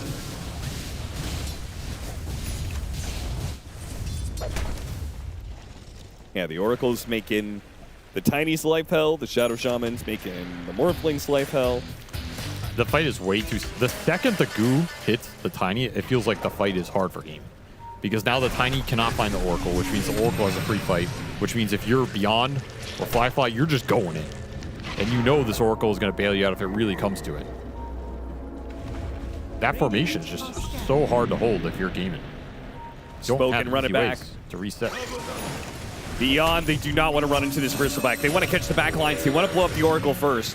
They'll find him. And they spotted him. 2 minutes to get a beautiful avalanche. Here comes the Ice Blast. He couldn't land on 2 here. A toss, throw the supports together. They're still not dead. Got off the False Promise. Watson does manage to hit a silence on an emo, though. The False Promise used, but nobody is really under threat here on the side of the cores. So, Gaming Gladiators, they're just going to get kited around. Quinn's going to be left behind again. And if anything, Watson's just got to get out of here. Locked down by the shackles. He's dead as well. How did that go so bad? They had an avalanche on both the supports. But the fact that Baboka was able to get the Hex off on the Tiny, slow down that damage, AAL didn't hit everybody. And then you toss this Oracle away, but he's not close to shattering. No. Super Not at all. This game might just be over. I think it is. Pharasma Puck dropped the Mega Ward. MKB already done on the Ursa. Gaming just got slapped, man. Yeah, they got severely outplayed. This like 10 to 15 minute window, the game just out-skirmished, straight out-skirmished. Emo largely off the charge. back, yeah, of Emo. But I think the Yakult Bros supports did some work as well. Like, they did a better job backing the puck up than Gaiman did backing up the Tiny. And they didn't make cohesive moves to the Brewmaster ulti, so Ace didn't snowball this game either. Those were their 2 attack points. And I don't feel like they used either one to their full potential. Agreed. Whereas Yakult Bros, every like coil was like 1 kill, if not 3. Exactly, and they got the puck power runes. They played around those power runes. They brought the bristle mid to fight around the puck. It was very coherent.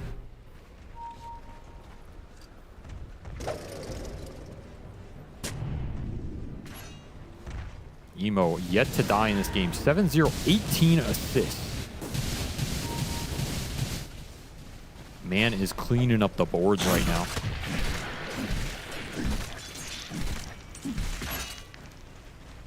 It's a basketball reference for all the Europeans.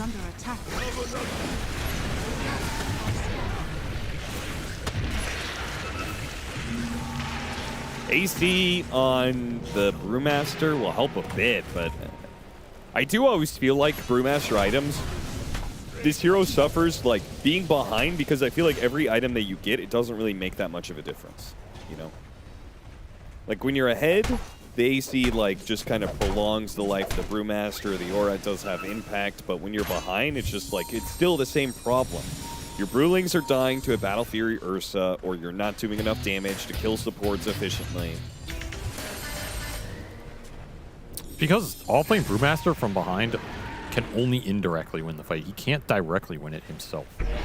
He only wins it through his other 2 cores winning the fight and him helping them achieve that.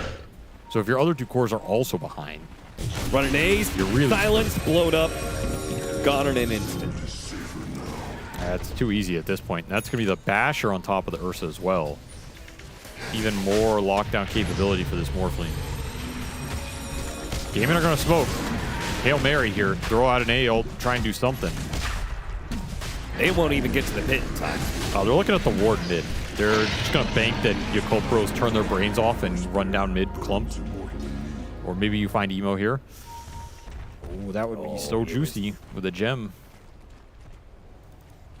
But for once, Emo is playing discipline. Or is he? Oh, you spoke too soon. There he goes. Oh, we got the phase shift off. Who needs discipline when you just have speed on your side? Phase shift dodges the initiation, gives him a greetings. Greetings indeed. I'll see you in game 2, says Emo, as that was probably Gaiman's last hurrah. Styled on him. Absolutely styled on him. He worked him. That Emo, he boomed us, Gaiman said. More NBA references. That's right. For the Europeans.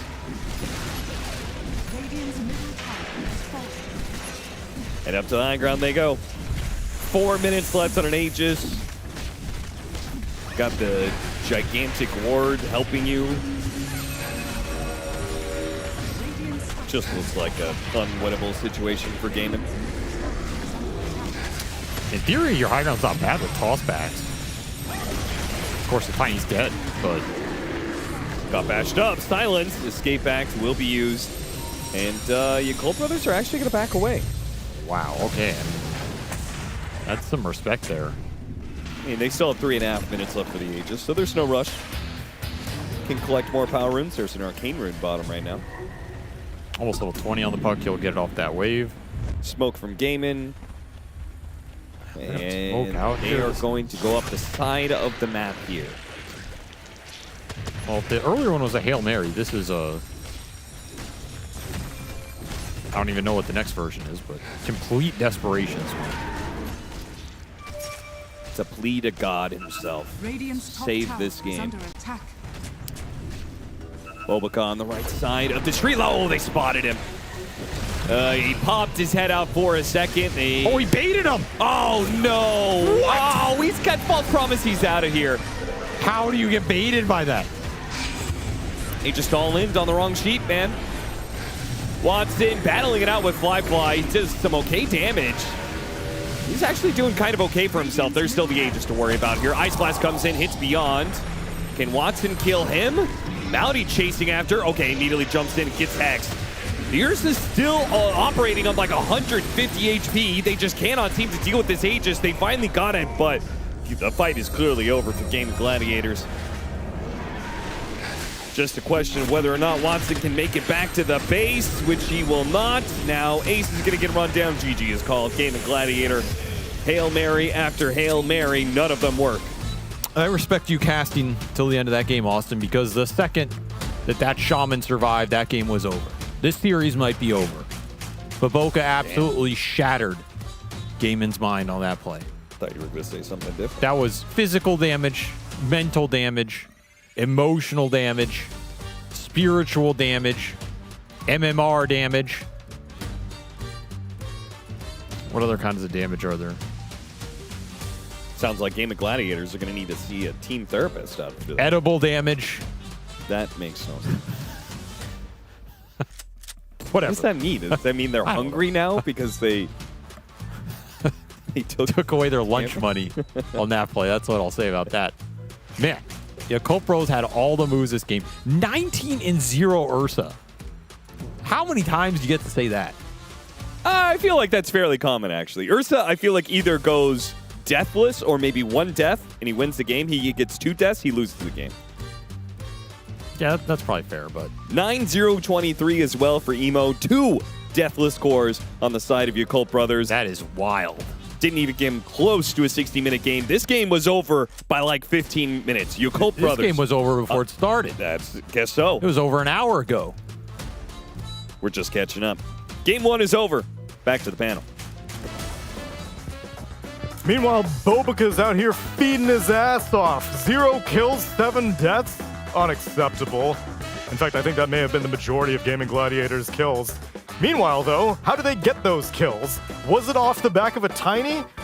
Maybe. Purge, you expressed some skepticism on whether or not you see Quinn on Tiny all that often, and I crunched the numbers on it. Did you know that out of Quinn's top 20 most played heroes, Tiny is the only one with a sub 50% win rate over his entire professional career? Interesting. I mean, his Tiny was, I thought, fine, but it's hard to identify whether or not he was the problem or if it was Bristleback. I just feel like Bristleback was in the front of these fights consistently. It was a little bit difficult for them to burst him because he can always turn his back against Ice Blast. And then in times when he wasn't getting initiated on, he's running at their backline, and all of their backline heroes, the AA, the Ringmaster, they just have to run for their lives. And then the Ursa solved the Panda Brew split problem a little bit, and then later on, Brewmaster solved it himself by not being the best hero. So yeah, it just felt like they had all the heroes that they needed after winning those early skirmishes. I felt it was, Cap was right where you see an Ursa, he's one of those heroes that will just explode sometimes. And once he gets ahead, if he can feel unstoppable. Very hard to kill on his own. Then you add an Oracle behind him, saving his ass if it ever needs saving, and you've got a serious, serious problem, especially when you've got this Brew who just really wasn't doing any damage, and a Tiny who obviously is going to have to be toe-to-toe with Ursa. He's just going to get killed. Again and again. It's an uphill battle for him, for sure. And yet again, Effie, we're getting more data points on what Morphling is capable of. So now, this time we saw Bristleback be first picked by Yakult Brothers. Gaiman said, okay, this is a situation to respond with the Morphling. Yeah, I wouldn't assign any blame on the Morphling pick. I think that... So this game for me was Yakult Brothers making an excellent draft, but also understanding their timing exceptionally well compared to Gaiman's timing. So around minute 15, the net worth was even. When everything changed was when Yakult Brothers brought all of their heroes into an aggressive position, including the Ursa, who had a Battle Fury. Typically when Ursas get their Battle Fury, they just chill, they'll farm for their blink before they do anything, but that's not what Yakult Brothers did. They brought Ursa minute 15 with everybody. He showed up to a fight, he killed Morphling, and then Brew does the split, gets killed by Ursa after that, and then the game was just locked for him. He gets a free Roche, he gets that Blink Dagger 2 minutes after his Battle Fury, and then you have all of these run at you heroes, these backline jumpers like Puck and Ursa on your squishy supports. Your only stun is a Tiny. The game got way too difficult from there for Gaiman. So then is there a world where perhaps Gaiman overestimated their capabilities? Because why is Morphling joining into these fights? If Tiny's maybe not even ready to take things on, why force a 5v5 then, if you can just split push instead? I mean, because the fight had already occurred. It started with the Shaman using his Giga Ward. It really didn't look too bad initially. I think what caught them off guard was just Ursa being there, because Watson was in the fight, waveformed out, all of a sudden there's an Ursa beating him up. They probably just didn't have that read that Yakult would bring all of their heroes, because the start of the fight, it didn't look bad for either team, right? But I think Yakult just played exceptionally well in this window of time, and then winning that Roche fight against a Morphling team changes things, because all of a sudden your Ursa has the Aegis and not their Morphling. You can farm aggressively, you can take over their triangle, you can do all of these crazy jumps unpunished, and Gaiman wanted to be in that position themselves, where the Aegis is on their Morphling, and they're the ones jumping with their Tiny. But Yakult just outplayed them. And Yakult has already shown that they have that early skirmish capabilities, because Purge, you had taken a look early on before the series even began, showing that Yakult know how to play things early. Closing it out, though, they struggle. Yeah, but that wasn't the case this game. We do have a clip actually from that first team fight with the Brew split that ended up looking okay for Gladiators. I mean, they're even in net worth here. It looks fine. Ace goes on Ollie. He's doing a ton of damage. He Brew splits. This looks like he should be able to kill the Oracle. Maybe he should have dispelled the Oracle. That was one mistake he made. He had 2 heals going that whole time. And then he ended up lining up all of his Brewlings, unfortunately. So the Ursa is able to kill the Brewmaster. That's not supposed to happen. Usually you get your first Brew split off, you have a decent team fight. This jump was huge from Emo as well. Basically forces Quinn to run away, means the AA dies without casting Ice Blast. Brewmaster on the right used the purple one to get himself status resistance, which was great. He tanked a lot of big disables. But this entire time, the Brewmaster Bristleback is running at them constantly, lowering their armor, dealing damage. And that was a lot of the fight, was them just being slowed with minus armor. And then all of a sudden, Fly hits the back line and goes for the next support. Again, another Ice Blast that wasn't great. So that's maybe one of the things that was not cohesive about the Gladiators draft. They have an AA, they didn't have a stun setup outside of Tiny. And Tiny doesn't necessarily want to have to be the I'm going to stun this guy and keep it in one spot. So they had less options for their jump. And even if some of their carry options were decent, like getting to the enemy backline, getting through the Bristleback, there was just a lot of things that were difficult to execute. For sure. I think Gaiman needs to put some respect on Emo, where if he gets an 18 puck, they have to address it in their last pick. The Brewmaster didn't have any kind of means to deal with it. I don't know how they would have swapped their draft around. Maybe you throw Tiny on the offlane and pick some hard puck counter, but a lot of people consider Tiny the puck counter from mid. But like Emo, he's a spirit player, he's a puck player. All of his heroes are elusive and hard to kill, and if you put him in a situation where he's playing versus one stun, he's gonna pop off. You need to give his team things to hit buildings with. True that. And you know what surprised me was this was not the Yakult Bros tempo that we'd become used to. We were kind of used to them being a longer team, maybe one that is going to go for 60, 70, 80-minute games quite regularly. They were in a hurry. I don't know if dinner's ready or something, but this was like a sub-half-hour game from the Yakult Bros against Gamer. It was just kind of surprising to me. I don't know if it was the draft or... It's a group chat, I think. They're like, hey, guys, the games have been going kind of long. We stayed up till 2 a.m. last night. Did you bring it up with them? No, it was not me. Oh, I'm sure this was a player. This is the most motivated the players have ever been. Most likely is, hey, can we finish our games before 2 a.m.? To be fair, that's how they draft it. Like, that is how they play. They play really early game aggression. It's just that their games somehow end up going really, really long. That's true. They're aggressive, and then they suddenly realize, oh, it hasn't quite won us the game yet. I guess we'll farm for another half an hour, lads. That's the way it's gone. This time it was just so obvious that even Yakult could finish out a way to end the game in a pretty prompt timing. Now, Gaming Gladiators have an opportunity to respond, and they'll get that opportunity as we get ready for game number 2 after the break.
has proven time and again that we're exactly where we're supposed to be. Yeah. Oh, won't you take a chance on me?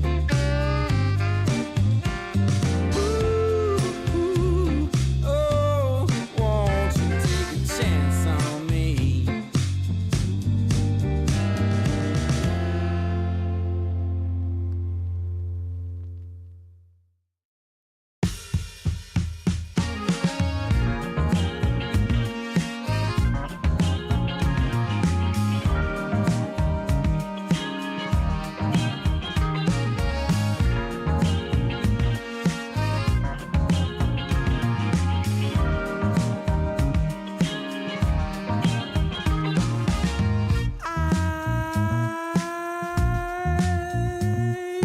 My eyes are closed so long after the sun comes up. We do a dance in the dark, down the hall, pictures fall, even the neighbors call. But then you rip out my There was a depiction of Fly's Ursa being like, look, it's so easy to just get 19 kills and 0 deaths. It's just that simple. It's been immortalized now. That's why you gotta murder to feed your children. Exactly. You're born, here's this free Aegis. I don't need it. Your cubs can't be orphaned. You must feed them with multiple lives. For the cubs. For the cubs. No. Maybe Fly has shown the capabilities of what Ursa is most strong with whenever he's been given such a good opportunity. It was, what, 23rd pick Ursa? Mhm. And It's then disables. Ace was out here like, give me Brewmaster. That'll solve the issue.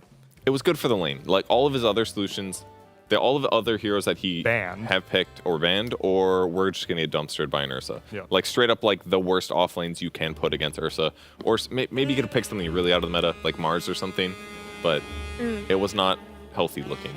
Yeah, he had his options quite limited, which maybe give Ace earlier priority, because if your Cult Brothers are specifically targeting Ace and being like, okay, well, seems like your offlaner is the one who's going to be winning you games, because Quinn has been hot and cold basically all Dream League long.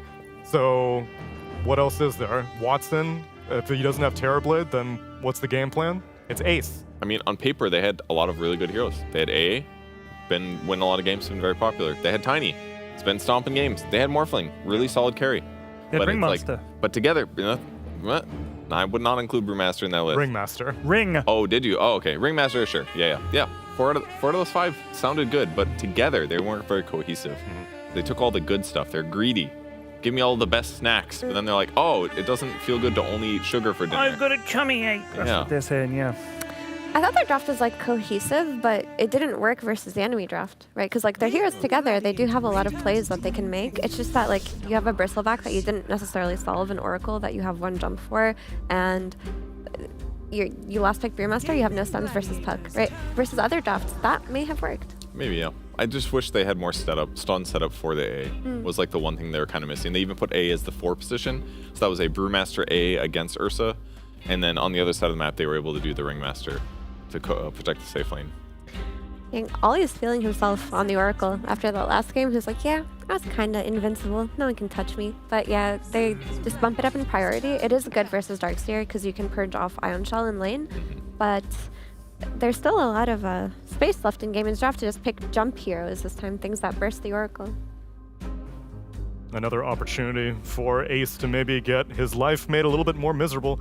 But they bump up Ace's priority as well with that first phase Darkseer. After banning out Storm, AA, Ursa gets first phase ban priority now, and Pango, Yakult, they take out the TA, the Nature's Prophet, the Terrorblade, and the Bristleback. So that means Ember slips through this time. Fly's Ursa's too scary. It was good. It's pretty good against Darkseer too. You can man up and kill the Iron Shield creeps if you need to, or God forbid, get on top of the Darkseer. Darkseer's never going to beat you in that long fight. Yeah, it's probably his strongest lane counter, the Ursa. Another hero that people run versus Darkseer when they see it is Tiny. They think Tiny has a good lane against it. And then we have seen teams experiment with Carry Weaver versus Darkseer too. Did you pick that up from OD Pixel's stream? Is that what he's been doing? Plays a lot of Weaver carry, yes. BKB, not for that lad. Owen likes to play these slippery carries. Slark is a classic of his, I would say. Weaver as well. Faceless Void. Faceless Void, that was a miserable time. Are they going to take the Beastmaster or the Enigma? Neither. Interesting. I thought with the Gyro ban, I guess Gyro's kind of good against Darkseer too. It is very good. And you don't worry as much about getting Darkseer walled because your illusion is not really that base damage based. Yeah, it's an excellent hero. It also keeps the lane pushed out, and it takes the stacks too if it needs to. Here's what you do. You take Beastmaster, you make Darkseer carry, you go normal punch. What do you think, Kev? Nope. I've played Lyrical too many times. For your normal punching the centaur? Anybody. It's just funny. It's It one is of my funny. favorite things they added. Didn't they change it slightly? Like they nerfed it or something? Yeah, they did did. touch Cooldown is up or something like that. Did they? Something like that. Either that or like the distance you travel to get damage was capped. What if they made the sound less cool and that's all? You guys are just completely misremembering. Is it called normal punch because that's a One Punch Man reference? That is correct. I see. It's Just it is a cooldown increase. I haven't even seen a Darkseer bind eggs in a while, so a little surprised. I bet maybe it's one of those like turbo nerfs kind of things. Do they bother nerfing Turbo? They definitely do. Why? Because there's some builds that are just like really good. Yeah, but it's only me and a couple of people that play Turbo. I think Turbo is the second most popular game mode. It is. Nice. Not a lot of people play Turbo. It big outdoes, Turbo I'm talking about like outdoes single draft, outdoes unranked all pick, and captain's mode. Awesome. it's you think about your AA Ags builds, for example. Almost never played in regular Dota, but they get a little extreme in Turbo and low True. MMR games. But there's no MMR, so I thought people just wouldn't care. There's still MMR. People care winning and losing. Hidden MMR. Winning feels good. Hidden MMR in Turbs? Yeah, absolutely. Really? Matchmaking is still matchmaking. Dang. It's not like, That's fair, but I thought it would just match you based on your normal MMR, and then Turbo was just like, well, we're just going to put you in a game. That may be possible. It's possible they have an MMR for Turbo versus regular. That would be interesting. Possible, yeah. I actually know a lot of people that lunchtime Turbo, that's the thing. You Oh, can yeah. fit one in your lunch break, play a Turbs, and get on with it. Willow. Sven. Willow's been pretty popular. 9 classes played it a lot. Just nothing really fancy, same kind of stuff, but really good area control. I do like it against Darkseer. It's a nice counter against Surge. Versus Tusk as well. I think the big thing is like Tusk has a difficulty if he like blinks into brambles on the ground. It makes it hard for him to pull off his saves. So this is a very popular pick around TI when Tusk was very popular. But it provides you a lot of damage, and what I do like about Willow versus heroes like Disruptor is she can assassinate them. Like these supports like Disruptor, like he can't glimpse you back if you shot around, you just kill him with your Bedlam. Like seeing a Disruptor or an AA alone is sometimes enough to pick Willow. So I like what they have going for them. I also really like this Sun coming out early. It's a great hero versus Darkseer on lane, keeps the lane pushed out as well, is going to have a very strong BKB timing, but they're making it so that you get the overall last pick for Emo, which we love to see. Like, he played such a great game on the He's fantastic. He's fun to watch too. I think it's much better to give overall last pick to mid than it is to carry. Wife Stealer. Wowzers. Strength against strength matchup. I mean, he's going to get crazy amounts of HP heal from Feast against the Centaur, and later on against the Sven. Sven does have some good solutions because he has such high physical damage output, but at least there's going to be some mischance coming from a Radiance Lifestealer. That part's good. And he also doesn't have to worry about the Dark Willow much at all. Like Brambles, okay, you could always rage. You can rage and run through them.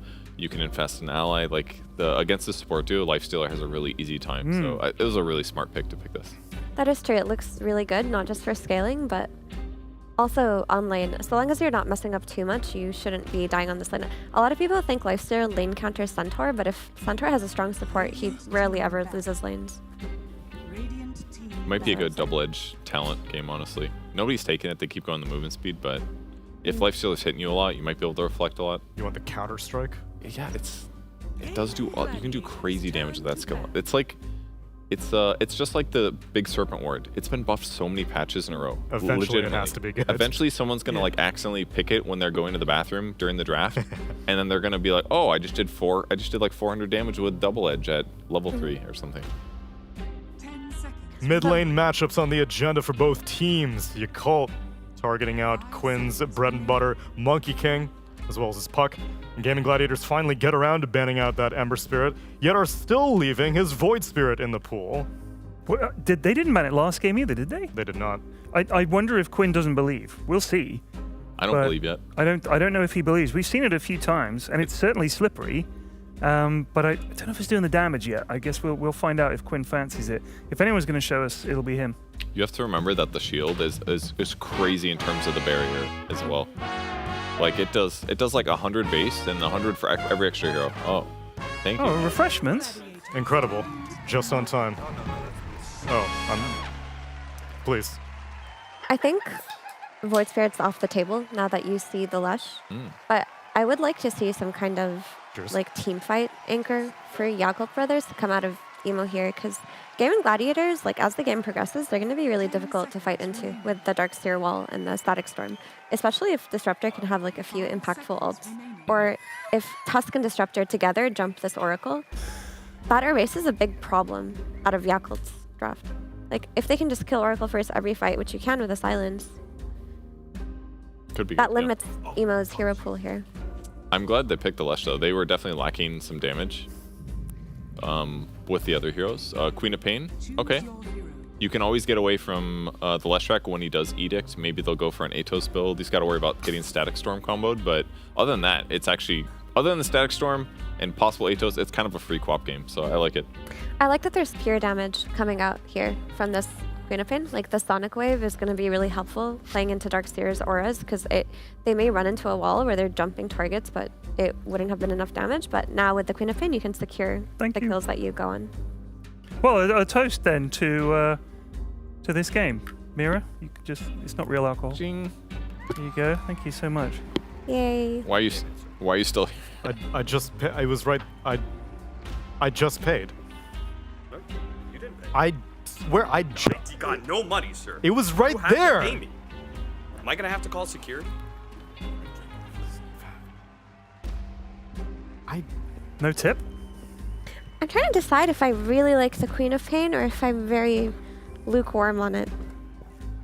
If like I always say, if Queen ain't picking it, is it worth picking? But we'll find out. Emo's the man for sure. If it's a good hero, and Emo can, can turn it around, maybe Quap becomes a pick. But I don't know. I've only seen Leshrac so far in pubs paired with Io, so we'll see. They really needed the bonus pure damage, just, Yeah. like the extra burstiness to come out, and like the ranged poke versus Leshrac to come out. But for scaling, I've not been super happy with how Queen of Pain has looked like if the games go on for very long. But it looks good for the first 30 minutes at least. Yep. Yep. Yep. Yep. Yep. Is this what happens? What? When I am Everyone's drunk. being inebriated and swindled and meloned every which way I turn. Casters, Cap and Avery. How's it going, friends? You're doing good. How are what's you, up, Neil? How's it going, man? Avery, how'd you get in here? I don't know. I'm really out of breath, though. Why? He did a couple of laps Coincidences, around yeah. the studio. I was exercising. It's his idea of warming up, Yes, sir. Put that in your pocket. Oh, thank you. Well, stay hydrated, my friends, and enjoy casting game number 2. Thanks, Neil. Appreciate it. Oh. Game 2, everybody. Cult Brothers versus Gaming Gladiators.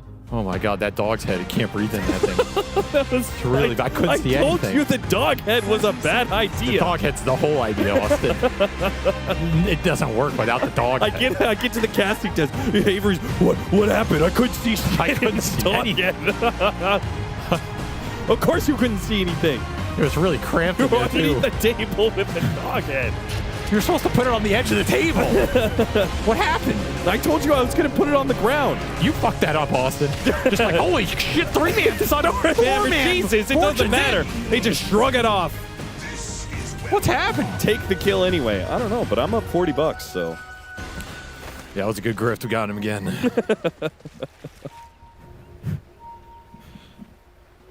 My glasses are all fogged up. I couldn't see.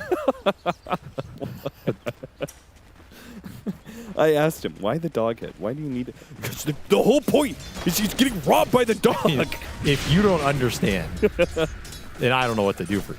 Just like if by now, Austin, you don't understand that your cult bros are here to upset half a decade of European dominance, then I don't know what to tell you. Because these guys, they're on a steamer right now.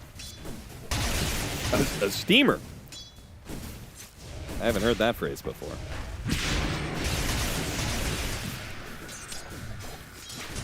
Ugh. That's some hair in my mouth, man. Yeah? Did you know? rough. Emo is going to be rocking the Queen of Pain against Quinn. I almost called him the Queen of Pain. I do that all the time. I just do it by default now. Yeah. Emo Queen of Pain. This is a double-edged sword, quite literally. I've seen this win games. I've seen it lose games single-handedly. It's capable of anything. 0 to 100. Pick a number. That's what you're going to get. And the disrespect that he picks it against Quinn. Yeah, against his Lesh. Against Quinn's his Lesh. signature hero. I feel like Emo is the reason that roll is still in the game. You know, the command. Oh, yeah, slash roll. Slash roll 100. Yeah. That's going to be your mid player every time. It's somewhere between that, you know. Just He slash rolls roll. a D100, that determines his performance. You get. Maybe it's 99, maybe it's 0, maybe it's a critical miss. Like, it's anything, you know. Well, game 1 was certainly a critical hit. Oh, yeah, he hit hard. This time around, though, Gaiman did strike first. They got a little first blood action, and they got it onto Quinn, which is super nice here because he got first blood, and he's top of the CS chart. That's going to help him in this Queen of Pain matchup that you really want to go in your way if you were a Yakult Bros here. Because I do feel like there's a decent amount of weight on Emo in this game to not only have a good game, but to scale. We've seen Sven fall off in a lot of these late games. And he is against a Tusk, which ruins that hero. Lifestealer, which isn't that good a matchup in the late game with the Ags and all that nonsense. Potential Ag Static Storm. Otherwise, it's okay. I think he does quite well versus the Lesh and the Darkseer. So it's not the worst Sven game we've seen. Definitely some hopium on the table. A little bit. A little bit.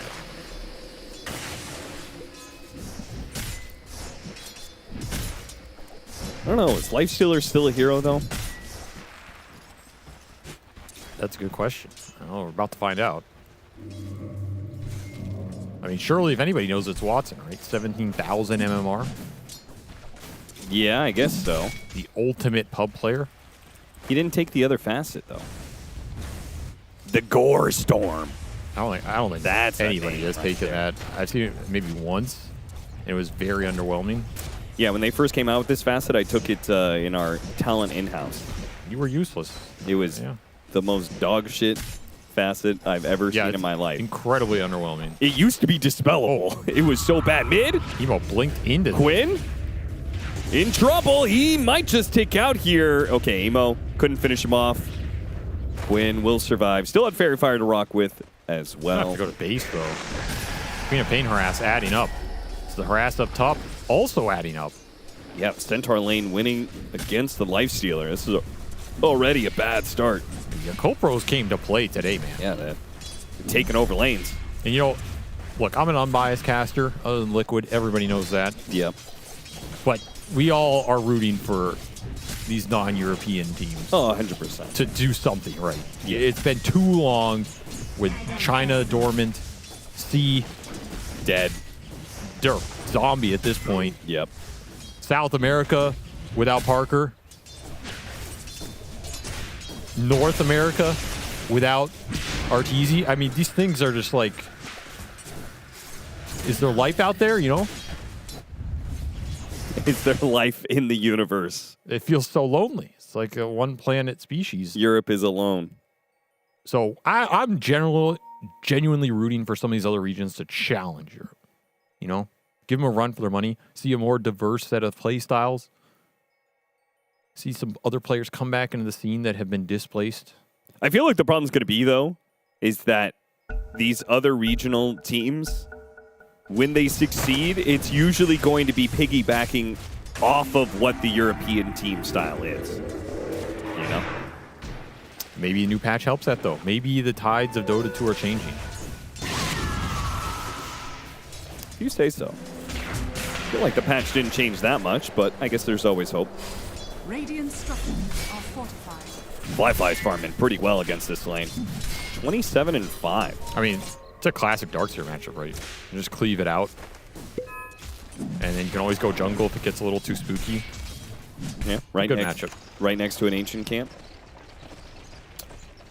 He's having Really, a good all the Oracle has to do is just stack up that ancient camp and occasionally purge off some ion shells. Yeah, that's the other factor. You're not too worried about the aggression because you have Oracle. Though Ollie making the move top as Tofu makes it at the exact same Got the glimpse time. back onto Bobica. Surrounded by the tag team. He's going to be in big time trouble. Nice stomp, but Watson. Okay, it's Malady who managed to nab the hit. And I am surprised the Oracle came up here because, frankly, I'm not sure what a ganking Oracle does besides just add one more body to the pile. That's what I was about to say. He makes the move with Oracle, but into a Lifestealer who's full HP, and you have a 1-1-1 build. I don't know what they're Whoa, Emo! He jumps into Quinn, had his level 6. I guess he read the situation correctly because Quinn is the one to die. He out-leveled him. Just forced him to base. Means he gets the level 6 first and just powers through it with the ult. Gets some heal, and that's all she wrote. Quinn getting worked in another game. He had first blood, Austin. What's happened? Had the experience advantage. Emo just powered through. He did manage to grab a regen rune top on Quinn, so on his second life. Well, you can't regen when you're dead. That is true, but he still has the regen rune. It's like the world's been turned upside down. What? Quinn losing? That seems normal to me. Oh, all right. This time it'll be Emo who has to go to base, and he will re-TP mid. So no counterplays on the map from the Queen of Pain for a little bit, but didn't have the ult anyway. So this will actually sync the cooldowns up within 20 seconds. If your co-pros want to try and do something with it. Wisdom Shrines split here, no contest. Looking at it, they do have some pretty nasty ways to deal with the Leshrac. They've got Stampede to kite him out. They've got Sven just a heavy hitter, but like the Queen is a problem. The Sonic Wave, both the burst damage, but also the push. Oh, it's not kind of a problem for the not a fun Leshrac. matchup at all. And you're matched up against an Oracle all the time, so. And I mean, Sven is another burst damage source. You have a physical burst damage hero, a magic/pure damage burst hero. Very tough game to itemize against if you're Quinn. And he doesn't have a lot of backup. You have an Infestor, some extra HP, and I guess Surge Shell, but Lesh is not the best Surge Shell target. They want to defend this tower. Sonic Wave back up. This looks a little tough to fight into. Power Rune's going to be top. Arcane Rune. Ooh, yeah. Nemo's going to love the side of that, especially with the Sonic Wave up right now. He is just getting all the power runes, and the supports have really prioritized it. This is what you have to do versus gaming. You can't let Quinn get some isolated one-on-one, though. Even in those situations, he hasn't really been beating Emo in these matchups. No. Not the most favored matchups, is worth noting. Fly. He's going to be caught by Malady here. So he is likely going to be glimpsed back. No split earth, though, but slowed down by the wall. So they'll keep pace with him. Fate's Edict helps them a bit, but it's going to run out eventually here. Now Ollie is going to be chased down as well. Ollie's just kind of every single kill. It's a buy one, get one free. Not a lot of escape mechanisms for him. Emo did get the solo kill on the Tusk mid with the Arcane Ring, so they'll have another Sonic Wave in 60. They'll be able to hit this tower as well. Yeah, this tower is going to fall soon. But man, the Darkseer got so much off that. He's just free farming down here. Now he has kills on top of it. Get that big Sven core kill. This Darkseer's going to have some fast auras in this game, and that is maybe the one thing that can help the Lesh the most. Yeah, hate to see it. Emo missed the last hit on the tower. I would expect nothing less. Completely uncontested, lost it to 2 creeps. I mean, honestly, that kind of thing, it's too easy for Emo, you know? He's saying because he's alone in lane, there's no pride in taking the last hit. You gotta remember, this is the team that waited for Gaiman's buybacks to be back up before they pushed the base. That was, you know, they won something. They won an even honorable fight. Radiant's bottom tower is under attack. More deaths on his bottom lane. Back-to-back deaths for the Sven, who is free farming. Completely annihilated by his overwhelming magic damage. And Ace gonna claim a tower. Funnily enough, he's still ahead of Lifestealer, though. So that Watson lane went poorly enough that He is matched with a Sven who is 0-2-0.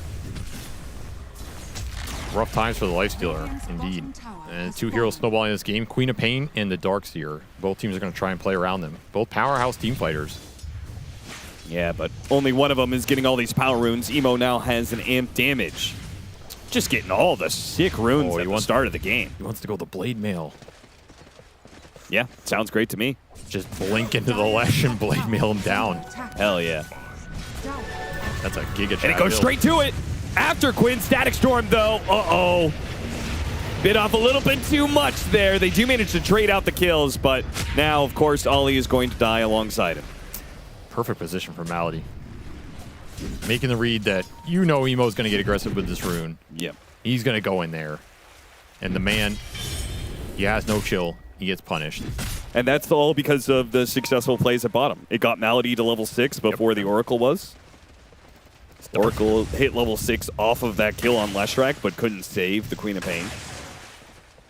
Kind of the opposite of last game for Ace, where he had the rough end of the stick. Now he's going to be able to drive the engine. Couldn't hit him with the Stampede. Bobica, now in the middle of nowhere, is definitely going to die. I will say, these supports on the side of Yakul Pros are having a way worse time in Game 2 than Game 1. 0-6 between the two of them. You just got level 6 on the Oracle. Not finding a lot of early momentum. Did you see the neutral items there? 3 Curios. Saved by the Fate's Edict, maybe. That's a yeah, Blade Emo's Mail, going to be too. okay, especially with the Blade Mail. Throws out the damage after Quinn, while Tofu takes a brunt of the Oracle's damage. Will end up falling. Now chasing after Malady as well. Malady dies. Emo chasing for more. Dude, Emo's just going to 1v5 Gaming Gladiators at this rate. He might do it 2 games in a row. I mean, this man's putting this game on his back right now. Every time Gaming go mid this series, it does not end well for them. They need to go back to playing in the side lanes. Like, go to Ace, find the Sven, gank this Centaur, dodge Emo, because he's got their number right now. Yep. And it's on speed dial.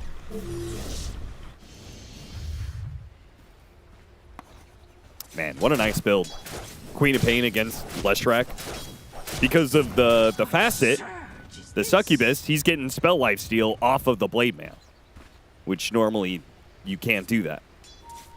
But Queen of Pain is a little special. Also applies to pure damage. So, it's matched up against this Diabolic Edict. Reflecting a bunch of the damage, healing off of it. That's actually super next level. Fortune's End.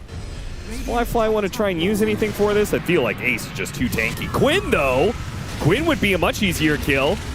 Fate's Edict goes out on Emo. Emo, does he want to chase after him? He's thinking about it. He stopped his blink for a second. Bobica just going in there with the Dark Willow. Puts a little bit more damage on the Leshrac. Almost dead. And there's Emo to finish him off. Jumps to the other side. Meanwhile, Ace is tearing it up. They've killed the 2 supports. It's up to Emo to try and evil the odds here. Fly, he's making a run for it. Pulled back in by the vacuum. That just leaves Emo to pick up the kill on Malady before he blinks away. 2 for 3 exchange. Favorable for Gaming Gladiators. But Emo continues to get bigger. He is the entire fight there. He dealt 3,000 damage.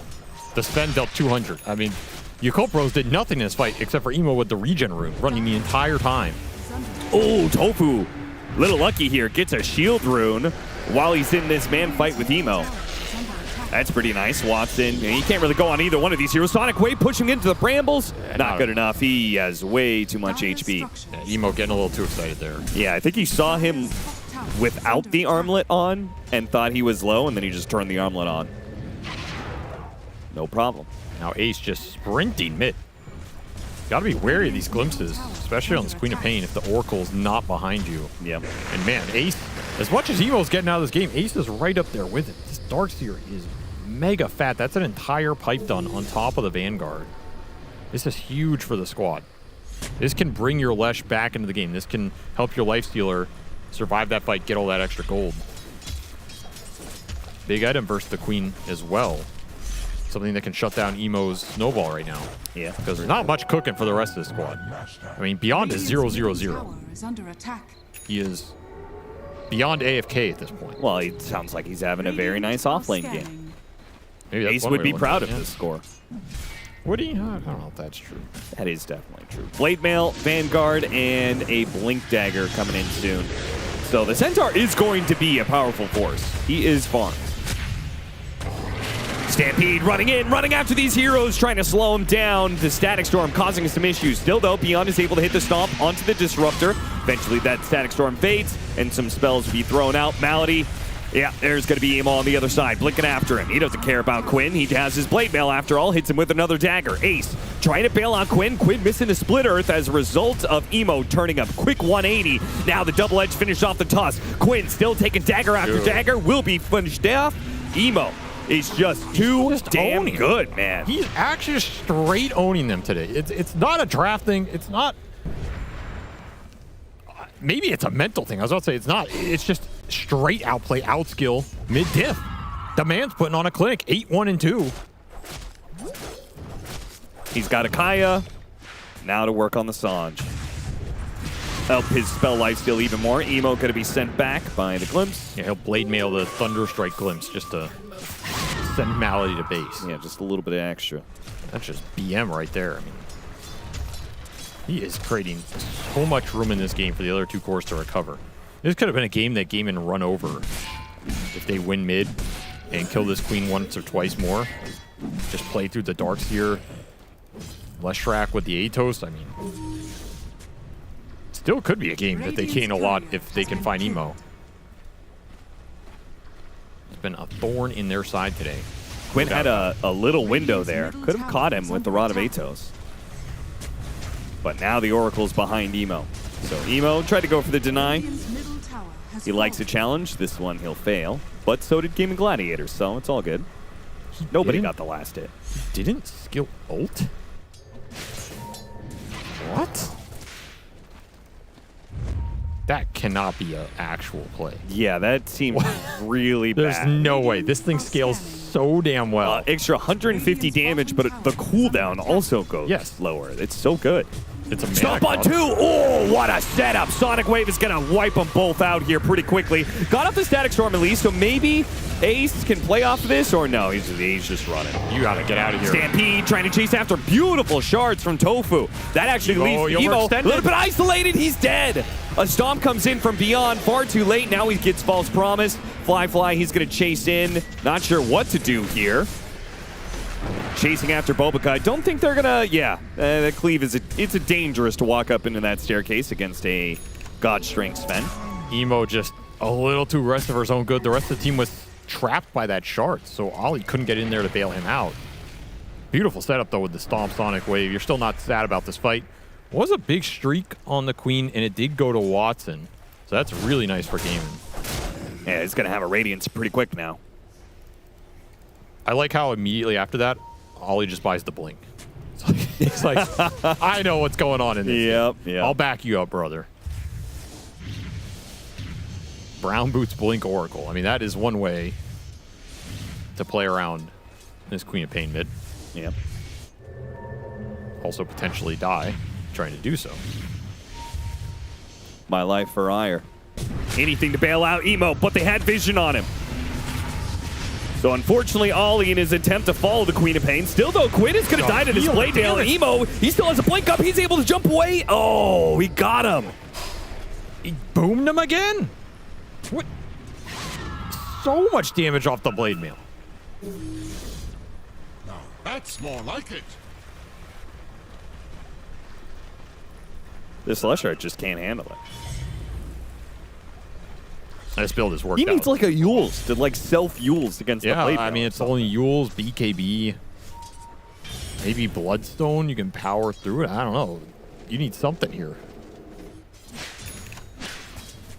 Speaking of Yules Scepter, I guess you also could have gone... I was going to say you can go like Magic Resist here, but I feel like those items have been nerfed. Like Shroud. I mean, he definitely leaves his ult on for too long. That is part of the mistake here. He left his ult on the entire time. Well, I feel like the Edict's already out. I think he feels if I trade for Queen, I'm happy with that exchange. Yeah, he's just pod committed. Yeah, he's just trying to all in him there. Yeah. I don't think he's surprised by the Blade Mail anymore at this point in the game, but sure. The fact Emo survives is maybe underestimating the numbers a little bit as this Fly pulled back into the snowball. And Sonic Wave will help Fly push them off of this Sven. Now he gets False Promise. Now he goes to work. On 150 HP, he'll chase after him here. Now he might actually still die to Quinn. Nope. It's actually perfectly fine. Got a decent amount of lifesteal during that False Promise. Now Watson's going to be hit. Teleport away. They try and put some magic damage on him. Not good enough. So Emo will just collect the kill on Malady. Running down 3. Ace, don't think you want to stick around for this one. I don't think you could save Malady. This guy's so goddamn tanky. The Crimson. What? That was crazy. All right. Yeah. Darkseer There's doing some work. But once more, it is Emo preventing the move from Gaming Gladiators working. Bails out the kill on the Sven. Turns that fight around. Has a haste rune. Infinite chase down. This is a good setup. This is before that BKB, which is flying out on the courier, by the way. Oh, yeah. It got delivered right then. And then Ollie with the Blink Dagger hits him with the False Promise, and Fly knows. Fight's over. Game of seconds. If you make that play a few seconds earlier as Gaimin, you get a clean Sven kill. Instead, you get wiped on the return. Very frustrated series for Quinn, honestly. I mean, he's been outnumbered mid. He hasn't really had the better matchups. He had the better matchup game 1, though, and he just got outnumbered there. Here he had the worst matchup. Kind of got outnumbered again, and has just not gotten the power runes. These things really make a big difference in these matchups. Now he's just falling behind. Now your highest net worth in the game is the Sven. 1 and 3, but he's recovered. Yeah. He's going to get a Blink Dagger to follow Emo in. I mean, everybody get a Blink. Yeah, seriously. Yeah, Bulbika's going to get a Blink. Everybody get a Blink. Goddamn. I mean, that's how you do it. You're going to have 5 Blink Daggers. When Emo goes in, we all go in. Ride or die. Oh, he's got another power and shield rune. These are just brutal for Gaimin to fight into. They're moving up to this corner at the right time. Tormentor is going to be taken by Game of Gladiators. They immediately smoke up to try and retreat, but they might just get caught off. They're really clumped right now. Yakult Brothers, they drop the ward. They spot some heroes beyond. He gets the jump first on Ace. Split Earth is going to land on him. Emo with the shield rune is playing pretty fearless. He goes straight to Watson, hits the Sonic Wave, pushing back Tofu, almost finishing him off. Flyfly stuck inside the shards. Oh, he almost finished off both supports. They'll still get him, but Flyfly is left impotent in this fight. Finally, the shards fade away, and he'd start going to work on Watson. Finishes him off. Looks at the next one while Emo. Oh, yeah, Emo wants the kill on Quinn. Almost gets it as well. Finally, they'll chase down Ace, the tankiest of Game of Gladiators. 4 heroes dead, not a soul lost on Yakult Brothers. Ollie got the ult off right after he got punched, and that just stalls that fight for so long. And you're all magic damage on Gaimin. Even this lifesteal is a lot of radiance damage. Nothing to really burst these heroes down. Once the Fate's Edict comes out, once the ult comes out, once you're returning some of this damage and healing back up, Sven with BKB is not taking much, even though he was stuck the whole time. There's a nice vacuum into the shards, into the wall. You're trapped. I think also the Lifestealer Infest pop-out, that tree area... That did not do him favor. Yeah, I think he was pushed away from the Oracle. I don't think it would have really mattered, though, because Ollie can always blink out there. No, I mean like when they first hit the punch. He punched, popped out, and I think he couldn't hit him during the punch. That could have made a difference, yeah. But to be fair, I think even if you insta-burst the Oracle in that fight, I think you're still losing. Lose. Yeah, there was not much sustained damage there. No. Another Arcane Rune. How is Yakult Brothers only up 4K? I mean, they're up a lot more effectively. Yeah, what are they up in the experience? They're 6 levels up on them. Yeah, their supports had a very rough early game. Darkseer's still farm. Oh, Flyfly's going to jump in. Ace was trying to help out Tofu, but instead he's going to be the victim. They're both going to die. Gaimin are getting outpaced in this series. They just cannot get it together. Cannot regroup. Feels like they've been on the ropes for both these games the entire time. Yeah, this Yakult Brothers looks like the Game of Gladiators of 2 years ago. Yeah, they really do. Play around your mid laner, play super fast, bring the supports, outnumber your opponents. The only thing they're missing is the auras. I guess they have a Crimson on the Centaur, but in theory, this is your pipe mech Crimson Darkseer, and you can't take 5-on-5s. Now you're playing into an Aghanim Scepter on a Queen of Pain. So the clump is going to get punished heavily as the dagger starts spilling out Scream of Pains. That's so much damage. Yeah, the fact that Bobica can solo force Watson to rage TP away. You have to start landing some big vacuum static storm combinations. And you have to find Oracle, either in the combo or at the same time. So he cannot bail out this Queen of Pain and you can bring Emo down. That is a good point. I feel like we haven't actually seen a vacuum static storm, or at least not an effective one. I mean, that top fight had it, but they didn't get the heroes, they didn't get all the heroes stuck in it. And the terrain was really awkward for Gaiman. Yeah.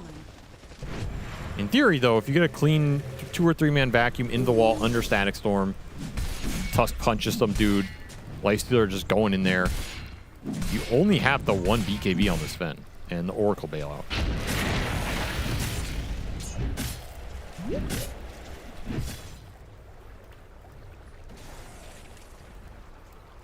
What you doing, Melody? He's been here for a while. Just hanging out, thunder striking waves, I guess. Not much else to do. Kaya just now for the Leshrac. The Bloodstone, he's going to try and push through these Blade Mails, but he's not pushing through the Sven's damage. And you're not punishing Emo now that he has an Aegis. That made the fight so much harder. Vampiric Whisper of the Dread does really help, though. That Leshrac just got a big, big boost. An extra 10% spell damage and 10% spell lifesteal. But again, yeah, that doesn't help him against the Sven. That was incredibly quick. Radiant's bottom tower is under attack. And that's the problem. That's why this is a tough Lesh game, because the itemization's so difficult. You need survivability against magical burst, pure damage burst, and physical burst. It feels like you have to get to the Caught him on the Yules. BKB Shiva. He's going to come back down into the Bramble. Ace terrorized as well. Game of Gladiators. They come in with the Static Storm, but I don't think that's going to bail anybody out. They're going to go for the kill on Bobica. They don't have the damage for it. Nice vacuum back into the wall, but they're just going to stampede out of it. Continue chasing after Ace. Finally, that Tusk dies. Took a while. Beyond, he's got a blink up in 4 seconds. Chase after Ace. He's out of there. He's out. At least you escape with somebody here. Radiant's middle Time for tower Watson to is farm, under I guess. What you're banking on, try and wear through this Aegis without losing too much, and then take a fight. Preferably high ground defense. Radiant's middle tower is under Still attack. need a mega clutch vacuum in this game to turn it around. Dire's bottom tower has fallen. Radiant's top tower is under attack. Dire's bottom tower is under attack. Radiant's top tower has fallen. Chopping down a tier 2 Harpoon next for Fly. He's got the damage with the Daedalus. Now he's going to make sure they can't escape him. He is hitting way too hard for Gaiman's armor right now. You do not have a lot on these heroes. You're really relying on Crimson Guard, and Crimson Guard is not great versus Sven at this point. You don't have a Shivas, you don't have an AC. It's just gonna slice through these heroes, man. You're looking at a Leshrac with 10 armor. Yeah, he has the spell lifesteal and all that. He's trying to get BKB, but if this Sven ends up on top of Quinn, it's 3 hits, you're gone. At this rate, you Cole brothers. Quad Gale Guard. That's also pretty nice. That's pretty funny. They also were the ones who all took the Curios, where Game and Gladiators did not take a single one. So that's going to pay off for them now that all their tier 3s being amped up, empowered. Well, only one. They unleashed tier 2s. Oh, did they? Only Ollie's Gale Guard is unleashed. Having that many Gale Guards when you're ahead is... That sounds really broken. Yeah, that's... Enemy is already dealing with damage issues. Just put an extra, like, 300 HP on every hero. Especially when your lineup does not lack sustained damage. Like, you're going to be constantly throwing daggers, throwing all these brambles down. The long fight is not unfavorable at all. Game of Gladiators are trapped inside their base. But the Lifestealer forced back. All the lanes are being pretty well controlled.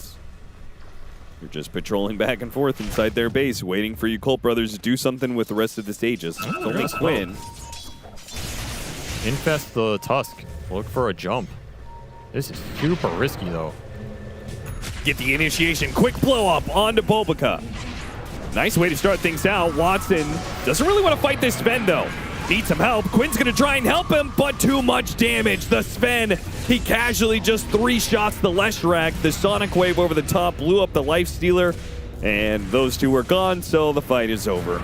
Game of Gladiators will just try and get out with as many heroes as they can. They lose Malady as well. And now, to the high ground. With the rest of the God's Strength, probably looking at least a lane of barracks here. Way too easy for Fly. Just nothing to deter this guy once he starts running at you. That's the problem with the offensive Infest. Once you pop that out, you're stuck in the fight. You have to take that fight. You can't run. You can't run, and you can't save anybody like Quinn, where the extra HP would help. Oh, a little bit of server lag there. Maybe, you know, Gabe Newell wondering why his favorite European teams are losing. My prediction could not have been worse. I mean, I told you what was going to happen. I said Game of Gladiators was going to win, and I said there was going to be a 60-minute game. And you got both wrong. And it was 2 30-minute games by Colt Brothers. I mean, I said they were going to win. What do I get? Nothing. Okay. Absolutely nothing. That's good to know. Surely make a prediction next time. Satanic. Okay, well, good luck dealing with this guy. Yeah, that's pretty much impossible. They don't have the damage to punch through him. They barely have the control. They have punch, and then they have a basher on the Lifestealer. Is it even possible for Gaiman to kill him with 4k HP? If he stands there and casts nothing, and they chain stun every stun they have, does he even die before he gets to press buttons? No. Dire are scanning.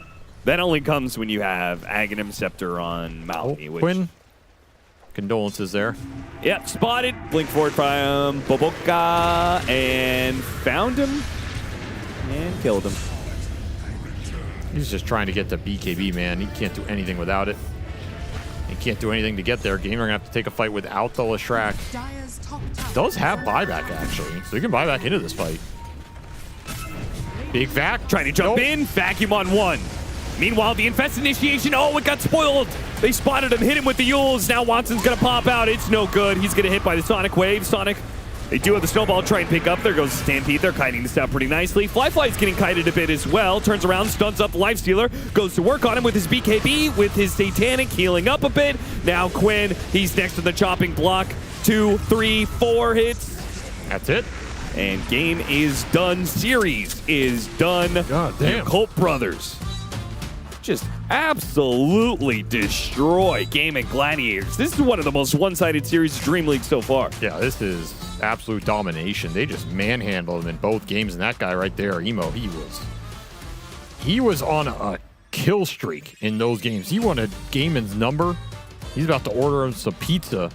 Say, I'll deliver the pizza party for you, because that was like disband territory. Not that they will, but you know, in terms of the shellacking. Goddamn. Brutal. 15-2 and 17 by Emo. No doubt about who was the MVP for this series. It was Emo. The rest of the team did do some fantastic work. The supports in game 1, very solid. This game, Beyond went 4-0 and 17, so deathless game for the Centaur. We saw Fly doing a heavy amount of lifting there towards the last couple of team fights. I genuinely think Colt just played way better across the board. Agreed. They had better game plan. They were playing around their win conditions better. They laned better. They gave up less bad deaths around the map. Mm-hmm. There wasn't much that didn't go better for them than what Gaming were trying to do in these games. And Gaming were trying to make moves. They have capable drafts of playing fast. They just got outfought, out-skirmished, out-power-ruined. I mean, I'm sure Quinn is really frustrated because he's like, I got to play against this guy who has every power rune in the world. That's normally my job. You Colt Brothers, they ate their Wheaties this morning, man. Came in hot for this series against Game Gladiators. Put them on a cereal box because they are a healthy serving of victory in the morning. Yakult Brothers with a clean 2-0 victory over Gaming Gladiators. And not just a 2-0 victory, but 2 30-minute something games. This is a stark contrast to the 90-plus minute brain bender that they had sent us on a few days ago. This time it seems like Yakult has learned quite a bit. Maybe they're getting more comfortable with each other, or maybe Gaming Gladiators were just off balance for this series. Neil, Yakult Brothers in Game 1 gave them the finger guns. Bang, in bang. Game 2, they were told no more finger guns. They gave them the hand grenade. They got in trouble for that too, but it doesn't matter because the series is over. Done and dusted. Didn't stand a chance. No, that was great. I mean, I have to say that was so fun to watch too. Like, emo has been sorely missed in Dota 2. Like, the last time we really got to get full emo enjoyment was the Singapore Major many, many years ago. But here we are, emo's made a re-emergence. He's just styling on everybody left and right. That was such a good Queen of Pain performance, and I'm sure his team feels really good right now too. Like, when your Queen of Pain is making insane moves like that, you're all able to like back him up. You have something to play off of. It just looked great, Kev. It's like My Chemical Romance got back together, Kev, and all the emo fans couldn't be happier. I'm sure that's true. Not me, though. I didn't listen to them. Missed that one, sorry. You were ever a young boy? No. Your What father about never, the Black Parade or your whatever? father Is that never what it took you into the city? No. To see a marching band? I know I'm lost here. You've really never heard of that song? I probably listened to it, I'm sure, but... I'm not a First fan, thing I'm you just said. saying. I've I would love to talk about Dota, though. How Would about you, Kev? Because we spend all day watching it. Well, this Talk topic... about something else. What'd you have for breakfast? How about another top? I actually didn't eat breakfast. Good for you. I Me got neither, here and mate. I Breakfast ate is dinner for the and then weak. I ate dinner again and I ate about 300 calories of dried mango. That shit was good. You know what? I regret this. Talk about Dota. Okay. I was blown away by how much the game felt in control. Like the moment that Emo just did some blade mail trades. Like it felt like he just destroyed the tempo of the game and was ahead. And then for every other fight for the rest of the game, they were just winning team fights. And I have some clips that kind of categorize that after he gets ahead. So basically what's happening is that Emo then has all of this net worth and he can run in and kind of just do whatever he wants. He doesn't really worry about dying. He basically gets to wait for the right moment to use his ulti. He gets to do Scream of Pains constantly. And then on the other side, Quinn is playing the previous I survive, deal damage, blade mail sort of strategy with Leshrac, and it's just reversed. Like Quinn can't man up and fight him. He can't buy a Bloodstone because it doesn't give you lifesteal on pure damage anymore. And then Quinn Pain just does whatever she wants. Like Quinn had to buy him Atos because otherwise they had no lockdown against the Quap. And then later on, he did buy some lifesteal. He did buy a Bloodstone, but I generally felt like he needed it because it's like he just couldn't stand the fights because he was dying to the Emo blade mail, and because he was behind North. Look at that, he's running away from Emo to the north of the fight here because he knows that he can't stand in it. So it was a bit of a backwards game in that sense. Like Lesh didn't get to play as effectively as we normally expect from it. So do you feel like this was that Quinn just got dumpstered by Emo, or do you think it was a Quap versus Leshrac problem? I think Emo dumpstered the game. It was not just him beating out Quinn.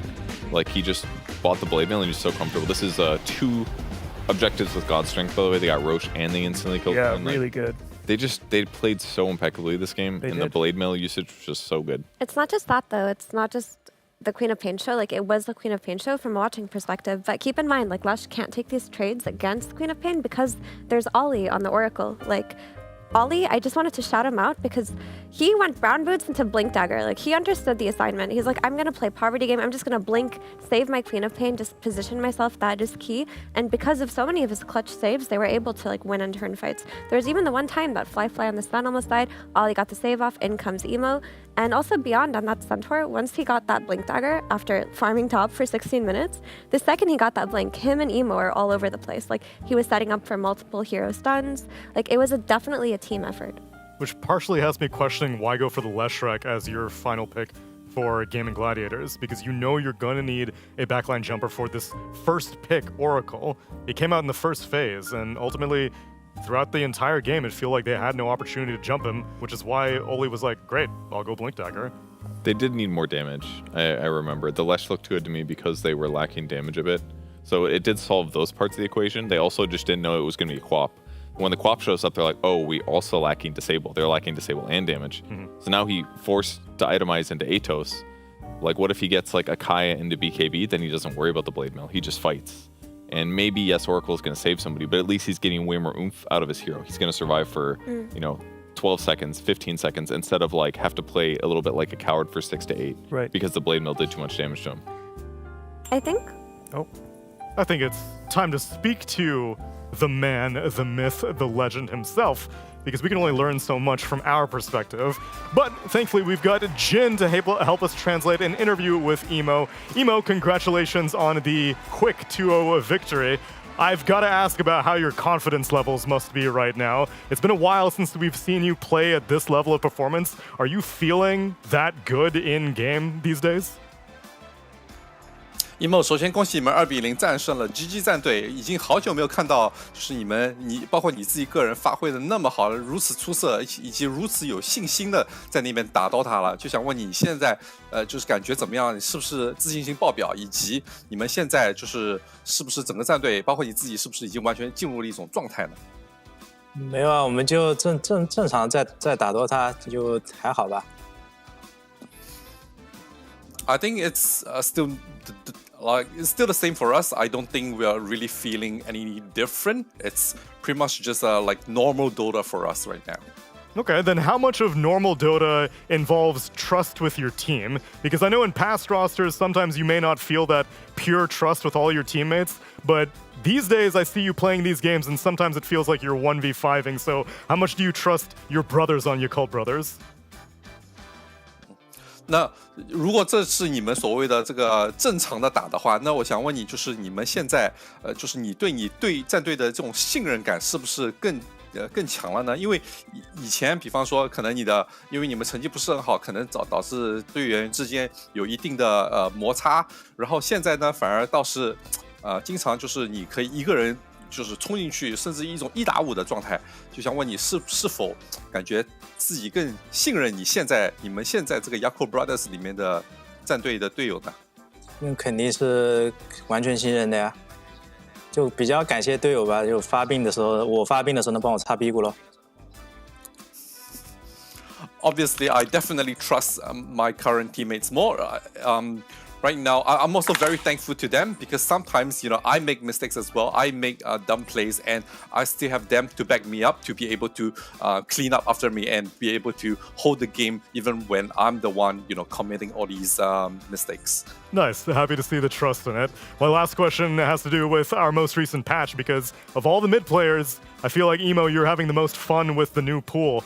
What's it like being able to finally play Void Spirit and get Queen of Pain and other impressions on the 7.39 patch? 就想问你关于现在新的这个版本这个中单英雄的这个英雄池，你是因为感觉所有战队所有的选手当中，所有的中单选手当中，你好像是最享受现在这个版本的，终于能看到这个紫猫又能很成功的出场，也包括什么女王啊这些英雄都是属于你非常拿手的英雄，而且感觉在你手中都非常非常强。你能不能给大家分享一下你对这个版本目前的就享受度？你感觉是否真的就是变成你的版本了呢？没有吧，就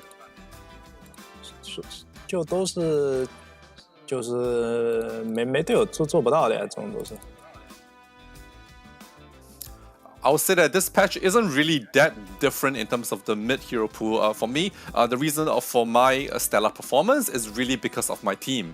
Without my team, again, backing me up, I wouldn't be able to perform the way that I have been so far. So credit where is due. It's a team effort. It's not just my own. Jin, is he giving me corporate answers? You think he's being honest? No. Let me check. 你这边回答是不是给的太官方了一点？能不能听一下你的个人意见？啊？我就感觉你现在给的答案有点太官方了，是能不能听一下？就是你对比方说中单英雄，这个英雄池你的一些个人想法呢？就主要我就只玩那几个，他厉害了就厉害了呀，不厉害就不厉害。所以你觉得还是确实这个版本可能会对你更友好一点吗？也没有吧，赤红甲第一次还是挺强的。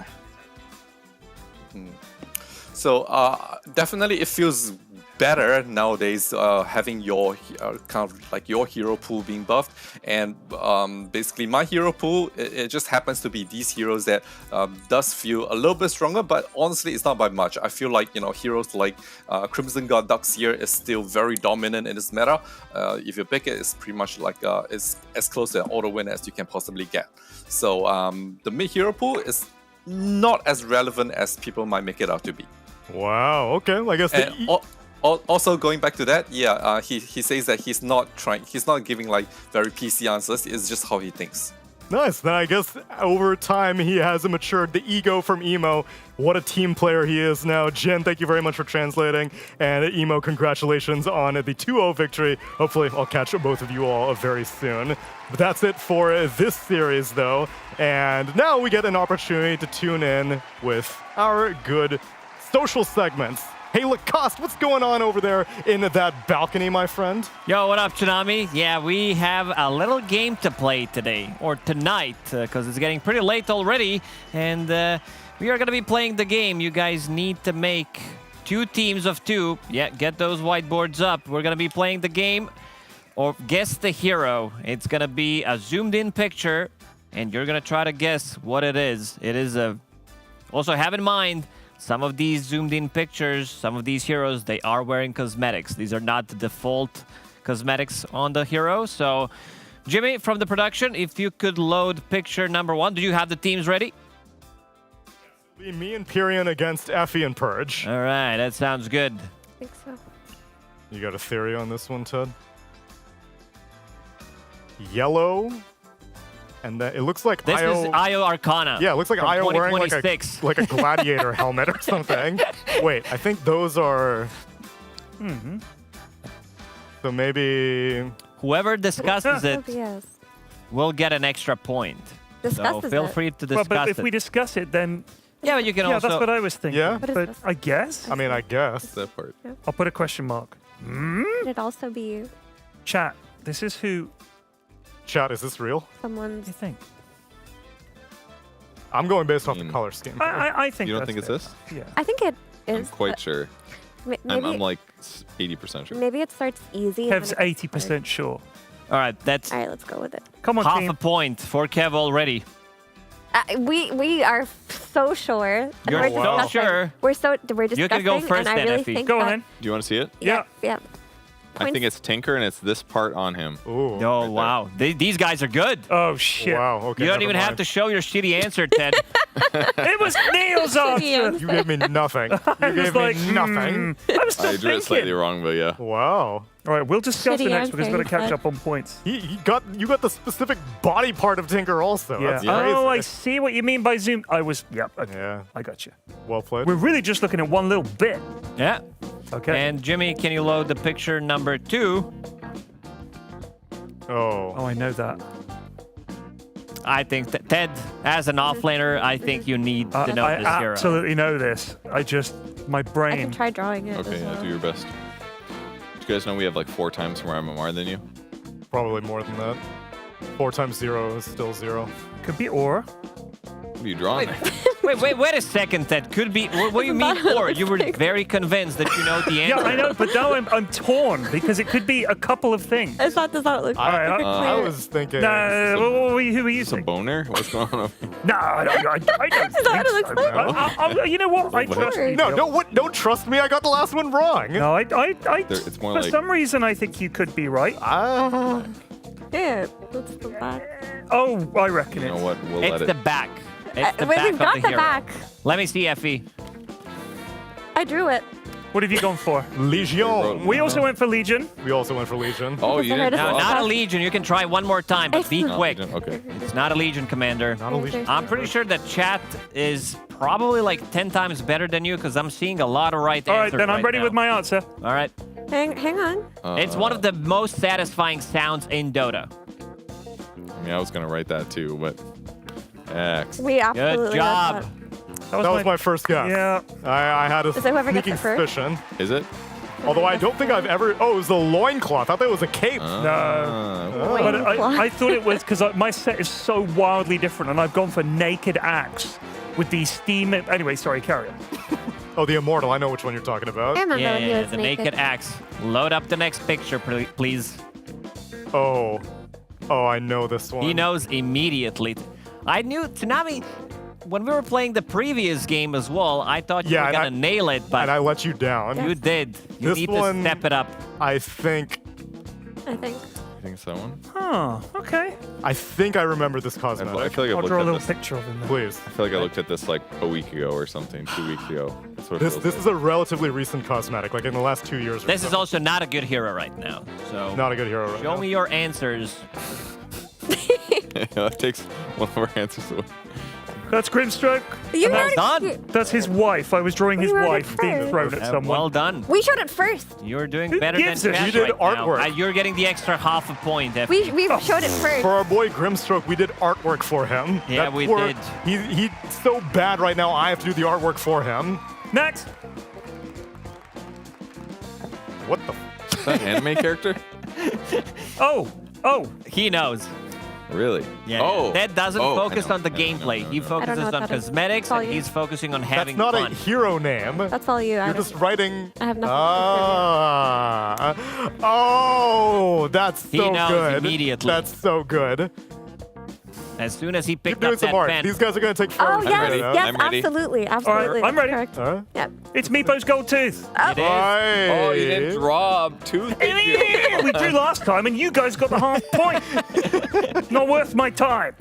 It took some time. That was. All right, we have 2 more coming out. Okay. This one is not going to be the easiest one. Ooh. Oh god, it looks like a satchel of sorts, or like a backpack. This looks like shit. I can't. Are we sure that's a Dota hero? Yeah, I think so. Can you pull it up think I again? actually might know Is that this a? one. It's not a neutral creep, right? Yeah, I thought. Did you think it was No, like no, the it's a Prowler hero. or Looks whatever? Looks like a satyr. Yeah. Yeah, that's what I thought also. That color scheme? I don't think it's so. not the base cosmetic. What about? It's not a base cosmetic, I No. believe. B, I think it could be. I'm probably way off. here. How good is this Not hero bad right guess, now, but I don't think Lacoste? it's right, though. Not picked. It's not going to be picked. This It hero was. doesn't It have was picked aggressive for buzzers. 1 day during last Dream League. 1 day. One day left. Can we see it One one more day. time? One more time, please. Are you sure it's not? Oh. I don't think it's your guess. Is my feeling. Oh, I reckon There was a bug, That's a good I idea. reckon Like, it's we this should guy. write it and down. he was picked only for 1 day, and then he was dead again. This hero was picked more than just one day, Oh. but I have no better Last guess. Dream League? Yeah, he was. Okay. In multiple roles. I'm just going off. No. of This what is not he a said. multiple role hero. That's my other I've guess. got it. All right, we're ready. All right, I don't know. flip him. Witch Doctor.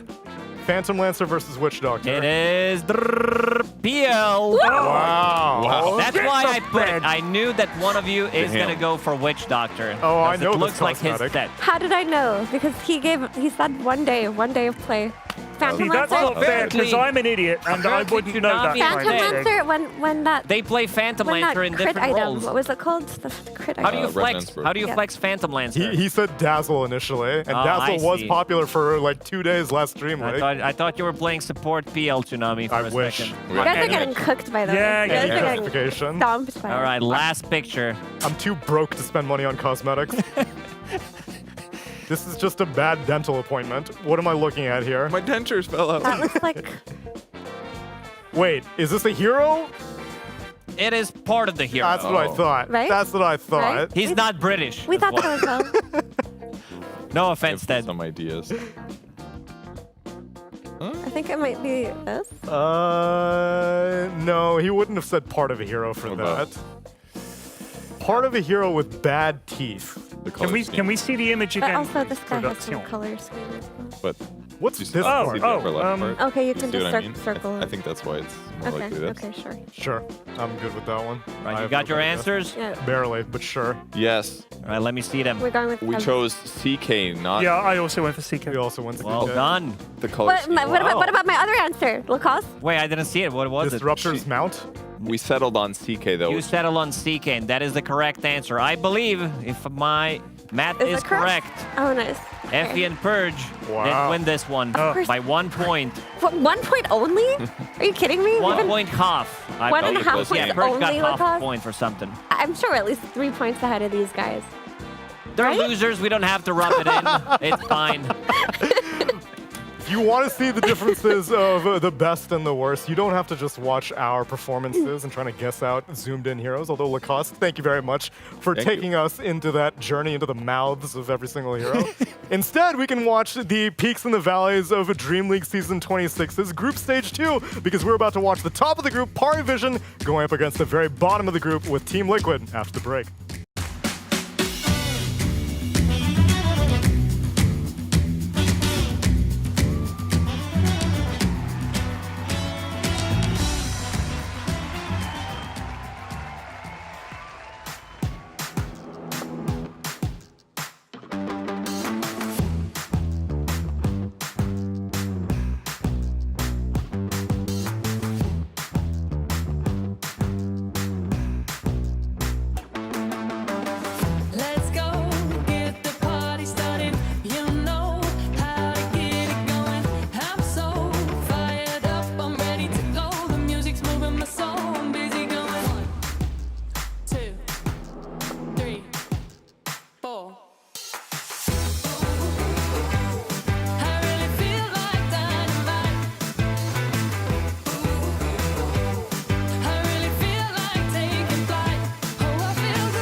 Dream League Season 26 is brought to you in part by DHL, 1xBet, and Anthros. We're having an earlier last series than usual. It's just around 9 o'clock here in Sweden, and we're already getting ready for our fourth series and our last series of the night. But don't worry, we may have just saved the worst for last, because I have unfortunate news for anyone who is a Liquid fan right now. They have a very uphill battle ahead of them. They are going up against the best team in the groups right now. Pari Vision are 3-0, whereas Liquid are at an unfortunate 0-3. Now granted, Liquid has been able to conquer their Pari Vision curse They weren't able to beat them for many, many series until finally they got their revenge in the Wallachia Grand Finals. But since then, Parivision has been doing some developments on their drafts. They've been expanding their hero pool, and Effie, let down your hair and let down your analysis from your balcony. Yep, guys, I took Kev's spot because I lost a bet to him, and I said I would do all of his work for him if he can carry me in one of Lacoste's flavor segments. Those are tough. But what I wanted to talk about today was Parivision. Every time it's a new patch, we look towards them, we look towards their drafting. What kind of drafting are they going to do? And yesterday, they pulled out something very interesting versus Yakult Brothers, if we could pull up the draft.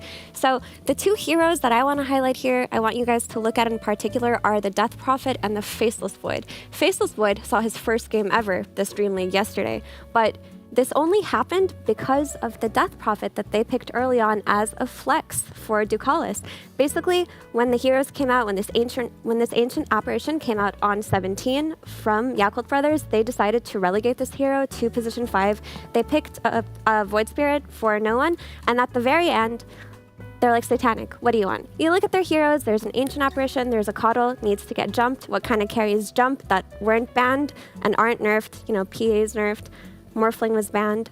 He was like, you know what? Give me my Faceless Void. The kid is a master tier Faceless Void who hasn't been able to play it for a long time, but if we could pull up the first highlight, I want to show you how nicely this ended up working out for them. So this fight in particular is very cool because Yakult Brothers were like basically owning the entire game.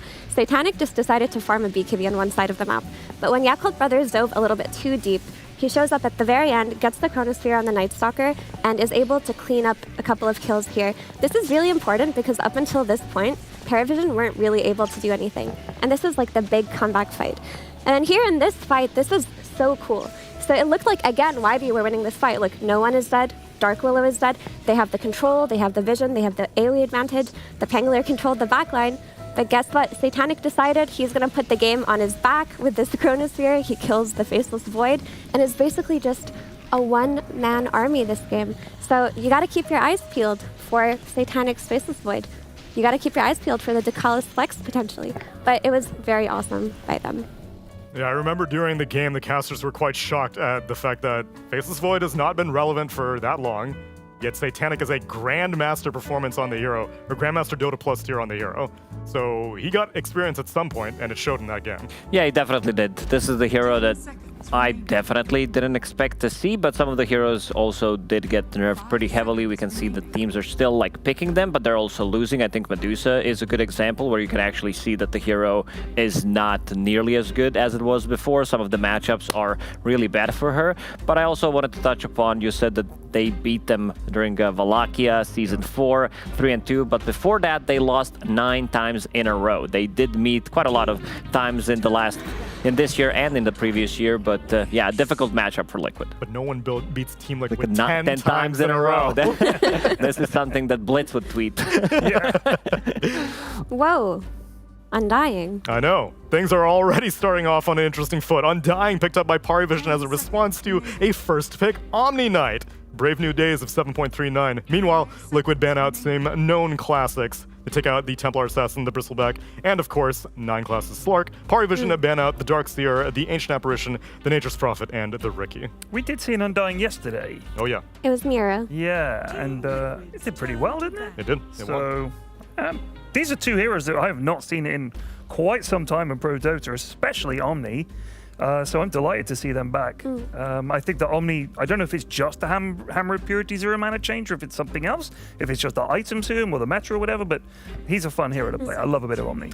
Yeah, it also just fits Parivision's formula of like the support to core flexes that they do. You know, like we saw the DP flex that they did between like 2 and position 5. They play like Slark, that's flexed between position 1 and position 4. This is another hero that can be flexed between support and core, so it would make sense that they're running it. That's just kind of their style. But versus Omni Knight, like they pick it, they see it as, okay, this hero steals strength from him. If he is being run as a carry, we can decay. But on the other hand, like Repel, it counts each zombie as an individual debuff. So it's like, it goes both ways. Wow. Yeah. So like if you actually repel somebody who's being hit by Tombstone, they get a lot of strength. Wow, that's crazy. Who knew that each individual zombie had as much power as that? I thought they were only powerful. I'm telling you, those divine players, they're always up to something. We keep copying them in professional Dota. They're always up to something. So you're saying the Omni Knight has flex potential between support and core. How about Undying? Because these days, Miro has only shown it off as an offlaner. Is there any support potential for this hero? Yeah, that's why they picked it for Paravision, because it's their core support. We saw flex. Maladich play it the other day. It wasn't as successful. He did make a mistake or two in the laning stage, which did make his laning stage quite miserable, but overall, there's definitely a flex potential to this guy. That's the same way that I feel about Omni Knight. We saw him flexed into support, but Nightfall playing him as a core was when I was most encouraged seeing Omni Knight back in competitive play. Yeah, I think Omni support still looks kind of bad to me, because I feel like you can just easily win lane against that. You know, especially for the supports that are trending right now, like Tusk, you put that against an Omni and it wins. But as a core, it does look really strong. Look at that win rate. My boy Rubik, always down there no matter what. Small sample size. Small sample size. Only 2 games. And I know one of them was Insania. Yeah. I think this hero has place in meta, considering some of the heroes that are relatively popular. The big one is going to be Shadow Shaman. We see Shadow Shaman being heavily contested, but also against Omni Knight. The spells that you steal, no matter what you steal, even if you misclick, even if you have like 30 seconds delay, they're all pretty good. It's still pretty good. Doesn't it also take some heroes off that you maybe don't want to play against, like Enigma, say, because you're not going to want to pick Enigma into a Rubik. It's really easy to get the Black Hole stolen. Yeah, but also the changes to Rubik recently that did happen in the previous patch is also that you can't steal Hammer of Purity because it costs 0 mana. Oh. Bulwark, you also can't steal that one, so nothing that can be like toggleable as well cannot be stolen anymore, which is... you can't hide your good spells anymore. Yeah, exactly. I think it would be pretty cool if this Rubik plus Undying were the 4+3. And if they think that they should relegate the Omni Knight at any point. I know you've bemoaned That would be fine. Rubik's laning prowess. How much is that Fade Bolt damage reduction these days? -3. Wow. I mean, -3. Yes. Yeah, it's pretty bad. It's garbage. What, percent or just flat 3? No. It's 3% would be even worse. it is. All -3. right, let me just check the number, but this number is stuck in my head. So I think Rubik, will suffer this, not suffer, will benefit from the same buff that all the other supports in this patch did, which is, Tormentor fights. They're not happening really early on. You get more time to just chill, farm like a key item or two, have an impact before that. 5% damage reduction. Is more It is a viable. lot. Game changer. So we saw Nisha play this mid. We did. So this is core. also a flex. Arsonist Batrider core. It is a flex. In fact, have we seen it support? Or was Nisha's Batrider the only one that we've seen? We've seen it as a support, yeah. It looked okay. Pretty much same thing that you were doing before with the Batrider, but yeah, Team Liquid really cooking this draft. It's very hard to guess what the teams are going to pick now, because some of the heroes are strong, but you can also feel that the teams are also experimenting quite a lot with the picks. There's this Degen Aura that is very, very good for just like increased damage output, and if you have Degen Aura on top of that, that's going to be a lot of damage amplification. Yeah, especially with the stoked facet too. Like you get the spell amp off of that. I mean, unless it's like run mid and they go for the Arsonist facet, which is what people have been doing, right? I think the stoked facet has a lot of potential. But whether or not this bot is played core or not, I do really like it for another reason, which is you talked about the damage ampli cost, but also the vision aspect. Every time you play against Undying, you need to be able to see his tombstone. It's placed on like cliffs and like high ground areas, and you need to see it or you lose the fight. So ET with his Spirit will give you vision, and so will Batrider with his Firefly. He'll be able to make sure that's done with. I saw Drow this morning in one of the games. I can't remember which one. 23 Savage. Yeah, and my friend Plague was like, "Thank God it's a Drow patch. She's so back." So we'll see. Yeah, I like Drow versus heroes like Batrider and ET, where like they run at her, she can gust away. Essentially, if she has like a strong support behind her, like the Undying. Like now, if the Undying is played 5, that would be pretty cool. He does a good job at protecting her. But also silences in general are very good versus Omni Knight. Yeah. Like this hero is countered by silences, and Gust is one of the better silences in the game. How does she stack up against Elder Titan? Because I know Morphling always has to be scared of, oh no, all my armor has disappeared, Elder Titan's standing on top of me. Does Drow have the same issues? I'd say she's fine. I think because you're building into these maneuverable items, into Hurricane Pike, Manta style, maybe Shadowblade later down the line. There are also talents that could help her out with the Gust move speed talent as well. I saw Pure picking that one up. It was super effective in the game when he played it a couple of months ago. So there's still a lot of potential, which makes your hero quite difficult to kill. And they're also not showing where this Undying is going. Most likely it is going to be position 5 with the Drow Ranger. This has been very strong lane a couple of patches ago.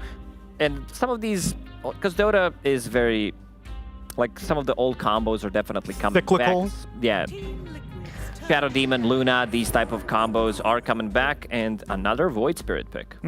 But also the difference between like Drow and Morphling versus ET is just Morphling doesn't buy like first item Hurricane Pike, but Drow does. Like she's a pike buyer, and that's why she's able to like keep her distance. You need either repositioning against her like the lasso, or just a carry that jumps on her. You know, something like a. In the past it would be a PA, but that hero is nerfed. At least Void Spirit kind of fulfills the desire to jump. And that kind of removes the possibility of the Batrider flex to mid. It's also a nice thing that you can put down his little remnant thing for when Puck phase shifts. You can whack it down there when he comes out. Pretty sure you catch him instantly. And he's just, like, it matches the sort of evasive, leapy aboutiness, the slippery eel nature of both these heroes. And what's the deal with the spinning remnant I'm seeing going around in a clock? Let me just double check. Is this shard? Is this talent? It is shard. Okay. It is shard. I remember Puck versus Void Spirit was like a very interesting one because people would pick the Void Spirit against Puck and then like thinking the Ags is like a counter and a way to catch, but then Void Spirit would get coiled and then he would just die, and then Void Spirit became universal and they're like, okay, now he wins versus Puck, but then universal heroes got nerfed. So where does he exist now in this matchup? I actually am favoring Puck. Yeah, so he creates an additional Watcher that rotates, providing True Sight in almost 500 radius, and then Remnant no longer triggers on creeps, which is very nice. Instead, it deals 50% of their damage every second in both paths. So True Sight, you can deward with this thing? Maybe doesn't work on wards. Then test this one units. out. Yeah, I assume it works on units. Would be a bit too OP, but so is Slark. Why does his thing work on wards? Exactly. So the question is this a offlane or a carry Omni? Because like typically, I think if you throw this Omni offlane, you're just betting on Batrider winning the lane for him. But if he doesn't, he's gonna have a terrible start. Like Drow Undying is a hard lane to play into. But if you run him carry, so far he seems pretty unthreatened. And I guess that's why Liquid are, well, Parivision are banning out offlaners because they were maybe railroading this Omni Knight into a carry position. He would definitely prefer that in this situation. Why did Liquid think that Parivision might pick Venno? Did I miss something? Because this is DM's specialty. This guy will play this hero if it's a good patch for it, and I believe in the interview he also talked that Venno needs some kind of a change, needs some kind of a buff, and I believe that's exactly what happened in the previous patch. So whenever you play against these guys, they have very specific heroes that they do use, and Venomancer is definitely one of them. It's also a ranged hero versus like if they're running this Omni Knight carry, most melee heroes will lose the pure damage of. Okay, it's an offlane on There we go again. 0 and 6. My God. Come on, VTune. I know you have other heroes. 0 and 6 win rate. Very excited for this game. It's either going to be W for Rubik or W for Luna. Okay, Rubik's 0 and 2 right now. That's not nearly as egregious. This is, I mean, I know, I can already, without even seeing, I know that Twitch chat is lamenting this Luna pick because it just keeps not working. Oh, Jesus, there's a bow and arrow fight happening right here in the studio, ladies and gentlemen. What the heck? Duck and cover. I'm sorry, but there is no Mirana, but there is a Drow Ranger. Avery doing his best impression on the Glacier. And DM will in fact be playing a Beastmaster as the last pick to go into an 0 and 6 Luna. What? Why? I think they just wanted like an anti-melee type of hero. Maybe they weren't comfortable enough with the carry Omni Knight, but I don't like that they jammed this Luna into their draft instead of like a stronger offlaner, because I feel like they're gonna lose in scaling, and if they try to win on mid-game tempo, it's not a super easy one to like out-execute Paravision on, because they also have mid-game timings of their own. Either So- that, or they're just gonna pinball the Yeah, waves that's around on Yeah, these zombies. it would just have to be a matter of like really winning your lanes on Liquid. But I think Paravision have strong enough lanes or sturdy enough like comeback mechanisms through their lanes that they won't get railroaded. That's my take. I might be wrong. There are new heroes and all of that. A lot of data that needs to be gathered. Did you try licking it first? Yeah, I didn't lick it, but I put some spit on it and it didn't work. These aren't very sucky arrows, unfortunately. Oh, and I've broken it as well. Or you can take the sucker off and then it's actually quite dangerous looking. Yeah, that's a choking hazard. One more try, Ted, for the road.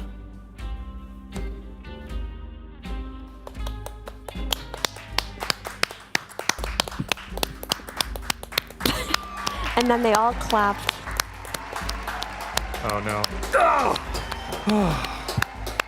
Oh. Precious few brain cells were lost in that interaction. And you might lose some more listening to our caster duo for game number 1. It's Cap and SVG. What? Thank you, Neil. He's talking about you. Talking about us. He's talking about you. Okay, I'll take it. Oh! We got our arrow back. Wait, give me the bow. I'm gonna shoot Neil while he walks away. Yeah, get him in the spine. It's got to go in the hole. Shoot him in the face. Shoot him in the face. That's his favorite part. That is Neil's favorite part. What's Oh my god! Oh my! Let's go in game. We don't need to see this anymore. That was really bad. Oh my god! Is he? Oh my god! He's dead. Are you okay? He's bleeding. Almost took an eye out. Oh my! We might need some assistance. He's not moving. I'm sure someone will check on him. Anyway. Okay. Welcome everybody to Liquid versus Paravision. Game 1. I think I gave Neil a concussion. Oh, he's okay, everybody. He's okay, everybody. Don't worry. Yeah. Neil, your favorite host, will join you in the post-game segment. Yeah, it might be limping a little, but he'll be there. No harm, no foul, right, Austin? I think there was a little harm. What were your marksman marks again? I was an expert. In the military. I was an expert. that adds up. You really headshot him there. Hey, God, you really did. You told me to hit him in the face, to be fair. Yeah, all right, Paravision versus Liquid. Let's focus on this game. Liquid, apparently, they feel like they haven't taken enough losses in this second group stage. They drafted Luna. Lord knows why. Meanwhile, Paravision, they picked up Drow Ranger, which I think is I think this hero's got something, man. I would agree. I feel like ever since they gave it the ability to move while the multi-shot's gone out, yep, the hero's way more dynamic. You can do a lot more in the fight. It's a little mobility, whereas the hero didn't have it before. That makes a big difference on a hero that is designed to kite you, build up stacks, and just chunk you down from a very long distance.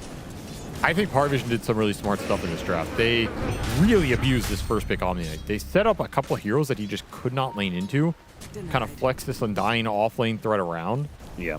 Tried to see where this Omni Knight was going, and just made Saberlight's game really hard. Drow matchup, super hard. Undying matchup, really difficult. Puck matchup, not fun. Rubik is going to steal your spells, turn it against you. So this looks like a really tough Omni Knight game. And one of the things about this hero is there's a big question mark on what happens to this hero when his laning phase is rough. Yes. Because in the games where he's at a good laning phase and he snowballs and he's really farmed, nobody doubts that this hero can do some serious damage and carry. We saw what Nightfall could do with it. We've seen what these one-position Omni Knights can do. Yep. But in the off-lane, it's a little slower, and especially if it loses its lane, are his spells strong enough to justify him from a behind position? That's what we might find out in this game if Saberlight does not have a good time up there. This Luna ET lane, though, that's really strong. This is a abysmal lane for Rubik to play into. You know, if every fight could just start with like a 5-second window where neither, like no heroes cast any spells or do any damage, and they just stand next to each other, Liquid will win every single time. They've got the stacking auras of the Elder Titan and the Omni Knight. Damage is going to be amped up. You like that? Luna aura. Luna aura. ET aura. Omni Knight aura. Yeah. Napalm. Napalm. Void Spirit has some aura. Nisha's aura. Nisha's aura for sure. That he's Real got life aura. aura, yeah. I think if he had shot Neil in the head, he might have actually Radiant's died. courier has been killed. Well, we'll see if he can pull off any headshots with this Void Spirit in the mid matchup against Puck. Gonna need some good aim on those Aether Remnants. Another Void Spirit, despite what Reddit says. The pros keep picking it. I don't understand. Doesn't add up to I don't me. think the pro players really know math very well, to be fair. So, yeah, that's true. Would you say you're more of a feel player or a math player? Do you actually do the math whenever the changes would happen? I'd consider myself a hybrid player, Austin. I do a little bit of everything. Nobody likes that answer. When it's a one or the other, nobody likes the, oh, I think I'm both. Saberlight manning up for the kill, but he is shy on damage or health. Possibly both. First blood goes to Satanic. Ducalis wasn't even there. He was trying to mess with Boxy, but Boxy just went brown boots. He's pulling the waves. So you died while your support was pulling the waves. Ducalis' courier died. And he ran at the bad angle. That had a lot of regen on it. For an Undying, that's important. This mid matchup is just a brawl. Bottom lane also a brawl. Insania just bans up for the hits on DM. Will be able to get the trade off here. V-Tune's going to take a lot of damage, though. Double boars are still alive. V-Tune. Stick charges for he's Fate got Bolt. stick charges for Fate Bolt. He'll be able to finish him off. Night Class gets a double. That's huge for him. This is supposed to be one of the worst lanes for Rubik to play into. And you ended up getting a 1 for 2. Super happy about that. I feel like this is a game Liquid go into it and expect at least 2 of the 3 lanes to go even or better for them. Yep. And they're kind of just straight up losing this laning phase right now. Yeah, the only one that's going even is mid. You can't let it snowball more than this. The Luna did get a decent amount of that with the Beast kill. But then you kind of gave it back to the Rubik at the same time. And I always feel like Luna lane should dominate. Like, you don't want to go even or trade kills out in a Luna lane. You just want to own that lane. Yeah. I could see that. At the same time, I guess the Luna having a level advantage over the Beastmaster has got to feel good, right?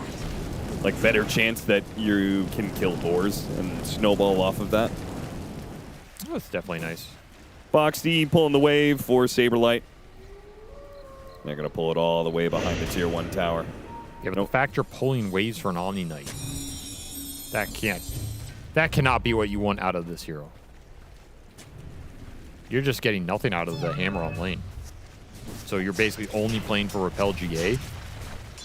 I don't think this game is that good of a Repel GA game either, because you are into the Undying Beastmaster Drow. Like, that's a lot of sustained damage in the fight. I don't think Hardvision are afraid of taking long fights into you. Yeah.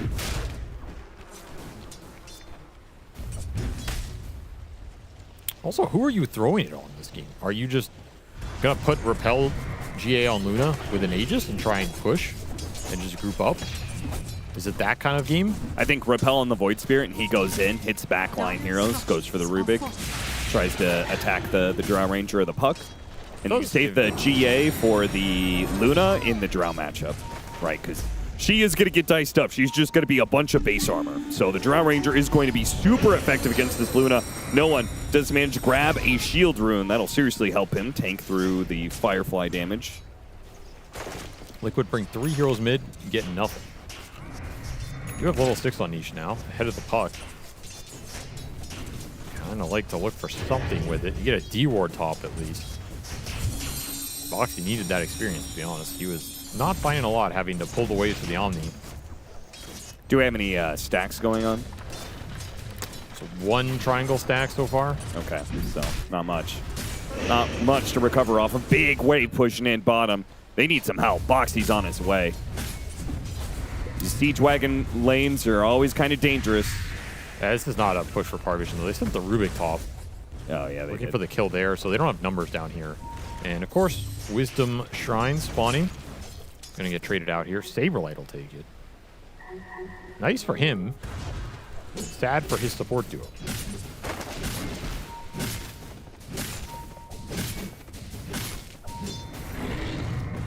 This Ward's just scouting everything on his bottom lane. It's going to see them all going through the gate. Oh, yeah. This should be a move that Parvision... I wonder if Parvision baits this a bit. I mean, you have Undying. Yeah, they are baiting it.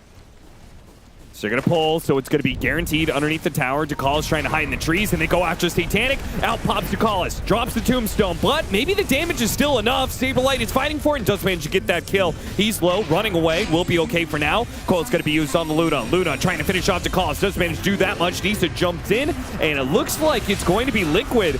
Power Vision baited it, but they didn't expect that Liquid would bring all 5 of their heroes. Didn't expect it at all, and they all live on a sliver of HP. That GA did so much work. It hit on 3 heroes, or at least 2, the ET and the Luna. Yeah. That was huge, being able to dive this tower into a tombstone like that. If you have 1 or 2 more points of experience there, you get off 1 more decay, that fight can look super different. Nisha got a regen rune on its way back, too. That's the best he could have hoped for. It really was. And that is acceleration for V2. That's the kind of strength the Luna can give you in the early game. You can snowball off this hero. Saberlight's also going maybe auras. It looks like Vanguard and then Crimson Guard, I assume, is under consideration. Beastmaster Drow, it's pretty decent. That makes sense here. Like, your impact is going to be as a spellcaster in the team fights, not a snowball damage hero. Is under attack. Go whatever items help the team the most, and that is whatever helps the Luna push with Aegis the most. You know, on that, like, if Omni Knight can be an aura buyer and such, I'm going to be super interested to see 33 play this hero, right? Because his itemization, I feel like he's always has this really good read for itemization, very versatile in that regard. Omni Knight could be one of those heroes that has like 2 or 3 different builds. Probably go Helmet Dominator. Wouldn't surprise me. Nisha pops out, smoke breaks on 9 class, so not going to get the Drow Ranger kill that they were hoping to get.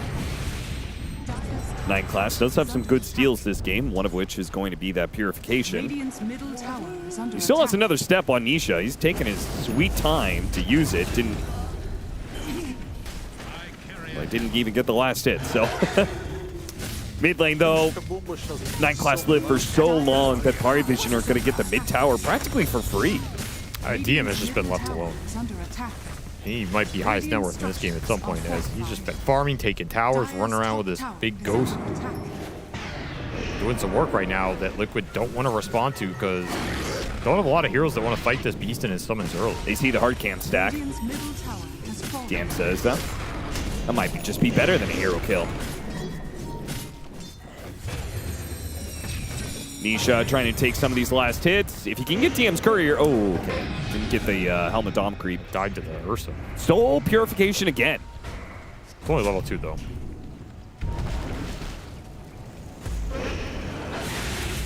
Power Vision. What's going on here? I mean, yeah, they want to fight with like Tombstone Coil. They got mid tower in all of this sequence. It's not even that big a stack here to fight over. Kind of just posturing. Oh, they got Satanic, though.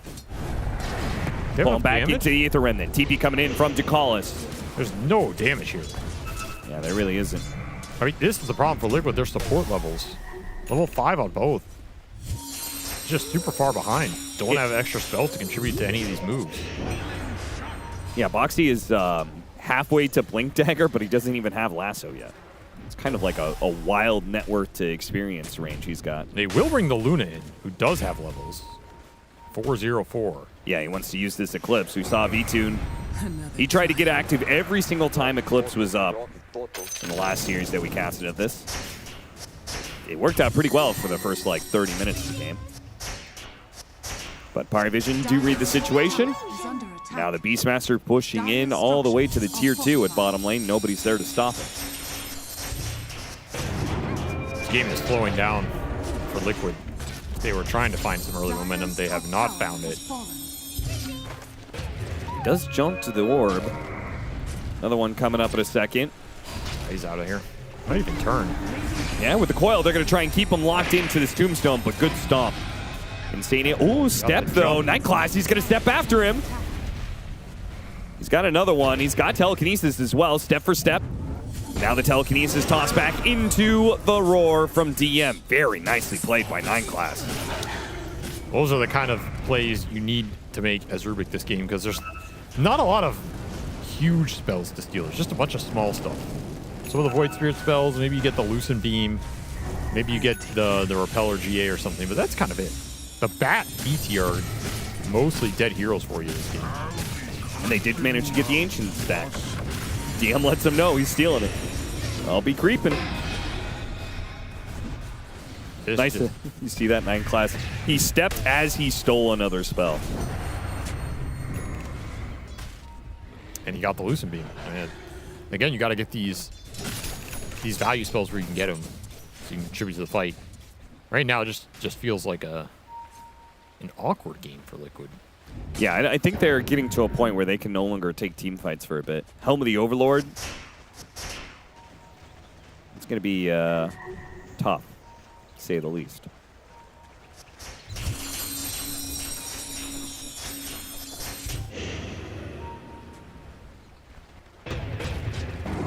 Call is spotted. And run down pretty easily. They've really been hunting for people up here. Trying to find kills with this Void Spirit. Your Luna's still in pretty good position. If you can translate V-Tune's strength into some more Ancient stacking for him and early Roshan, then you're starting to put something together. And this Ags on the Void Spirit will be pretty damn good against Fire Vision's lineup. Telekinesis into silence. Now can the Drow do the damage? Not quite enough. Still, though, pretty decent pressure on Nisha. Still chasing here. Still got a Fade Bolt.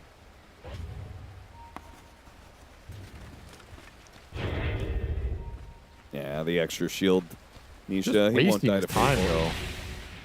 This forces him to base, gets your Drow to free farm out the entire top half of the map, and you're still putting pressure on bottom. The Beast has been lingering around here with the summons the whole time.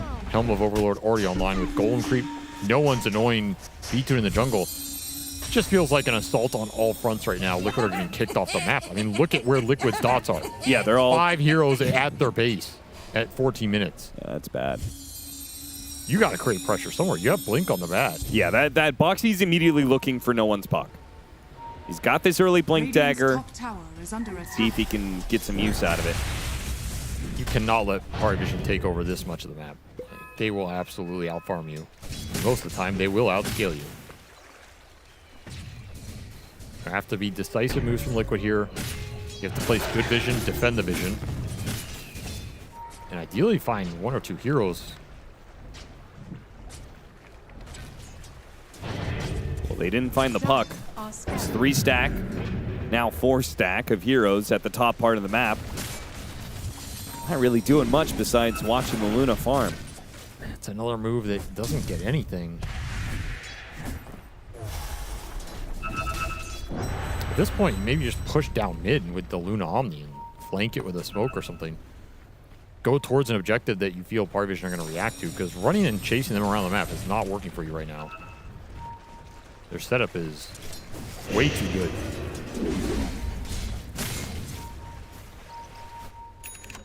Crimson Guard's about to be done for Saberlight, a Manta for the Luna, so we are hitting some timings here. Oh, mid lane. No, and they're going to spot him. They're going to go for him. Oh, no, he face shifted. He has to jaunt to his orb, though. Not really anybody close enough to do anything there. Instead, it's going to be the lasso placed on a 9 class. 9 class dealing the purification. Couldn't heal himself. And now the coil coming in from behind. Manta goes out. It actually dodges DM. He was going for the roar. Couldn't land it. Finally used it on the other Titan for the movement speed. He'll finish off that and keep on running. While Saberlight is gunned down by the Drow Ranger. Liquid not winning this fight despite all their timings aligning here. 2-for-1 exchange. Very clutch phase shift. Disrupts that entire play. Not even sure 9 class had to go in like that, but he really wanted to purify that Bat Rider. He got it. And calls? Careful though. An early Roche like this is...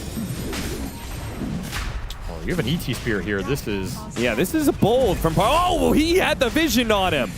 Boxy just flame bricked him. Took out the Undying. The Undying is going to be back instantly, so Fire Vision are not going to be lacking in numbers.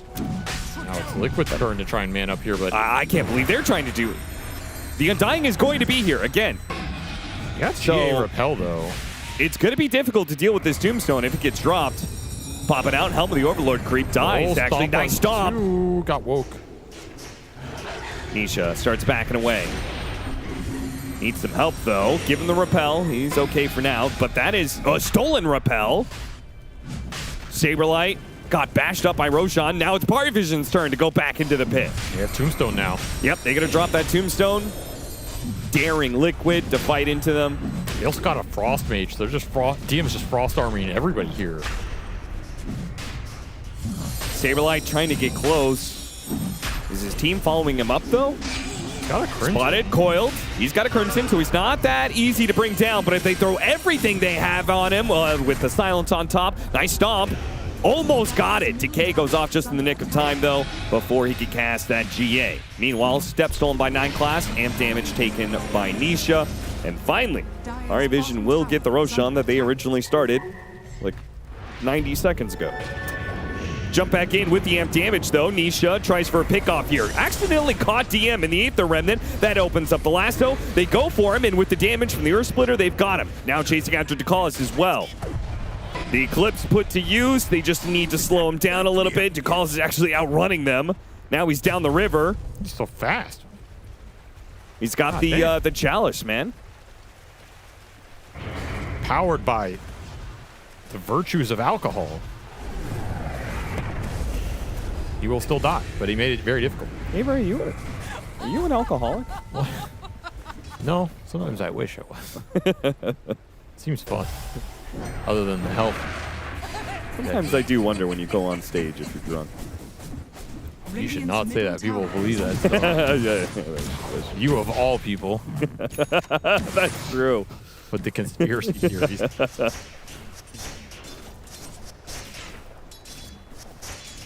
2,000 net worth lead for Parivision. Liquid claw a little bit back there off of that amp damage rune. Seeing Satanic TP away. Plus, if I was drunk, you would know, Austin. Yeah, how would I know? Oh, I'd be happy. Oh, you're a happy drunk. That's nice. Clearly, as you say, I've never been happy once. Well, I might be over-exaggerating a little bit. Oh, okay. Smoke from Parivision. It gotta be the puck for the initiation. You have Aegis on the Drow. That Ag's already done. Really good follow-up here from Satanic. You can land a couple of heroes in the Coil Silence Tombstone. At the same time, you do have this Aghanim Scepter timing could be really big for Nisha. Like, that'll kill the puck potentially. Especially if you don't silence him first. Repel can bail him out as well. Oh, they're being sandwiched a bit. It. It's kind of awkward. DM, he's going to get a roar out on his Saberlight. Saberlight, they're going to try and blow him up here with a jump in from the puck. Not good enough. He got off the Purification and the Repel. A little bit too slow on the silence. Nisha says, see you later, Saberlight. I'm out of here. Yeah, he wanted none of this fight. Full retreat out from Liquid. Just feeling like they can't take the full 5-on-5, which means Parivision will get the Tormentor for free. Just getting outmaneuvered and outpaced here. Their 5-man ball is not strong enough to combat what Parivision have right now with this Beast Undying lineup. And if you can't fight 5v5 with Omni Knight, Elder Titan, Luna, it doesn't bode well for you. These are not heroes that want to be losing these objectives. Rubik got the Shard. That might actually be impactful, not for the Telekinesis upgrade, but for the spells he steals. He steals Purification, for example. That is a nice Shard upgrade for, you know, if you're just looking at it from a healing perspective. It's true. I mean, the throw is not insignificant here. You can maybe bail the puck out of Void Spirit Silence or something. That could be nice. Pipe done for the Beastmaster. That 5-man continues to be impenetrable for Parivision.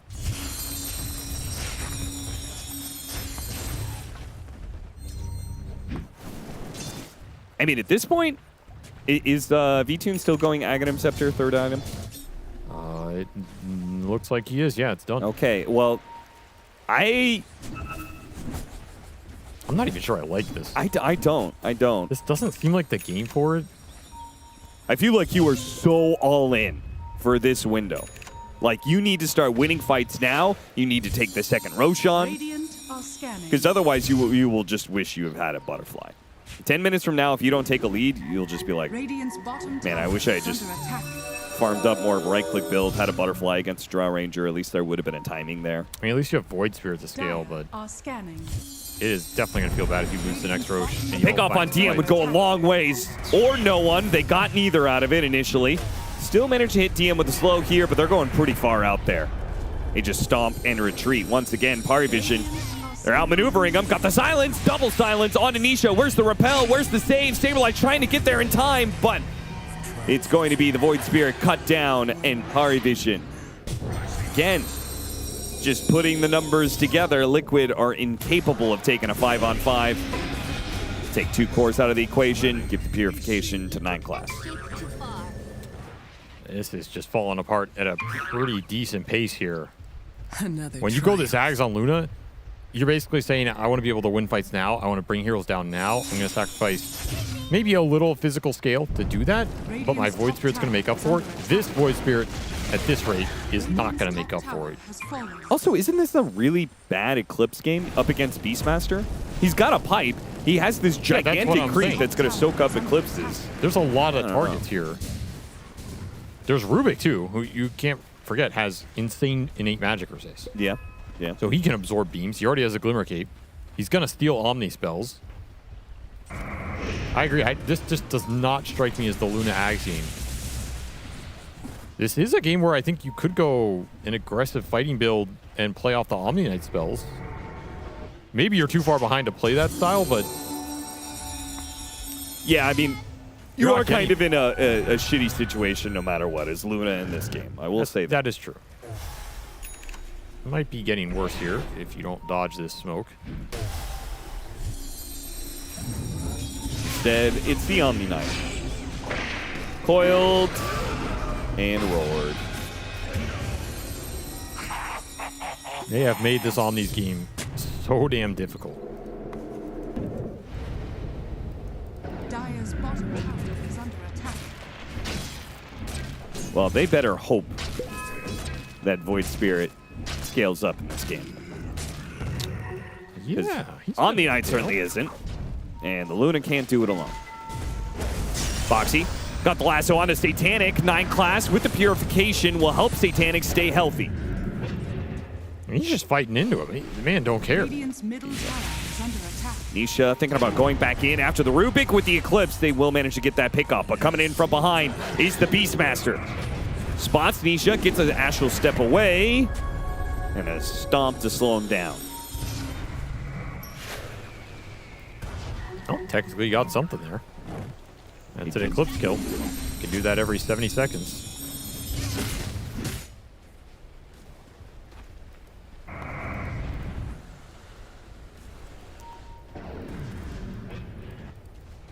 Double Glimmer Cape on these supports. BKB already done on the puck, and BKB finished for the Drow here in one camp. Pipe on the Beastmaster. That is a lot of magic resist. And not a lot of options for Liquid to play around the magic resist. Yeah. Don't really have that much physical damage right now. Oh, their Titan Aura is only going to do so much for you. I guess you can try and just play this pickoff game where you just look for Bat Rider lassos or Void Spirit jumps into Eclipse, and then you just back off. Yeah. And you just do that forever. Never take a head-on honest 5v5. I mean, do you think it's ever possible that Luna, that combo can, like, say, kill Satanic? Oh, yeah, for sure. Outside of his BKB, yeah. Which you can definitely chain stun here. Like, you can lasso this Drow into Earth Splitter, Stomp, are fortified. Void Spirit spells, Luna Eclipse. He pretty much dies in the lasso if the whole team's there.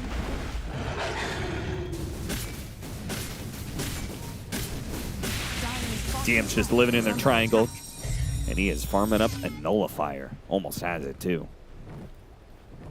He is super farmed. Is under attack. Dire's bottom tower is under attack. You can only dodge and try and look for trades right now if you're Liquid, but that next Roshan is swiftly approaching. It has already spawned. Early spawn for it. See if Parvision check this. I have no doubt they would probably just start doing it here. Radiant's middle tower has fallen. Well, in the meanwhile, they'll take 2 tier 2s at the same time. is under attack. Radiant's top tower has And fallen. back to Roshan they go. Crazy efficient for Power Vision, man. Wasting no time in this one. Get some tier 3s as well. The Gale Guard's already coming out.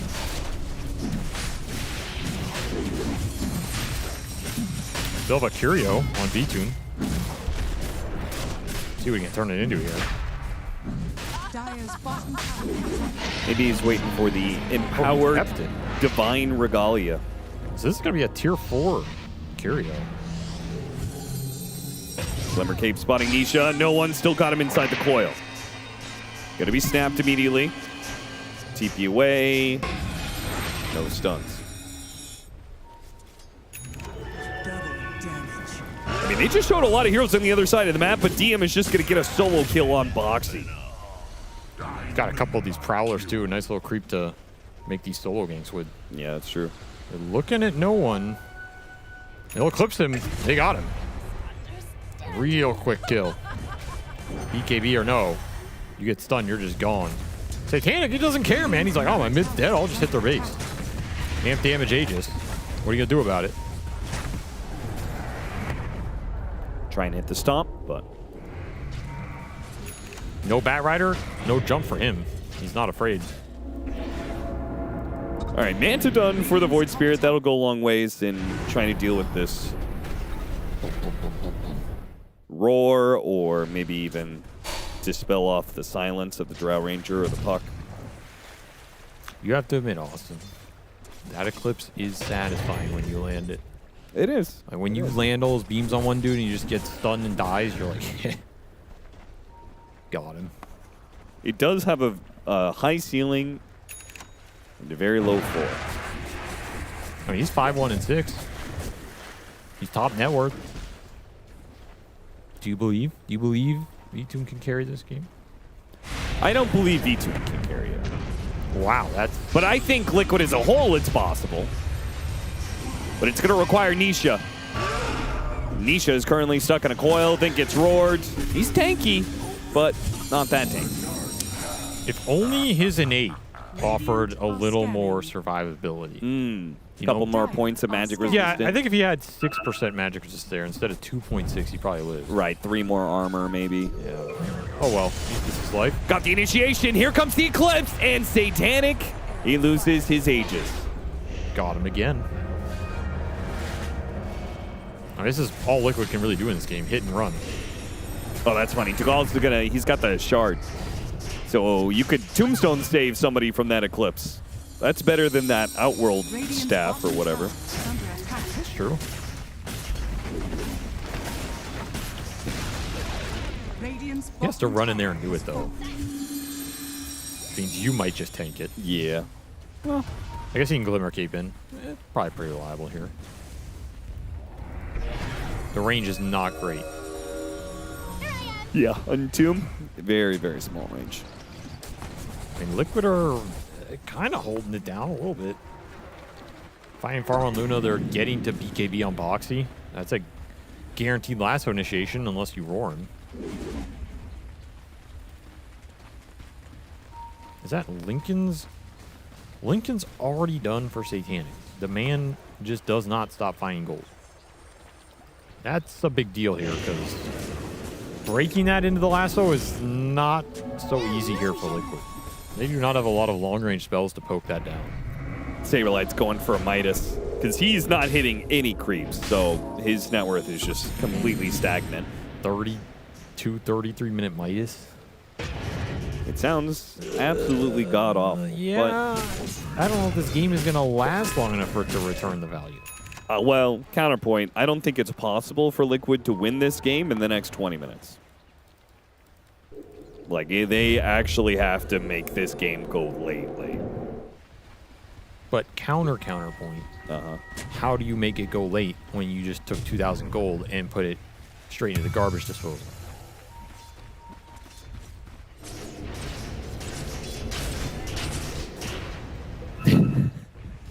Didn't have an answer for that one, did you? Counterpoint. Is 2,000 gold going to make his game any better? Yes. Yes. Very well could. Like what? That's a Glimmer. That's a Vlad's. That's a Force Staff. I mean, Yeah, Vlad's ain't doing shit this game. you don't know, man. I'll tell you what ain't doing shit. Midas, that's definitely not doing any kinds of shit in this game. So maybe you can say it's unlikely, but I know what's very likely. This thing being useless.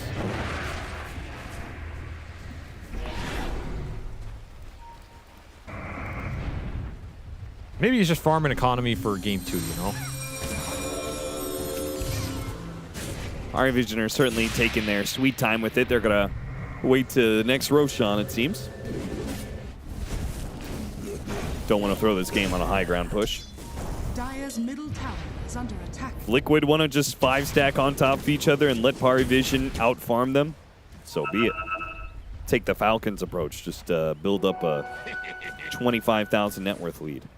I mean, to be fair, Drow kind of fits that. Like, Drow is not a hero. A lot of times you force the high ground super aggressively.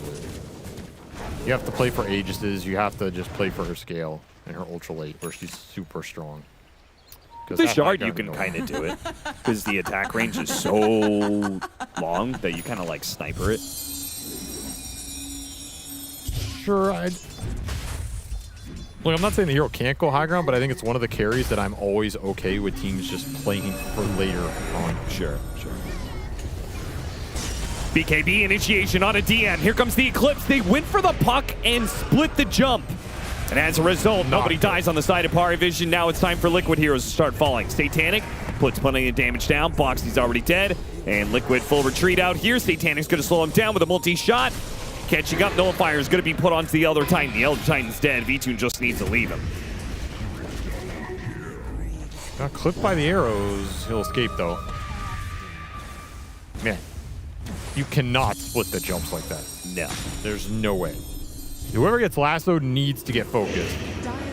And lassoing Beast is a tough target to bring down. It's just so damn tanky. Gale Guard, brawny Gale Guard on top of it all. Now you have a banner with the push. No Eclipse for 20 seconds here. Trying to pull the creeps off the tower and away from the banner. But the damage is already done. Telekinesis got a jump here. Huge cast range there from 9 class. Jeez. And you just got level 4 repel too. Yeah. That is massive here. So Satanic, he's pretty untouchable. They can't kill him with physical damage. Oh, 9 class. He was out of range. The stomp went down, made it a little bit awkward. Satanic had to use his BKB. He'll finish off the melee barracks. No one jumps in. Silences everybody, jumps back. Ether Remnant, though, gets the grab on him. Turn back around, nice and Tomb. They still have the Eclipse, though. He pops back out, gets phase shifted. Meanwhile, the Omni Knight got blown up. Nisha does manage to get that kill. Grabs the gem, trying to get out now. Does he get back to the base with the stolen gem? He does. Not too bad. Revenant's Brooch also being completed off of getting that kill. So, big damage upgrade for Nisha. Got level 20 as well. That's huge for him. Massive swing. And then Satanic got a Daedalus. So. Yeah, but you can't stop him. You cannot stop him in this game. Your route to victory as Liquid is to get Nisha 6 level. That's it. Nothing else really matters at this point. But what about the Omni Knight and his Midas scaling? I mean, at this point, just stop casting spells as Omni Knight. Like, the Rubik's going to do more with him. You should just stay in the jungle. Just get Octarine to make the Midas cooldown even faster, right, Austin? The payoff's coming. Just another 9 minutes or so here. Ooh, I've got an idea. Build Aghanim Scepter so he's not in the fight to give the Rubik the spells to steal, but he's still able to have an influence with the global GA. Okay. And then he could be in the jungle, Midas and creeps. Counter idea. Okay. You stand mid and fake a disconnect. Okay. With buyback available. Uh-huh. Like you pause and, oh, I DC'd in a really bad spot. And then you cry to like the admin for 5 minutes so it's realistic. Uh-huh. But you really are just baiting out the fight and Liquid already. And then when Parivision clump to kill you because they think you're out of position, boom, 5-man stomp into 5-man Earth Splitter into 5-man Firefly, you're all dead. Burned to death. Five-man firefly. That's right, a burned nice to death. touch. That's a nice touch to add on That's top right. of it. You have that magic camp. Right, of course. I mean, that's what the Stomp is for, right? You hit him with the Stomp, and then the Elder Titan and the Omni Knight can sit on top of them and build up their damage Exactly. for us. And then you eclipse it. And then you eclipse it, yeah. 1 amp damage on Satanic makes short work of Roshan. Liquid are here, but here too late. And now they don't want to be here. All right, this is... They want to be back inside their base. Perfect time to fake the D. Got a coil on Adisha. He's going to be given the repel. Now's your time, Saberlight. Pretend you're running up to Midas at 4. Well, you just use Stomp, so you got to wait for a Stomp to come up, true. pull that. You have Firefly available, though. BKB is online for Boxy. You have AC on the Luna. I mean, if you can somehow drag this Drow back without him getting saved and reposition the fight, there's some hopium.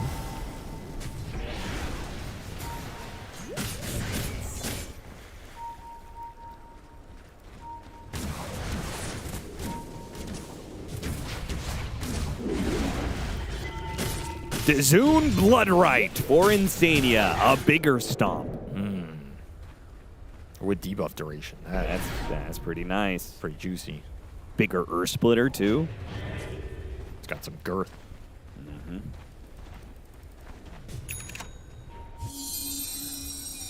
Quicken Giant Small for the Omni Knight is ambitious. Yeah, I don't know if he's ever going to get to use that in a fight. Oh, finally Vtune unleashes his Curio for the upgraded Dizoon Bloodright. Well, he talked about the AoE of Eclipse and whether or not he wants that. Apparently, Vtune really wants it. He really wants the AoE. Badass right there. 20% larger area. Holy moly.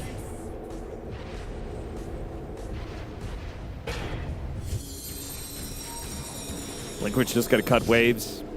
Power Vision, 3 minutes left on the Aegis. They're up to an 18,000 net worth lead now. I see you clicking that Death Summary. That bug's still in there. What do you think they're going to fix that?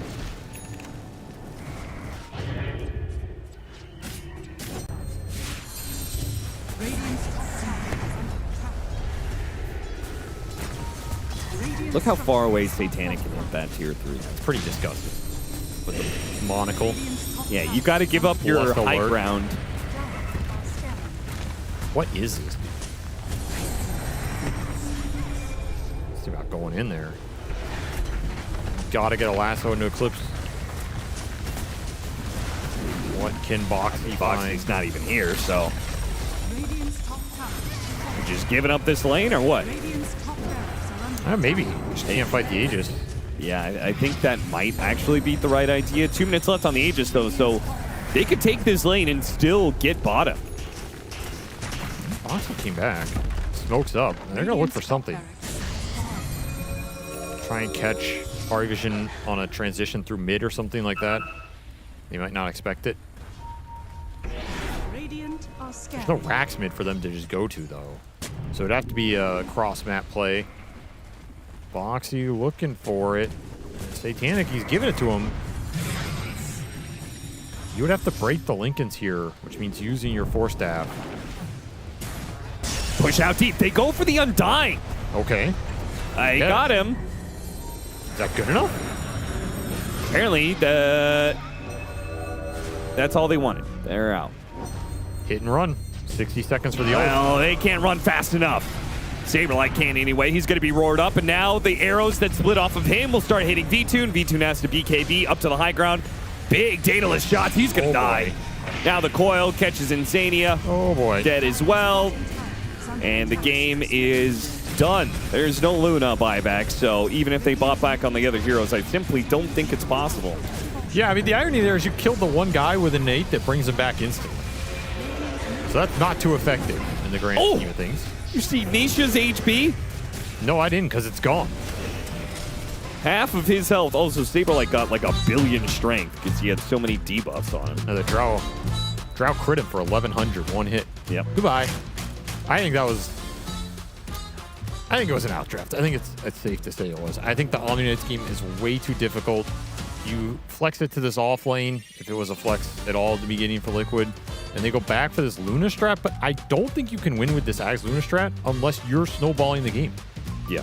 Like, there's no way you're going to be able to play from behind and outscale Parvision in this style game unless you own the lanes, get the Roshans, get the Aegises, you push, you use the Omni-Knight spells as sustain for your frontliners. It has to be either a snowballing Nisha or snowballing V2 in this game, and neither really panned out for you. Please, no more Luna Liquid. No more Luna. I know you guys want the hero to work. I mean, wait till mid-game comes back and then try it. That's fine. That's fine. You know, because it's one of his heroes, but you have to switch something up here if you want to make it out of this group stage, because it's not looking too hot right now. I do like the draft IDs from Parvision here, though, abusing that first pick Omni-Knight. They were very prepared. Oh, yeah. They really put him in a box. Once out of the box, we are going to get out of game one. Back to the panel. All right, Lacoste, let's check up on some win rates that we had on our mind. So, Rubik. He got that dub. He's 1 and 2 right now. He's 1 and 2. 33%. Luna.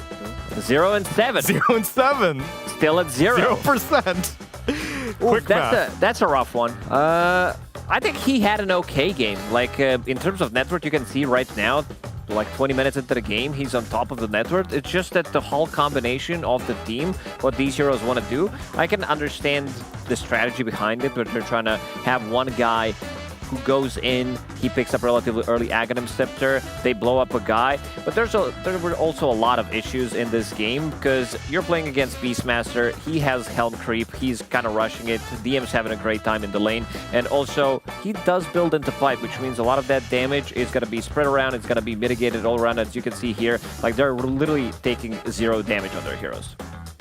Yeah, I mean, I think Liquid just choked another draft with this one, and of course Paravision played incredibly well, but like we mentioned it a little bit during the draft, but they were not stronger in the lanes, nor in the mid game, nor in the late game. So I look at this and I wonder what timing were they playing for? And like they picked this Omni-Knight and they put him on the off lane versus a losing lane, and they didn't want to flex him to safe lane because they were afraid of an overall counter pick, which to me, it just feels like, why are you starting with this Omni-Knight in your draft? You're just putting yourself in a position where it just gets awkward. Did they maybe have to... Okay, it got more awkward because they were also trying to maintain this Batrider flex as well. And so it was Omni-Knight, then a Batrider. And then the idea is like, oh, my Omni-Knight could go carry, could go support, could go offlane, and my Batrider could go mid, could go support. And then eventually, once Parvision picked more heroes, they're like, well, I can't make this Omni-Knight carry. And I can't make this Batrider mid, so now what do I do? Okay, but putting Omni-Knight carry would have been better than throwing him versus Drow and Dying.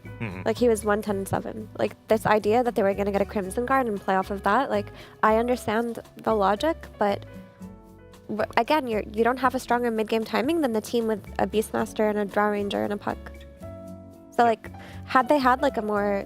If they had a Summons hero, for example, and then you get an Omni-Knight with a Crimson Guard, then I could kind of get it. So, like, I am actually not looking at this Luna as the issue. I think the issue within the draft, like, actually was with their Omni-Knight opener.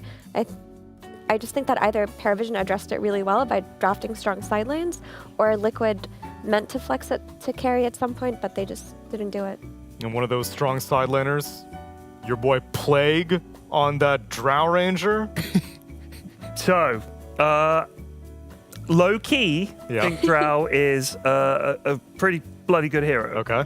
I mean, you saw the amount of damage putting out. Yep. Doesn't give a shit about armor with all those fucking arrows and shit. Like, tough hero to play against in lane. Lots of poke. Silence. Can take buildings. Takes buildings. You have to get on top of her. Seems like a pretty good hero to me. Yeah. I don't know why no one's picking her, but whatever. This game, easy dub for Paravision, made Drow look pretty strong, obviously. I'd like to see how she does if we'd put her on Liquid's side, for example, with that draft. Would it have been the same? Who knows? I do think the lads, saying stop picking this Luna, I think maybe for the sake of morale alone. That's true. pick something that you want to play and win with, and don't experiment. Maybe you kind of do that thing, or they think they've got it, and they just keep getting outdrafted by Paravision or whoever, and they're like, oh yeah, we didn't think about that answer, or if the lanes had gone better, something's not right with this pick. If so much needs to go right and the enemy needs to make a big mistake for it to work, maybe try something safer, just to get a dub under your belt, you know? You don't want to go 4-0. I'm with the psychological approach, even if it's the best possible. Well, Luna what game. if they have some inside joke that they need to get that win for Luna no matter what? They're like, we don't care about the group stage 2. We care about Luna's win rate. We want to get one dub, and then we can pick normal heroes again. I mean, I like that idea. As just like maybe in scrims, you're not really going to get to find out. They're like, we're going to try Luna again. Against who, boss? Paravision. Christ. And we're going to go off-lane Omni. Huh? Yep. And support back right now. Oh, hear me out. It's just like, you know, eventually it'll work. And they'll be like, aha! I told you so. And instead of playing against some team in scrims, you're actually playing a competitive game, an official game in a tournament against a very good team who normally whips you silly. Why not experiment then if you don't care, I guess? Fair. You know, I think there's something to be said about like making an idea work in a lower stakes environment, in the sense that they've already qualified to EWC, so they might as well use whatever environment they have to collect data, because in the past, like Liquid did love their Luna, and they want to see where she stands in this new patch, and this is a good testing ground. We want to talk about a pick that worked. Do we need a bigger sample size? We are at 0 and 7 right now. More data.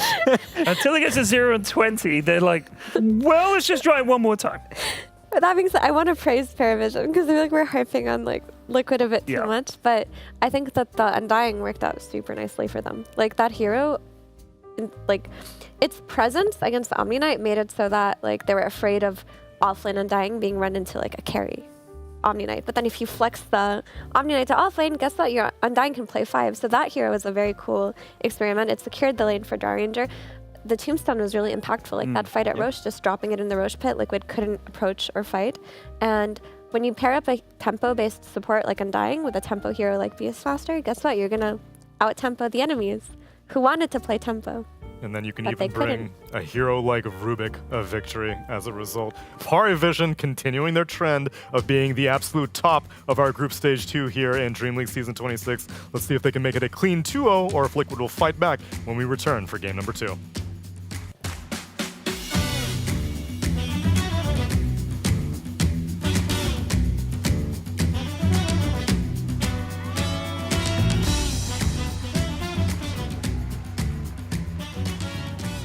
Our tale of mysticism and mimetic mercantile unfolds near the Bleeding Hills. Its namesake derived from a strange, highly flammable tar that oozes from the earth as if from a womb. Coveted by the hill trolls for its ancestral spiritual properties, but largely ignored by the citizens of the Hoven below, much like our plucky protagonist. But our story does not begin with him.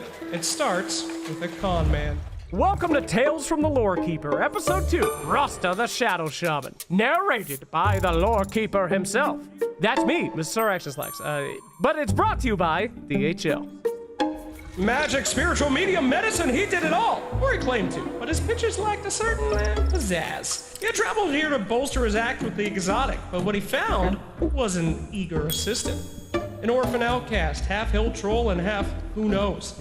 The child lacked any skills, but what he lacked in aptitude, well, he made up for in eagerness, despite if the con man wanted him to or not.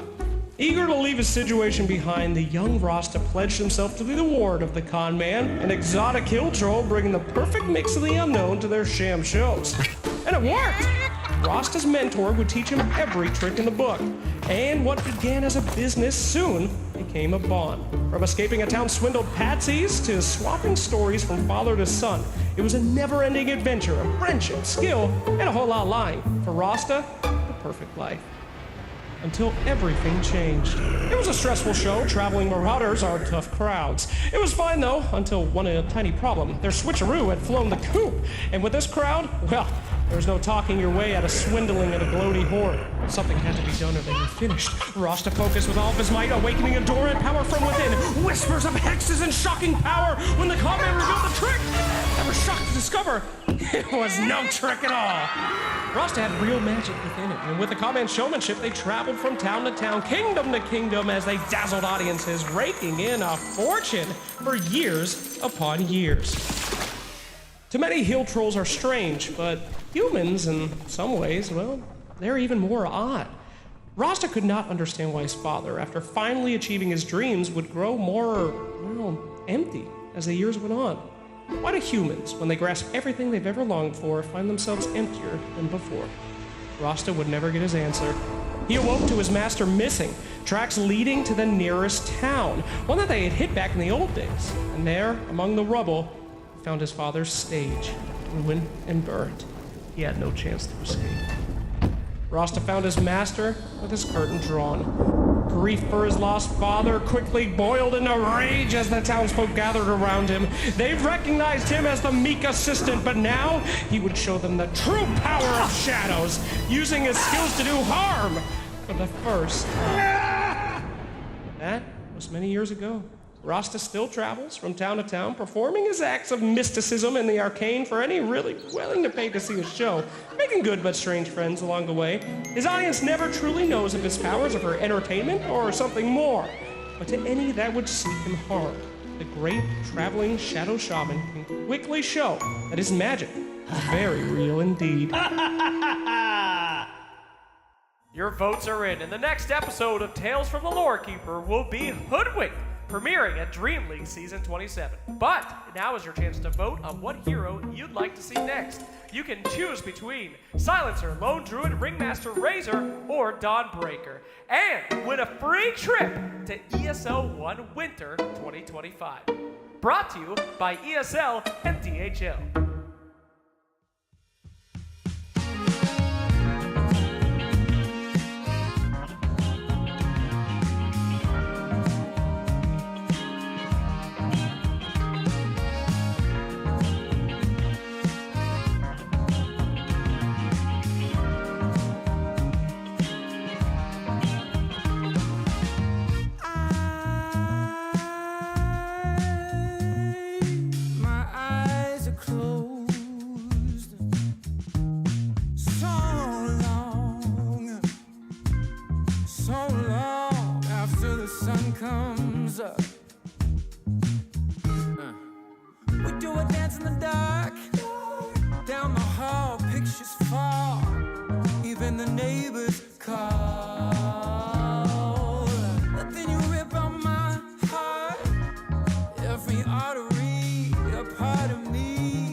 Obvious to me that you love to watch me bleed.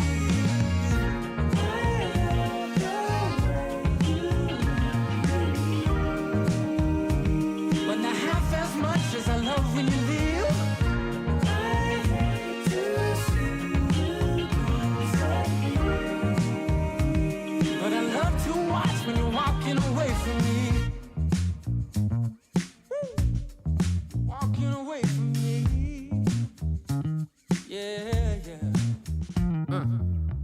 I could be anything you want, I could be anything you need. Baby, tell me it's something real, and I'll give you everything. Every night with that wicked smile, you know I can't help myself. They play around with me for a while, keep tearing me up until there's nothing left. Ooh, it's obvious to me.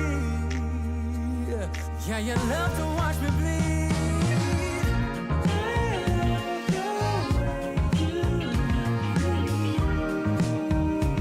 But not half as much as I love when you leave.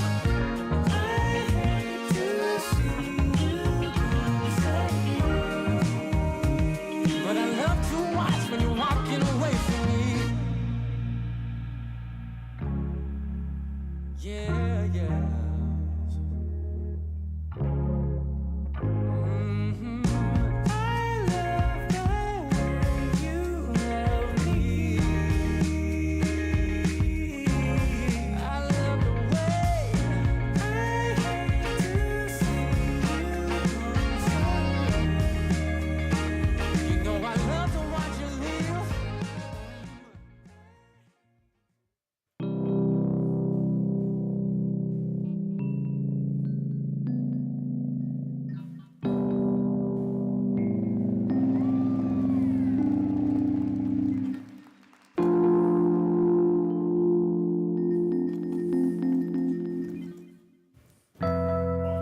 Friends, it is time for game number 2 of Team Liquid versus Parivision, where Liquid are facing a very, very uphill battle right now.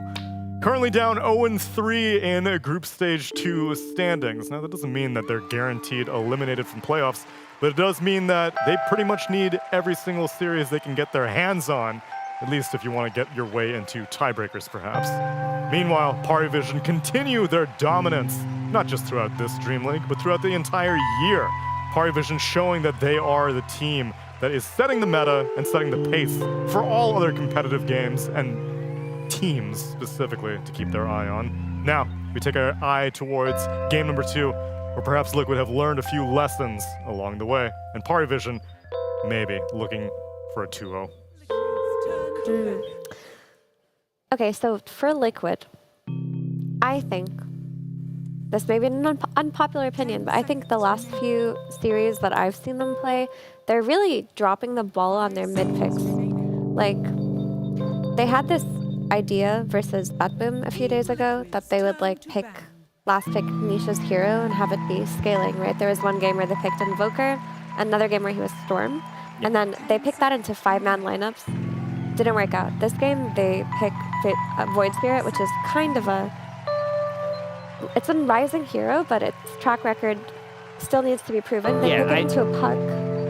I still need to feel where this Void Spirit's going, like how strong he is. He didn't have impact in that game, if we're being honest. I feel like they just need to give Nisha some like do shit early type of hero that can team fight and play off of that, like Pangolier or something. Yeah. Also, they won 2 out of their last 9 games that they played. This is where you start doubting your own ideas as well. I think it happens to everybody who plays pubs as well. It's very relatable, where you're like, oh, this is my best hero. I tried it 3 times in a row. I can't win. This is what happens in a professional Dota as well, especially when the new patch drops, where you think no matter what you do is not good enough, and they're trying to fix some of the problems, which might not be the problems that you're actually fixing. You might be fixing the wrong problems. So there's a lot to it, but also this Omni Knight, you touched upon it a little bit after game 1, Effie. I also think this hero was slightly disconnected from the rest of the team, what he was trying to do. And also with the itemization, 30 minutes in, when you have your Omni Knight queuing up for Hand of Midas, you know something went wrong. Things just do feel a little bit discordant in the Liquid camp, whereas Parivision, it is harmony in motion. They ban out the Nature's Prophet, the Oracle, and the Medusa. Liquid, they ban out the Bristleback, the Templar Assassin, the Slark, and the Darkseer. Parivision found success with their Undying as a first pick. Let's see if Liquid want to return the favor with the Omni Knight, or perhaps they've learned. I don't think they're going to pick Omni Knight into an Undying after the issues this year presented for Omni Knight within the draft. Like, they couldn't run him on the safe lane in case he got flexed to the offlane as the offlaner. Then they couldn't run him on offlane because he got beat up on that Undying plus ranged hero lane. Yeah, just go for some standard team fight plus heal reduction. Yeah, give me some Ancient Apparition, give me some kind of a setup, give me Storm Spirit, something that can jump to the backlines, give me heroes that can't play Dota, because in the previous game, when you think about it, their combo was the hit slightly earlier timing, but Beastmaster also had a pretty great time. And then this Aghanim Scepter on Luna was supposed to be a big turnaround point where you have Void Spirit running in, you're grabbing the kills. I like what they did. 7-8 minutes into the game, they brought 5 members of the team to the top lane. They got multiple kills out of it. This is the type of Dota that Team Liquid kind of used to play, especially with some of these more active heroes. Back when Mickey was, when Mickey is still on the team. Rest in peace, Mickey. Yeah, rest in peace, Mickey. It was a good pizza party. But this is the type of Dota that I think Liquid excels when they are playing it. And they're going to remove some of these heroes that we did mention, because this is the type of Dota that is relatively easy to execute. And I want to see Liquid simplify their drafts. Yeah, I don't want this like late game scaling type of thing anymore. Like, just go for Pango mid, go for Ember Spirit. Any kind of like skirmishy setup, and especially if you're gonna look towards running these hyper carries that farm a lot. And I only say this because I think Nisha plays excellent at all of the heroes that I mentioned, but the last few times I've seen them, they keep picking this style of mid laner, and Liquid are just losing in the mid game. they've been also experimenting a lot with some of these heroes. Boxy playing position 4 Invoker, even 9 Class talked about it, and maybe now we're gonna see them because he said, I believe that there was a little bit of a mistake with the skill build, with the item build and everything going on, but just keep it simple. I think this is the key, because right now, keeping it simple, that's exactly what Ted is doing with his music. No need for overcomplication. You just need the notes. 10 seconds remaining. Do you want to hear a chord? Let's hear it. I had one on my screen a second ago. Oh, you're cheating? I can't play the piano, dude. Oh, well, it sounded very good, honestly. There's a C major. Give me a C Apologies to anyone out there that plays the piano. Oh. C major. It's a nice chord. Oh, it's been a while you since can we move had it a up C to major. here. It's been since Singapore. We can move it up even further. Oh, yeah. And then we can put a little... Resolve that harmony. Whoa, a little wah-wah.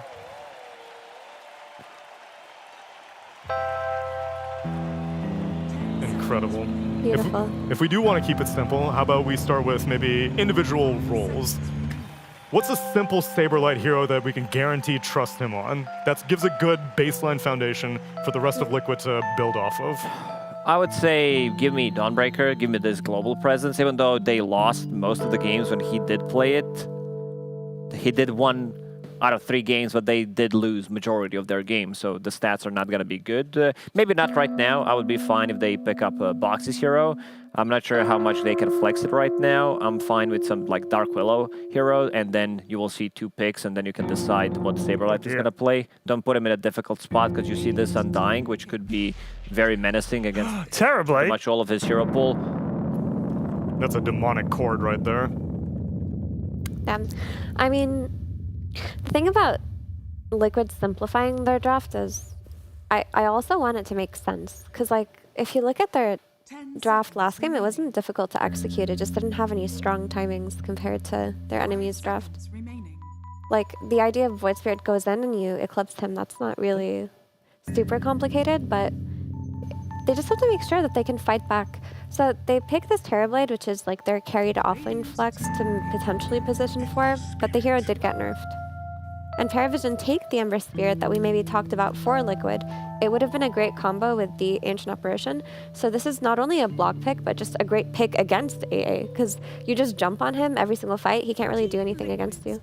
And what's stopping Paravision from picking, especially if Liquid doesn't pick any counters? They already showed that they are willing to play Drow Ranger. They already have Undying. So why would they not pick it up again, seeing that there is Terrorblade, there is Ancient Apparition? These heroes don't close the gap. Some of these gap-closing heroes have been banned out. There's no Monkey, there's no Storm Spirit. And also looking at both of the supports, Shadow Shaman and Undying. This has been very popular a couple of years back when you just have so much damage on the ground. You put down Tombstone, you put down Rasta Wards, and you can take that fight. Like, you're fighting in a certain area. Also very good in Roshan, blocking people off. So let's see how they are going to approach it one more time. It's going to be Void Spirit again.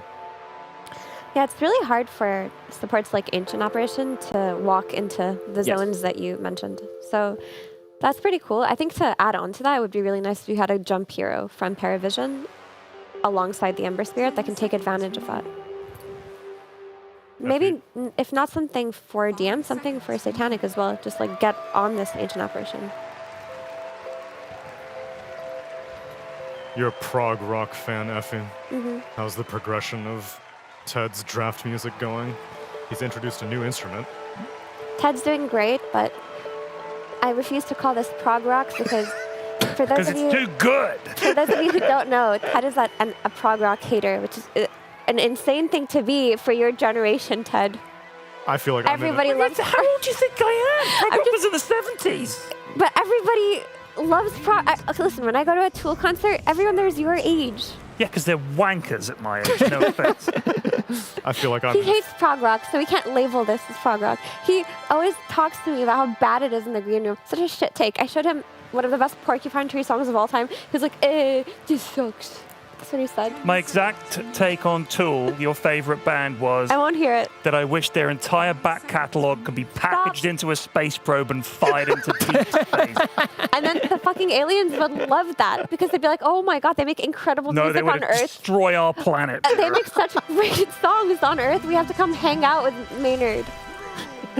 Moving on. We have come for the one you call Tool to murder him. Why did you open this can of worms, Neil? You know I love conflict. So Silencer comes out. Right now they are very limited on any kind of lockdown. I would love to see... I mean, Centaur looks good for the game, but it doesn't look too good in the lane if you're playing it into Undying. But this Brewmaster, I felt like they needed something like that as well. There's going to be so much damage, again, on the ground. So many things that's going to focus you. Like Silencer and Ancient Apparition, they don't like to play into any kind of summons, and there's a bunch of them. You don't deal well with the Brewmaster.